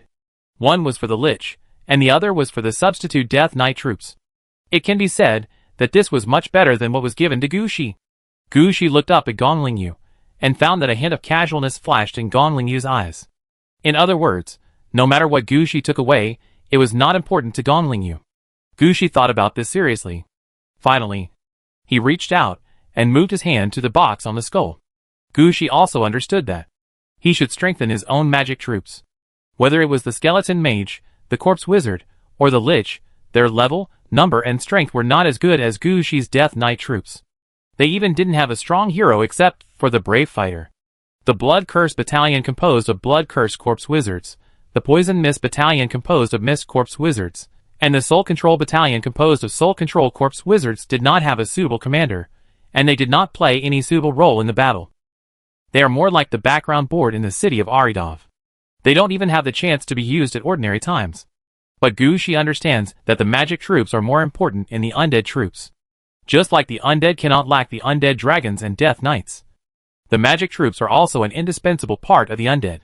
Gushi's undead dragon troops and the substitute death knight troops are both okay. Now is the time to strengthen the lich magic troops. For this reason, Gushi did not hesitate, and reached out to touch the box with the skull. You get the double-headed skeleton casting list, orange. Double-headed skeleton casting list, orange contains exclusive blacksmith shop building design, medium, double-headed magic pool building design, medium, undead element pool building design, medium. Can be used to mass-produce double-headed skeletons, orange. Double-headed skeleton, orange, helmet, cloth armor, mass production. After equipping, soldier level +1, soldier attack +10, magic attack +10. Equipment requirements: soldier level 15 or above, magic troops, lich priority. Special 1, double casting. When using magic attack, you can immediately send out the same magic attack again, double magic attack effect. Special 2, mana multiplication, passive effect. The total mana is doubled, the power of spell attack is doubled. Special 3, act separately. When attacking the enemy, you can perform magic defense, or when defending magic, you can attack the enemy. 2 different magic attacks will not be affected. Special 4, quick magic research. You can learn and use new magic in the shortest time. You can research new magic extension effects in the magic tower. Explanation 1. 2 heads are the most useful reward for magicians. Even if they are as stupid as ogres, when they have 2 heads, they will become magicians. Explanation 2. 2-headed bones are an excellent enhancement for liches. Who has ever seen a 2-headed lich?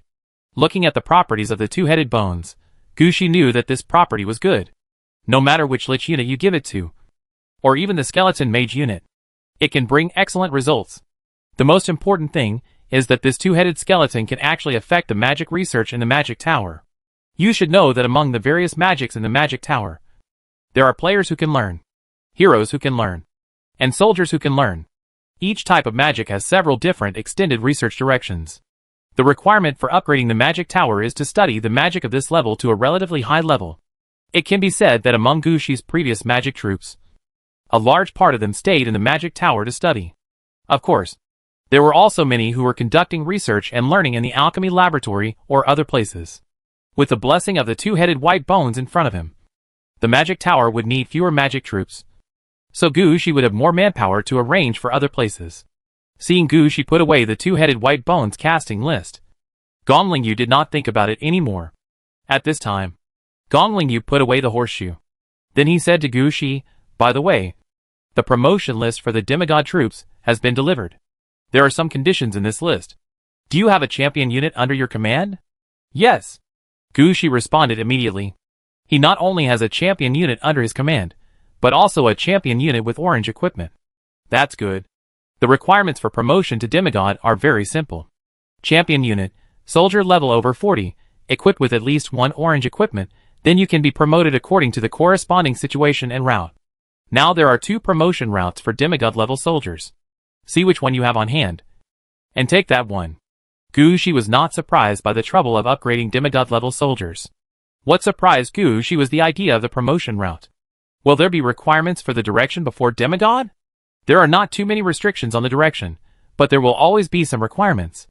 You can't say that your initial route is a skeleton soldier, and the last demigod level will become an undead dragon. Right? Gushi could understand it after hearing it, but this time Gushi couldn't judge it. He needed to see what the last route of the demigod soldiers was, to determine which one he was. Gonglingyu also shook his head at Gushi's request. You still have a poor foundation now. Originally, you shouldn't be allowed to contact demigod soldiers in advance at this time. But the things now have been delivered to you, it would be a pity if you don't use them. You should still see which one is more suitable for you. Chapter 1810 The Choice of the Demigod Troops. Unlike the orange equipment, the promotion routes of the 2 demigod level troops are more like 2 books, and the information of the 2 demigod troops is written on the front of the book. Snow Angel Cavalry, demigod troops attack 65, defense 50, life 950, skills, undead creatures, orange armed, air combat expert, cold wind field, battle aura *3, great resurrection, group charge. Description: a cavalry unit like a blizzard, with a strength of sea, land and air combat. Promotion requirements: champion level Death Knight troops, level 40, equipped with 1 orange equipment. Underworld Lancers, demigod troops attack 61, defense 45, life 750, skills, undead creatures, orange armed, battle aura *3, triple attack, ghost gun continuous kill, ghost gate open, move in the underworld. Description: like a passing ghost soldier, the most loyal guardian of the underworld. Promotion requirements: champion level spearman troops, skeleton soldiers or ghosts are preferred, level 40, equipped with an orange equipment, long spear. Gushi could tell at a glance that the underworld spearman was equipped for himself, and the Snow Angel Cavalry was prepared for Gonglingyu. It's just that Gong Lingyu was generous enough to bring out the Snow Angel Cavalry promotion route, which touched Gu Shi a little. If Gu Shi had chosen the horseshoe just now, then he would definitely choose the Snow Angel Cavalry, because he already has a champion-level death-replacing knight unit, the White Robe Iron Cavalry. As long as the White Robe Iron Cavalry is equipped with a set of orange equipment and the level is upgraded, the condition will be met. However, the Underworld Spearman route is not bad either. In addition to the Blood Bone Spear specially selected by Mr. Feng, there is actually another situation here. That is the Purple Lightning Spear. It is not impossible for the Death Titan under Gu Shi to produce a champion unit. If the General Hades Lancers use Skeleton Lancers, and Gu Shi uses Death Titans, the battle scene will be a bit funny. Just think about the status and number of Death Titans in Gu Shi's troops, and you will know how powerful this unit is. A Death Titan can fight a Black Dragon of the same level alone. If it is upgraded to a demigod unit, the combat power will be much stronger. After taking a look at Gong Lingyu, Gu Shi pointed at the information about the Underworld Spearman and said, "I want this type of soldier." Gong Lingyu didn't say much, and directly pushed the book in front of Gu Shi. In fact, Gong Lingyu had thought that if Gu Shi chose the Snow Angel Cavalry, she would use the Golden Horseshoe to replace the two-headed White Bones. However, Gu Shi didn't mention it, and Gong Lingyu would not give up some benefits for Gu Shi. Then the Lightning Spear was also taken out. This is a real orange equipment, which Gu Shi asked Mr. Feng directly. However, Mr. Feng's men didn't know where Gu Shi lived, nor did they know where to send him. So they simply sent him to Gong Lingyu. Gong Lingyu also passed it on. Gu Shi, however, didn't intend to use this lightning spear directly. He wanted to go to the Dragon Kingdom and ask Xian Longzhu if he could use this lightning spear to exchange for a set of wind and thunder chariots, thunder god armor, or thunder helmets. If possible, this would bring great benefits to the Death Titans under Gu Shi. So Gu Shi had to keep this thing. The next thing was much simpler. Gu Shi gave half of the resources and materials to Gong Lingyu. The remaining resources and materials were enough for Gu Shi to make a fortune. Gu Shi opened the city gate directly, and sent them back to the city of Aridov. At the same time, Gu Shi and Gong Lingyu had already talked it over. Both sides exchanged their troops. Just as Gu Shi thought, more than 9 million undead troops, for Gong Lingyu, is also an important force. Gong Lingyu can't just give up like that. All these handovers, as well as the connection with the Death City, all require time and energy. Gu Shi and Gong Lingyu each have their own things to do. They just agreed on the direction, and the next thing was left to their subordinates to handle. After all, Gong Lingyu is really busy now. After leaving Gong Lingyu's courtyard, Gu Shi did not return to his apartment immediately. He has been studying at the Hades University for almost a year, but the time he actually spent in class at the Hades University is only a few hours. It can be said that he has not even visited the entire Hades University. He may not have been to any major religious schools or anything like that, not to mention attending classes. Now that Gu Shi has some free time, and it is early today, Gu Shi simply plans to go around the Hades University and see the layout inside.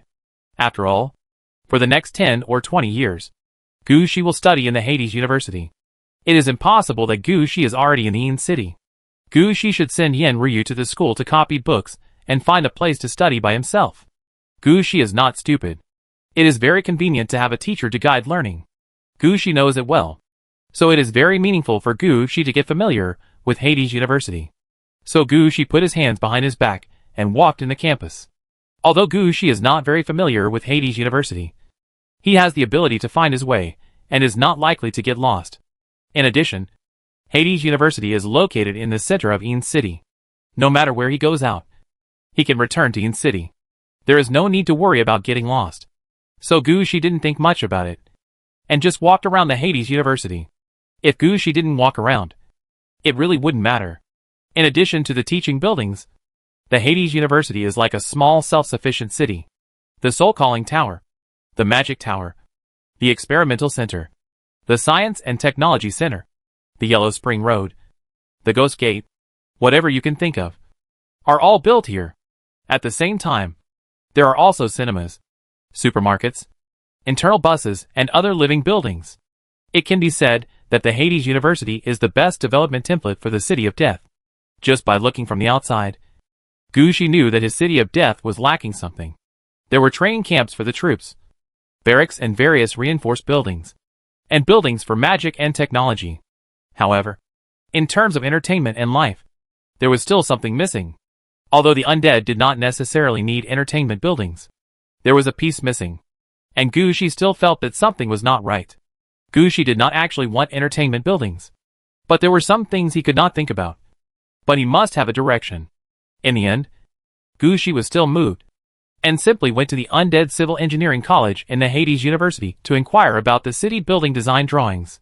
Chapter 1811, Undead Civil Engineering College. Gushi, the breath of the undead. Right? I've heard of you. When Gushi arrived at the Undead Civil Engineering College, before he had time to ask someone about the situation here, he was surrounded by several players who looked only level 13 or 4. These players looked at Gushi with curiosity, and they looked like fans meeting a star. Yes, you are? It's really you. We thought we were seeing things. We have heard about you. You are awesome. Several players and students were chattering there. My business? Gushi was stunned for a moment, not knowing what happened. Fortunately, a player student explained it at this time. Student Gu, you may not know that. You are now a celebrity in Hades University. It has spread all over the campus forum. Campus forum? Gushi was still a little puzzled. Fortunately, these students were not polite and directly showed Gushi the situation of the campus forum. Gushi took a look and found that the most popular posts now were about Gonglingyu's whereabouts and how to become Gonglingyu's next disciple. The next step is to dig deep into the identities of Gonglingyu's disciples who are still in school. Gushi's comments are all about seeing the koi, good luck and the like. It seems that everyone thinks that Gushi can become Gonglingyu's disciple because of luck. For such a thought, Gushi really wants to say, you are really good at judging people. It's just that they have misjudged some things. Actually, the one with the best luck in this incident is not Gushi, but Gonglingyu. Gonglingyu can get the demon sword. That's the real luck. Hongzhuang bumped into the door by herself. Gushi wanted to say something, but the students asked him about his plan. When they heard that Gushi wanted to inquire about the latest architectural design drawings of the Undead Civil Engineering Institute, the students gathered around him. You asked the right person. We are students of the Undead Civil Engineering Institute's Imagination Department. We have many of the latest architectural design drawings here. Some of them are designed by students, but because of their big imaginations, the feasibility of the buildings has not yet been determined. If you want to see it, you can come and have a look. Hearing that there is such a good thing, Gushi naturally wants to go and have a look. So Gushi and these players went to their Architectural Design Institute. On the way, these players introduced the situation of the Undead Civil Engineering Institute to Gushi. The Undead Civil Engineering Institute is the place in the Hades University to design and prepare architectural design drawings. Here are mainly 3 major departments and 7 minor departments.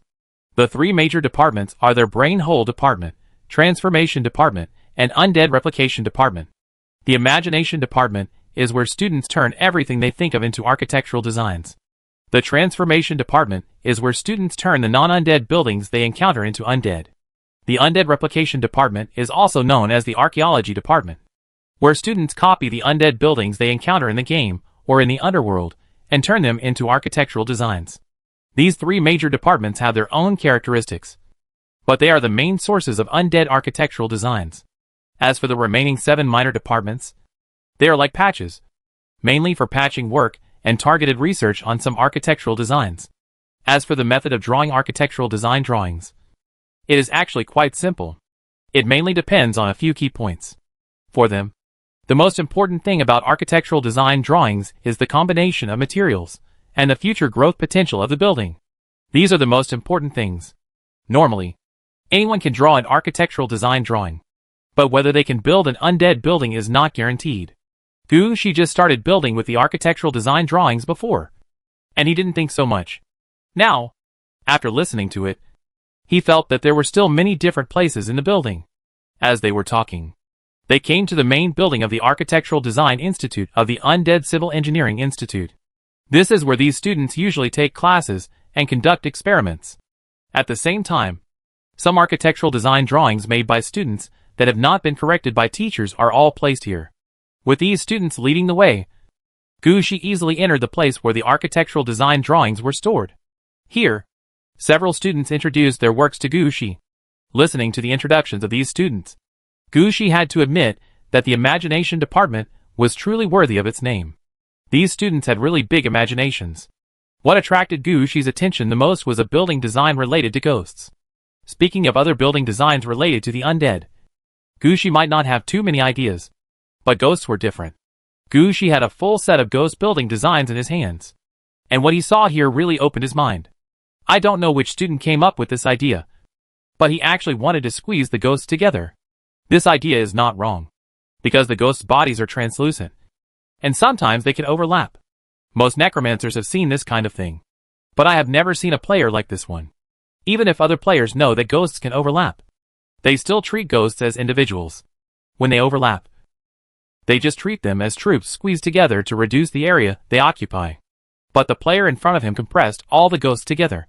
For ghosts became two, and two ghosts became one. Most importantly, he turned this compression into an architectural design, and finally formed a ghost juicer, in order to squeeze as many ghosts as possible together.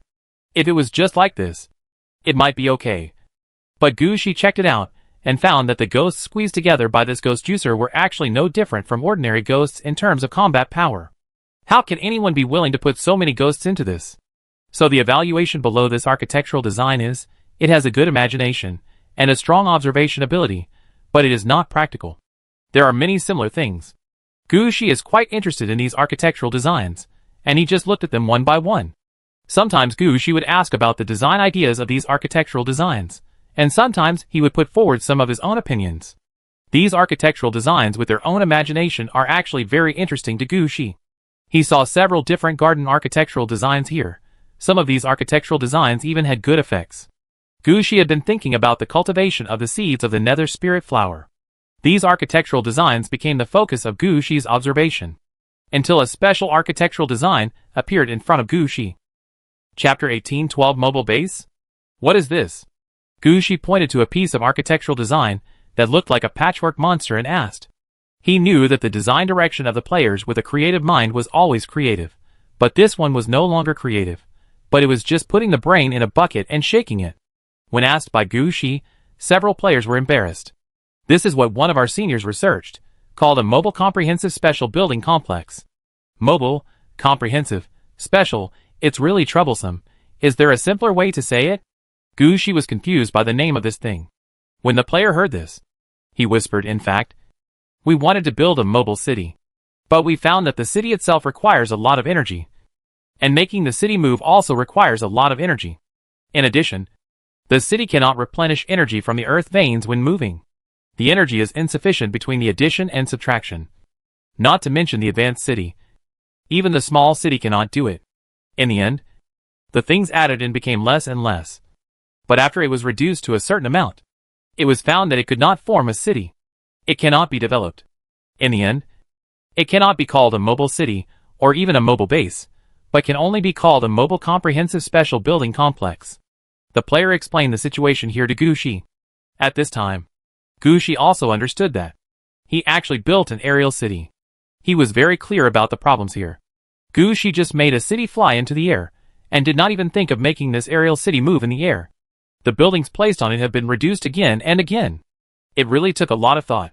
This kind of mobile comprehensive special building complex in front of us must ensure the integrity of the city, be mobile, and maintain sufficient energy.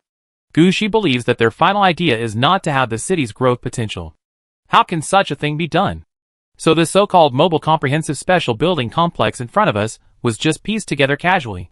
And I'm afraid it doesn't have any functions. Although he sighed a little, Gushi still carefully checked and inquired about the situation of this thing. For this kind of brainhole failure, the students have actually listened to the lectures, and there are various analyses, and they know the detailed information of this thing, and know where the problem is, so as not to make the same problem again when designing new architectural design drawings in the future. When Gushi asked about it, these students explained it clearly to Gushi. The designer of the movable comprehensive special building complex in front of him really has taken everything into consideration. The size of this building complex is 1/10 of the size of a small urban area. According to the size, it can be divided into a large plot, 3 medium-sized plots and 3 small plots. However, all 7 plots have corresponding buildings. There is no vacant land, and it is impossible to build the required buildings by yourself. This is why this work is called a building complex. It turns out that everything has been decided since the beginning of building this building complex. Among the 7 plots, the large plots are arranged with barracks. After all, the main function of this mobile comprehensive special building complex is to fight against external forces. Although the barracks are not the optimal solution, they are the most practical buildings. In the 3 medium-sized plots, there are respectively a summoning tower, a magic pool, and a blacksmith shop. It is obvious that these are all prepared for battle. It is reasonable to have a summoning tower in the mobile base of the undead. The blacksmith shop is used to replenish or repair weapons and equipment, which is also reasonable. As for the sudden appearance of the magic pool here, Gushi believes that it should be used to provide energy for the entire building complex. After all, the biggest problem here is the lack of energy. With enough energy, this thing can be moved at least. In the 3 small plots, the most basic city gates and city walls were built, plus a fountain that can improve the attributes of the troops in the city. As for the moat outside the city and the arrow towers on the city walls, none of them are there. From this point, it can be seen that the original designer really had no other choice. He has tried his best. If he adds one more building inside, this thing will collapse. This is already the best outcome. As for the mobility, this one really exists. According to the explanation of several players, the mobile comprehensive special building complex in front of him can move 60 kilometers per hour, and a 1,000-man undead army can be stationed inside. 1,000-man level. Looking at this information, Gushi didn't know what to say. 1,000-man level, for ordinary undead wizards, it might be just right. But for Gushi, this is clearly a useless thing. 1,000-man level, for Gushi, it is a force led by a small leader. Heroes now disdain to lead such a small number of people. But thinking of this, Gushi's eyes lit up. Wait, it seems that it is not impossible. A leader can lead a 1,000-man army. If this kind of movable base is added, will the combat power of his leader change? Thinking of this, Gushi's expression changed. At this time, the players on the side also noticed Gushi's situation. A player said there, "Student Gu, this is the best solution. There is no way to add more. Adding more will not only cause insufficient energy, but even make it impossible to move." Add what? Gushi asked in confusion. You don't plan to add other buildings here. Some students from other departments came here before. They really like this movable comprehensive special building complex.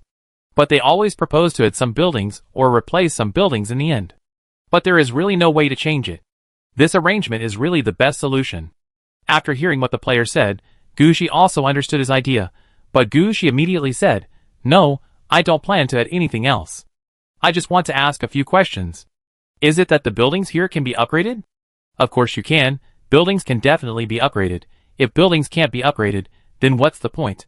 Now this mobility comprehensive special building complex only has the advantage of being able to upgrade buildings. Then can the materials be reduced? I mean, if I build such mobile bases in batches, can the cost be controlled? Mass production? The player glanced at Gushi. He didn't expect Gushi to have the idea of mass production. This is possible, but... Don't say but, please help me adjust it. If it doesn't work, go directly to the original designer and ask also. Help me highlight a key point, that is the city gate. Chapter 1813 Adjusting the Mobile Base. This is really possible. Student Gu, tell me the details you want. I'll ask someone to find my senior brother. Several players knew that a big deal had come. And the requirements proposed by Gushi were not difficult.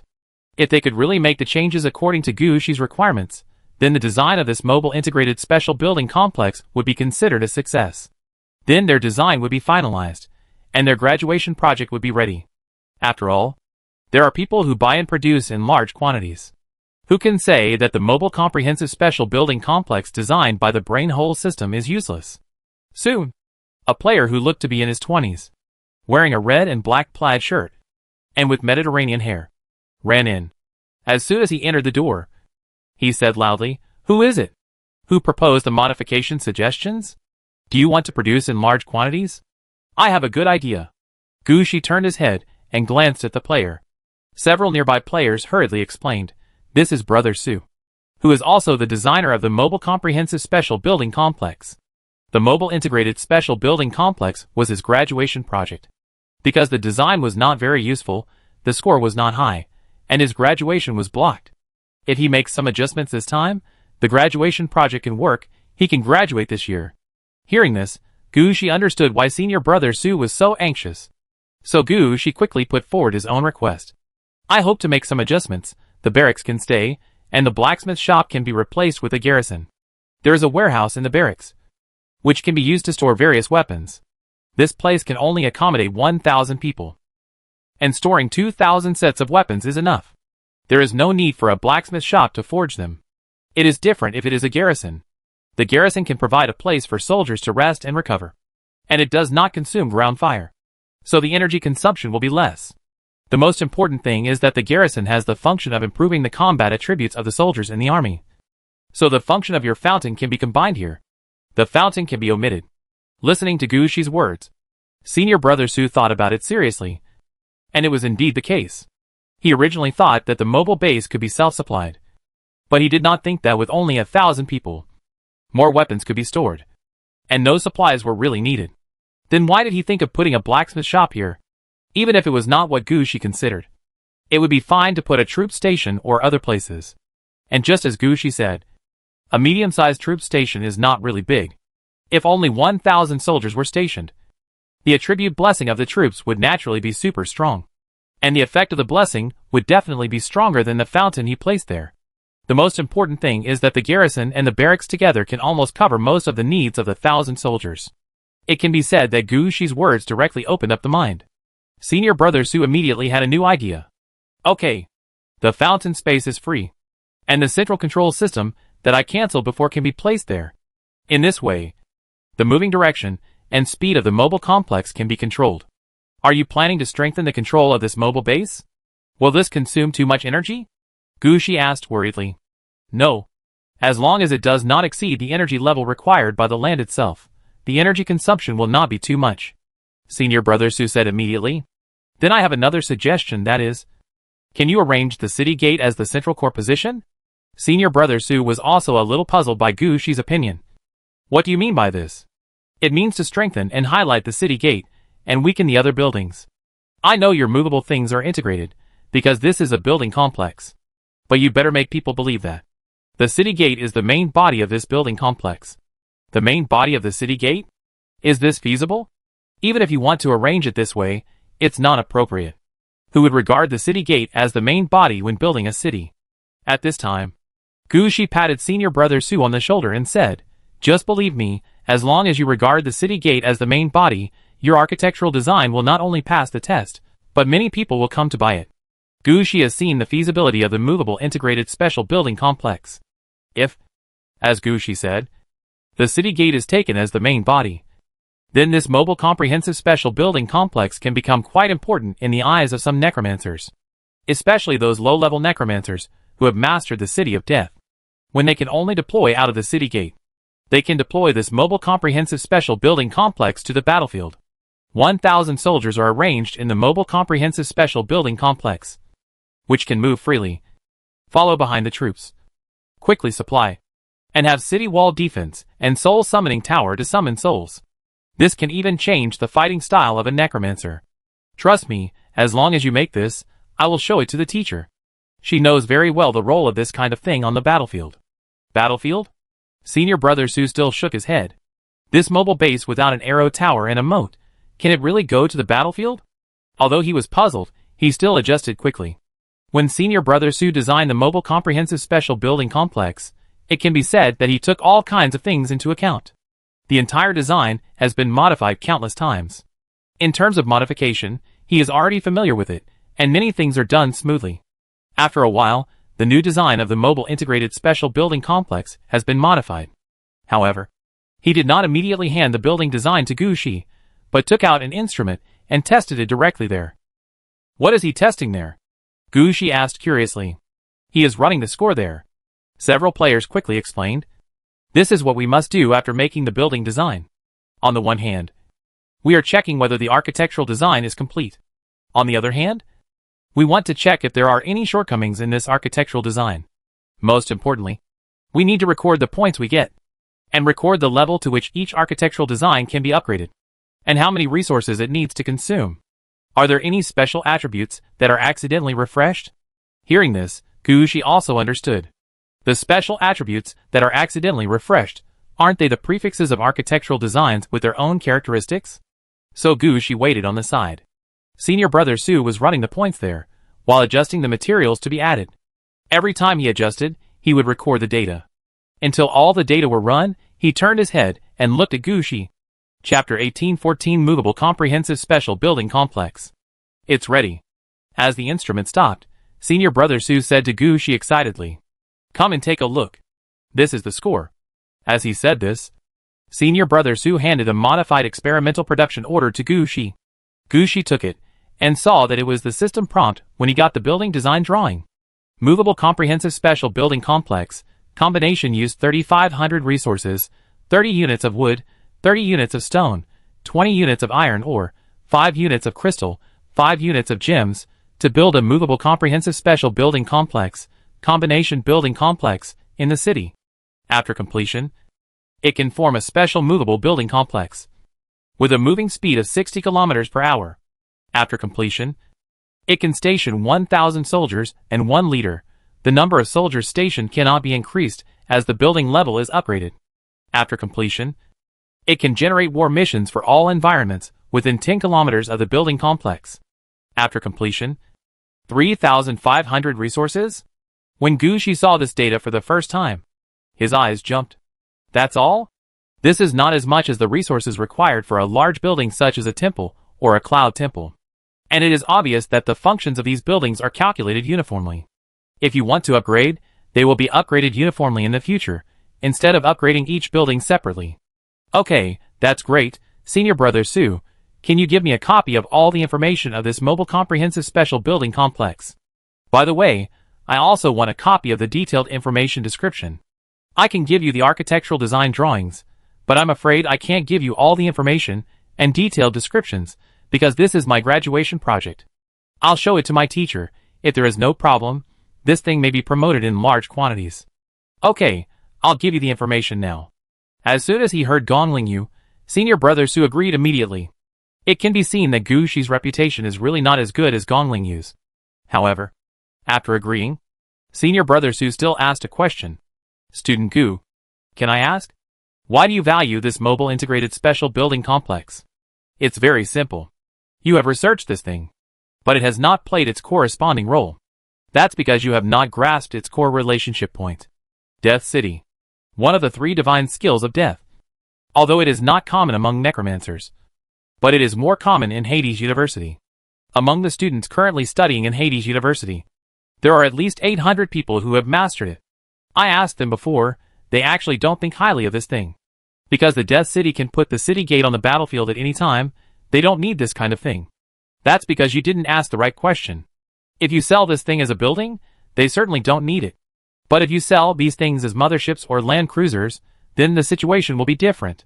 Senior brother Su shook his head. He still didn't understand why it would be better to sell the mobile comprehensive special building complex as a mothership or land cruiser. Gushi had no way to explain this situation. He couldn't say that such a mobile comprehensive special building complex could quickly transport troops and integrate the originally chaotic troops of the necromancer. Gushi, who had no way to explain, could only change the subject. By the way, do you think this name is a bit long? Mobile Comprehensive Special Building Complex? Do you want to change the name? It hasn't succeeded yet. Has it? After it succeeds, there will definitely be a new name. I'm not referring to the city name, but the name of the Mobile Comprehensive Special Building Complex itself. Although Gushi had said it fluently, the name was really too long. So long that it burned his mouth. Gushi couldn't stand it anymore and wanted to change the name. Senior brother Su thought about it. Then call it the Mobile Building Complex. After all, after this change, the comprehensiveness and specialness have been weakened. It's a bit unreasonable to call it a comprehensive special building complex. Listening to this, Gushi rolled his eyes. It seems that Senior brother Su in front of him is a bad namer. I really don't know what he was thinking when he named it. Okay, let's call it a mobile building complex. Anyway, it's not me who called it that in the end. I'll take these materials first.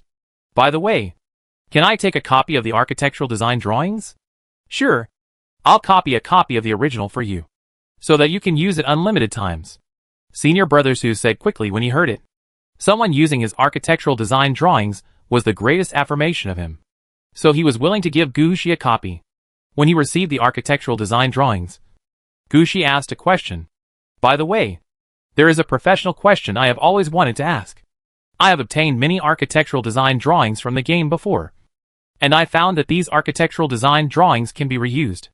Is there no upper limit to the use of architectural design drawings?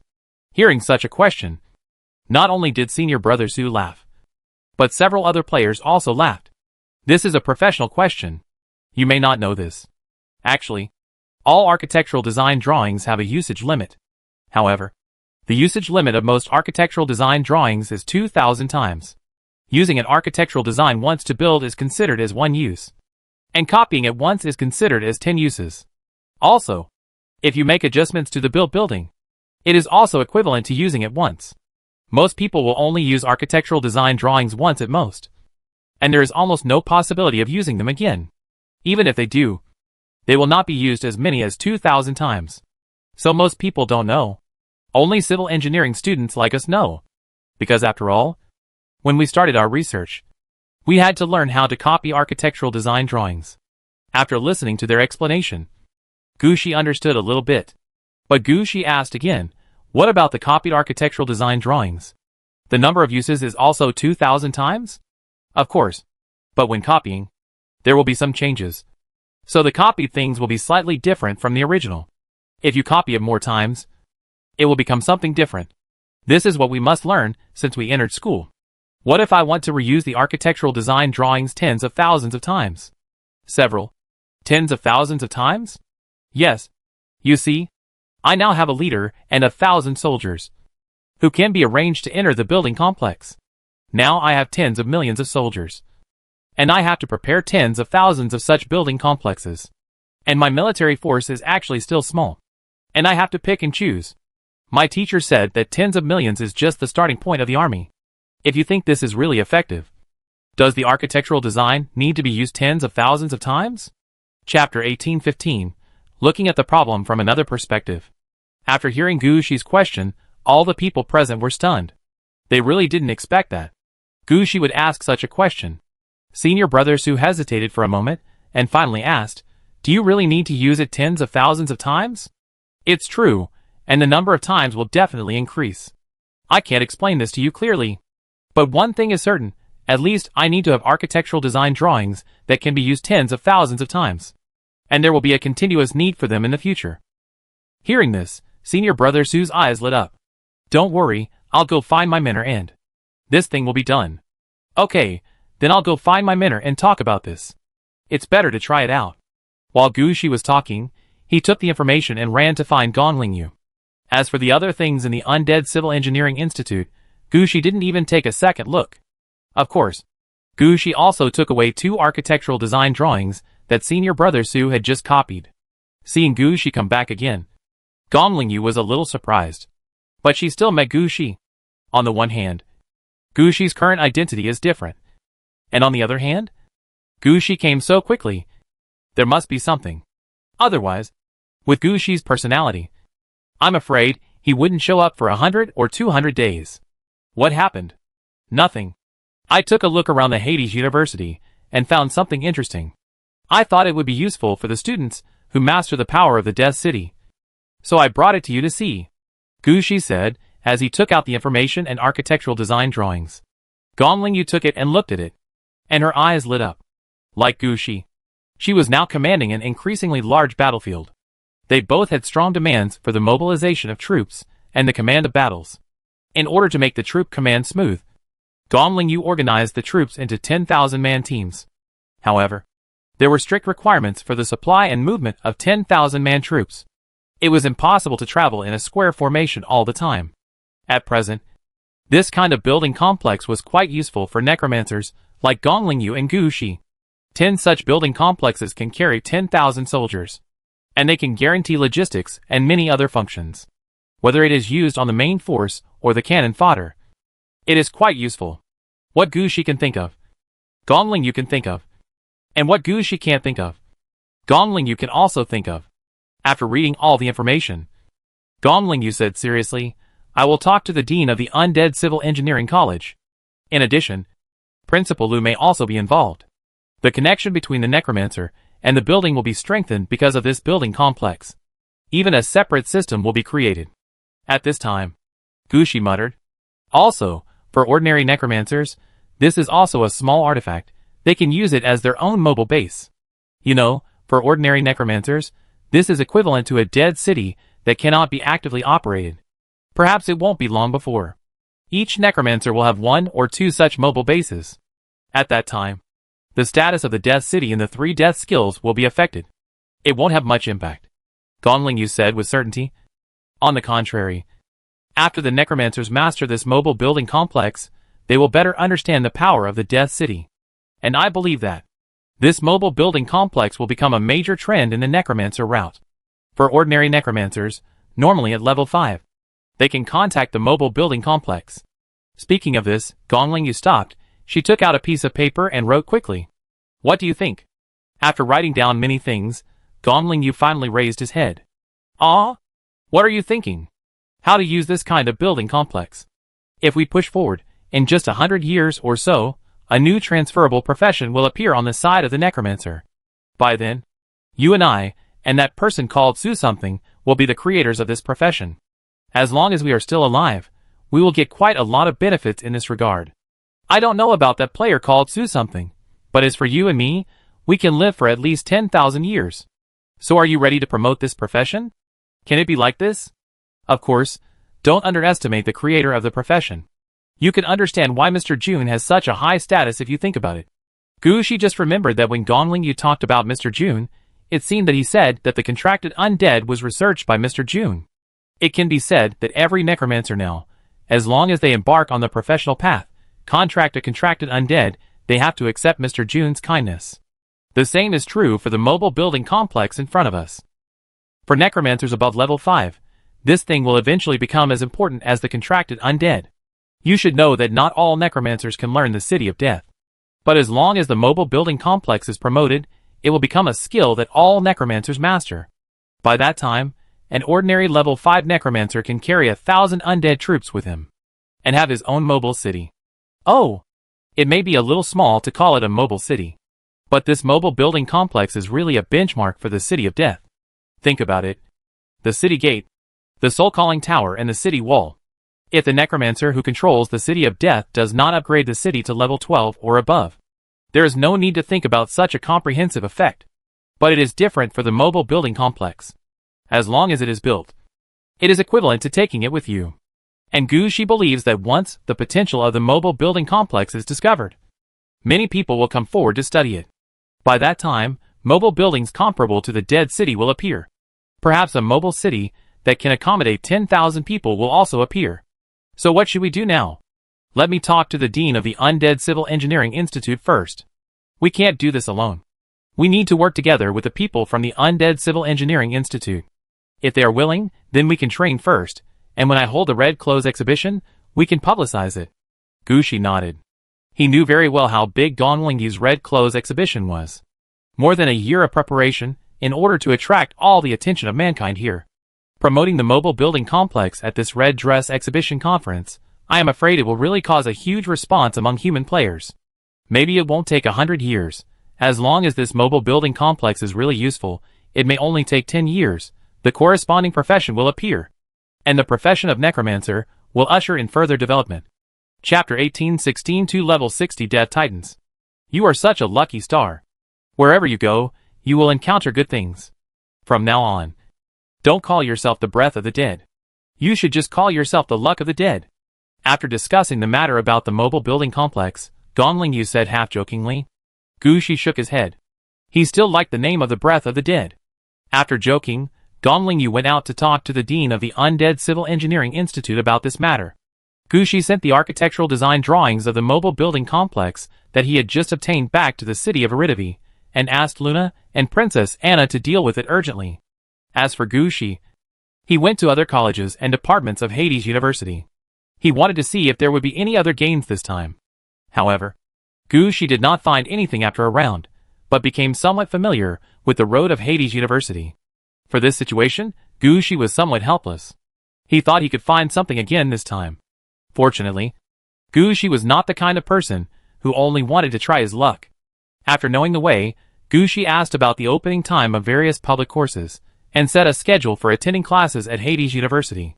When Gushi left In City last time, Gonglingyu gave him a list of books. But Gushi had not finished studying them yet. He could take this opportunity to finish studying in the public courses of Hades University. Gushi could do this easily. In the following period of time, Gushi studied in Hades University during the day and returned to Aridity City to deal with various matters at night. After a few days of processing, the aftermath of this battle had subsided. All of Gonglingyu's troops were set back, and the troops that were stranded on Gonglingyu's side were also brought back. All kinds of gains and losses were counted. The materials were also classified and sent to the corresponding cities. It can be said that Gushi's gains this time were not small. The biggest gain was naturally not the gain from the pyramid. At the pyramid, Gushi got a lot of good things. But because the city gate was not open near the pyramid, most of the materials looted from the pyramid were sent to the Night Blood Road and became part of the Night Blood Road. Now even if Gushi wants to take it out, there is no way to take it out. So the things obtained from the pyramid, placed in the city of Aryav, are actually only 2 level 60 undead transformed by double death. Among the 3 level 60 stone statues that appeared in the pyramid, the situation of the black elephant is still uncertain. Gushi also doesn't know which underworld or hell he was sent to, and whether he is dead. Anyway, there is no 3rd level 60 existence in Double Death and Night Blood Road. So I think the black elephant should still be alive. Unlike the 2 level 60s, who were forcibly transformed into undead servants in the Night's Blood Road. The undead transformed through Double Death are actually closer to the style of the dead enemy before they died. Whether it is a blue dog head or a white leopard, their bodies are tall stone statues. If it were someone else, when they were transformed by Double Death, they might have different choices. But for Gushi, the situation is different. Gushi is the one who created the Death Titan's promotion book. In Gushi's eyes, the status of the Death Titan is equal to that of the undead dragon. This huge stone statue, Gushi did not need to choose at all, and it was directly transformed into a Death Titan. At this time, there were 2 more level 60 Death Titans in Gushi's Death Titans. The size of these 2 Death Titans was not much different from that of normal Death Titans, but their appearance and equipment were beyond the level of the Death Titans under Gushi. Their skin looked the same as that of the Death Titans, but Gushi could clearly feel that these 2 Death Titans were painted with layers of special gold paint. This gold paint has comprehensively improved the various attributes of the Death Titan, and also changed the appearance of the Death Titan. The Death Titan that has reached level 60 looks very much like the 12 golden men who were the strongest under the Dragon Nation's Zulong. However, their level is definitely higher than the 12 golden men. It's just that from the Death Titan's route, some of the growth routes of the golden men have been added, and some of the effects of this flesh and blood stone statue have been added. The Death Titan that appeared last has gone beyond the level of the Death Titan. Now these 2 guys are clearly enhanced super strong golden men. The most fatal thing is not this, but these 2 Death Titans have activated 3 combat auras. As Death Titans, no matter how they change, their combat characteristics will not change. But Gushi never expected that their combat auras would go out of this route. Lightning Aura, this is used to strengthen the Titan's long-range lightning attack. Element Transformation Aura, this allows the Titan to transform himself into a lightning element state. The last one is the Death Element Aura, which can transform from the lightning element to the death element state. It can be said that as long as the Death Titan fights, once the battle aura is turned on, you don't know whether he is in the state of a stone statue, a golden man, a lightning element state, or a death element state. It can be said that the state of the Death Titan at this time has really exceeded the scope of the Titan and has embarked on another path.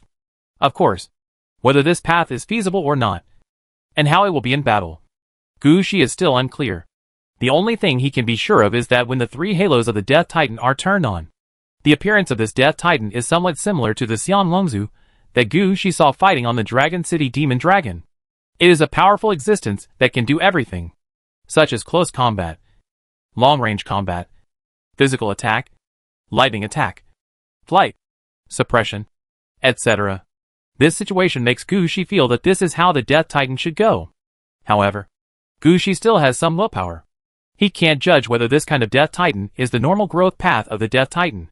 What he wanted to do now was to send these 2 Death Titans to the battlefield to test them, and see how they perform on the battlefield.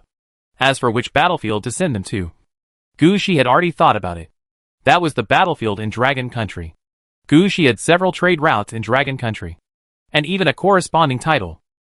So Gu Shi packed up the lightning spear he got this time, called a hero, and asked him to take the lightning spear and the 2 Death Titans back to Dragon Country. They had only one task: to exchange for the other orange suits except the purple lightning spear, and to send these 2 level 60 Death Titans to the battlefield to test their performance on the battlefield. Chapter 1817 Other Harvests. Except for these 2 level 60 Death Titans, Gu Shi had almost no harvest at the pyramid this time. Most of the things were all sent to the Night Blood Road. Although Gu Shi couldn't see it, the Night Blood Road had grown significantly, and the style of the Night Blood Road was slowly becoming Egyptian. It seems that the style will change depending on what kind of decorations are added to it. Except for the battle at the pyramid, there are more battles in the blood-forbidden area of the Blood Skull clan. At the beginning, the troops sent by Gu Shi followed behind Gong Lingyu's troops. After they broke out of the tribe, they attacked several nearby cities and urban areas, according to the undead who came back. And according to the statistics of Princess Anna, they attacked a total of 6 cities of different sizes in less than a day. Among these cities, the largest one was the capital of the Blood Skull clan, Biluo. The smallest one was a village-level city. After several battles, the undead under Gu Shi killed nearly 3 million enemies. The highest level reached about 40, and the lowest level reached about 5. Now all the enemies, all through double death, transformed into undead, joined Gu Shi's team. However, among the undead this time, more than half are living undead.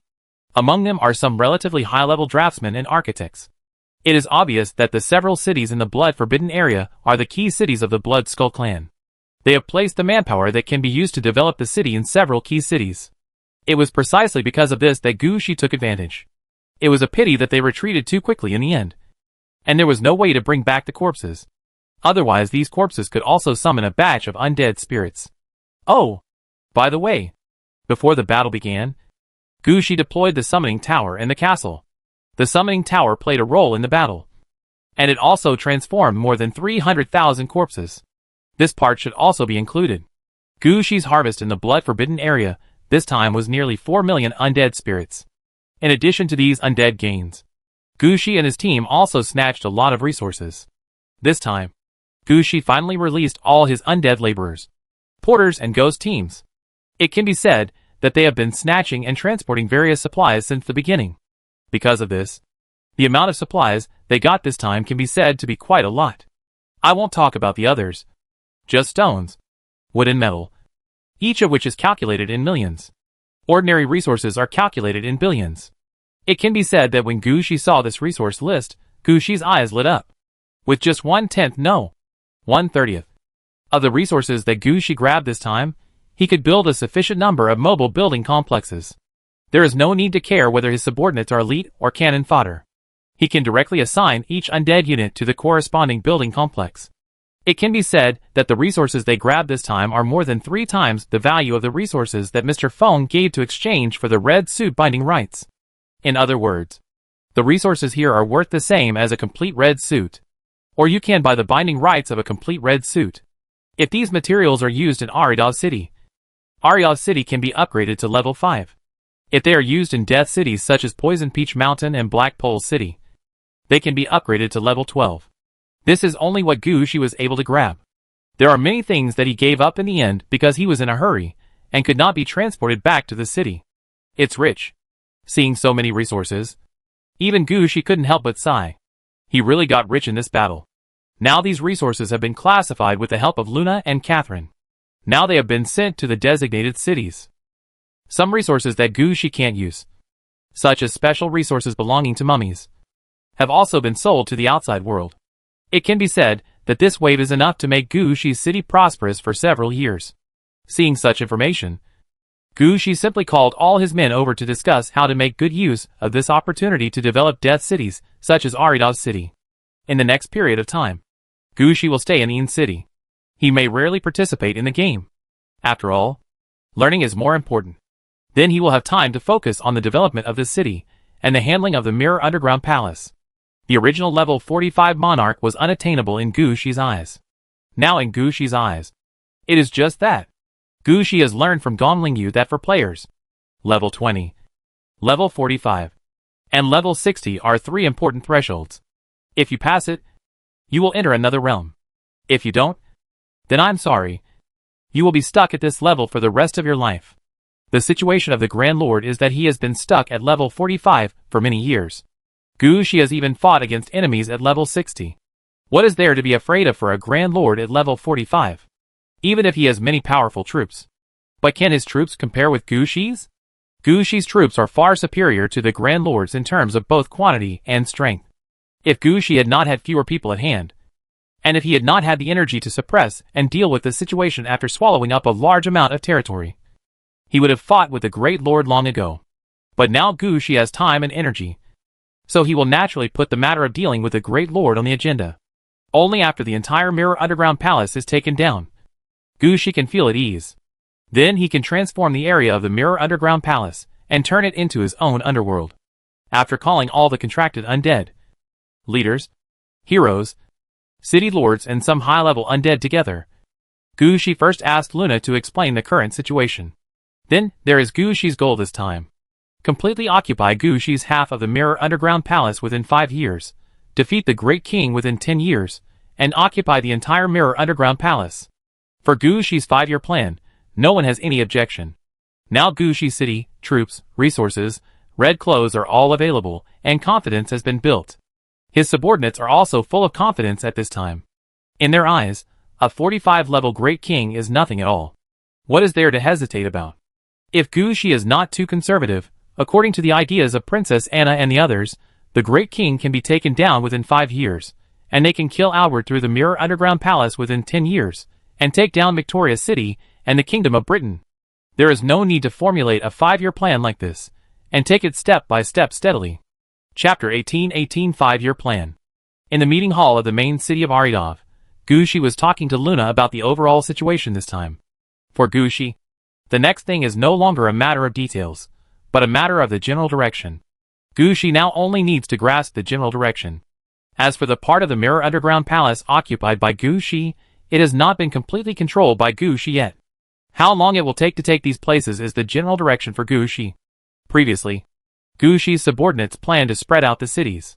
The original plan was to place the city of Aridovy at the center, and to place the Dragon City Castle at the location connecting with the Great Lord, and then no other cities would be arranged on this side. The next main attack direction was from the Labyrinth Magic City to Shancheng. After taking over the vicinity, we would advance outward along Shancheng, one city after another, and directly kill to the end of the Mirror Underground Palace. This is equivalent to drawing a straight line on the map with a pen. Then we would advance in both the north and south directions at the same time. Gu Shi now understands and grasps the city. He estimated that at that time, at least 2 more cities would be built on this straight line, forming the Labyrinth Magic City, Shancheng, and 2 new cities in a straight line. These 2 new cities will be built with the idea of satellite cities of the Death City and the Death City. Then other cities will be added on the north-south line. For this, Gu Shi and his contracted undead have made many plans and listed a considerable budget. However, there are always 2 problems that limit Gu Shi's growth. One is that the city of Aridov has not yet developed to the top level. Many resources have to be inclined to the city of Aridov, and there is no way to build so many satellite cities and death cities. On the other hand, this piece of land is too big.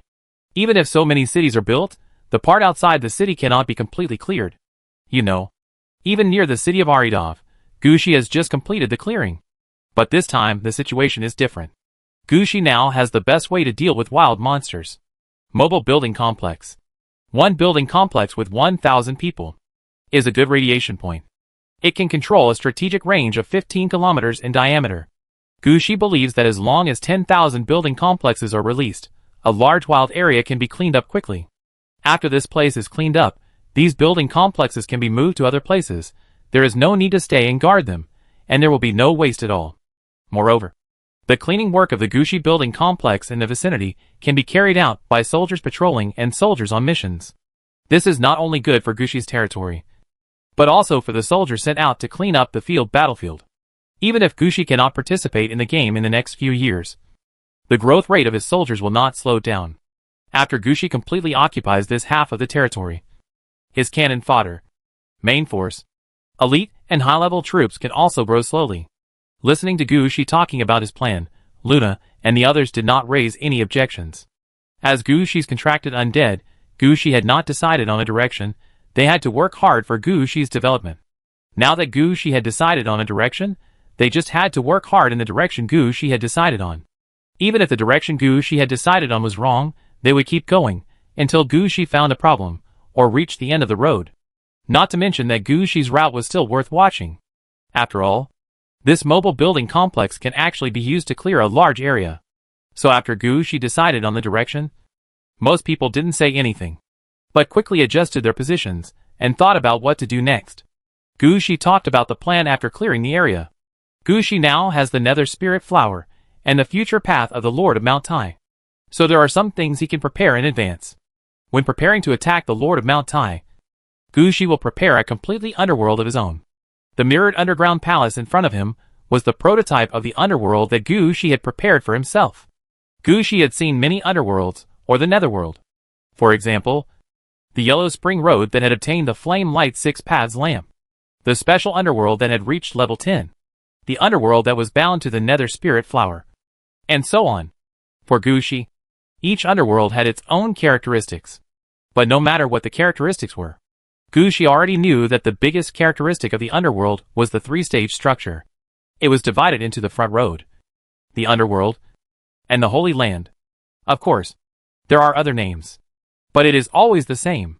The road ahead refers to the road from death to entering the underworld and obtaining the identity of the underworld. No matter what kind of myth or underworld in the game world, there is such a road. Some use rivers, which can be called the Styx, and some use roads, which can be called the Yellow Spring Road. Here you can arrange Ghost Gates, Peach Mountains, 3 Mountain Stones, and other buildings. It can be said that this road is the boundary between life and death, and it is the road from life to death. Maybe you can arrange 81 difficulties on this road, or you can shorten the road directly, so that people will be judged immediately after death. But no matter how long or short this road is, it must exist. Next is the underworld, which is the area where the dead live. According to different people's different styles, there are also different performances. Some use the hell mode, where the dead are squeezed and processed, and some use the living mode, so that the dead spend a complete life in the underworld. Anyway, the main point here is the multi-regional division, so that different undead have different places to live. Gushi had never seen such a place before. The only time he ran far was the 9 Hell style, when he bound the Nether Spirit Flower.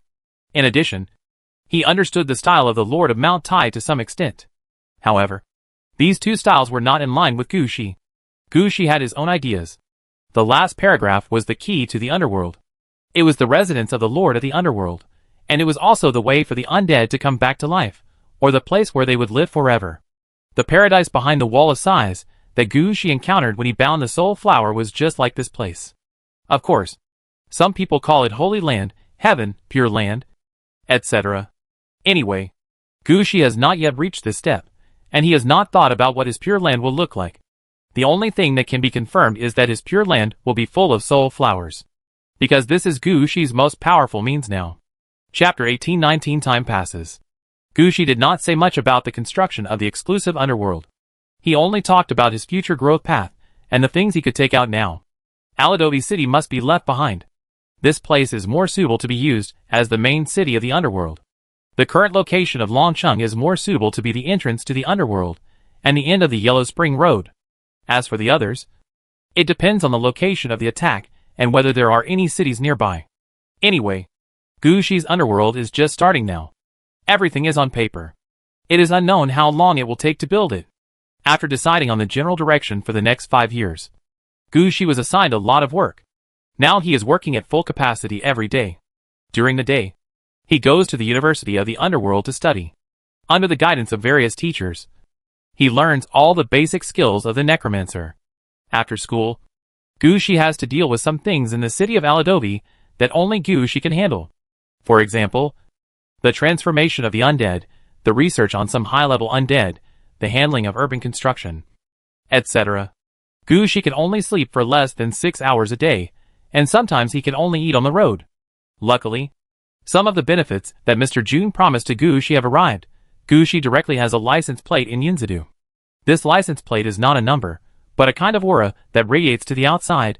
All the traffic police who checked the license plate will know that this car has a license plate. As for what kind of vehicle Gucci drives on the road, in fact, no one cares.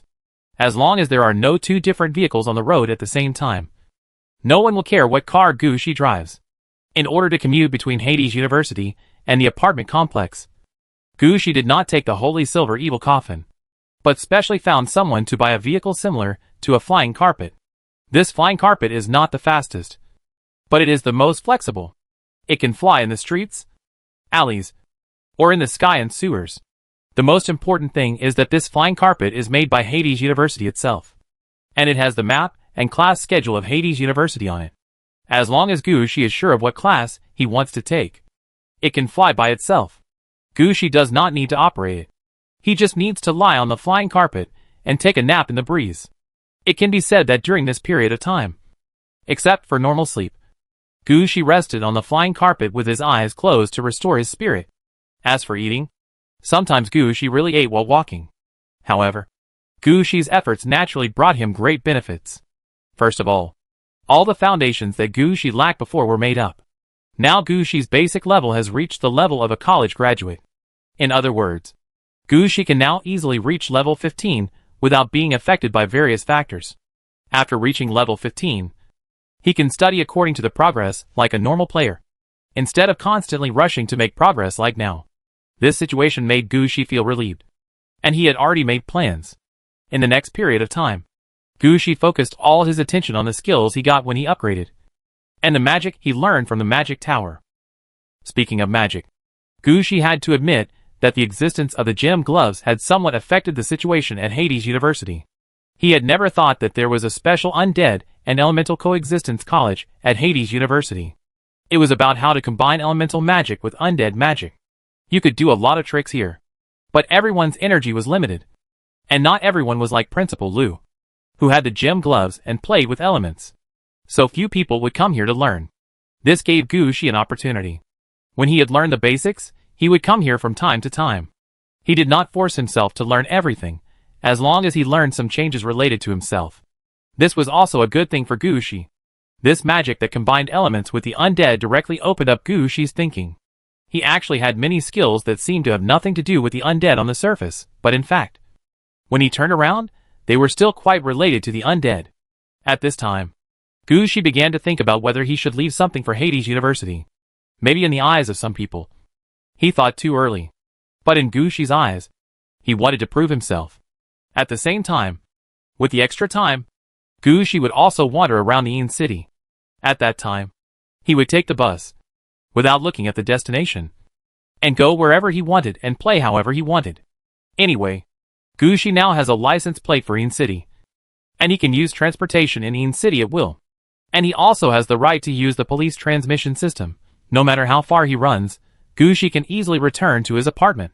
So when Gucci is really free sometimes, he will walk around in the city, while thinking about his future arrangements in the underworld, while watching the fate of passers-by. This is the best way for Gucci to harvest the breath of fate. Under such operation, the growth rate of the route of fate selection of the nether spirit flower directly exceeds others.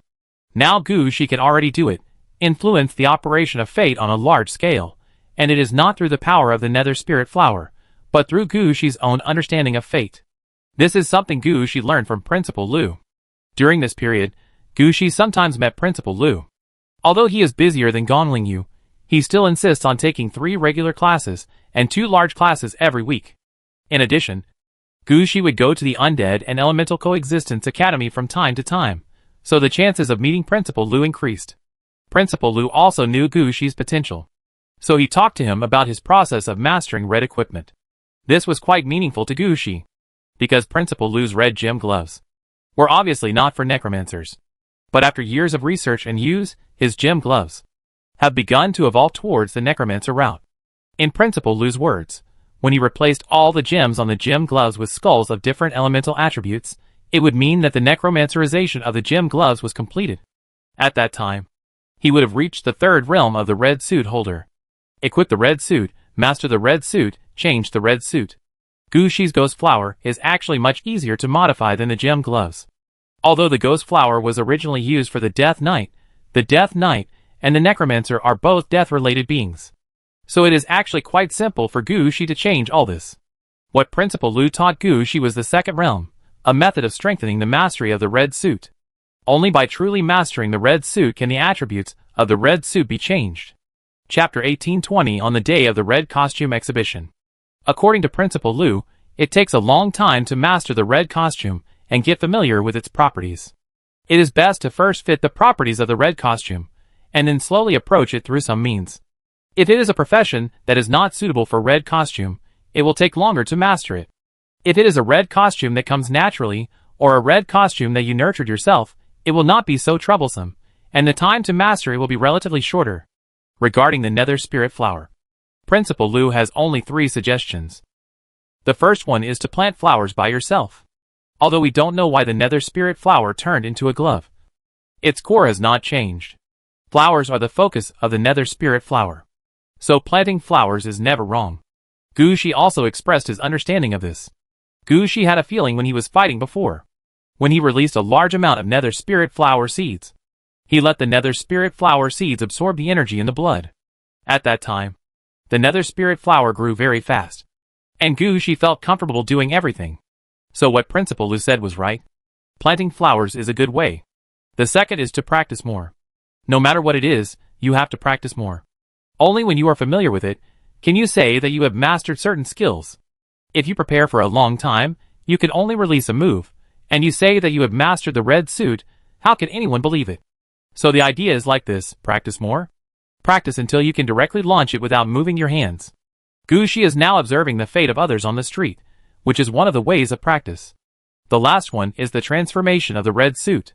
Don't think that the red equipment will be the same as it is at the beginning. That's not the case.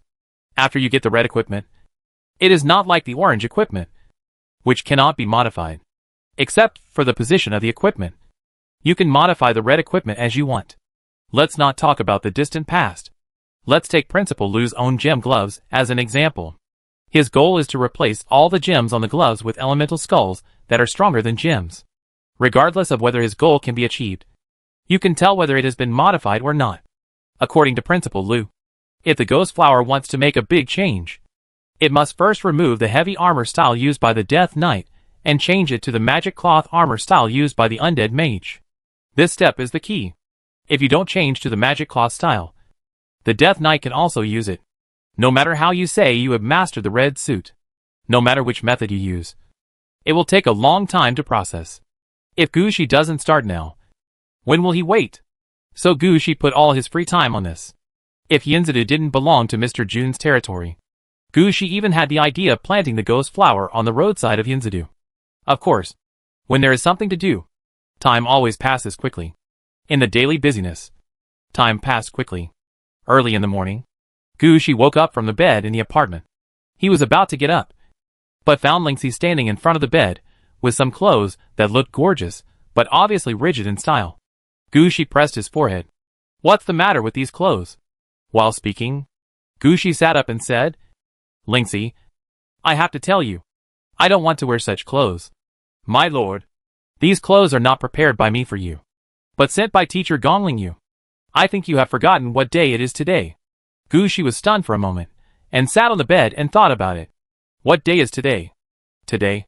Wait, Gu Shi finally reacted. Isn't today the opening day of Gongling Yu's red dress exhibition? This set of clothes was really sent by Gongling Yu, saying that it was prepared for all disciples, to prove the identity of the disciples. Because Gu Shi's gloves on both hands are mingling Hua, in this regard, Gongling Yu did not take over and prepare another pair of gloves for Gu Shi. But the other clothes, Gongling Yu's men had prepared them for Gu Shi. Gu Shi patted his head. I thought so. I must have read too much yesterday, and forgot about this. Lingxi rolled her eyes at Gu Shi. Gu Shi was reading during the day, but he was drunk last night, and came back with his hands on his waist. Whether he really went to study at night, no one really knew. But Lingxi also knew that. She couldn't say much at this time. She quickly stepped forward and helped Gu Shi take care of everything. If Gu Shi hadn't refused, he would have even put on some makeup for her. While he was dressing Gu Shi, Lingxi was still talking. Sir, you asked me to remind you. Remember to tell you on the day of the red dress show that you need to take advantage of teacher Gongling Yu's good luck to upgrade to a higher level. Oh, yes. Yes. Yes. I said so. Gushi slapped his head, and realized it immediately. That was when he mentioned it to Lingxi, when he had completed all his studies. Originally, at that time, Gushi was planning to upgrade to level 14 directly. But Gushi thought about it. Actually, there was no need to rush these few days. After all, he had not encountered any danger.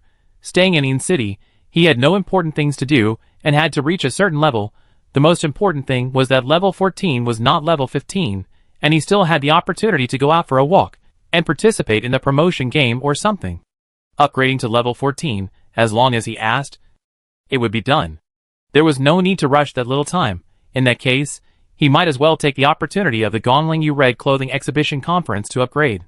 You know, in order to prepare for Gonglingyu's Red Dress Show, City invited many prophets to calculate the date, and finally calculated a very good day. According to the prophet, the fortune teller, no matter what you do today, it will be quite smooth, and good luck will fall on your head from time to time. So if you upgrade today, it will definitely be good. Gushi heard about this situation at the time, and he decided immediately to use Gonglingyu's good luck to improve himself. At that time, he gave Lingxi an order to upgrade his level on the day when Gonglingyu held the Red Dress Display Conference. However, Gushi was so busy during this period that he even forgot about Gonglingyu's Red Dress Display Conference. How could he remember this matter? If Lingxi hadn't reminded him, he might have really missed it. Now, Gushi finally remembered it. He sat on the bed and was seriously in a daze, thinking about the situation he encountered. Today is really a good day. Should we just upgrade to a higher level and enjoy the good fortune? Just when Gushi was thinking about this, Lingxi brought breakfast up again. While placing the breakfast in front of Gushi, she said, "Sir, please eat something first. According to today's schedule, you may not have lunch until the afternoon." Hearing this, Gushi raised his head and glanced at Lingxi. Prepare more. Chapter 1821 Before the conference opens. Listening to Gushi's words, Lingxi was completely confused. The food she prepared was just enough for Gushi to eat. What did Gushi mean by increasing the amount? I feel like I won't be able to eat lunch today, Gushi said helplessly. Just when Lingxi was talking, Gushi suddenly felt that fate seemed to have some twists and turns. At least at today's Red Dress Display Conference, something will definitely happen, which will eventually cause some minor troubles, and then lunch will definitely not be eaten. This feeling was quite strong. So Gushi didn't even upgrade. He felt that upgrading at the scene of the accident was the best choice for him. Although he didn't understand what Gushi saw, but during this period of time, Gushi was really like this. Lingxi was used to Gushi's reaction. Seeing that Gushi had made such a request, Lingxi didn't say much, so she quickly said new food. At this time, Gushi had already changed his clothes. I have to admit that although the clothes said by Gonglingyu are a bit rigid, they look really good when worn. Gushi now looks like a nobleman, and no longer has the dull feeling of the necromancer before. After changing clothes, Lingxi quickly took out some new snacks, and put them in Gushi's hands. It can be seen that she didn't actually prepare much food. But Gushi didn't care. He took these snacks in his hands, and pushed the door open and walked out. Before leaving, Gushi did not forget to say something. Go to the new house later to see their construction progress. It has been half a year. I can understand that the decoration is not so fast, but the main part should be built. Go over there, and see if it meets my requirements. Okay. Lingxi did not think much, and agreed on the spot. After all, it was only 1 acre of land, and there were various restrictions on the construction method. If no one was watching, there was no telling what it would look like. Since Gushi didn't care about it, and Luna, and the others were not available, Lingxi was the only one who could go. Lingxi had been there several times before, and she was well aware of the progress of each time. This time, she thought it was just an ordinary task and just went to take a look at the progress. After Gushi left, Lingxi followed him out. However, unlike Gushi, Lingxi didn't have a license plate. She either walked or took the bus when she went out. Fortunately, Lingxi had memorized all the bus locations early in the morning. She was even more familiar with the route, knowing how to take the shortest route. It didn't matter to Lingxi whether there was a car or not. After leaving the community, Lingxi and Gushi went in 2 different directions. At this time, Gushi jumped on the Holy Silver Evil Coffin and headed towards the venue of the Red Clothing Exhibition. Today was a big event for teacher Gonglingyu, so Gushi naturally had to take out her best mount. Riding a flying carpet at this time would be disrespectful to Gonglingyu. So Gushi immediately released the Holy Silver Evil Coffin. After releasing the Holy Silver Evil Coffin, Gushi noticed that the Holy Silver Evil Coffin had been taken care of. The surface of the Holy Silver Evil Coffin seemed to be waxed. No matter where he went, the first thing that flashed was not the black smoke inside, but the silver light outside. This made Gushi look like a necromancer at all. After the Holy Silver Evil Coffin was on the road, Gushi wanted to pick up the Secret Realm sword staff in his hand. But he found that after changing into the clothes sent by Gonglingyu, except for the Nether Spirit Flower, all other equipment was in a state where it could not be taken out temporarily. Of course, these equipments were not sealed. Instead, they were covered by gorgeous costumes. If Gushi wanted to use any weapon except the Nether Spirit Flower, then the costume on him would disappear instantly.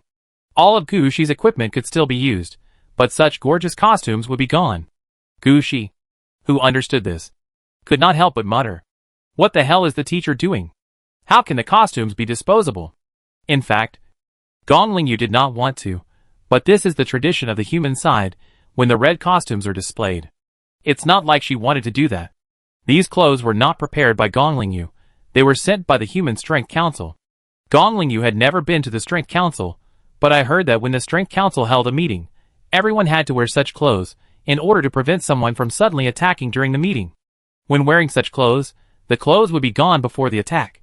In this way, everyone knew that someone was going to attack, and everyone's attention would be focused on it. And the clothes sent by the Strength Council this time, on the one hand, showed recognition of Gonglingyu's status, on the other hand. It also showed optimism about Gonglingyu's disciples. As for the set Gushi was wearing, it was specially made, and was the official uniform of the Council of Strength. Although Gushi did not intend to promote himself, he was the master of the Nether Spirit Flower, and he would be recognized no matter where he was. So although the things he gave were similar to those of Gonglingyu's disciples, they were essentially very different. Gushi did not know this, but he felt a little uncomfortable. Fortunately, he did not need any weapons or equipment today, so he could just wear the fashion he was wearing. When Gushi was thinking this, the Holy Silver Evil Coffin had already traveled a long distance and arrived near the venue of this red dress exhibition. Although this red dress exhibition was Gonglingyu's business, the preparations for the exhibition were actually handled by Yinzadu. The venue in front of him was the largest stadium in Yinzadu. In addition to being able to seat 200,000 spectators, it could also be temporarily expanded when necessary, releasing space that could seat at least 500,000 people. Of course, few people would do this kind of thing normally.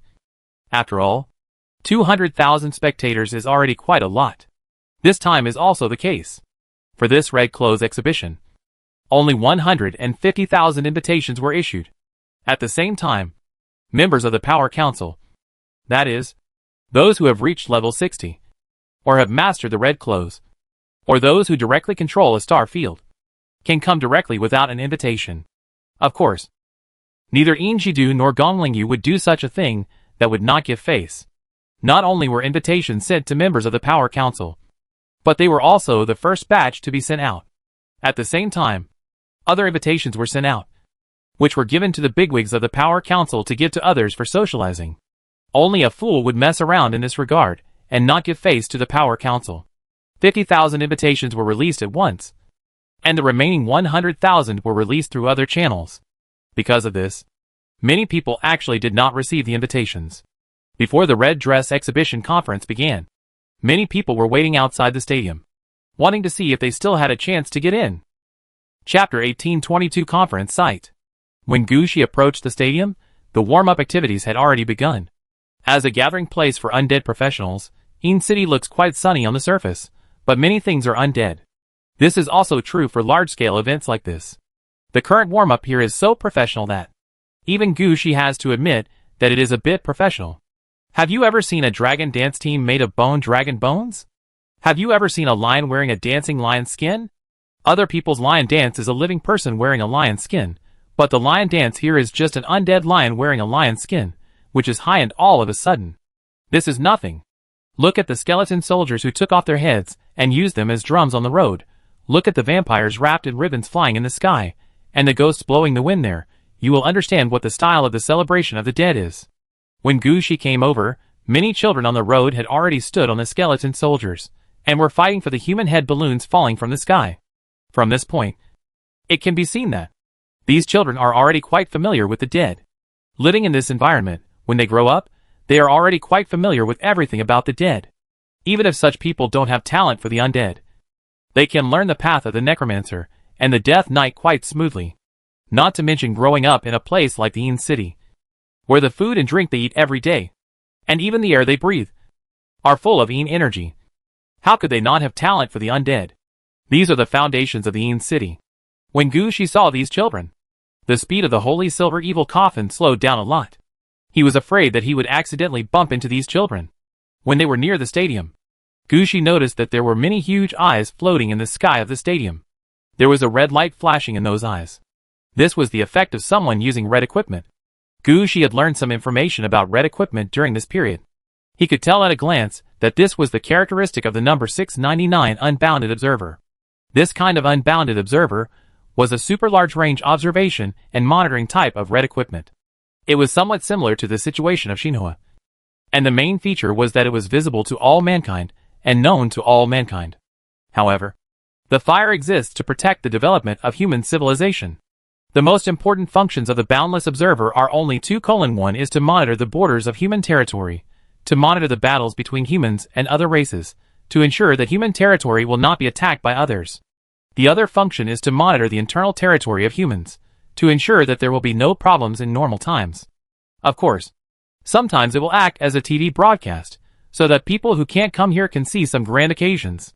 The red dress display conference of Gonglingyu in front of us, for humans, is a grand ceremony. It was also a publicity for Inn City. Teacher Jun specially spent his own face to invite the holder of the Unbounded Observer to come here, in order to publicize the whole ceremony. Before the ceremony started yesterday, the Unbounded Observer had already prepared here. When Gushi came over, the sky was almost dyed red by the eyes in front of him. This made Gushi quite speechless. Is the Unbounded Observer usually so high profile? At this moment, Gushi glanced around and found that it was not the Unbounded Observer who was high profile, but the holder of the red dress, who came here, was high profile. Gushi had only taken a glance when he found 7 or 8 red dress holders. Although they were mixed in the crowd, their red dresses were all flashing red. This was clearly to show Gonglingyu their arrival. After all, they came from other places, and Inn City was not their home ground.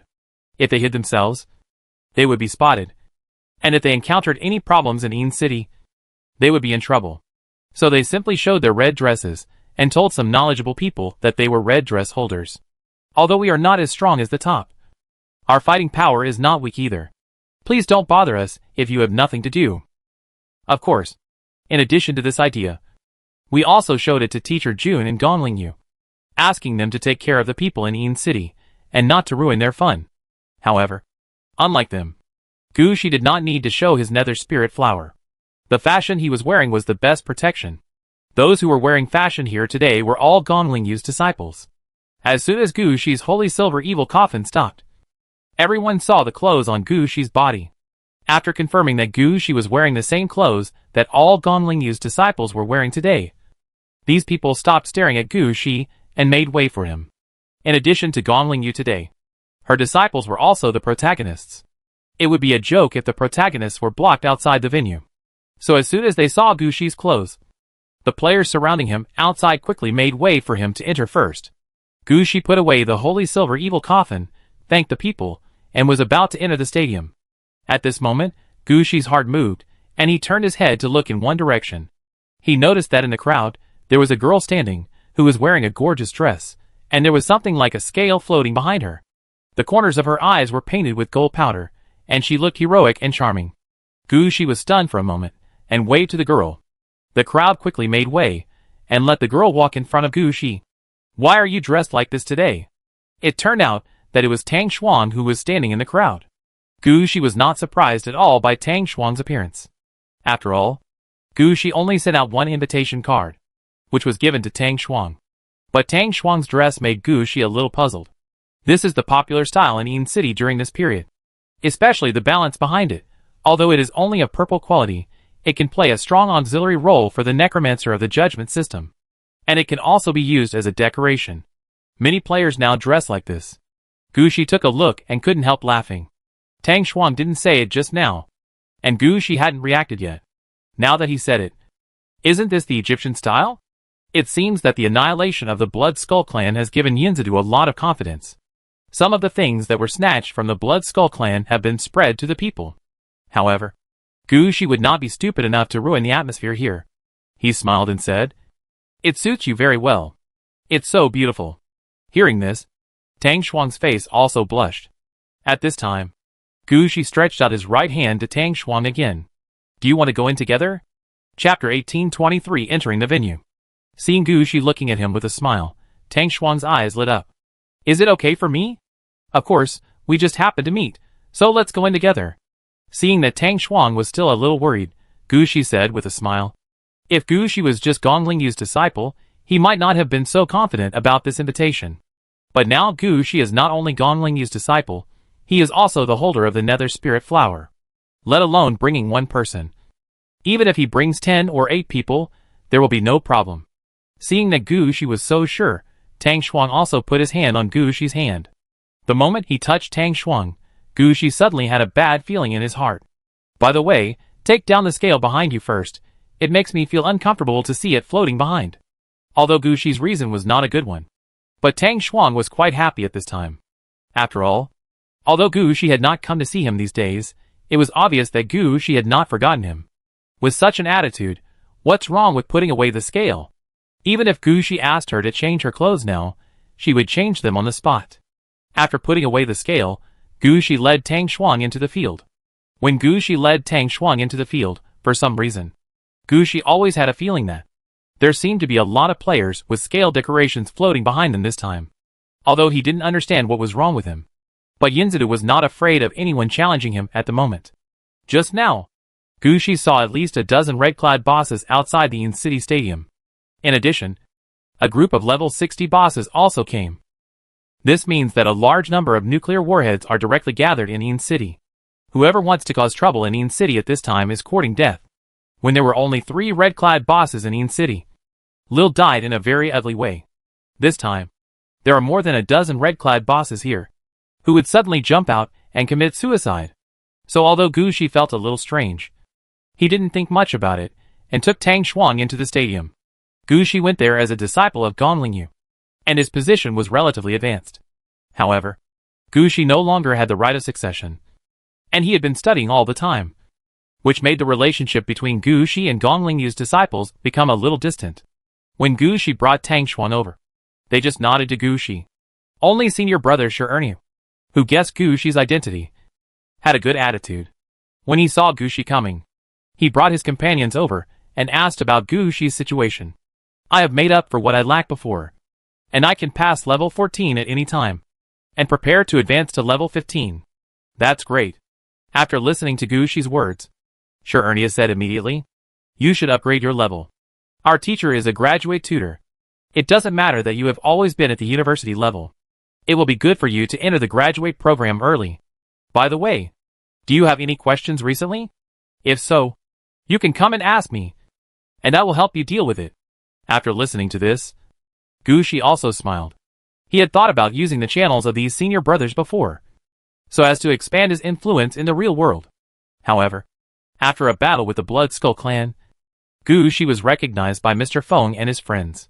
For a while, some of Mr. Feng's authority was open to Gu Shi. In addition, Gu Shi has been learning and growing in the following time. And naturally, he did not play with his fellow apprentices, who went out to drink and have fun every day. There was no way to get closer. However, today, regardless of whether Gu Shi's relationship with his fellow apprentices was good or not, they all showed the corresponding attitude. After Shi Erniu came over, they also came forward to communicate with Gu Shi. Gu Shi quickly stepped forward and started talking to the senior brothers. Because Gu Shi's foundation was complete, and many things had begun to improve towards the direction of graduate students, in the communication with the senior brothers, what Gu Shi said could also be recognized by the senior brothers. In this way, many senior brothers looked up to Gu Shi, and when they communicated with Gu Shi, they were also happy to talk. At the same time, Tang Shuang, who was brought in by Gu Shi, also played a certain role at this time. Compared with Gu Shi, Tang Shuang was like a fish in water with Gu Shi's female companion and the senior sister. This reminded Gu Shi of the time when Tang Shuang accompanied Gu Shi to register for Hades University. At that time, It was Tang Xuan who helped Gu Shi to speak. It can be seen that Tang Xuan is much better than Gu Shi in diplomacy. Looking at her relaxed reaction now, you can know Tang Xuan's ability. At this time, Gu Shi couldn't help but have some thoughts flash through her mind, such as whether to keep Tang Xuan as her secretary and do things for her. Just when Gu Shi was distracted thinking about this matter, Gong Lingyu also appeared on the scene. As the protagonist of today, Gong Lingyu attracted everyone's attention as soon as she appeared. Like Gu Shi and the others, Gong Lingyu also wore disposable clothes, but she also held a long sword in her hand. Gu Shi could tell at a glance that the long sword was the demon sword that she had bound. However, the handle of the demon sword had changed a little. All the necromancers present could see that the handle was covered with some yin qi. It seemed that Gong Lingyu was learning from Principal Lu and changing the demon sword in her own way. And it is obvious that this strengthening has already begun. I just don't know what route Gong Lingyu has found. You know, Gu Shi's nether spirit flower is better, and the gloves can be used by anyone. Gong Lingyu's demon sword is more difficult, after all. Long sword mages rarely use it, unless some magic swords used by liches. But Gong Lingyu didn't say these.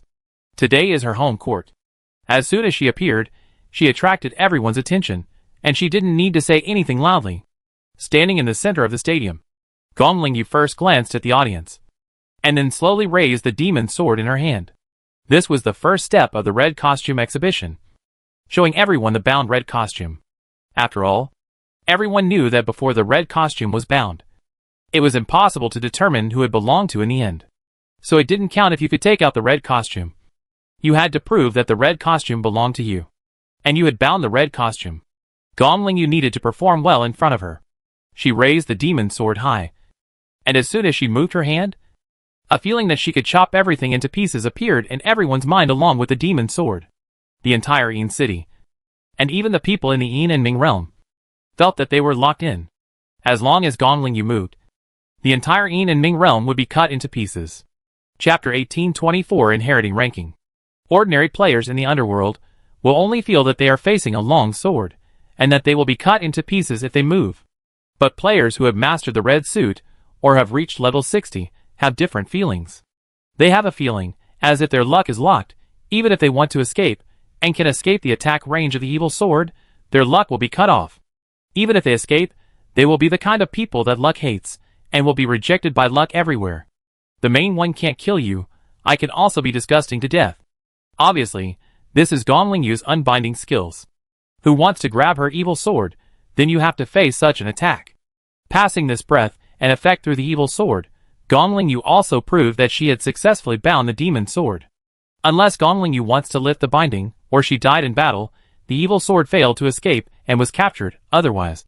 Don't want to get the binding right of the evil sword from her hands. Of course, the next thing to deal with is the issue of the escape of the inheritance of the demon sword after Gong Lingyu died in battle. Every red suit is a treasure of mankind. It is impossible for the holder of the red suit to die in battle, and the red suit to run away.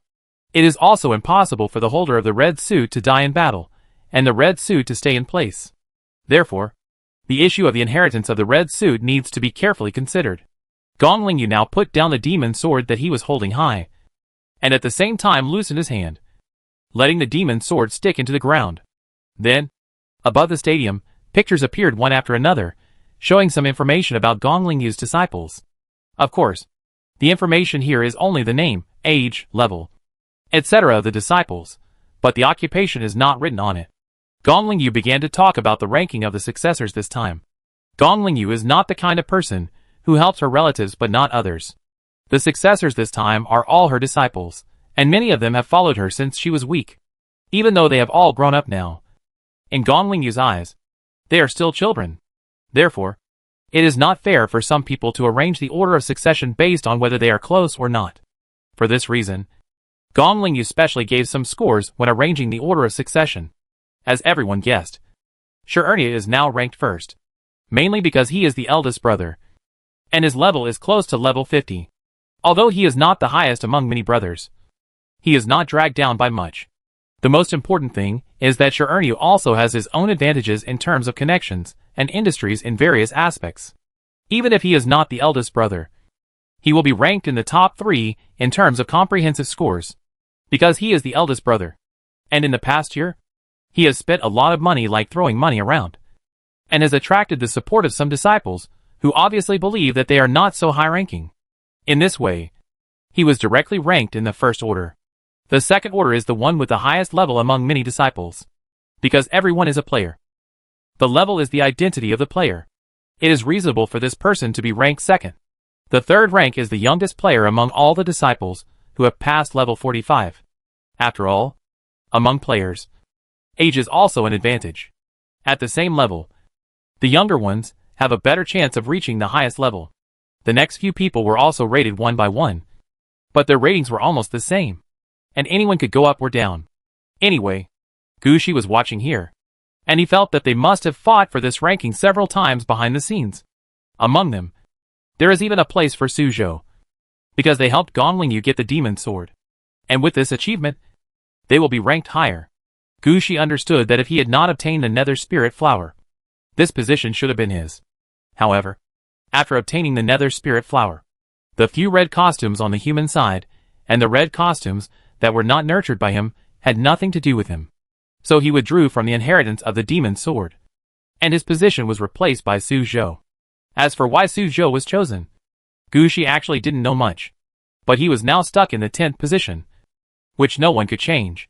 The positions after the 10th were not very important, because everyone knew that the right of inheritance after the 10th made no difference. If they wanted to get the demon sword, they had to wait until Gongling Yu died, and the heirs in front of them died before it could be their turn. And they had to die at the same time, because once the demon sword is inherited by someone, a new order of successors will be arranged based on the new person bound to the demon sword. The previous top 10 successors may still have a chance to inherit the demon sword. Those who are ranked after the top 10 can only watch their order of succession fall further and further behind. And finally they will not be able to inherit the demon sword until they die. So after the top 10, there may be hope. But the hope is really small. They just came here to make up the numbers, to prove to everyone that Gongling Yu has many disciples. And the demon sword is quite prestigious. This is called orderly inheritance. At the same time, it can also allow their disciples to get the protection of the red dress. And when they go out to do things, they can get more resources. And the disciples who are ranked lower are here for this. After all, when everyone came here, they all knew that the demon sword had nothing to do with them. They just came here to get benefits. And they have already inquired about it. As long as they wait for the red clothes exhibition to end, they can get an attack opportunity with the demon sword from Gongling Yu. When needed, they can trigger an attack with the demon sword. This is the key to their coming here. You have to know that although they have their own forces in the real world, their essence is still players.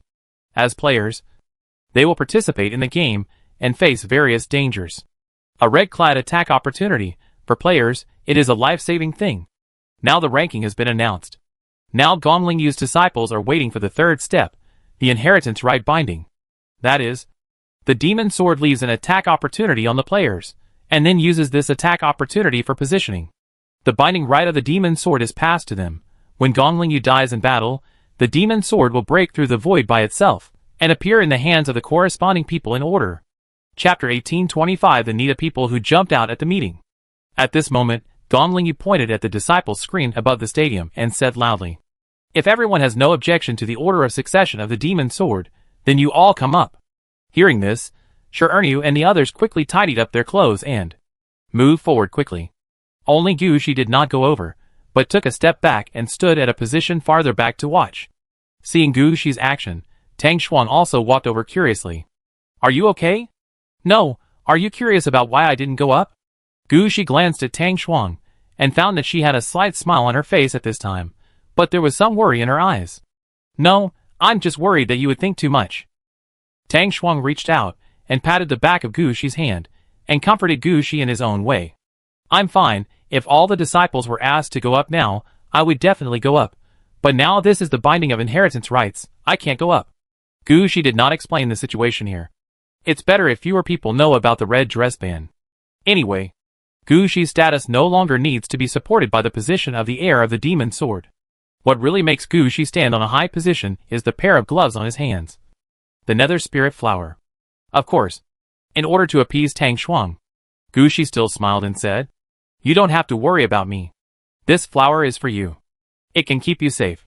As Gushi spoke, he stretched out his hand, and a golden and blood-red flower appeared in Gushi's hand. This flower looks like a butterfly spreading its wings, quite beautiful. When Tang Shuang saw this flower, she also smiled happily. "Thank you," she said, while motioning Gushi to put this flower on her head. Gushi smiled, reached out, and put this nether spirit flower on Tang Shuang's head. This is an opportunity for Gushi to use the nether spirit flower. However, unlike the situation where the opportunity to use is clearly stated, the one Gushi gave was a passive protection opportunity. Normally, this nether spirit flower would not have any effect. But when Tang Shuang was in danger, the nether spirit flower would activate the power of destiny and send Tang Shuang to a safe place. As for the rest, it would depend on whether Gushi could feel the activation of the nether spirit flower and whether he could rush over. At the moment, this could only be regarded as a guarantee of safety for Tang Shuang. It was to ensure that Tang Shuang would not have any problems. At this time, Gong Lingyu also took out the attack times of the demon sword from the demon sword, stickers that looked like sword marks. After distributing these stickers, Gong Lingyu reminded Shi Ernu and the others to stick the stickers in places where they are not easily lost. For example, the head, neck or heart. Because if there is a problem with these places, it is equivalent to death for the players. Unlike Gushi, who stuck the sticker on his arm. If his arm was cut off, his sticker would be gone. So Gong Lingyu always reminded them to stick the stickers in places where they are not easily lost. Shi Ernu and the others half-jokingly put stickers on their necks. This way, they looked beautiful and were relatively safe. Because if a normal person's neck was cut off, it would be no different from losing their head. They would all die anyway. After Shi Ernu did this, Gong Lingyu drew out the demon sword and pointed it at Shi Ernu. "Shi Ernu, you are my first disciple. Your level and strength have been recognized by everyone. I now recognize you as my first order successor. You can inherit the demon sword in my hand in the future." When Shi Ernu heard this, a smile immediately appeared on his face. He was about to take a step forward. But at this moment, a voice came from the sky above the stadium. "That won't do. The demon sword belongs to our clan. We must take it back." Gushi's heart moved, and he looked up at the sky. He noticed that there was a man standing in the sky, 2 meters and 5 meters tall, wrapped in a black robe. Behind him was a 3-meter tall scale made of gold and platinum.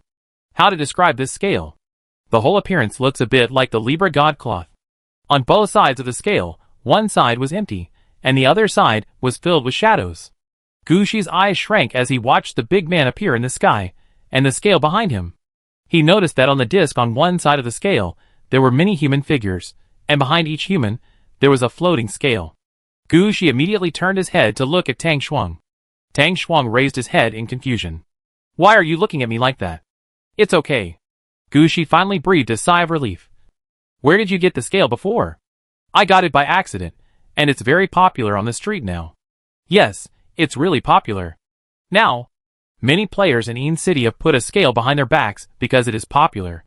They have all been put on the scale and become the bargaining chips of Nita." But Gushi couldn't figure it out. Would Nita's doing this work? Did he really think Gong Lingyu was a kind person who would be soft-hearted for some ordinary players? I'm afraid Gong Lingyu would never do this. Instead, Gong Lingyu was thinking about how to kill Nita and snatch the luck scale behind him. At this moment, some of the red dress masters who came to watch the ceremony also took the initiative to fly up. Regardless of other circumstances, it was clear that the Nita people were provoking humans. For a race like the Nita people who only mastered 2. No. Now they only mastered 1 red suit. Humans did not take it seriously. Now the Nita people brought out their own core red suits, which was clearly a gift of red suits to the door. Seeing the red-dressed master flying, the Nita people who jumped out did not say much. Instead, he counted the number of red-dressed masters flying in the air one by one. 8, 9, 10, 11, 13. It seems there are no more. Ha ha ha. Let's make a bet. Nita laughed loudly. Nita's favorite thing to play is to bet on the fate of the country. And the luck balance behind him is the gambling tool for betting on the fate of the country. Hearing Nita's words, the red-dressed boss, who flew into the air, was also quite angry. Betting with you. Are you qualified? That's right. We have more than a dozen red dresses here. What do you have to bet with? Do you want to die? Looking at the looks of these red-dressed bosses, Nita shook his hand instead. No. No. No. I never bet on red dresses with this luck balance. We bet on the fate of the country. It is luck. The luck I give here is the soul and luck of these children. And of course, the 1,000-year luck of us Nita people. And what I bet is your life. Gongling Yu. And the 1,000-year luck of Yinzadu. Chapter 1826, For the Destiny of Human, Considate. Hearing the words of the Nightum, all the red costumes are all in the direction of Gongling Yu. Gu Shi, who was standing below, also understood the thoughts of the Nita. They were gambling of Gongling Yu's life. If Gongling Yu is dead, the heirs of the evil sword have not been bound yet. The original master of the evil sword, the Nidians had the opportunity to grab the evil sword back. As for whether Gongling Yu will agree, it depends on the soul chips of those ordinary players on the balance to see the Nita thoughts. He was forcing Gongling Yu with public opinion. It was a pity that the Nita people never understood that the heart of the necromancer was the coldest. The bet is not equal, I refuse. Gongling Yu said lightly, and the evil sword in his hand was about to be pressed against Shur'ernia's neck. The Nita people could not let Gongling Yu pass the inheritance of the evil sword to Shur'ernia. If it really had to be passed on like this, it would be useless even if he killed Gongling Yu. Wait, if you are not satisfied with this bet, what about this? Don't be like this, I'm betting myself. If I lose, you have a chance to get the evil sword back. If you lose, I get nothing. Then what's the point of my fighting? You can either bet yourself and the scale of luck behind you, or get out of here. You ruined my red dress exhibition today. I will find a chance to give you a corresponding reward in the future. Gongling Yu interrupted Nidoran's words directly. Regarding Gongling Yu's reaction, all the red dress bosses were quite calm. They all understood that this was Gongling Yu's best choice. And it was also the most correct choice. Gongling Yu would definitely not joke about her red dress. Even if she went to gamble, she had to have red dresses to gamble with, instead of being unable to be equal like now. If the human loses, he will lose a red suit. And if the human wins, he will get nothing. Therefore, all the red suit bosses present support Gongling Yu. Nidoran did not expect such a thing to happen. But after he jumped out this time, he could not retreat back, because he had offended the human by jumping out. If he retreated again, with the luck balance left in Nidoran's hand, he might not be able to guarantee his own safety. Nidoran itself is an unpopular race among the player races. Since losing the demon sword, their life has not been easy. If they lose the scale of luck, they will be doomed. But when the Nita wanted to retreat, he saw a smile flash across Gongling Yu's face. She raised the demon sword in her hand, and was about to pass the inheritance of the demon sword to Shur'ernia. The Nita people understood that if they really passed the inheritance, they would never be able to get the demon sword back. They spent so much effort and resources on preparations this time, and all of them were wasted. So he immediately got angry and yelled, "Stop! I'm betting. I, the holder of the scale of luck, will come on stage and bet against you." Gongling Yu, is this fair? Nita said as he stood up straight, and his shadow appeared on the scale of luck on his body. After he finished speaking, he looked at Gongling Yu, and his eyes meant, "I'm already here. Do you dare? If you have the guts, come up now. If you have the guts, don't delay." Everyone at the scene understood the situation. Gongling Yu has been forced into a corner, but Nita has a chance to withdraw, because Nita's luck balance must be bound to an heir. They are not betting on the red suit now, but on the life of the holder of the red suit. This can bypass the red suit unbinding protection. If Gongling Yu dies, Shur'ernia will not be able to inherit the evil sword, and the evil sword will most likely be led back by Nita. And if the Nita in front of him dies, the luck balance he controls will still return to the Nita clan, and return to the hands of Nita. This is the difference between a bound heir and an unbound heir. So now Gongling Yu is at a loss. Gongling Yu was about to say something. Shur'ernia stood up. "I am Mr. Gong's eldest disciple, and the first-ranked heir of the demon sword. I will also bet with you. Bet on the first-ranked heir of your red dress." As soon as Shur'ernia said this, the other disciples under Gongling Yu also shouted, "That's right, we will also bet. Bet on the first-ranked heir of your red dress." "Yes, we can also bet." But Nita smiled and said, "You can't, you are just the people selected by Gongling Yu, and have not yet been recognized by the demon sword. So, don't talk about the order of succession or anything like that." At this time, Nita understood that his plan had succeeded. Fortunately, he prepared early. If Gongling Yu really gave away the inheritance rights of the demon sword, it would be troublesome for him to take the demon sword back. Hearing this, Gu Shi's brothers were all speechless. If this Nita had come a step later, the inheritance rights would have fallen into their hands, and Gongling would not have encountered such a thing. At this time, Gu Shi, who had been standing in an inconspicuous position, grabbed Tang Xuang's hand. Tang Xuang, can I trust you? Yes, you want. After getting Tang Xuang's approval, Gu Shi kissed Tang Xuang heavily. At this moment, Tang Xuang felt as if something flowed from Gu Shi's mouth into her body. After kissing Tang Xuang, Gu Shi held her face and said, I have bound a little thing to you, wait for me to come back. After saying that, Gu Shi pushed away the crowd in front of him and strode out. As he walked out, a large number of petals, like butterflies, began to fly out of his gloves, taking him into the air. At the same time, Gu Shi said calmly, I am the last disciple of Master Gongling Yu. I am here to gamble the lives of all the heirs of your Nita clan's scale of fortune. When Nita heard this, he smiled at first. You are just a last disciple. How can you gamble the lives of all the heirs of my scale of fortune? But in this matter, Nita's words don't count. The scale of fortune behind him has the final say. As soon as Nita finished speaking, Gu Shi's shadow appeared on the empty disc, and a large number of Nita's shadows appeared on the other side. The Nita man in front of him was surprised to find that among these shadows, there were seed players they had hidden. If he accidentally got into trouble, the scale of fortune would return to the hiding place of these Nita people, ensuring the inheritance of the scale of fortune. As a result, all of these Nita people appeared on the scale of fortune, which made the Nita man in front of him look very ugly. At this time, Gu Shi slowly said, Yes, I am just a closed disciple. But who let me have a red dress in my hand? As the holder of the red dress, betting on the lives of all your red dress heirs. This is quite reasonable, right? At this time, Tang Xuang, who was touching his lips, realized what Gu Shi had just infused into him. The first order inheritance right of the Nether Spirit Flower. Chapter 1827. The gambling game is established. As soon as Gu Shi finished speaking, the stadium was in chaos, like a pot that had exploded. No one expected that they would see a new human red dress here. And the owner of the red dress was Gongling Yu's disciple. This was something they didn't know before they came. Luckily, Gongling Yu already knew Gu Shi's identity, and when Gu Shi jumped out, she was prepared. After Gu Shi put himself on the bet, she said immediately, Okay, the master and I will use ourselves as the bet to take down this scale of luck for mankind. I'm betting on this game.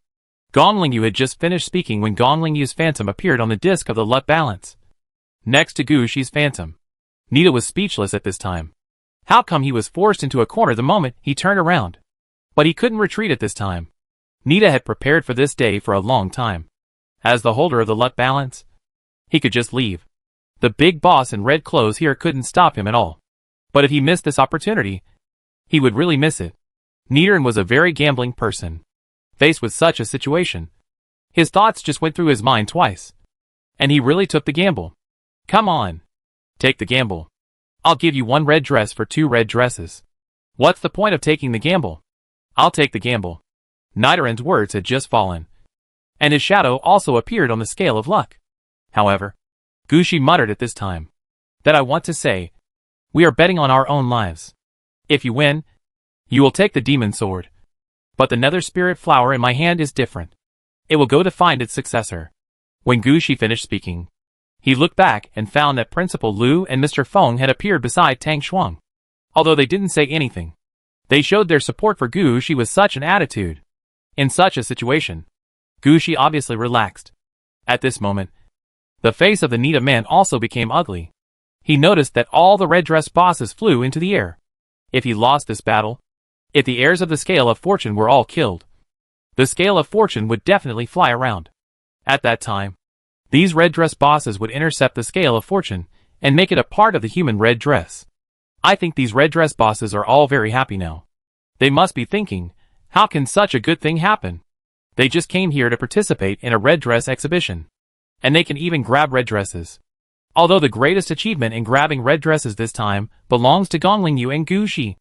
But intercepting the luck balance is also a merit. As long as it is intercepted, when the luck balance is distributed, can I say a little more? So all the big men in red clothes quickly took up positions above the stadium, blocking the stadium tightly. At this time, Mr. Feng and Principal Lu were also preparing to evacuate all the people in the stadium, so as to make room for the battlefield. But at this moment, a large number of iron chains flew out from the scale of luck, and entangled Gu Shi, Gong Lingyu, and the Nita man in front of him. Of course, a large number of iron chains also flew into the void, ensuring that all the chips were in place. Then, with the scale of luck as the center, a black vortex began to unfold.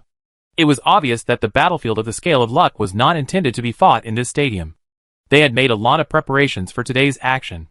At this time, Gu Shi turned his head and glanced at Gong Lingyu. He had never seen such a situation before. Now it still depends on Gong Lingyu. At this time, Gong Lingyu also turned his head and said with confidence on his face, "They have prepared a lot for me, but they did not calculate your existence, so you are a variable. A variable that can affect the overall situation. Don't worry, just do it. We will win." Hearing Gong Lingyu's confident words, Gu Shi also laughed.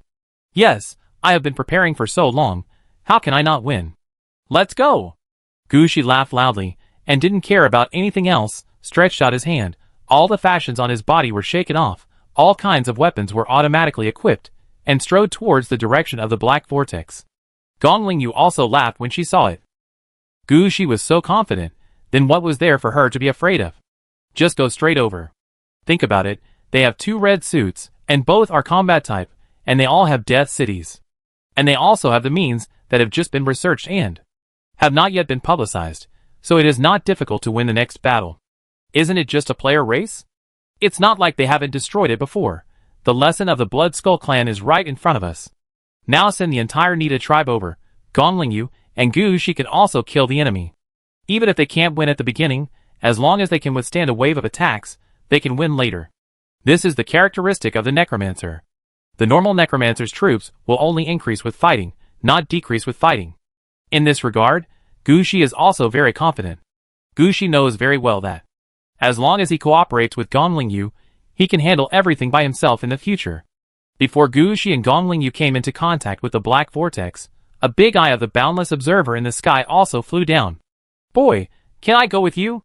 Don't worry, I can protect myself. And it won't affect the battle situation. This time, the matter is very big. I plan to forward your battle to all mankind, so that all mankind will know your existence." Gu Shi glanced at Gong Lingyu, and found that Gong Lingyu was looking at him. "If you are willing to publicize it, then publicize it." Gu Shi shook his head. "Forget it. If the adults want to record it, you can record it. And forget about the whole human race watching the battle. I don't want to be too famous. If this thing didn't happen this time, I would have to wait until I finish my studies before publicizing that I got the red dress." Gu Shi talked about his situation openly. After all, he has already stood up, and his identity cannot be hidden. Then he might as well make it clear from the beginning that he is hiding his identity. After all, for the sake of study, hiding one's identity is actually understandable to many people. Moreover, Gu Shi's thoughts also have some common people's thoughts. When encountering things, he always wants to hide good things. Now Gu Shi's mentality is really like that of ordinary people. For a while, all ordinary players instinctively stood on Gu Shi's side.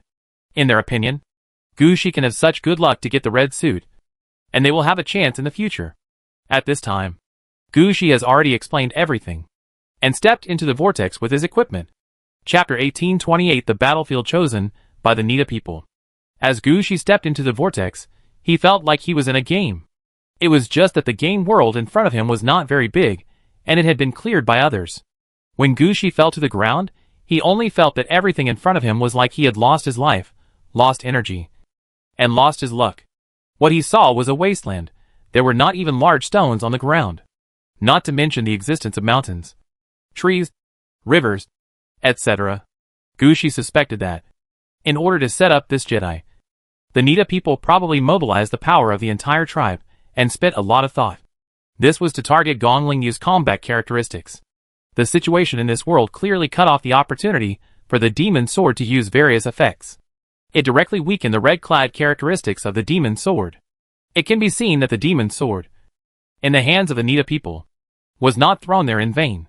They have actually been waiting for the king to bind the demon sword. They still have a lot of experience in the effects and restraints of the demon sword.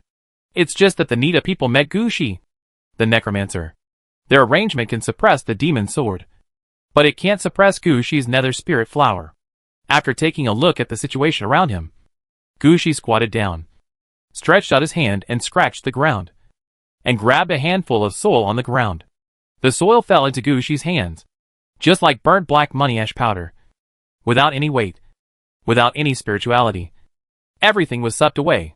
But Gushi didn't care about these things. Instead, he stretched out his hand and dug underground. Gushi knew very well that it was impossible for ordinary people to do things so absolutely. His undead porters, undead laborers were already very powerful, but they could only move everything about 3 feet above the ground at most. It was impossible to move the entire game world back to Arida's city. The Nita people were obviously not a force in the direction of the undead. They would not have so many people on hand. Gushi had already looked around when he just landed. Through the surrounding situation, Gushi could clearly judge that this was a small game world that had been cleared. Judging from the position that Gushi can see now, the size of this game world is definitely dozens of times larger than Yinzadu. If you want to drain everything here, it will probably take a lot of manpower. So they can only drain the energy in the earth veins and the soil on the ground. They can only drain one layer, and the soil below will still have vitality. Sure enough, Gushi didn't dig twice. About 2 feet underground, and the soil had turned into normal sand. Although it is still the kind of soil with no energy and dry like a desert, it is much better than the blackish soil at the beginning. Holding up the soil, Gushi's eyes flashed with a hint of smile. This is enough. Without any movement from Gushi, some seeds of the nether spirit flower merged into the soil. Then Gushi shook his hands outward, and the soil and seeds of the nether spirit flower fell to the ground. With the soil and seeds, the nether spirit flower can take root and sprout on its own. Even if there is not much nutrition in the soil, the nether spirit flower does not care. The nether spirit flower is a plant from the underworld. It does not care about the growth environment. As long as there is soil, it will be fine. After a while, with Gushi as the center, new ghost flowers quickly grew out. In just a blink of an eye, the ghost flowers had paved a new path outward. At this time, Gonglingyu, who came in later, had also come to Gushi. As soon as he saw Gushi paved a ghost flower area in this desolate place, Gonglingyu also smiled. They didn't put you in, this is their biggest mistake. It's also our chance to win, teacher. Do you understand what's going on here? Gushi smiled and responded. No. But judging from the current situation, they should have sealed off the demon sword. There are also targeted measures. See, Gonglingyu said, pointing to the sky. Gushi looked up at the sky and found that there was no change in the sky. Gushi was a little confused, and then his expression froze. Did they seal off the Death City? Not completely. They want to seal off the demon sword and the Death City. Where do they get such a strong method? It's their luck balance. I'm not saying that. It's that thing. If I meet it head on, I can cut it with one sword. They can only suppress the level of the Death City to level 1. That means they can only put the city gate, the soul-calling tower, the city wall, moat and castle. Gushi thought about it. This can only be regarded as a trouble. The impact is not big. Gonglingyu rolled her eyes at Gushi. Gushi only went to the castle. But Gonglingyu, she couldn't use her best tricks of changing the environment and changing the weather through the Death City. And the method of using the castle of the Death City to launch a big move can no longer be used. This is really a headache for her. However, at this time, Gushi said, Teacher, how many mobile building clusters have you built? Hearing Gushi's question, Gonglingyu laughed. It seems that you have built a lot? How about we compete? Gonglingyu laughed quite loudly. When she found that the Death City was suppressed before, she was not afraid, because Gonglingyu had invested a lot of resources in her Death City during this period, and built many mobile building clusters. The most important thing is, because Gonglingyu reached an agreement with the Dean of the Undead Civil Engineering Institute. She got the latest research results, and the mobile building complex in her hand is no longer the version that Gushi got at the beginning. Gonglingyu got the later modified version, the upgraded version, and the detailed version of the 3 different versions of the building design drawings. Gonglingyu has the building design drawings, and has enough resources, so how could she waste them? Now she has 30,000 movable buildings. The total force reached 30 million. Didn't the Nita people seal off everything here, leaving only the gates of the Death City, and not even the soul-calling tower, the city wall, the moat, and the castle?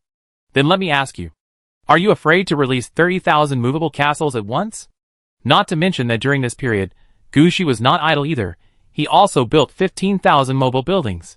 All the undead under his command, who could be used for battle, but had not yet been organized were arranged. Even some organized undead troops were arranged with more than 10 mobile buildings for the troops to use.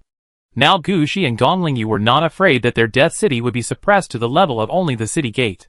The two smiled at each other. Gong Lingyu said, "You go left and I go right. First, place 5,000 mobile buildings and set up a defense circle. Let's figure out the target of the Nida people's attack first." Chapter 1829 Full Defense Tactics.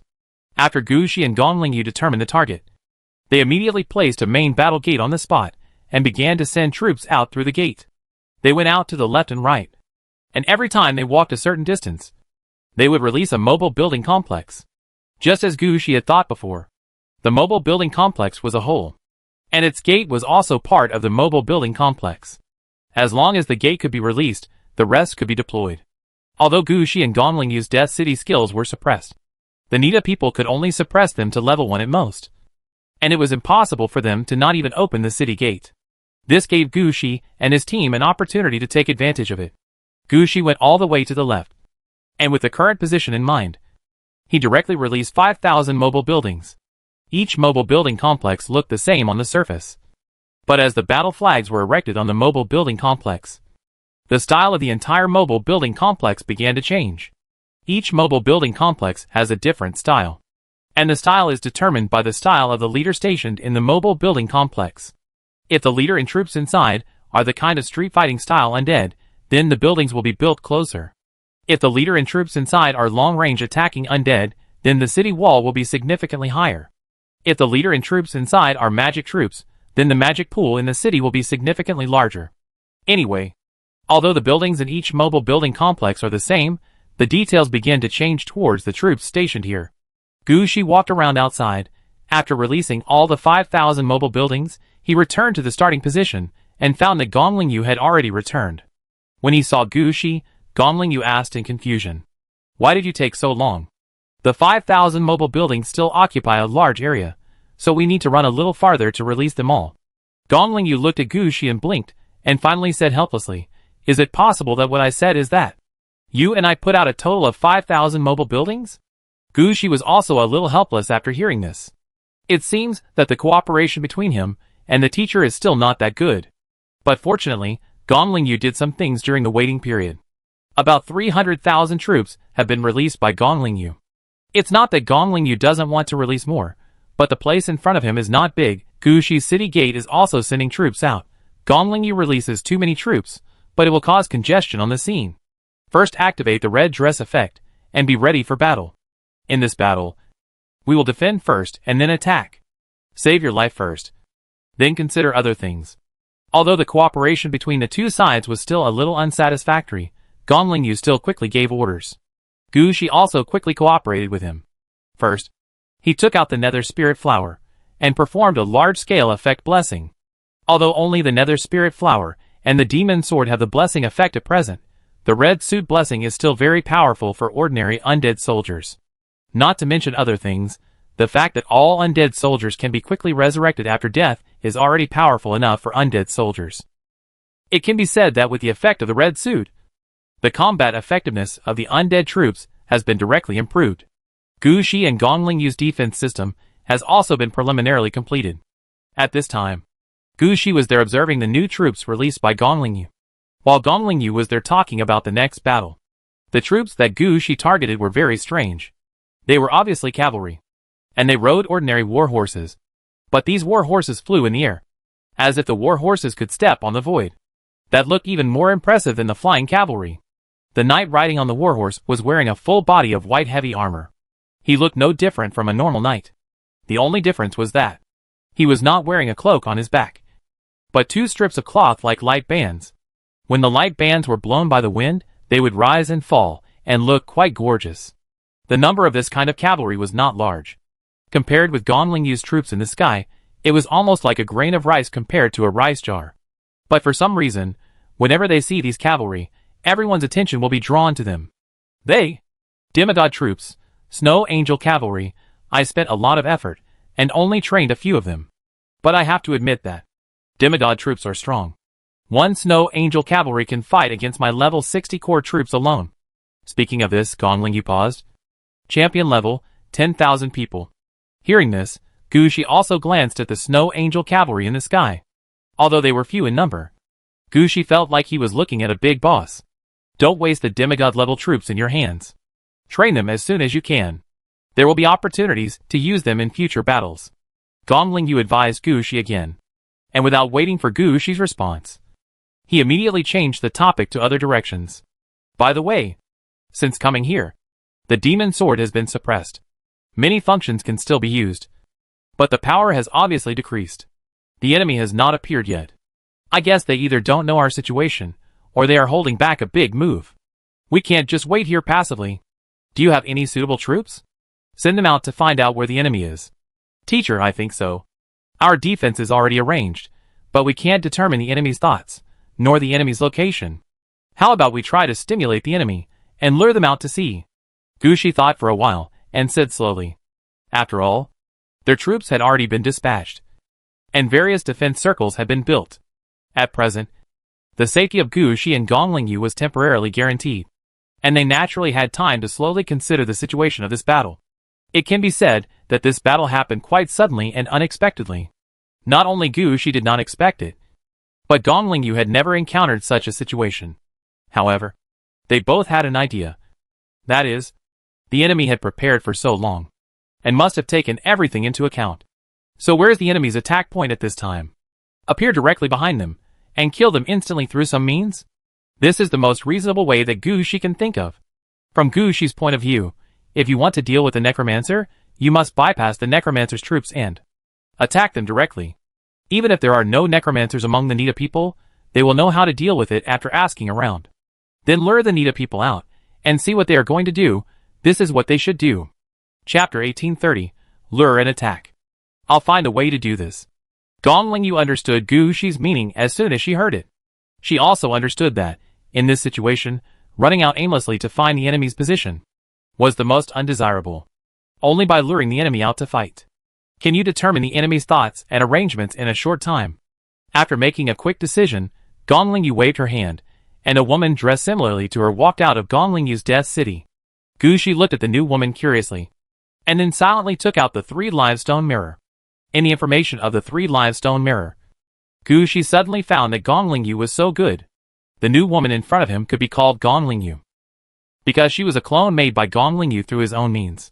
The blood, breath, and everything else in her body were all Gong Lingyu herself. At most, the body in front of him didn't have much soul, which made people see some flaws. When Gong Lingyu transferred her equipment, even the demon sword, to this body, the little flaw in her soul could be ignored. After all, who would let a substitute take the red suit and run around? But Gong Lingyu did it. In Gong Lingyu's eyes, the suppressed red suit was worse than the quasi-red suit that had not yet been activated. When she entered this place, she thought that the demon sword would definitely be targeted. She, holding the demon sword, was definitely a locked target. At this time, if Gong Lingyu still holds the demon sword, it will not only not have much positive effect, but will be targeted and attacked. Instead of that, it is better to take out the demon sword as bait. After all, their safety is guaranteed now, and their attack power is also guaranteed. What is lacking is the enemy. Their tactics are called turning the enemy's home field into their own home field. This is the method Gong Lingyu is most used to. After all, Gong Lingyu's best method is to change the environment and weather. Now these are sealed. But it does not mean that Gong Lingyu's attack method is also sealed. Her fighting mindset is still the same. After putting everything on the clone, Gong Lingyu turned to look at Gushi. Gushi understood the meaning in Gong Lingyu's eyes. Watch me.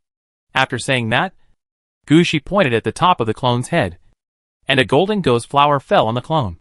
She will be discovered by the Nita people, and will be attacked as the main target by the Nita people. Gushi said calmly. Now his ability to choose fate can do a lot of things. Gushi's method is called fate transfer, which is to transfer Gong Lingyu's fate for the next period of time to this clone, under the effect of the nether spirit flower. This operation is quite simple. Not to mention that this clone is made by Gong Lingyu with his own flesh and blood. If it is not soulless, it can be used as Gong Lingyu's clone. After doing all this, Gushi looked at Gong Lingyu. Teacher, where should we release it? I'll do it. Gong Lingyu pointed his hand.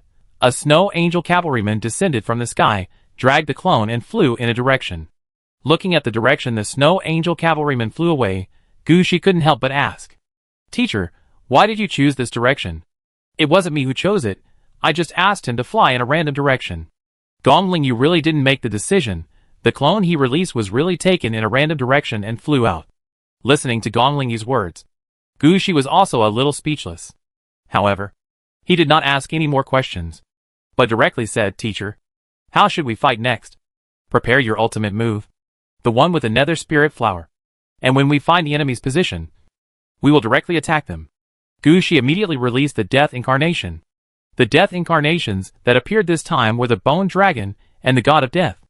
The move that Gushi prepared to use was the one he used in the Omaticea rainforest. The Death Incarnation, the God of Death, rode on the Death Incarnation, the Bone Dragon, and flew into the sky before the enemy appeared. When he flew up, the bodies of the two incarnations of death kept burning, turning into powerful energy. However, this time Gushi added some small changes. This move could not be delayed for too long before. That was because when the Bone Dragon was flying, it was burning the bodies of the Bone Dragon and the God of Death every minute and every second. If it was delayed for too long, the incarnations of death would be burned. But it was different in front of him.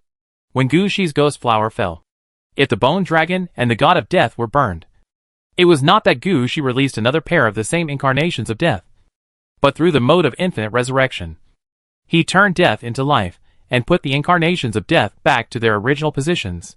In this way, the Death Incarnation can continue to exist with the energy gathered before.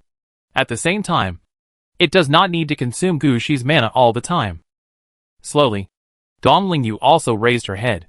She looked at the Death Incarnation skill in the sky without saying anything, but turned her head to look at the direction where the Snow Angel cavalry flew away. The Nita troops have not appeared yet, and their deployment is not ready. If they continue to fly like this, the Snow Angel cavalry will take the clones out of Gushi's monitoring range. What was going on? In fact, Gushi and the others didn't know. It wasn't that the Nita people were unwilling to attack, but that the Nita people had a small problem. This was their home ground specially set up to target Gonglingyu and the Demon Sword, but when Gushi and Gonglingyu came in, they brought two red clothes with them. The Demon Sword was affected by the Nita people at the first time, but when the evil spirit left by the Nita people wanted to target the Nether Spirit Flower, then it turned around and was beaten back by the Nether Spirit Flower. Because it was the instinctive action of the Nether Spirit Flower, Gushi didn't know this. And Gonglingyu didn't know this because he was focusing on the weakened Demon Sword. They didn't know that, because of fate, the Nita people had encountered the backlash of the evil spirit. Now they were in the magic circle they had set up, dealing with the magic circle that had become chaotic due to the backlash of the evil spirit. They didn't even look at Gushi and Gonglingyu's actions, let alone deal with them. In the eyes of the Nita people, if the evil spirit is not handled properly, not only will their luck not improve, but their lives may not be saved. Not to mention using the evil spirit to attack Gushi and Gonglingyu. Anyway, Gonglingyu and Gushi have already sat on the gambling table, and they will definitely not be able to escape. They must know clearly what to do first, and what to do later. Chapter 1831, Searching for the Nita people. Seeing that the clones had been taken quite far away by the Snow Angel cavalry, seeing that the light ball in the sky had been burned out for the third time and revived again, Gushi and Gonglingyu were both somewhat helpless. In order to deal with the Nita people, they deployed defenses, and tried to lure them out, but after so long, why was there no response at all? Where are the enemies? Where are the Nita people? What are they doing? Gushi and Gonglingyu were both puzzled.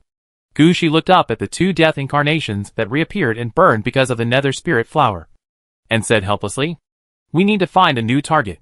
"What's wrong?" "The death incarnations can't hold on any longer. They can be resurrected again, but these two death incarnations can't support such a strong energy source. If they continue like this, they will explode in the sky." As the user of the death incarnation, Gushi can clearly feel the situation of the death incarnation. Now they are constantly circling in the sky. Every time they circle, the energy gathered by the flames will increase a little. Just as Gushi felt, they can't hold on any longer. Looking at this situation, Gonglingyu has no choice but to say, "Just find a place to drop it. Just don't hit your own people." Gushi looked around, and finally chose a direction. The location Gushi chose was far away from the direction the clones were flying. This is mainly to avoid accidentally hurting Gonglingyu's clones. As for the other two directions, Gushi didn't even look at them. He always felt that those two directions seemed to be almost at an end. If this bullet hits the edge of the nearby world, it will be a big deal. If it flies out, it's fine. If it bounces back, the situation will be embarrassing. So Gushi still finds a direction that he feels comfortable with, and is not likely to cause problems. After receiving Gushi's order, the incarnation of death, the bone dragon, no longer suppressed himself, and flew directly in that direction. When the death incarnation, the bone dragon, flew out, Gushi gave him an order. As long as it was not Gushi's territory, he could go in any other direction.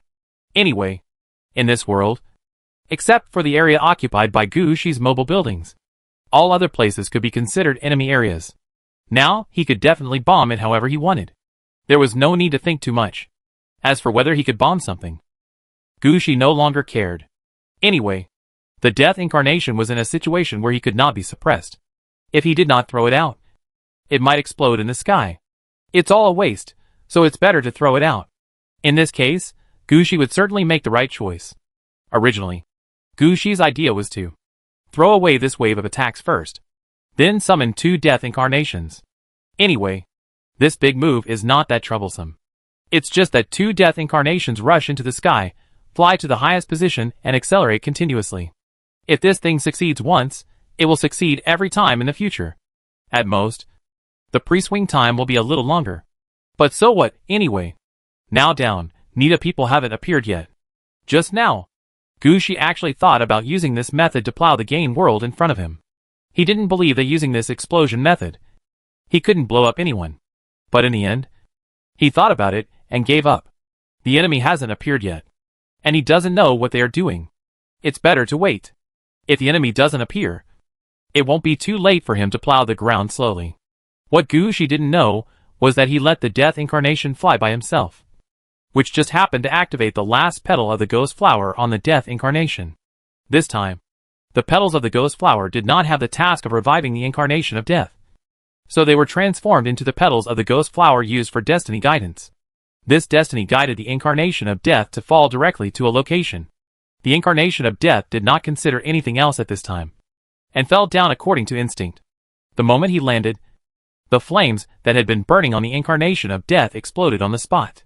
This time, because the incarnation of death had died several times, the flames gathered on his body, and the speed of movement had increased to a level that could not be increased anymore and could no longer be controlled.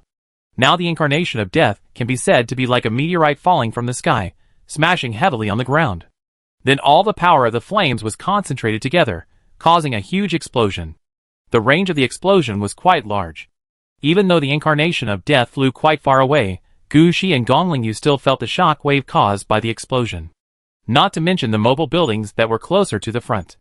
Under the explosion, some of the mobile buildings in the front even overturned, and were blown up by the strong shock wave airflow. At the same time, a large amount of black smoke and dust also rose in the explosion, and countless mud fell like raindrops into Gushi and his team's battle formation.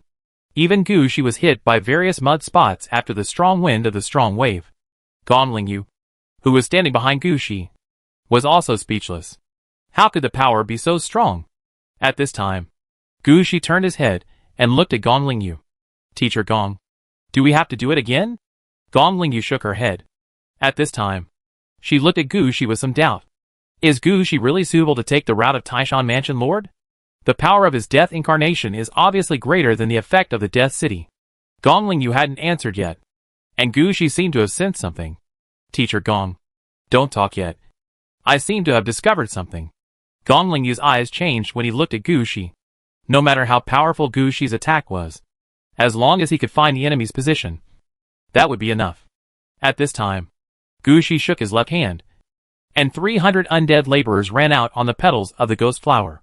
These undead laborers were no different from ordinary undead. At most their levels were above level 20, and below level 40. Gushi was not surprised at all about the size of these undead.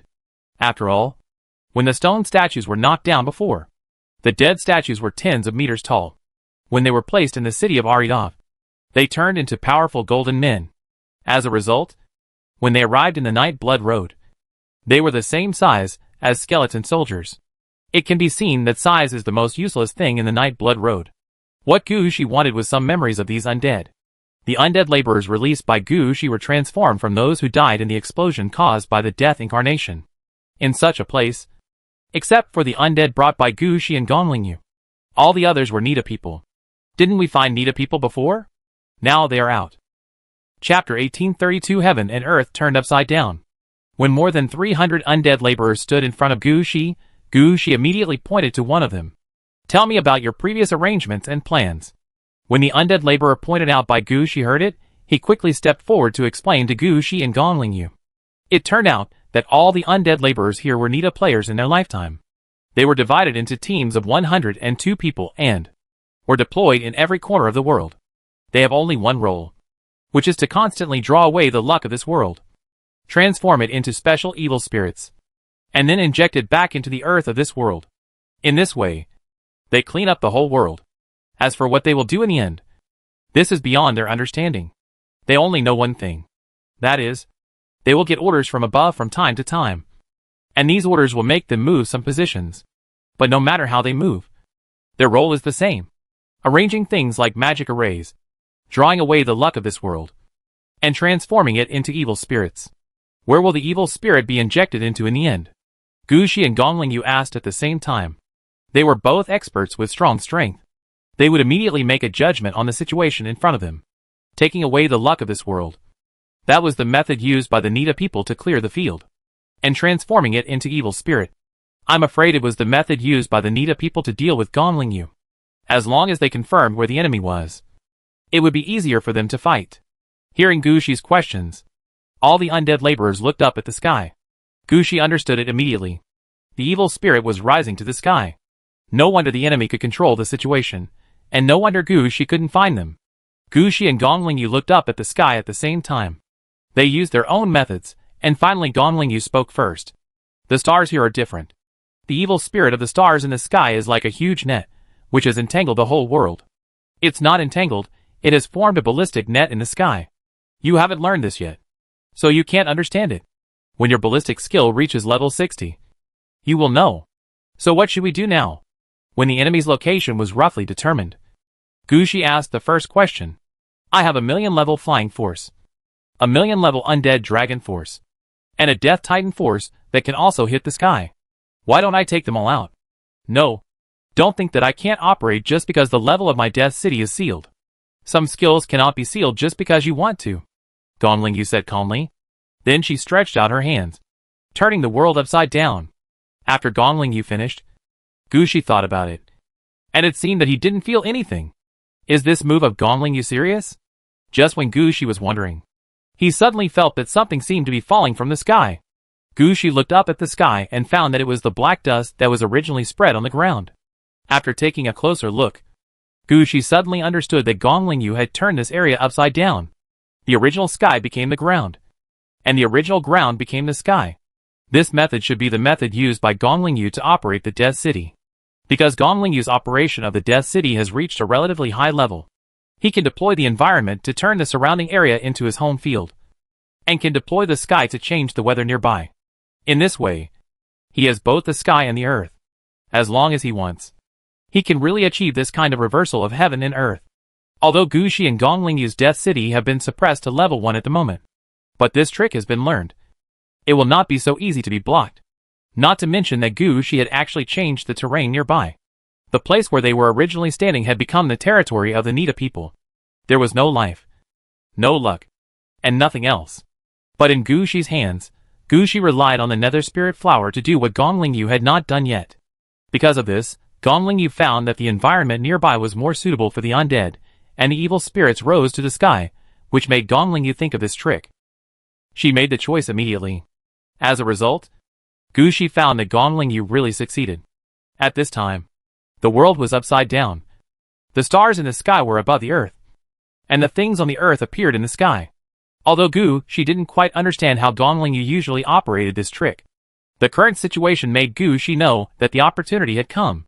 So Gu Shi waved his hand and ordered his troops to attack all the mobile buildings, as well as the undead just released from the city gate, rushed towards the position of the stars scattered on the ground. At this time, Nida people reacted, and something seemed wrong. The starlight in the sky became even more chaotic, because of the impact of Gu Shi and Gong Lingyu's undead. Some undead who rushed forward, after extinguishing the starlight, found that there was a black object like an iron rod at the location of the starlight. This black object was made of evil spirits. After clearing the starlight, the undead wanted to pull out these black objects. As a result, as soon as they touched them, they were hit by the evil spirits and finally turned into fragments and disappeared into the air. At this time, the Nida people also reacted. The current situation is no longer under their control. Now it is not about correcting the magic circle, repairing everything in the magic circle to the planned level. If they don't launch an attack, I'm afraid that the magic circle will not be able to move now. So the Nida people finally made a decision, released their attack. Under the operation of the Nida people, the part of the starlight that Gong Lingyu transferred from the sky to the ground was nothing. But in the remaining sky, Gu Shi saw a huge net with nodes made of starlight and lines made of evil spirits appearing in the sky. Gu Shi was about to say to Gong Lingyu, "Look, I still saw it on time." He suddenly found that the evil spirit was moving towards the center of the huge net, and the position of the starlight in the sky formed a long sword made of evil spirits. The style of these long swords was not much different from the evil sword in Gong Lingyu's hand. These long swords were hung high in the sky, and it seemed that they could fall from the sky at any time to kill all the lives on the ground. Only the position where Gong Lingyu turned the world upside down did not show such abnormal behavior. At this time, Gu Shi swallowed what he was about to say, and said to Gong Lingyu, "Teacher, are these the means of the evil sword of the Nida people?" Chapter 1833 Nuclear Machine Gun. No. Gong Lingyu looked up at the sword shadow in the sky that looked like the demon sword, and immediately denied this situation. Those are just failed products when they made the demon sword. When I bound the demon sword, I saw these from the source of the demon sword. I didn't expect the Nida people to make use of waste. After hearing this, Gu Shi also wanted to ask Gong Lingyu about the situation when he bound the demon sword. But he also understood that this kind of thing is the most core secret for every red-clad boss. Generally speaking, once you know the binding content, you can roughly guess the characteristics of the red suit. That way, you can have a targeted attack. So Gu Shi listened to Gong Lingyu's words, and didn't ask any more questions. He didn't know that when Gong Lingyu bound the demon sword, he appeared in a valley with countless demon swords, and asked to pick out the real demon sword. Some of the demon swords in the valley were already like real demon swords, and some were just black iron bars.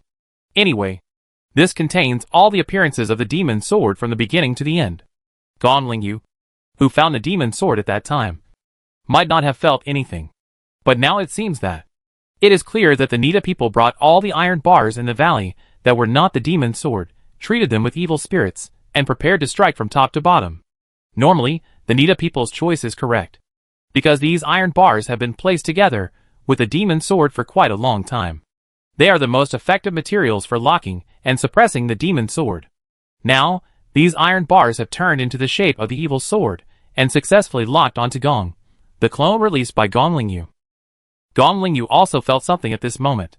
For the first time, she felt that her choice was right.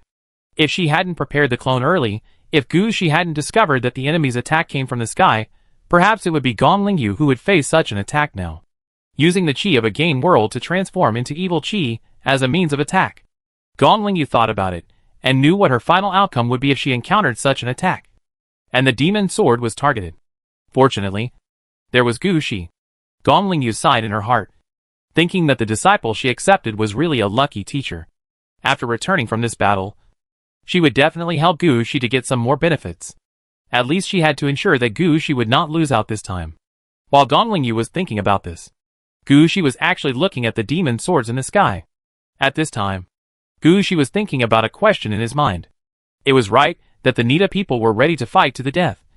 But to what extent did they intend to fight? Before Gu Shi could figure this out, the things in the sky that looked like the evil swords began to fall. When they were hanging in the sky, Gu Shi and Gong Lingyu didn't feel anything. But when these iron bars fell, even if they were standing in a range that was not affected by these things, Gu Shi felt the pressure coming at him at the first time. "Teacher, something is not right." Gu Shi was about to speak, but the iron bars and swords in the sky were already mixed with evil spirits, and rushed to the clones at the first time. Gu Shi and Gong Lingyu didn't even have a chance to blink. The clone and the snow angel knight with him were vaporized directly. Only the demon sword was left in the air, which was constantly attacked by the evil spirit and the sword. But the demon sword was red anyway. Even in the face of such an attack, it didn't react at all. Opportunity. Seeing this, Gonglingyu and Gushi said at the same time. Now all the attacks of the Nida people were attracted by the demon sword, and now the Nida people were the most unprotected time. Now is the best time to kill the Nida people. Gushi, do as I say, don't miss this opportunity. Gonglingyu began to teach on the spot. Let the death incarnation, the one with the bone dragon and the god of death. After releasing them, let them die directly. Use the ghost flower to maintain their vitality, and you can release new ones. When Gushi heard this, his hand movements paused obviously. No way, teacher, the death incarnation can be played like this? But Gushi thought about it, and found that there was really no problem in doing so. Because theoretically, after the death incarnation dies, as long as Gushi still has mana, he can release the death incarnation again. And the death incarnations that are infinitely resurrected by the nether spirit flower are not counted in Gushi's death incarnations. This way, there is a chance to release death incarnations in batches. Anyway, Gushi is now full of mana nodes. And each mana node can be counted as all mana. If you don't consider the time issue of releasing the death incarnation and the death incarnation's direct death and resurrection, then Gushi may really release thousands of pairs of death incarnations in a short period of time. Although this may seem like a trick, but if you hit it right, it's extremely powerful. The attack that Gushi had been shaking for a long time just now, in popular terms, should be equivalent to a nuclear bomb of so many tons. And now the method recommended by Gonglingyu, this is clearly a nuclear bomb machine gun. No normal player can play like this. It means that Gushi has this condition, red equipment, and special mana structure to do such a thing. Other people may drain all their mana by releasing the death incarnation once. Even if they use mana potions to replenish mana, how many times can they draw mana this way?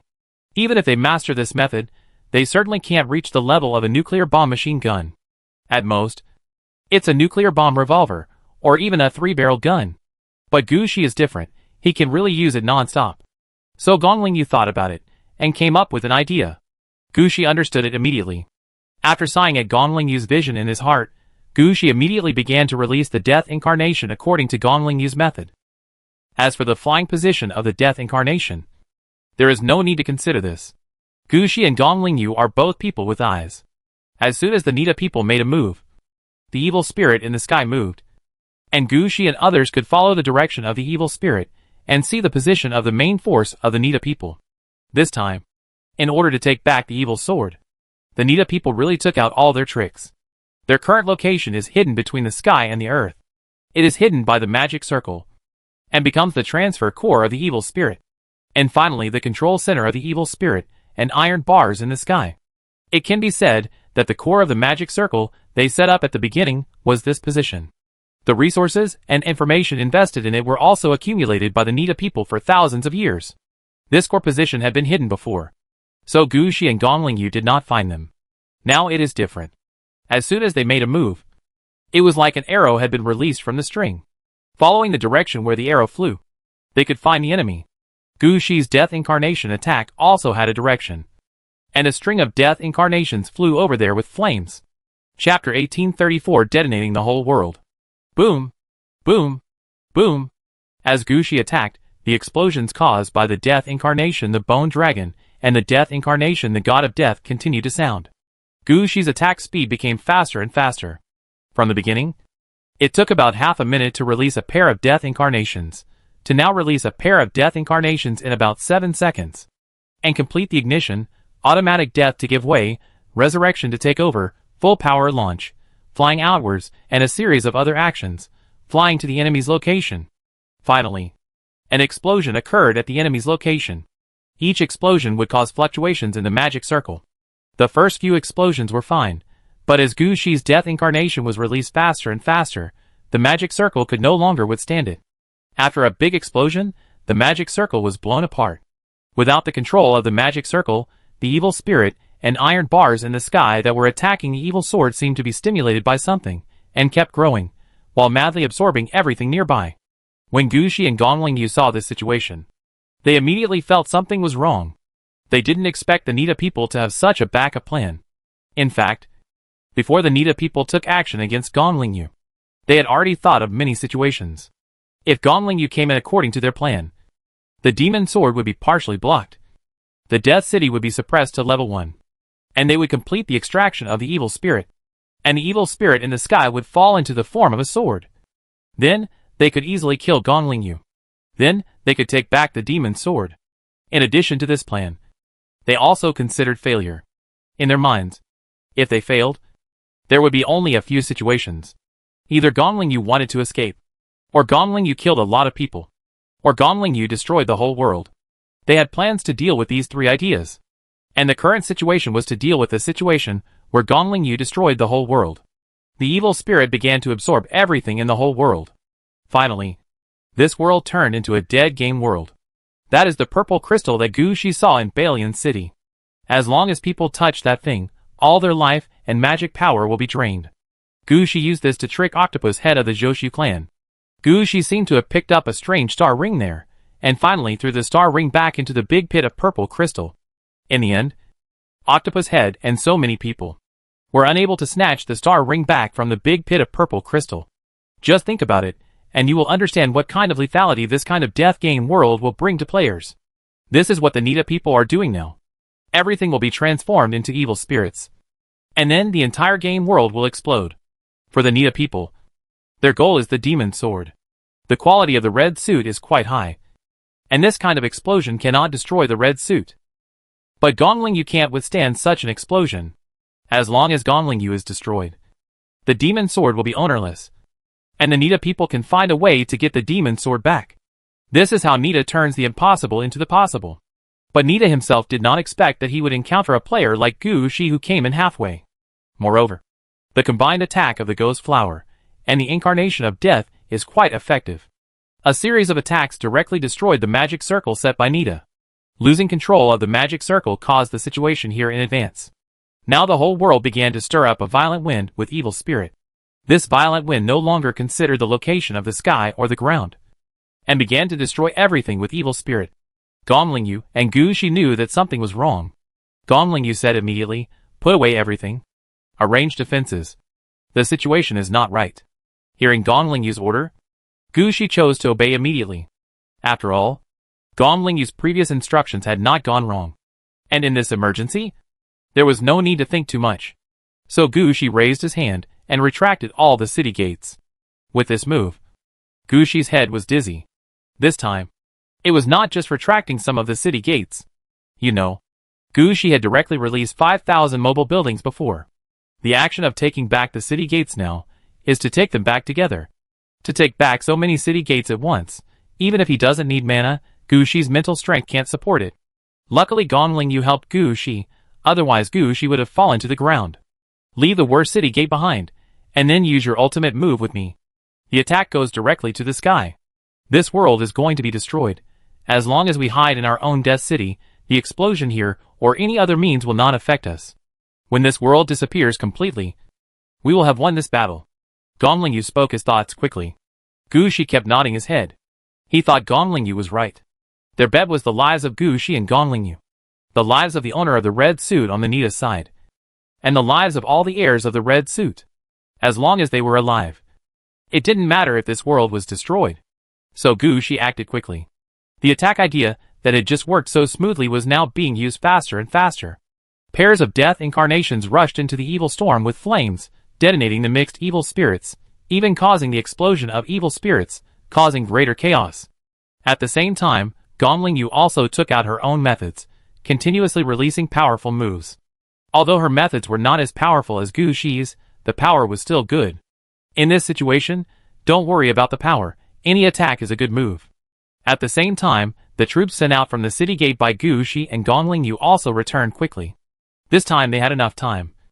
Unlike the last time, they fought in the blood-forbidden zone, where they had no time to retreat, and had to leave their large number of troops behind. Seeing that the troops had withdrawn, Gu Shi and Gong Ling Yu quickly closed the main city gates, leaving only an unimportant city gate ready to be abandoned.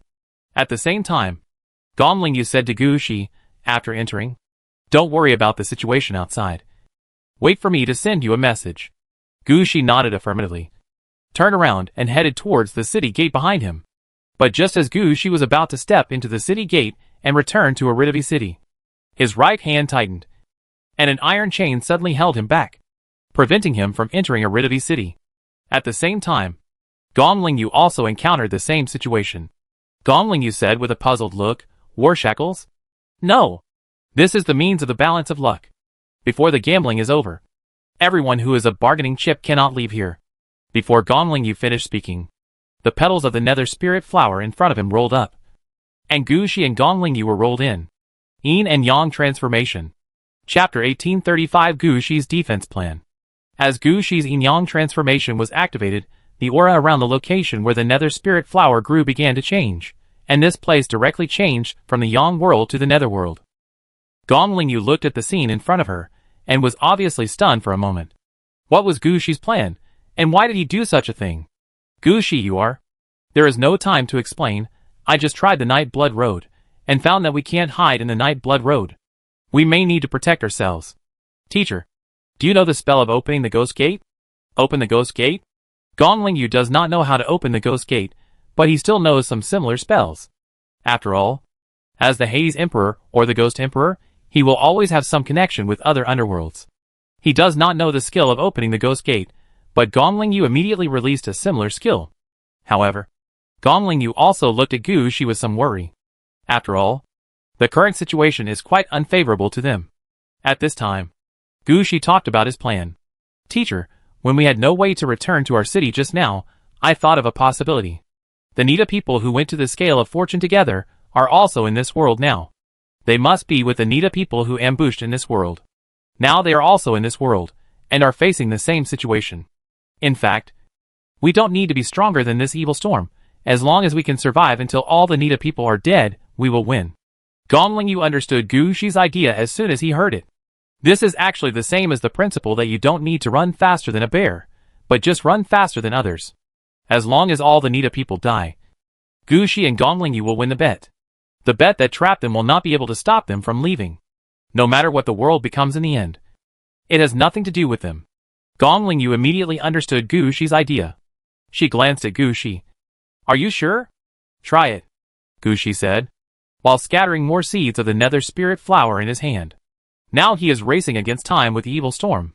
At this time, Gu Shi regretted why he used such a big move, which made the world in front of him become what it is now. If he hadn't made such a big deal just now, they wouldn't be so anxious to arrange it now. Fortunately, Gu Shi had already carried out the yin-yang transformation, stabilizing the nearby land. Now he just needs to strengthen his own defense and save his life. As for Gong Lingyu, after understanding Gu Shi's thoughts, she also quickly strengthened her defense. Just as Gu Shi said, as long as people are alive, the rest of the things will be much simpler. As Gong Lingyu released one ghost gate after another, she then looked at Gu Shi, not knowing what Gu Shi wanted to do. Teacher, lead out the Yin Qi from the ghost gate, and connect it to the land that I temporarily transformed into the underworld. We must stabilize this land first. Relying only on my nether spirit flower, I can't protect this land in front of me. Gong Lingyu acted quickly, guiding the Yin Qi from various ghost gates, and injecting it into the ground. At this time, Gu Shi kept releasing the incarnation of death. That's right.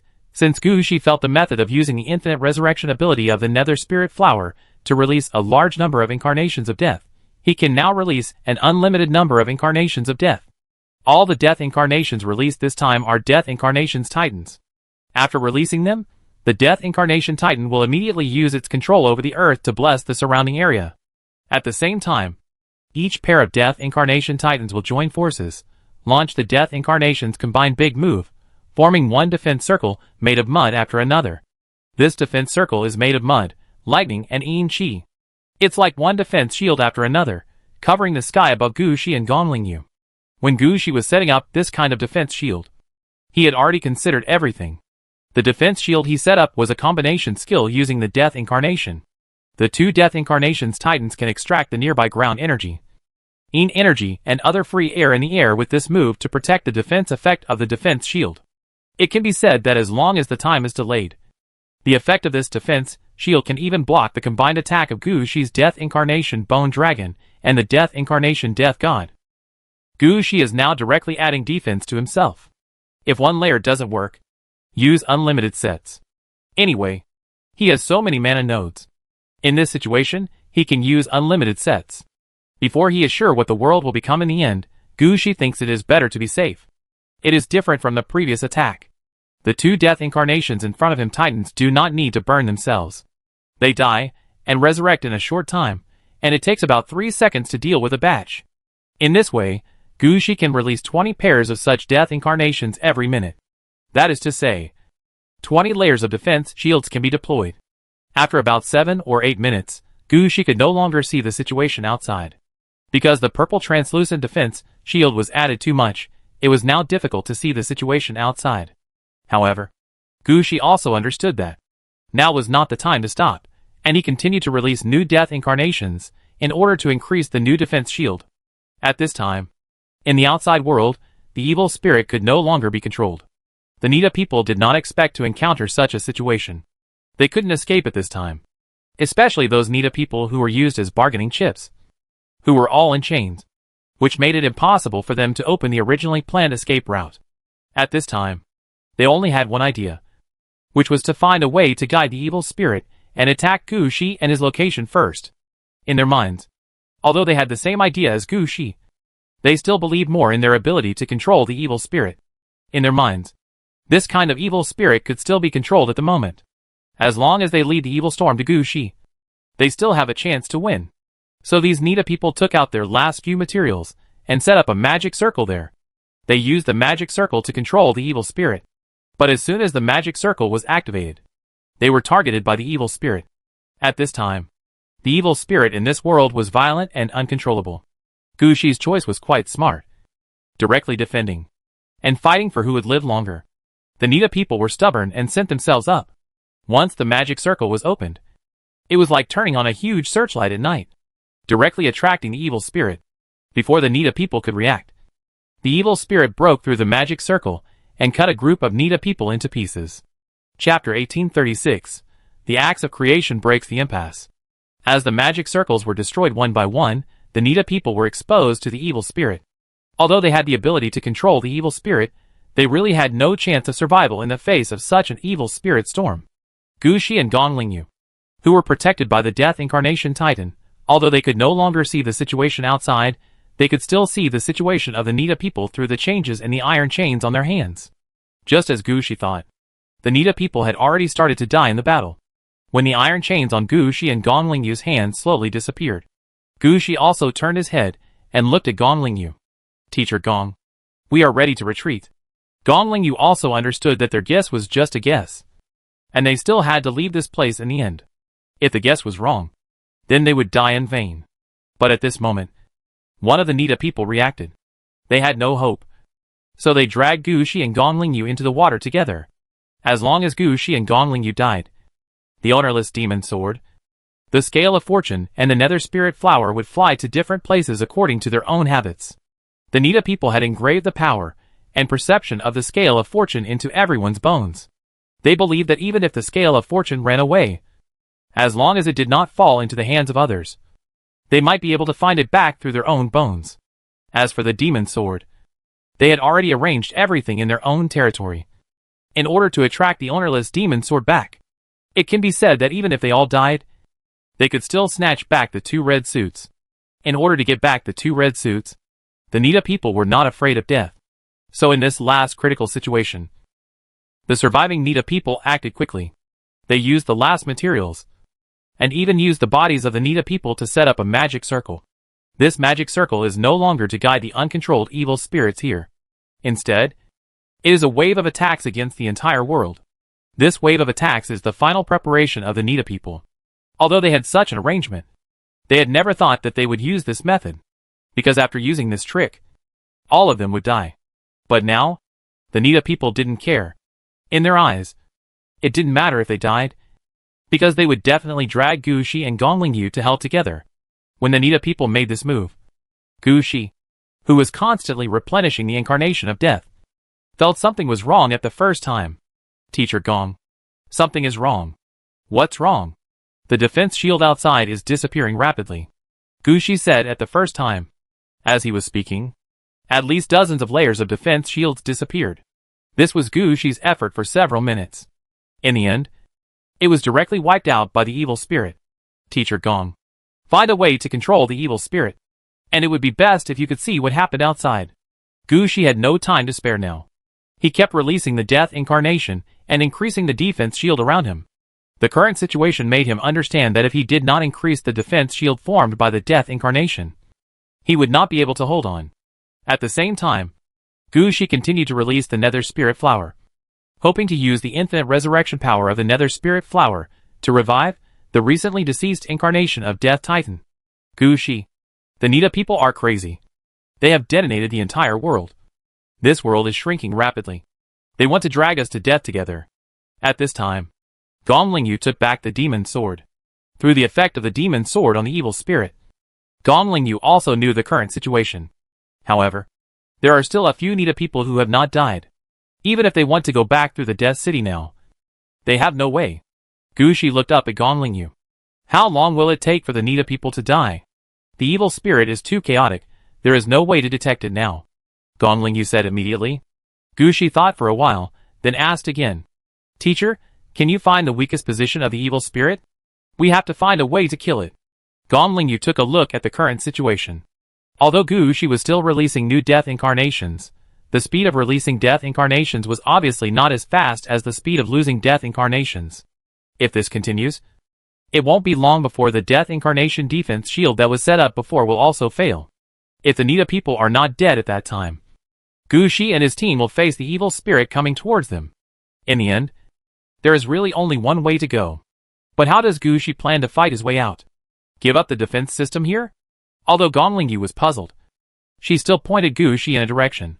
The evil spirit over there is quite chaotic. Because it is too chaotic, it is the weakest position. Gu Shi didn't care about anything else when he heard it. He took out a stone as big as an egg, squeezed it in his hand, and a battle axe appeared in his hand. As soon as this battle axe appeared, Gong Lingyu's eyes widened. What was going on with this disciple of hers? How come there was another unknown number of times the red suit was used? Gu Shi didn't think so much. He raised the axe of creation and chopped at the ground. As Gu Shi chopped down with this axe, the axe of creation turned into pieces on the spot. However, the land that Gu Shi saved with the incarnation of death was also cut off from this world. Gong Lingyu's sense of evil spirit was quite obvious, and she knew what Gu Shi had done it the first time. So she raised the demon sword, controlled the chaotic evil spirit, and pushed the cut land to the location that Gu Shi mentioned at the beginning. Although the evil spirit is chaotic and difficult to control, the demon sword itself has the ability to suppress and control the evil spirit, and it can still be done by borrowing some evil spirit palace jade. Gu Shi also ignored everything else at this time, and kept releasing new Death Incarnation's Titans, borrowing the power of Death Incarnation's Titans, pushing the cut part of the land, and crashing it towards the place with the least evil spirit. At this time, the effect of the Axe of Creation was brought into play. Just cutting off an area from the game world is not the full ability of the Axe of Creation. The real function of the Axe of Creation is to break open a closed world. The situation in this world is just restrained by the Axe of Creation. In the passage cut by the Axe of Creation, Gu Shi used the Nether Spirit Flower and the land protected by the incarnation of Death Titan to quickly slide into the crack of this world. Gong Lingyu has been leading the way with the demon sword. This allowed Gu Shi to go to the place with the least evil spirit, which greatly reduced the speed of the defense shield being destroyed. Finally, when the light fragments formed by the Axe of Creation completely disappeared, Gu Shi and Gong Lingyu disappeared from this world together. Chapter 1837 Escape from Heaven. Boom! Gu Shi and Gong Lingyu were protecting this small piece of open space with all their strength and escaping in an unknown passage. The evil spirit in this passage was even more violent than the evil spirit in the previous world. The defense shield of the Death Incarnation released by Gu Shi was destroyed layer by layer. Gu Shi was no longer able to control the direction of the open space at this time. At this time, he was still constantly replenishing the Death Incarnation, hoping to withstand the wave of evil spirit attacks in front of him.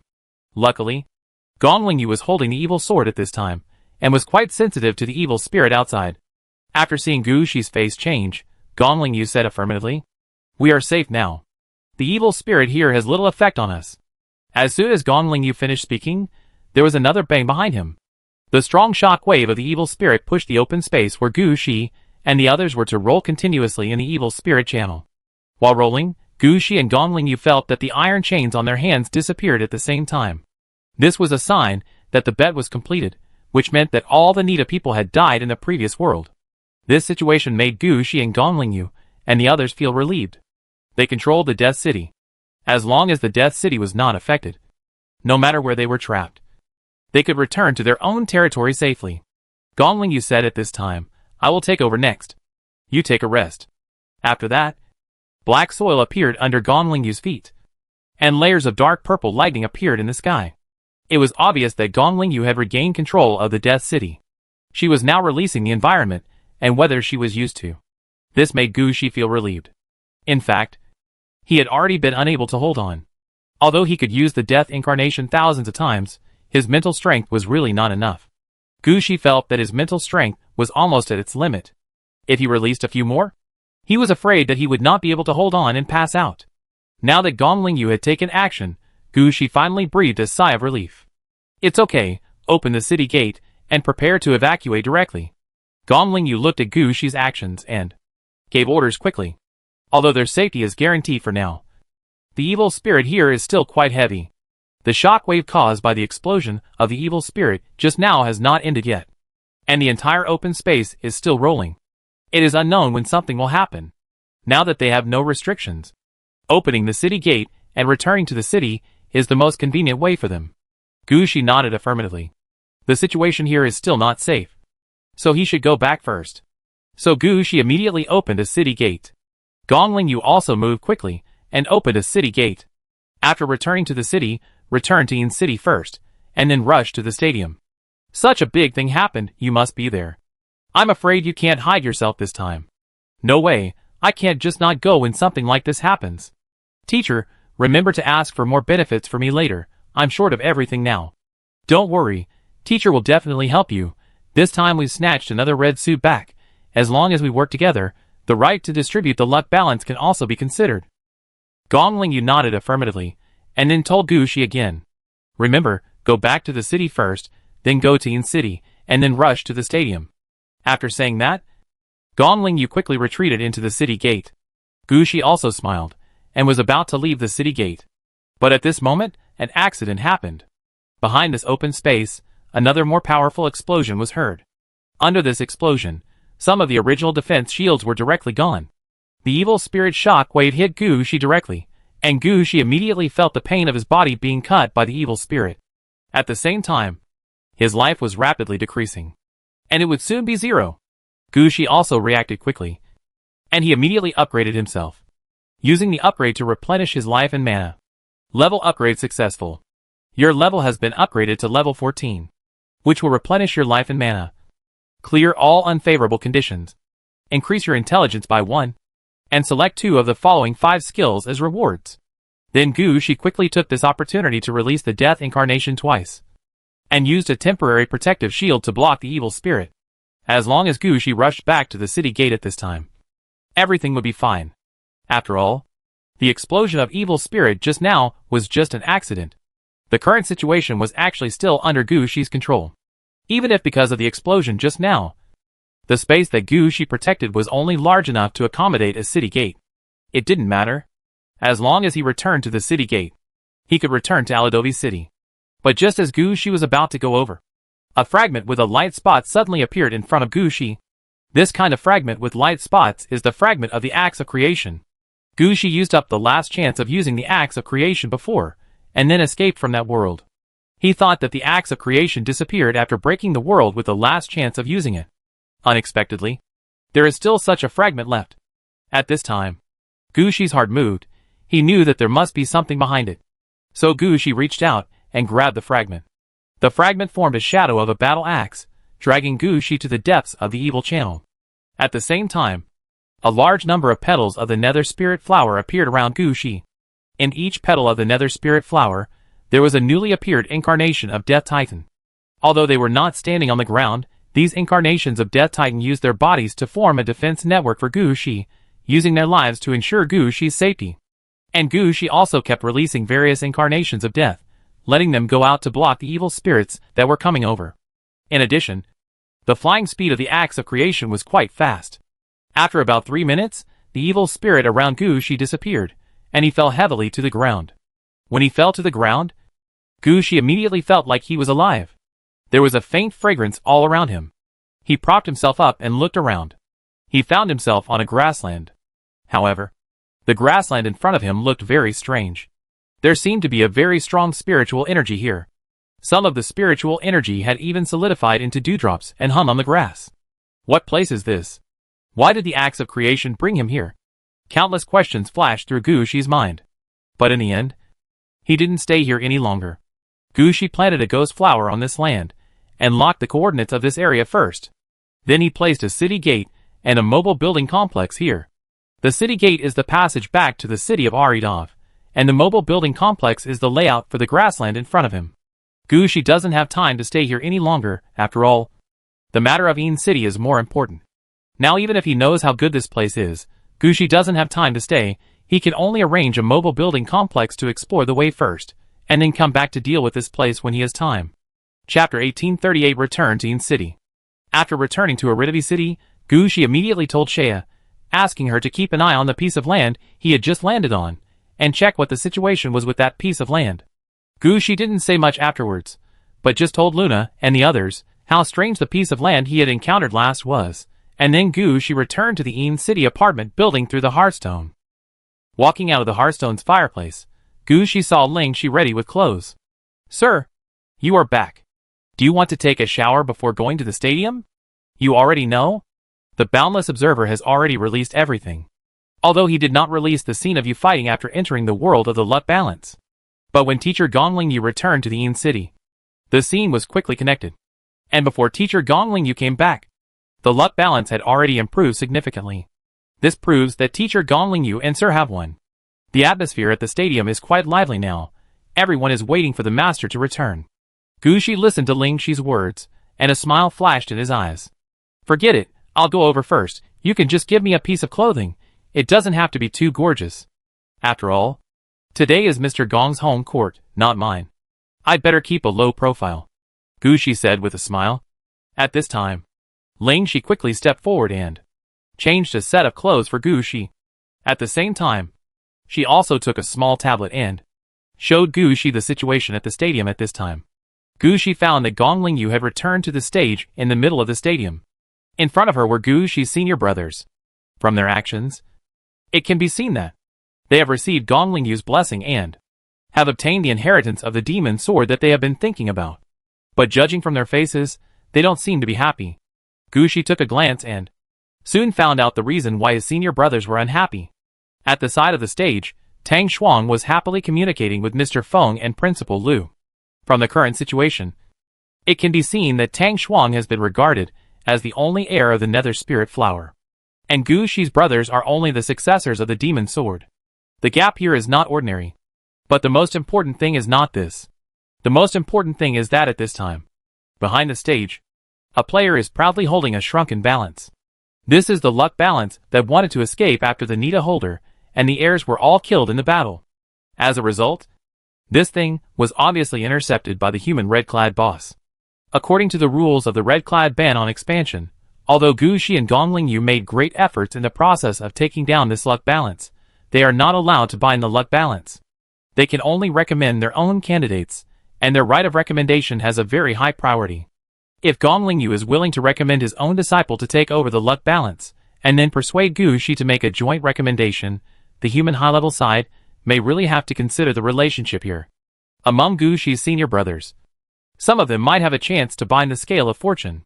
But Gongling Yu's actions at this time clearly announced to everyone that he had no intention of interfering with the scale of fortune. The right to bind the scale of fortune would definitely be used to exchange for some benefits later. Gongling Yu's disciples missed this opportunity, and didn't know when they would be able to get in touch with the red suit. No wonder they all looked like their fathers had died. But they didn't think about it. Gongling Yu didn't owe them anything. Not to mention that Gu Shi's relationship with them was only superficial. What qualifications did they have to make Gu Shi bow to them? So no matter how unhappy they were in their hearts, they could only make a happy expression at this time. They accepted the inheritance of the demon sword with joy. Tang Shuang, on the other hand, didn't care about these things at all. She had never thought before that she would inherit the red dress one day. In the absence of hope, she was already very happy to get the inheritance of the Nether Spirit Flower, and she had never thought about the luck scale or anything like that. Comparing the two, Tang Shuang actually received recognition from many red dress masters. My senior brothers are not stupid. How could they perform so poorly at this time? Looking at the video on the tablet, Gu Shi couldn't help but mutter. Ling Shi also said with a smile at this time. My lord, you are talking without any backache. Don't forget how upset you were because of the red dress you missed. Ling Shi was talking about the time when she missed the acts of creation, and the time when she missed the griffin black throne. Gu Shi didn't care about missing out on the red dress twice. But all the contracted undead could see his reaction at that time. However, they didn't say anything, but kept their concern in their hearts. Ling Shi, who was responsible for Gu Shi's life, naturally did more and knew more. After Ling Shi said this, Gu Shi also remembered his regretful mood at the beginning. After making a comparison, Gu Shi's mood was much better. He laughed. Now that you said that, I feel much better. As long as you are happy. Okay. The clothes are changed. Ling Shi, who helped Gu Shi change his clothes, smiled and took out a mirror for Gu Shi to look at. After Ling Xi's care, Gu Shi looked much cleaner. He didn't look like he had just been through a war. He no longer smelled of smoke and dust. And he was much more energetic. Okay. Let's do this. I'll go first. By the way, how is the situation at the house? Gu Shi asked Ling Shi as he walked out. I went to the house today, and the progress is pretty good. The foundation has been laid, and the main building has been almost built. In a few days, we can go there to do the interior decoration. Okay. Then I'll leave the house to you. You know what kind of style I like. And arrange it as our home. Don't worry. Sir, we will take care of it. When he spoke, Gu Shi had already walked out of the apartment building. As soon as he left the apartment building, Gu Shi felt that the way people on the street looked at him had become a little different. It was obvious that they all recognized Gu Shi's identity. This is also the reason why Gu Shi did not want to publicize his identity. Trouble. But now Gu Shi had no choice. He could not give up his studies and hide deep in the game. So Gu Shi could only pretend that he did not see such a situation. After leaving the community, he jumped onto the holy silver evil coffin. After determining the direction to move forward, Gu Shi closed his eyes and checked the situation of this upgrade. After all, he still had 5 skills to choose. Chapter 1839 Level 14 Skill Selection Book of Life and Death. Exclusive skill of the Yellow Spring Lord. Upgradable. Passive skill. Records the information of all the undead under his command. No actual combat effect, but it is a prerequisite for some subsequent skills. Shrouded by Yin Qi. Exclusive skill of the Death Witch Lord. Upgradable. Increases the consumption of necromancy to 2 mana points. Releases a large amount of Yin Qi to a certain range. Strengthens all the undead within this range. It is a prerequisite for some skills. Can be used with the Death Witch Force Field. Elemental Death Witch. Exclusive skill of the Death Witch Lord. Upgradable. Consumes 100 mana points. Releases a team, 12 people, of necromancers at a designated location. These necromancers have different elemental attributes. Can launch self-destructive attacks on the enemy. Blood Impact. Elemental skill. Upgradable. Consumes 100 mana points. Releases a large amount of blood torrent to a certain location. Clears everything in front of you. You can also add different elemental mines to the blood torrent to enhance the impact of the torrent. Flying Bone Fong. Professional skill. Upgradable. Consumes 1 mana point. Releases a high-speed mobile Bone Fong that can fly about 6,000 meters. The attack power of the Bone Fong is closely related to the player's undead knowledge. Sitting on the Holy Silver Evil Coffin, Gu Shi looked at the skills he got when he reached level 14.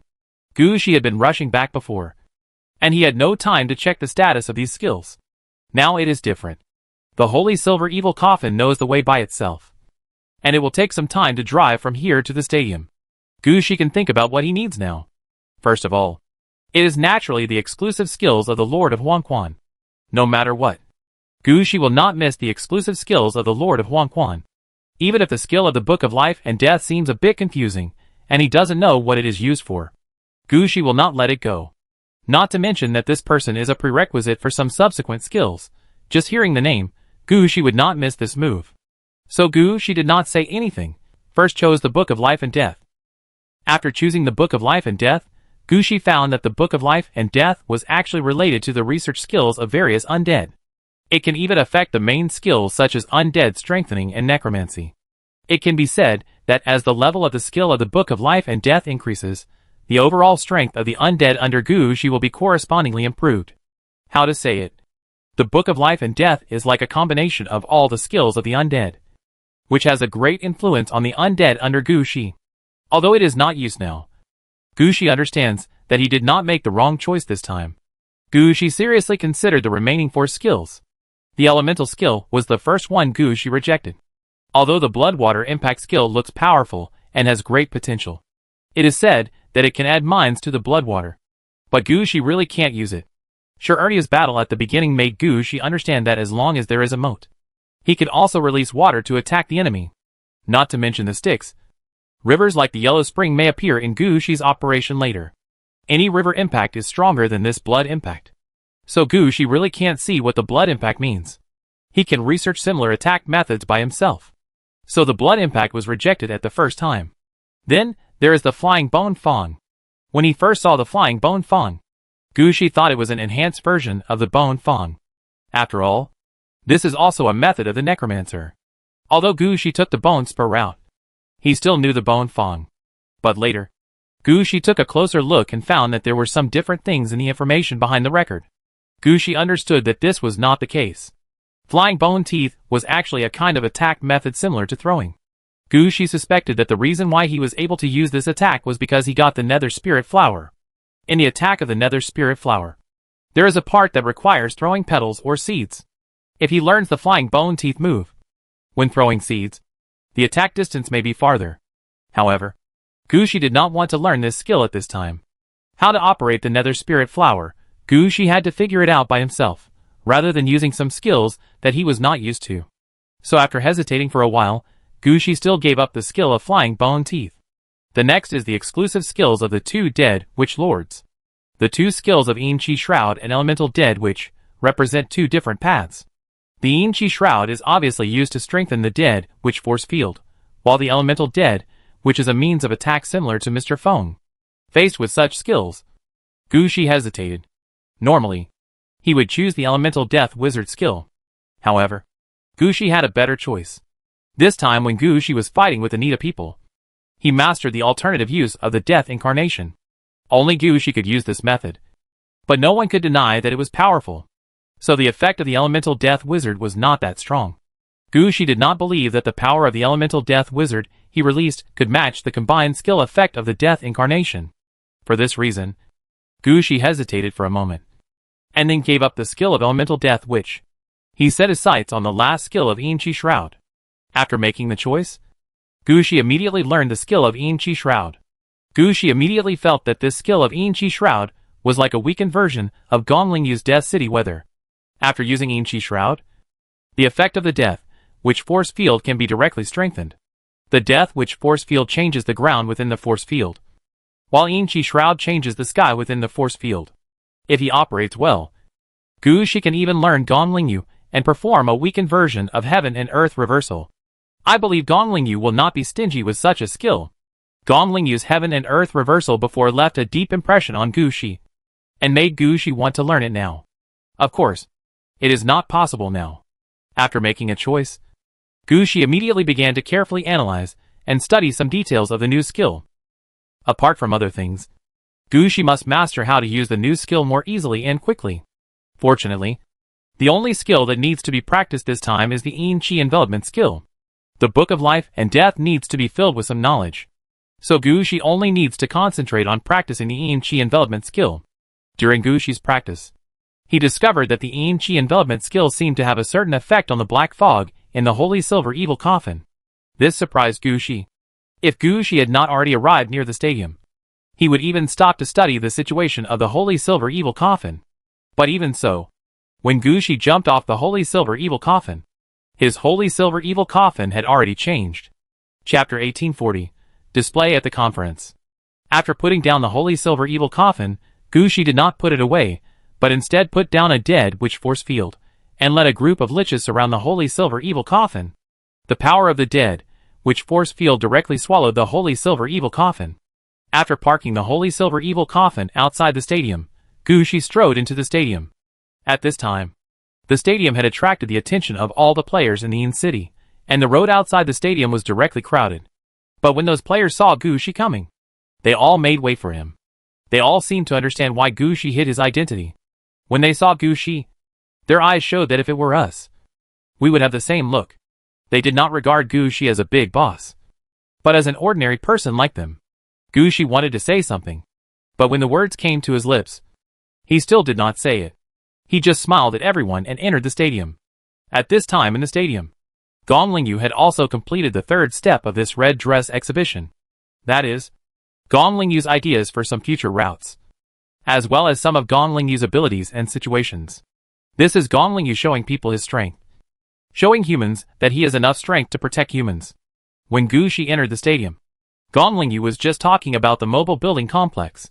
Although many of the players invited here are from other professions, most of those listening outside the stadium are undead professions. Most of them have heard about the 3 magic skills of death. It's just that their luck is not so good, they can never encounter such a good opportunity as the 3 magic skills of death. They have only heard about the Death City, but have never come into contact with it. Now, after listening to Gong Lingyu's introduction, all the undead professionals' eyes lit up. Whether it is a necromancer or a death knight, they hope to get such a mobile building complex. In the eyes of the necromancer, this is a weakened version of the Death City. As long as they have such a mobile building complex, they can bring a 1,000-man undead army with them. With the addition of the city wall and the summoning tower, no matter where they go, their safety is guaranteed. As for the Death Knight, the idea is even simpler. As long as they have their own mobile building complex, they will have the opportunity to pretend to be a necromancer. So all the players' attention is focused on this. As for players of other professions, they are also curious about what the mobile building complex is that makes Gong Lingyu talk about it here. But after listening for a while, their eyes changed. They didn't expect that the necromancer could play like this. If the necromancer controls the mobile building group, then a necromancer is equivalent to a 1,000-man army. Regardless of the strength of this army, the number of people is far more than other players. You know, most human players still rely on their own combat power to fight. If they encounter a 1,000-man army, they can't win by fighting hard. At least 40 people are needed, and it is possible to win through various means. But in this way, on one side is an ordinary and inconspicuous necromancer, and on the other side is a 40-man elite group. The combat power of both sides is actually equal. If such a thing is really spread, will human players still look down on other professions in the future? Then everyone will want to take the path of necromancer. No, it can't go on like this. Some red-clad bosses and level 60 bosses immediately had ideas about this mobile building complex. It is impossible to stop the spread of mobile building clusters. Mobile building clusters are generally beneficial to humans. As members of the powerful parliament, they will naturally not destroy the research and development of mobile building clusters. If they want other professions to catch up with the level of the necromancer, they must find ways to improve the combat effectiveness of other professions from other aspects. After Gong Lingyu introduced the mobile building clusters, a red-clad boss raised a question. Can these mobile building clusters be open to other professions? Of course. It's just that mobile building clusters are easy to build, but it's hard to arrange the troops inside. It is not easy for the necromancers to gather 1,000 undead. Don't worry, we have our own way. Let's not talk about other things. There are several professions such as animal training that can produce a large number of troops. For example, wolf packs, insect swarms, and fish schools can easily have more than 1,000 people. If it doesn't work, the mobile building group can be made smaller, turned into a mobile station for players with a 40-person team. This way, when the player team is on the road in the game, it will be easier.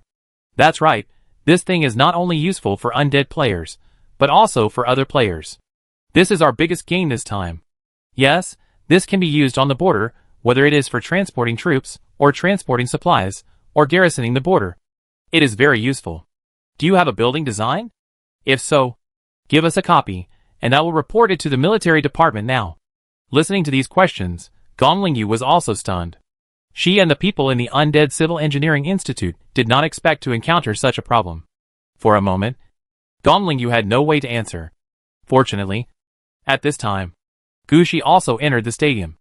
Everyone's attention was focused on Gu Shi, and Gong Lingyu finally got rid of the questions from the red dress bosses. At this time, Gong Lingyu said a few words to the red dress bosses, and then came to Gu Shi. It's good that you're back. Gu Shi bowed his head to Gong Lingyu and said seriously, Teacher. At this time, everyone in the stadium also applauded. They all knew that Gu Shi had already obtained the red dress. But in order to study well, he had been hiding his identity. But when humans needed him, he stood up without hesitation. From this point, we can see that Gu Shi is a good person who is dedicated to humans. For such a person, all players will not be stingy with applause. Hearing the applause, Gu Shi hurriedly thanked everyone, and then stood on Mr. Feng's side. Gu Shi's action was naturally to make way for the stage, indicating that the protagonist this time was teacher Gong Lingyu. Gu Shi's action again aroused the favor of everyone. Gong Lingyu smiled, taking this opportunity, and brushed off the questions from those red dress bosses just now. She directly brought the topic to the scale of luck that was still held in the hands of a red dress boss. Gong Lingyu glanced at Gu Shi, who was stunned for a moment, and then nodded. When he came back, he had already agreed that the recommendation rights bound to the scale of luck would be handed over to Gong Lingyu. Seeing Gu Shi nod, Gong Lingyu also smiled. She pointed at the scale of luck in the hands of the red dress boss, and said loudly, Chapter 1841 Millennium Luck. According to some rules, I can't get this gift that was delivered to me at my red dress exhibition. However, my disciple and I have two rights. This gift was won by my disciple and I, so we have ownership, and now we give up this ownership. There should be corresponding compensation. The other thing is that this gift is won by my disciple and I, and my disciple, and I have two binding recommendation rights with the highest ranking. This can be sold to the public. Gong Lingyu said, while looking at the big man in red holding the scale of fortune. He participated in the final fight for the scale of fortune and snatched it. So his authority is below Gong Lingyu and Gu Shi, ranking third. Gong Lingyu really wanted to see his choice. At this time, he smiled at Gong Lingyu and Gu Shi. I want to give my ownership and binding recommendation rights to my friend. Gong Lingyu nodded and said nothing. This person's words mean that the friend he recommended to bind the red suit will be in the third round if Gong Lingyu and Gu Shi failed to bind the recommendation right. But if he succeeded in binding, then the compensation given would be less for this boss, because this red suit boss has already given the ownership to his friend. This is the last stubbornness of the red suit boss. After hearing Gong Lingyu's words, the scene became lively. A bunch of players who have passed level 60 directly sent messages to Gong Lingyu and put forward the conditions they could offer as level 60 players. Although they have also joined the Power Council, their status is still not as good as that of the Red Suit Master. Without Red Suit, they have no status in the real world. Now it is rare to encounter such an opportunity on the spot. Not to mention that this fortune scale is not like the Nether Spirit Flower, which is dedicated to the undead system. The fortune scale is a red suit that can be used by any system, and which player here would not be tempted. So those level 60 players immediately reported all the things they could take out, hoping that their offer could impress Gong Lingyu. As for Gu Shi, they all saw that Gu Shi's level was still relatively low, and Gong Lingyu could make the decision for Gu Shi now. When Gong Lingyu discussed the binding rights of the luck scale with a level 60 player, Gu Shi was looking at the things that had just been delivered to him. It was a ball of light. It was delivered to Gu Shi after he entered. This was the 1,000-year luck that the Nita people had used to bet on before. These things, together with the luck scale, were all the spoils of Gu Shi and Gong Lingyu. The ball of light in Gu Shi's hand contains 450 years of race luck. Gong Lingyu will get more. 500 years of race luck. The one who grabbed the luck balance got 25 years. And the remaining 25 years were divided equally among the Een City players, who were used as bargaining chips by the luck balance at the beginning. It can be said that Gu Shi has become rich. Although I don't know what luck can be used for now. But the Nita people can rely on luck to support themselves for so many years, and bet on so many races. The role of luck will not be simple. The 1,000-year luck of the Nita people, for the entire human race, may not be much. But for one person, the amount of luck is too strong. Holding this 450-year luck, Gu Shi didn't know what to do for a moment. Just then, several players surrounded him. When Tang Shuang saw this, she wanted to help Gu Shi stop him. Unexpectedly, before Tang Shuang moved, she was stopped by Mr. Feng. Don't worry, they are military personnel, it's okay. Hearing this, Tang Shuang breathed a sigh of relief. Although it has been proven that Gu Shi is a big shot in red clothes. But for some reason, in Tang Shuang's heart, Gu Shi is still a little kid who needs her care. At this time, the people who gathered around also spoke to Gu Shi. Hello, Mr. Gu. I am the staff officer of the Northern Territory Army. My last name is Wang. You can call me Staff Officer Wang. I am here to participate in this red clothes exhibition. Looking at the person who spoke up, Gu Shi was obviously stunned. There were a total of 4 military people who gathered around, and the one who spoke should be around level 45. As he spoke, 2 obvious battle halos appeared around him. But the 3 people following him were level 60 bosses. They stood there, without them having to do anything, and directly blocked the eyes of all the people nearby. Looking at Gu Shi's eyes, Staff Officer Wang smiled. Mr. Gu may not understand the situation in our army? It's not that I don't understand the situation in the army. To be honest, I don't even know the situation of the human army very well, Gu Shi said helplessly. What he said was all true. After all, since he came to the real world, he has put most of his energy into studying. Even if he had some energy left, he put it into the construction of Arida City. He had no energy to find out about other things. It can be said that apart from the Yin City, his understanding of the real world only includes the Yin and Ming realm, the Ghost realm, and the Huangquan realm. He is not clear about the rest. Now that the military has come to him, he will believe that it is really the military. But he does not understand what the Northern Territory Legion is. Regarding Gu Shi's clear stupidity, Staff Officer Wang could only sigh helplessly and began to explain to Gu Shi. It turns out that human armies have several different classification methods. One is the classification of the role of the army, which includes private soldiers, Starfield Guard troops, border combat troops, and corps guards. Private soldiers refer to the troops organized by players, such as player families and guilds. Like the undead troops under Gu Shi and Gongling Yu, they can actually be regarded as part of the private soldiers. The Star Guard is the army that guards the star. This army is under the unified management of the human military and is considered an organized force. As for the border combat force, it is of course the main combat force on the human border. They are the powerful forces fighting on the front line with other player races. To join the border combat force, it is equivalent to leaving the original star and becoming a formal soldier. The last corps guards are soldiers stationed in several key core stars or key positions of humans. They are all the most loyal human players and the most powerful troops. Even if people from the Power Council see them, they have to say that they are trustworthy. This classification is actually easy to understand. After all, among human players, each player has corresponding combat power. A group of 40 people can call themselves a strong force if they can cooperate with each other for a longer time. They are elite. The division between private soldiers and regular troops has become the earliest division method. After all, in the eyes of some people, private soldiers are not considered soldiers.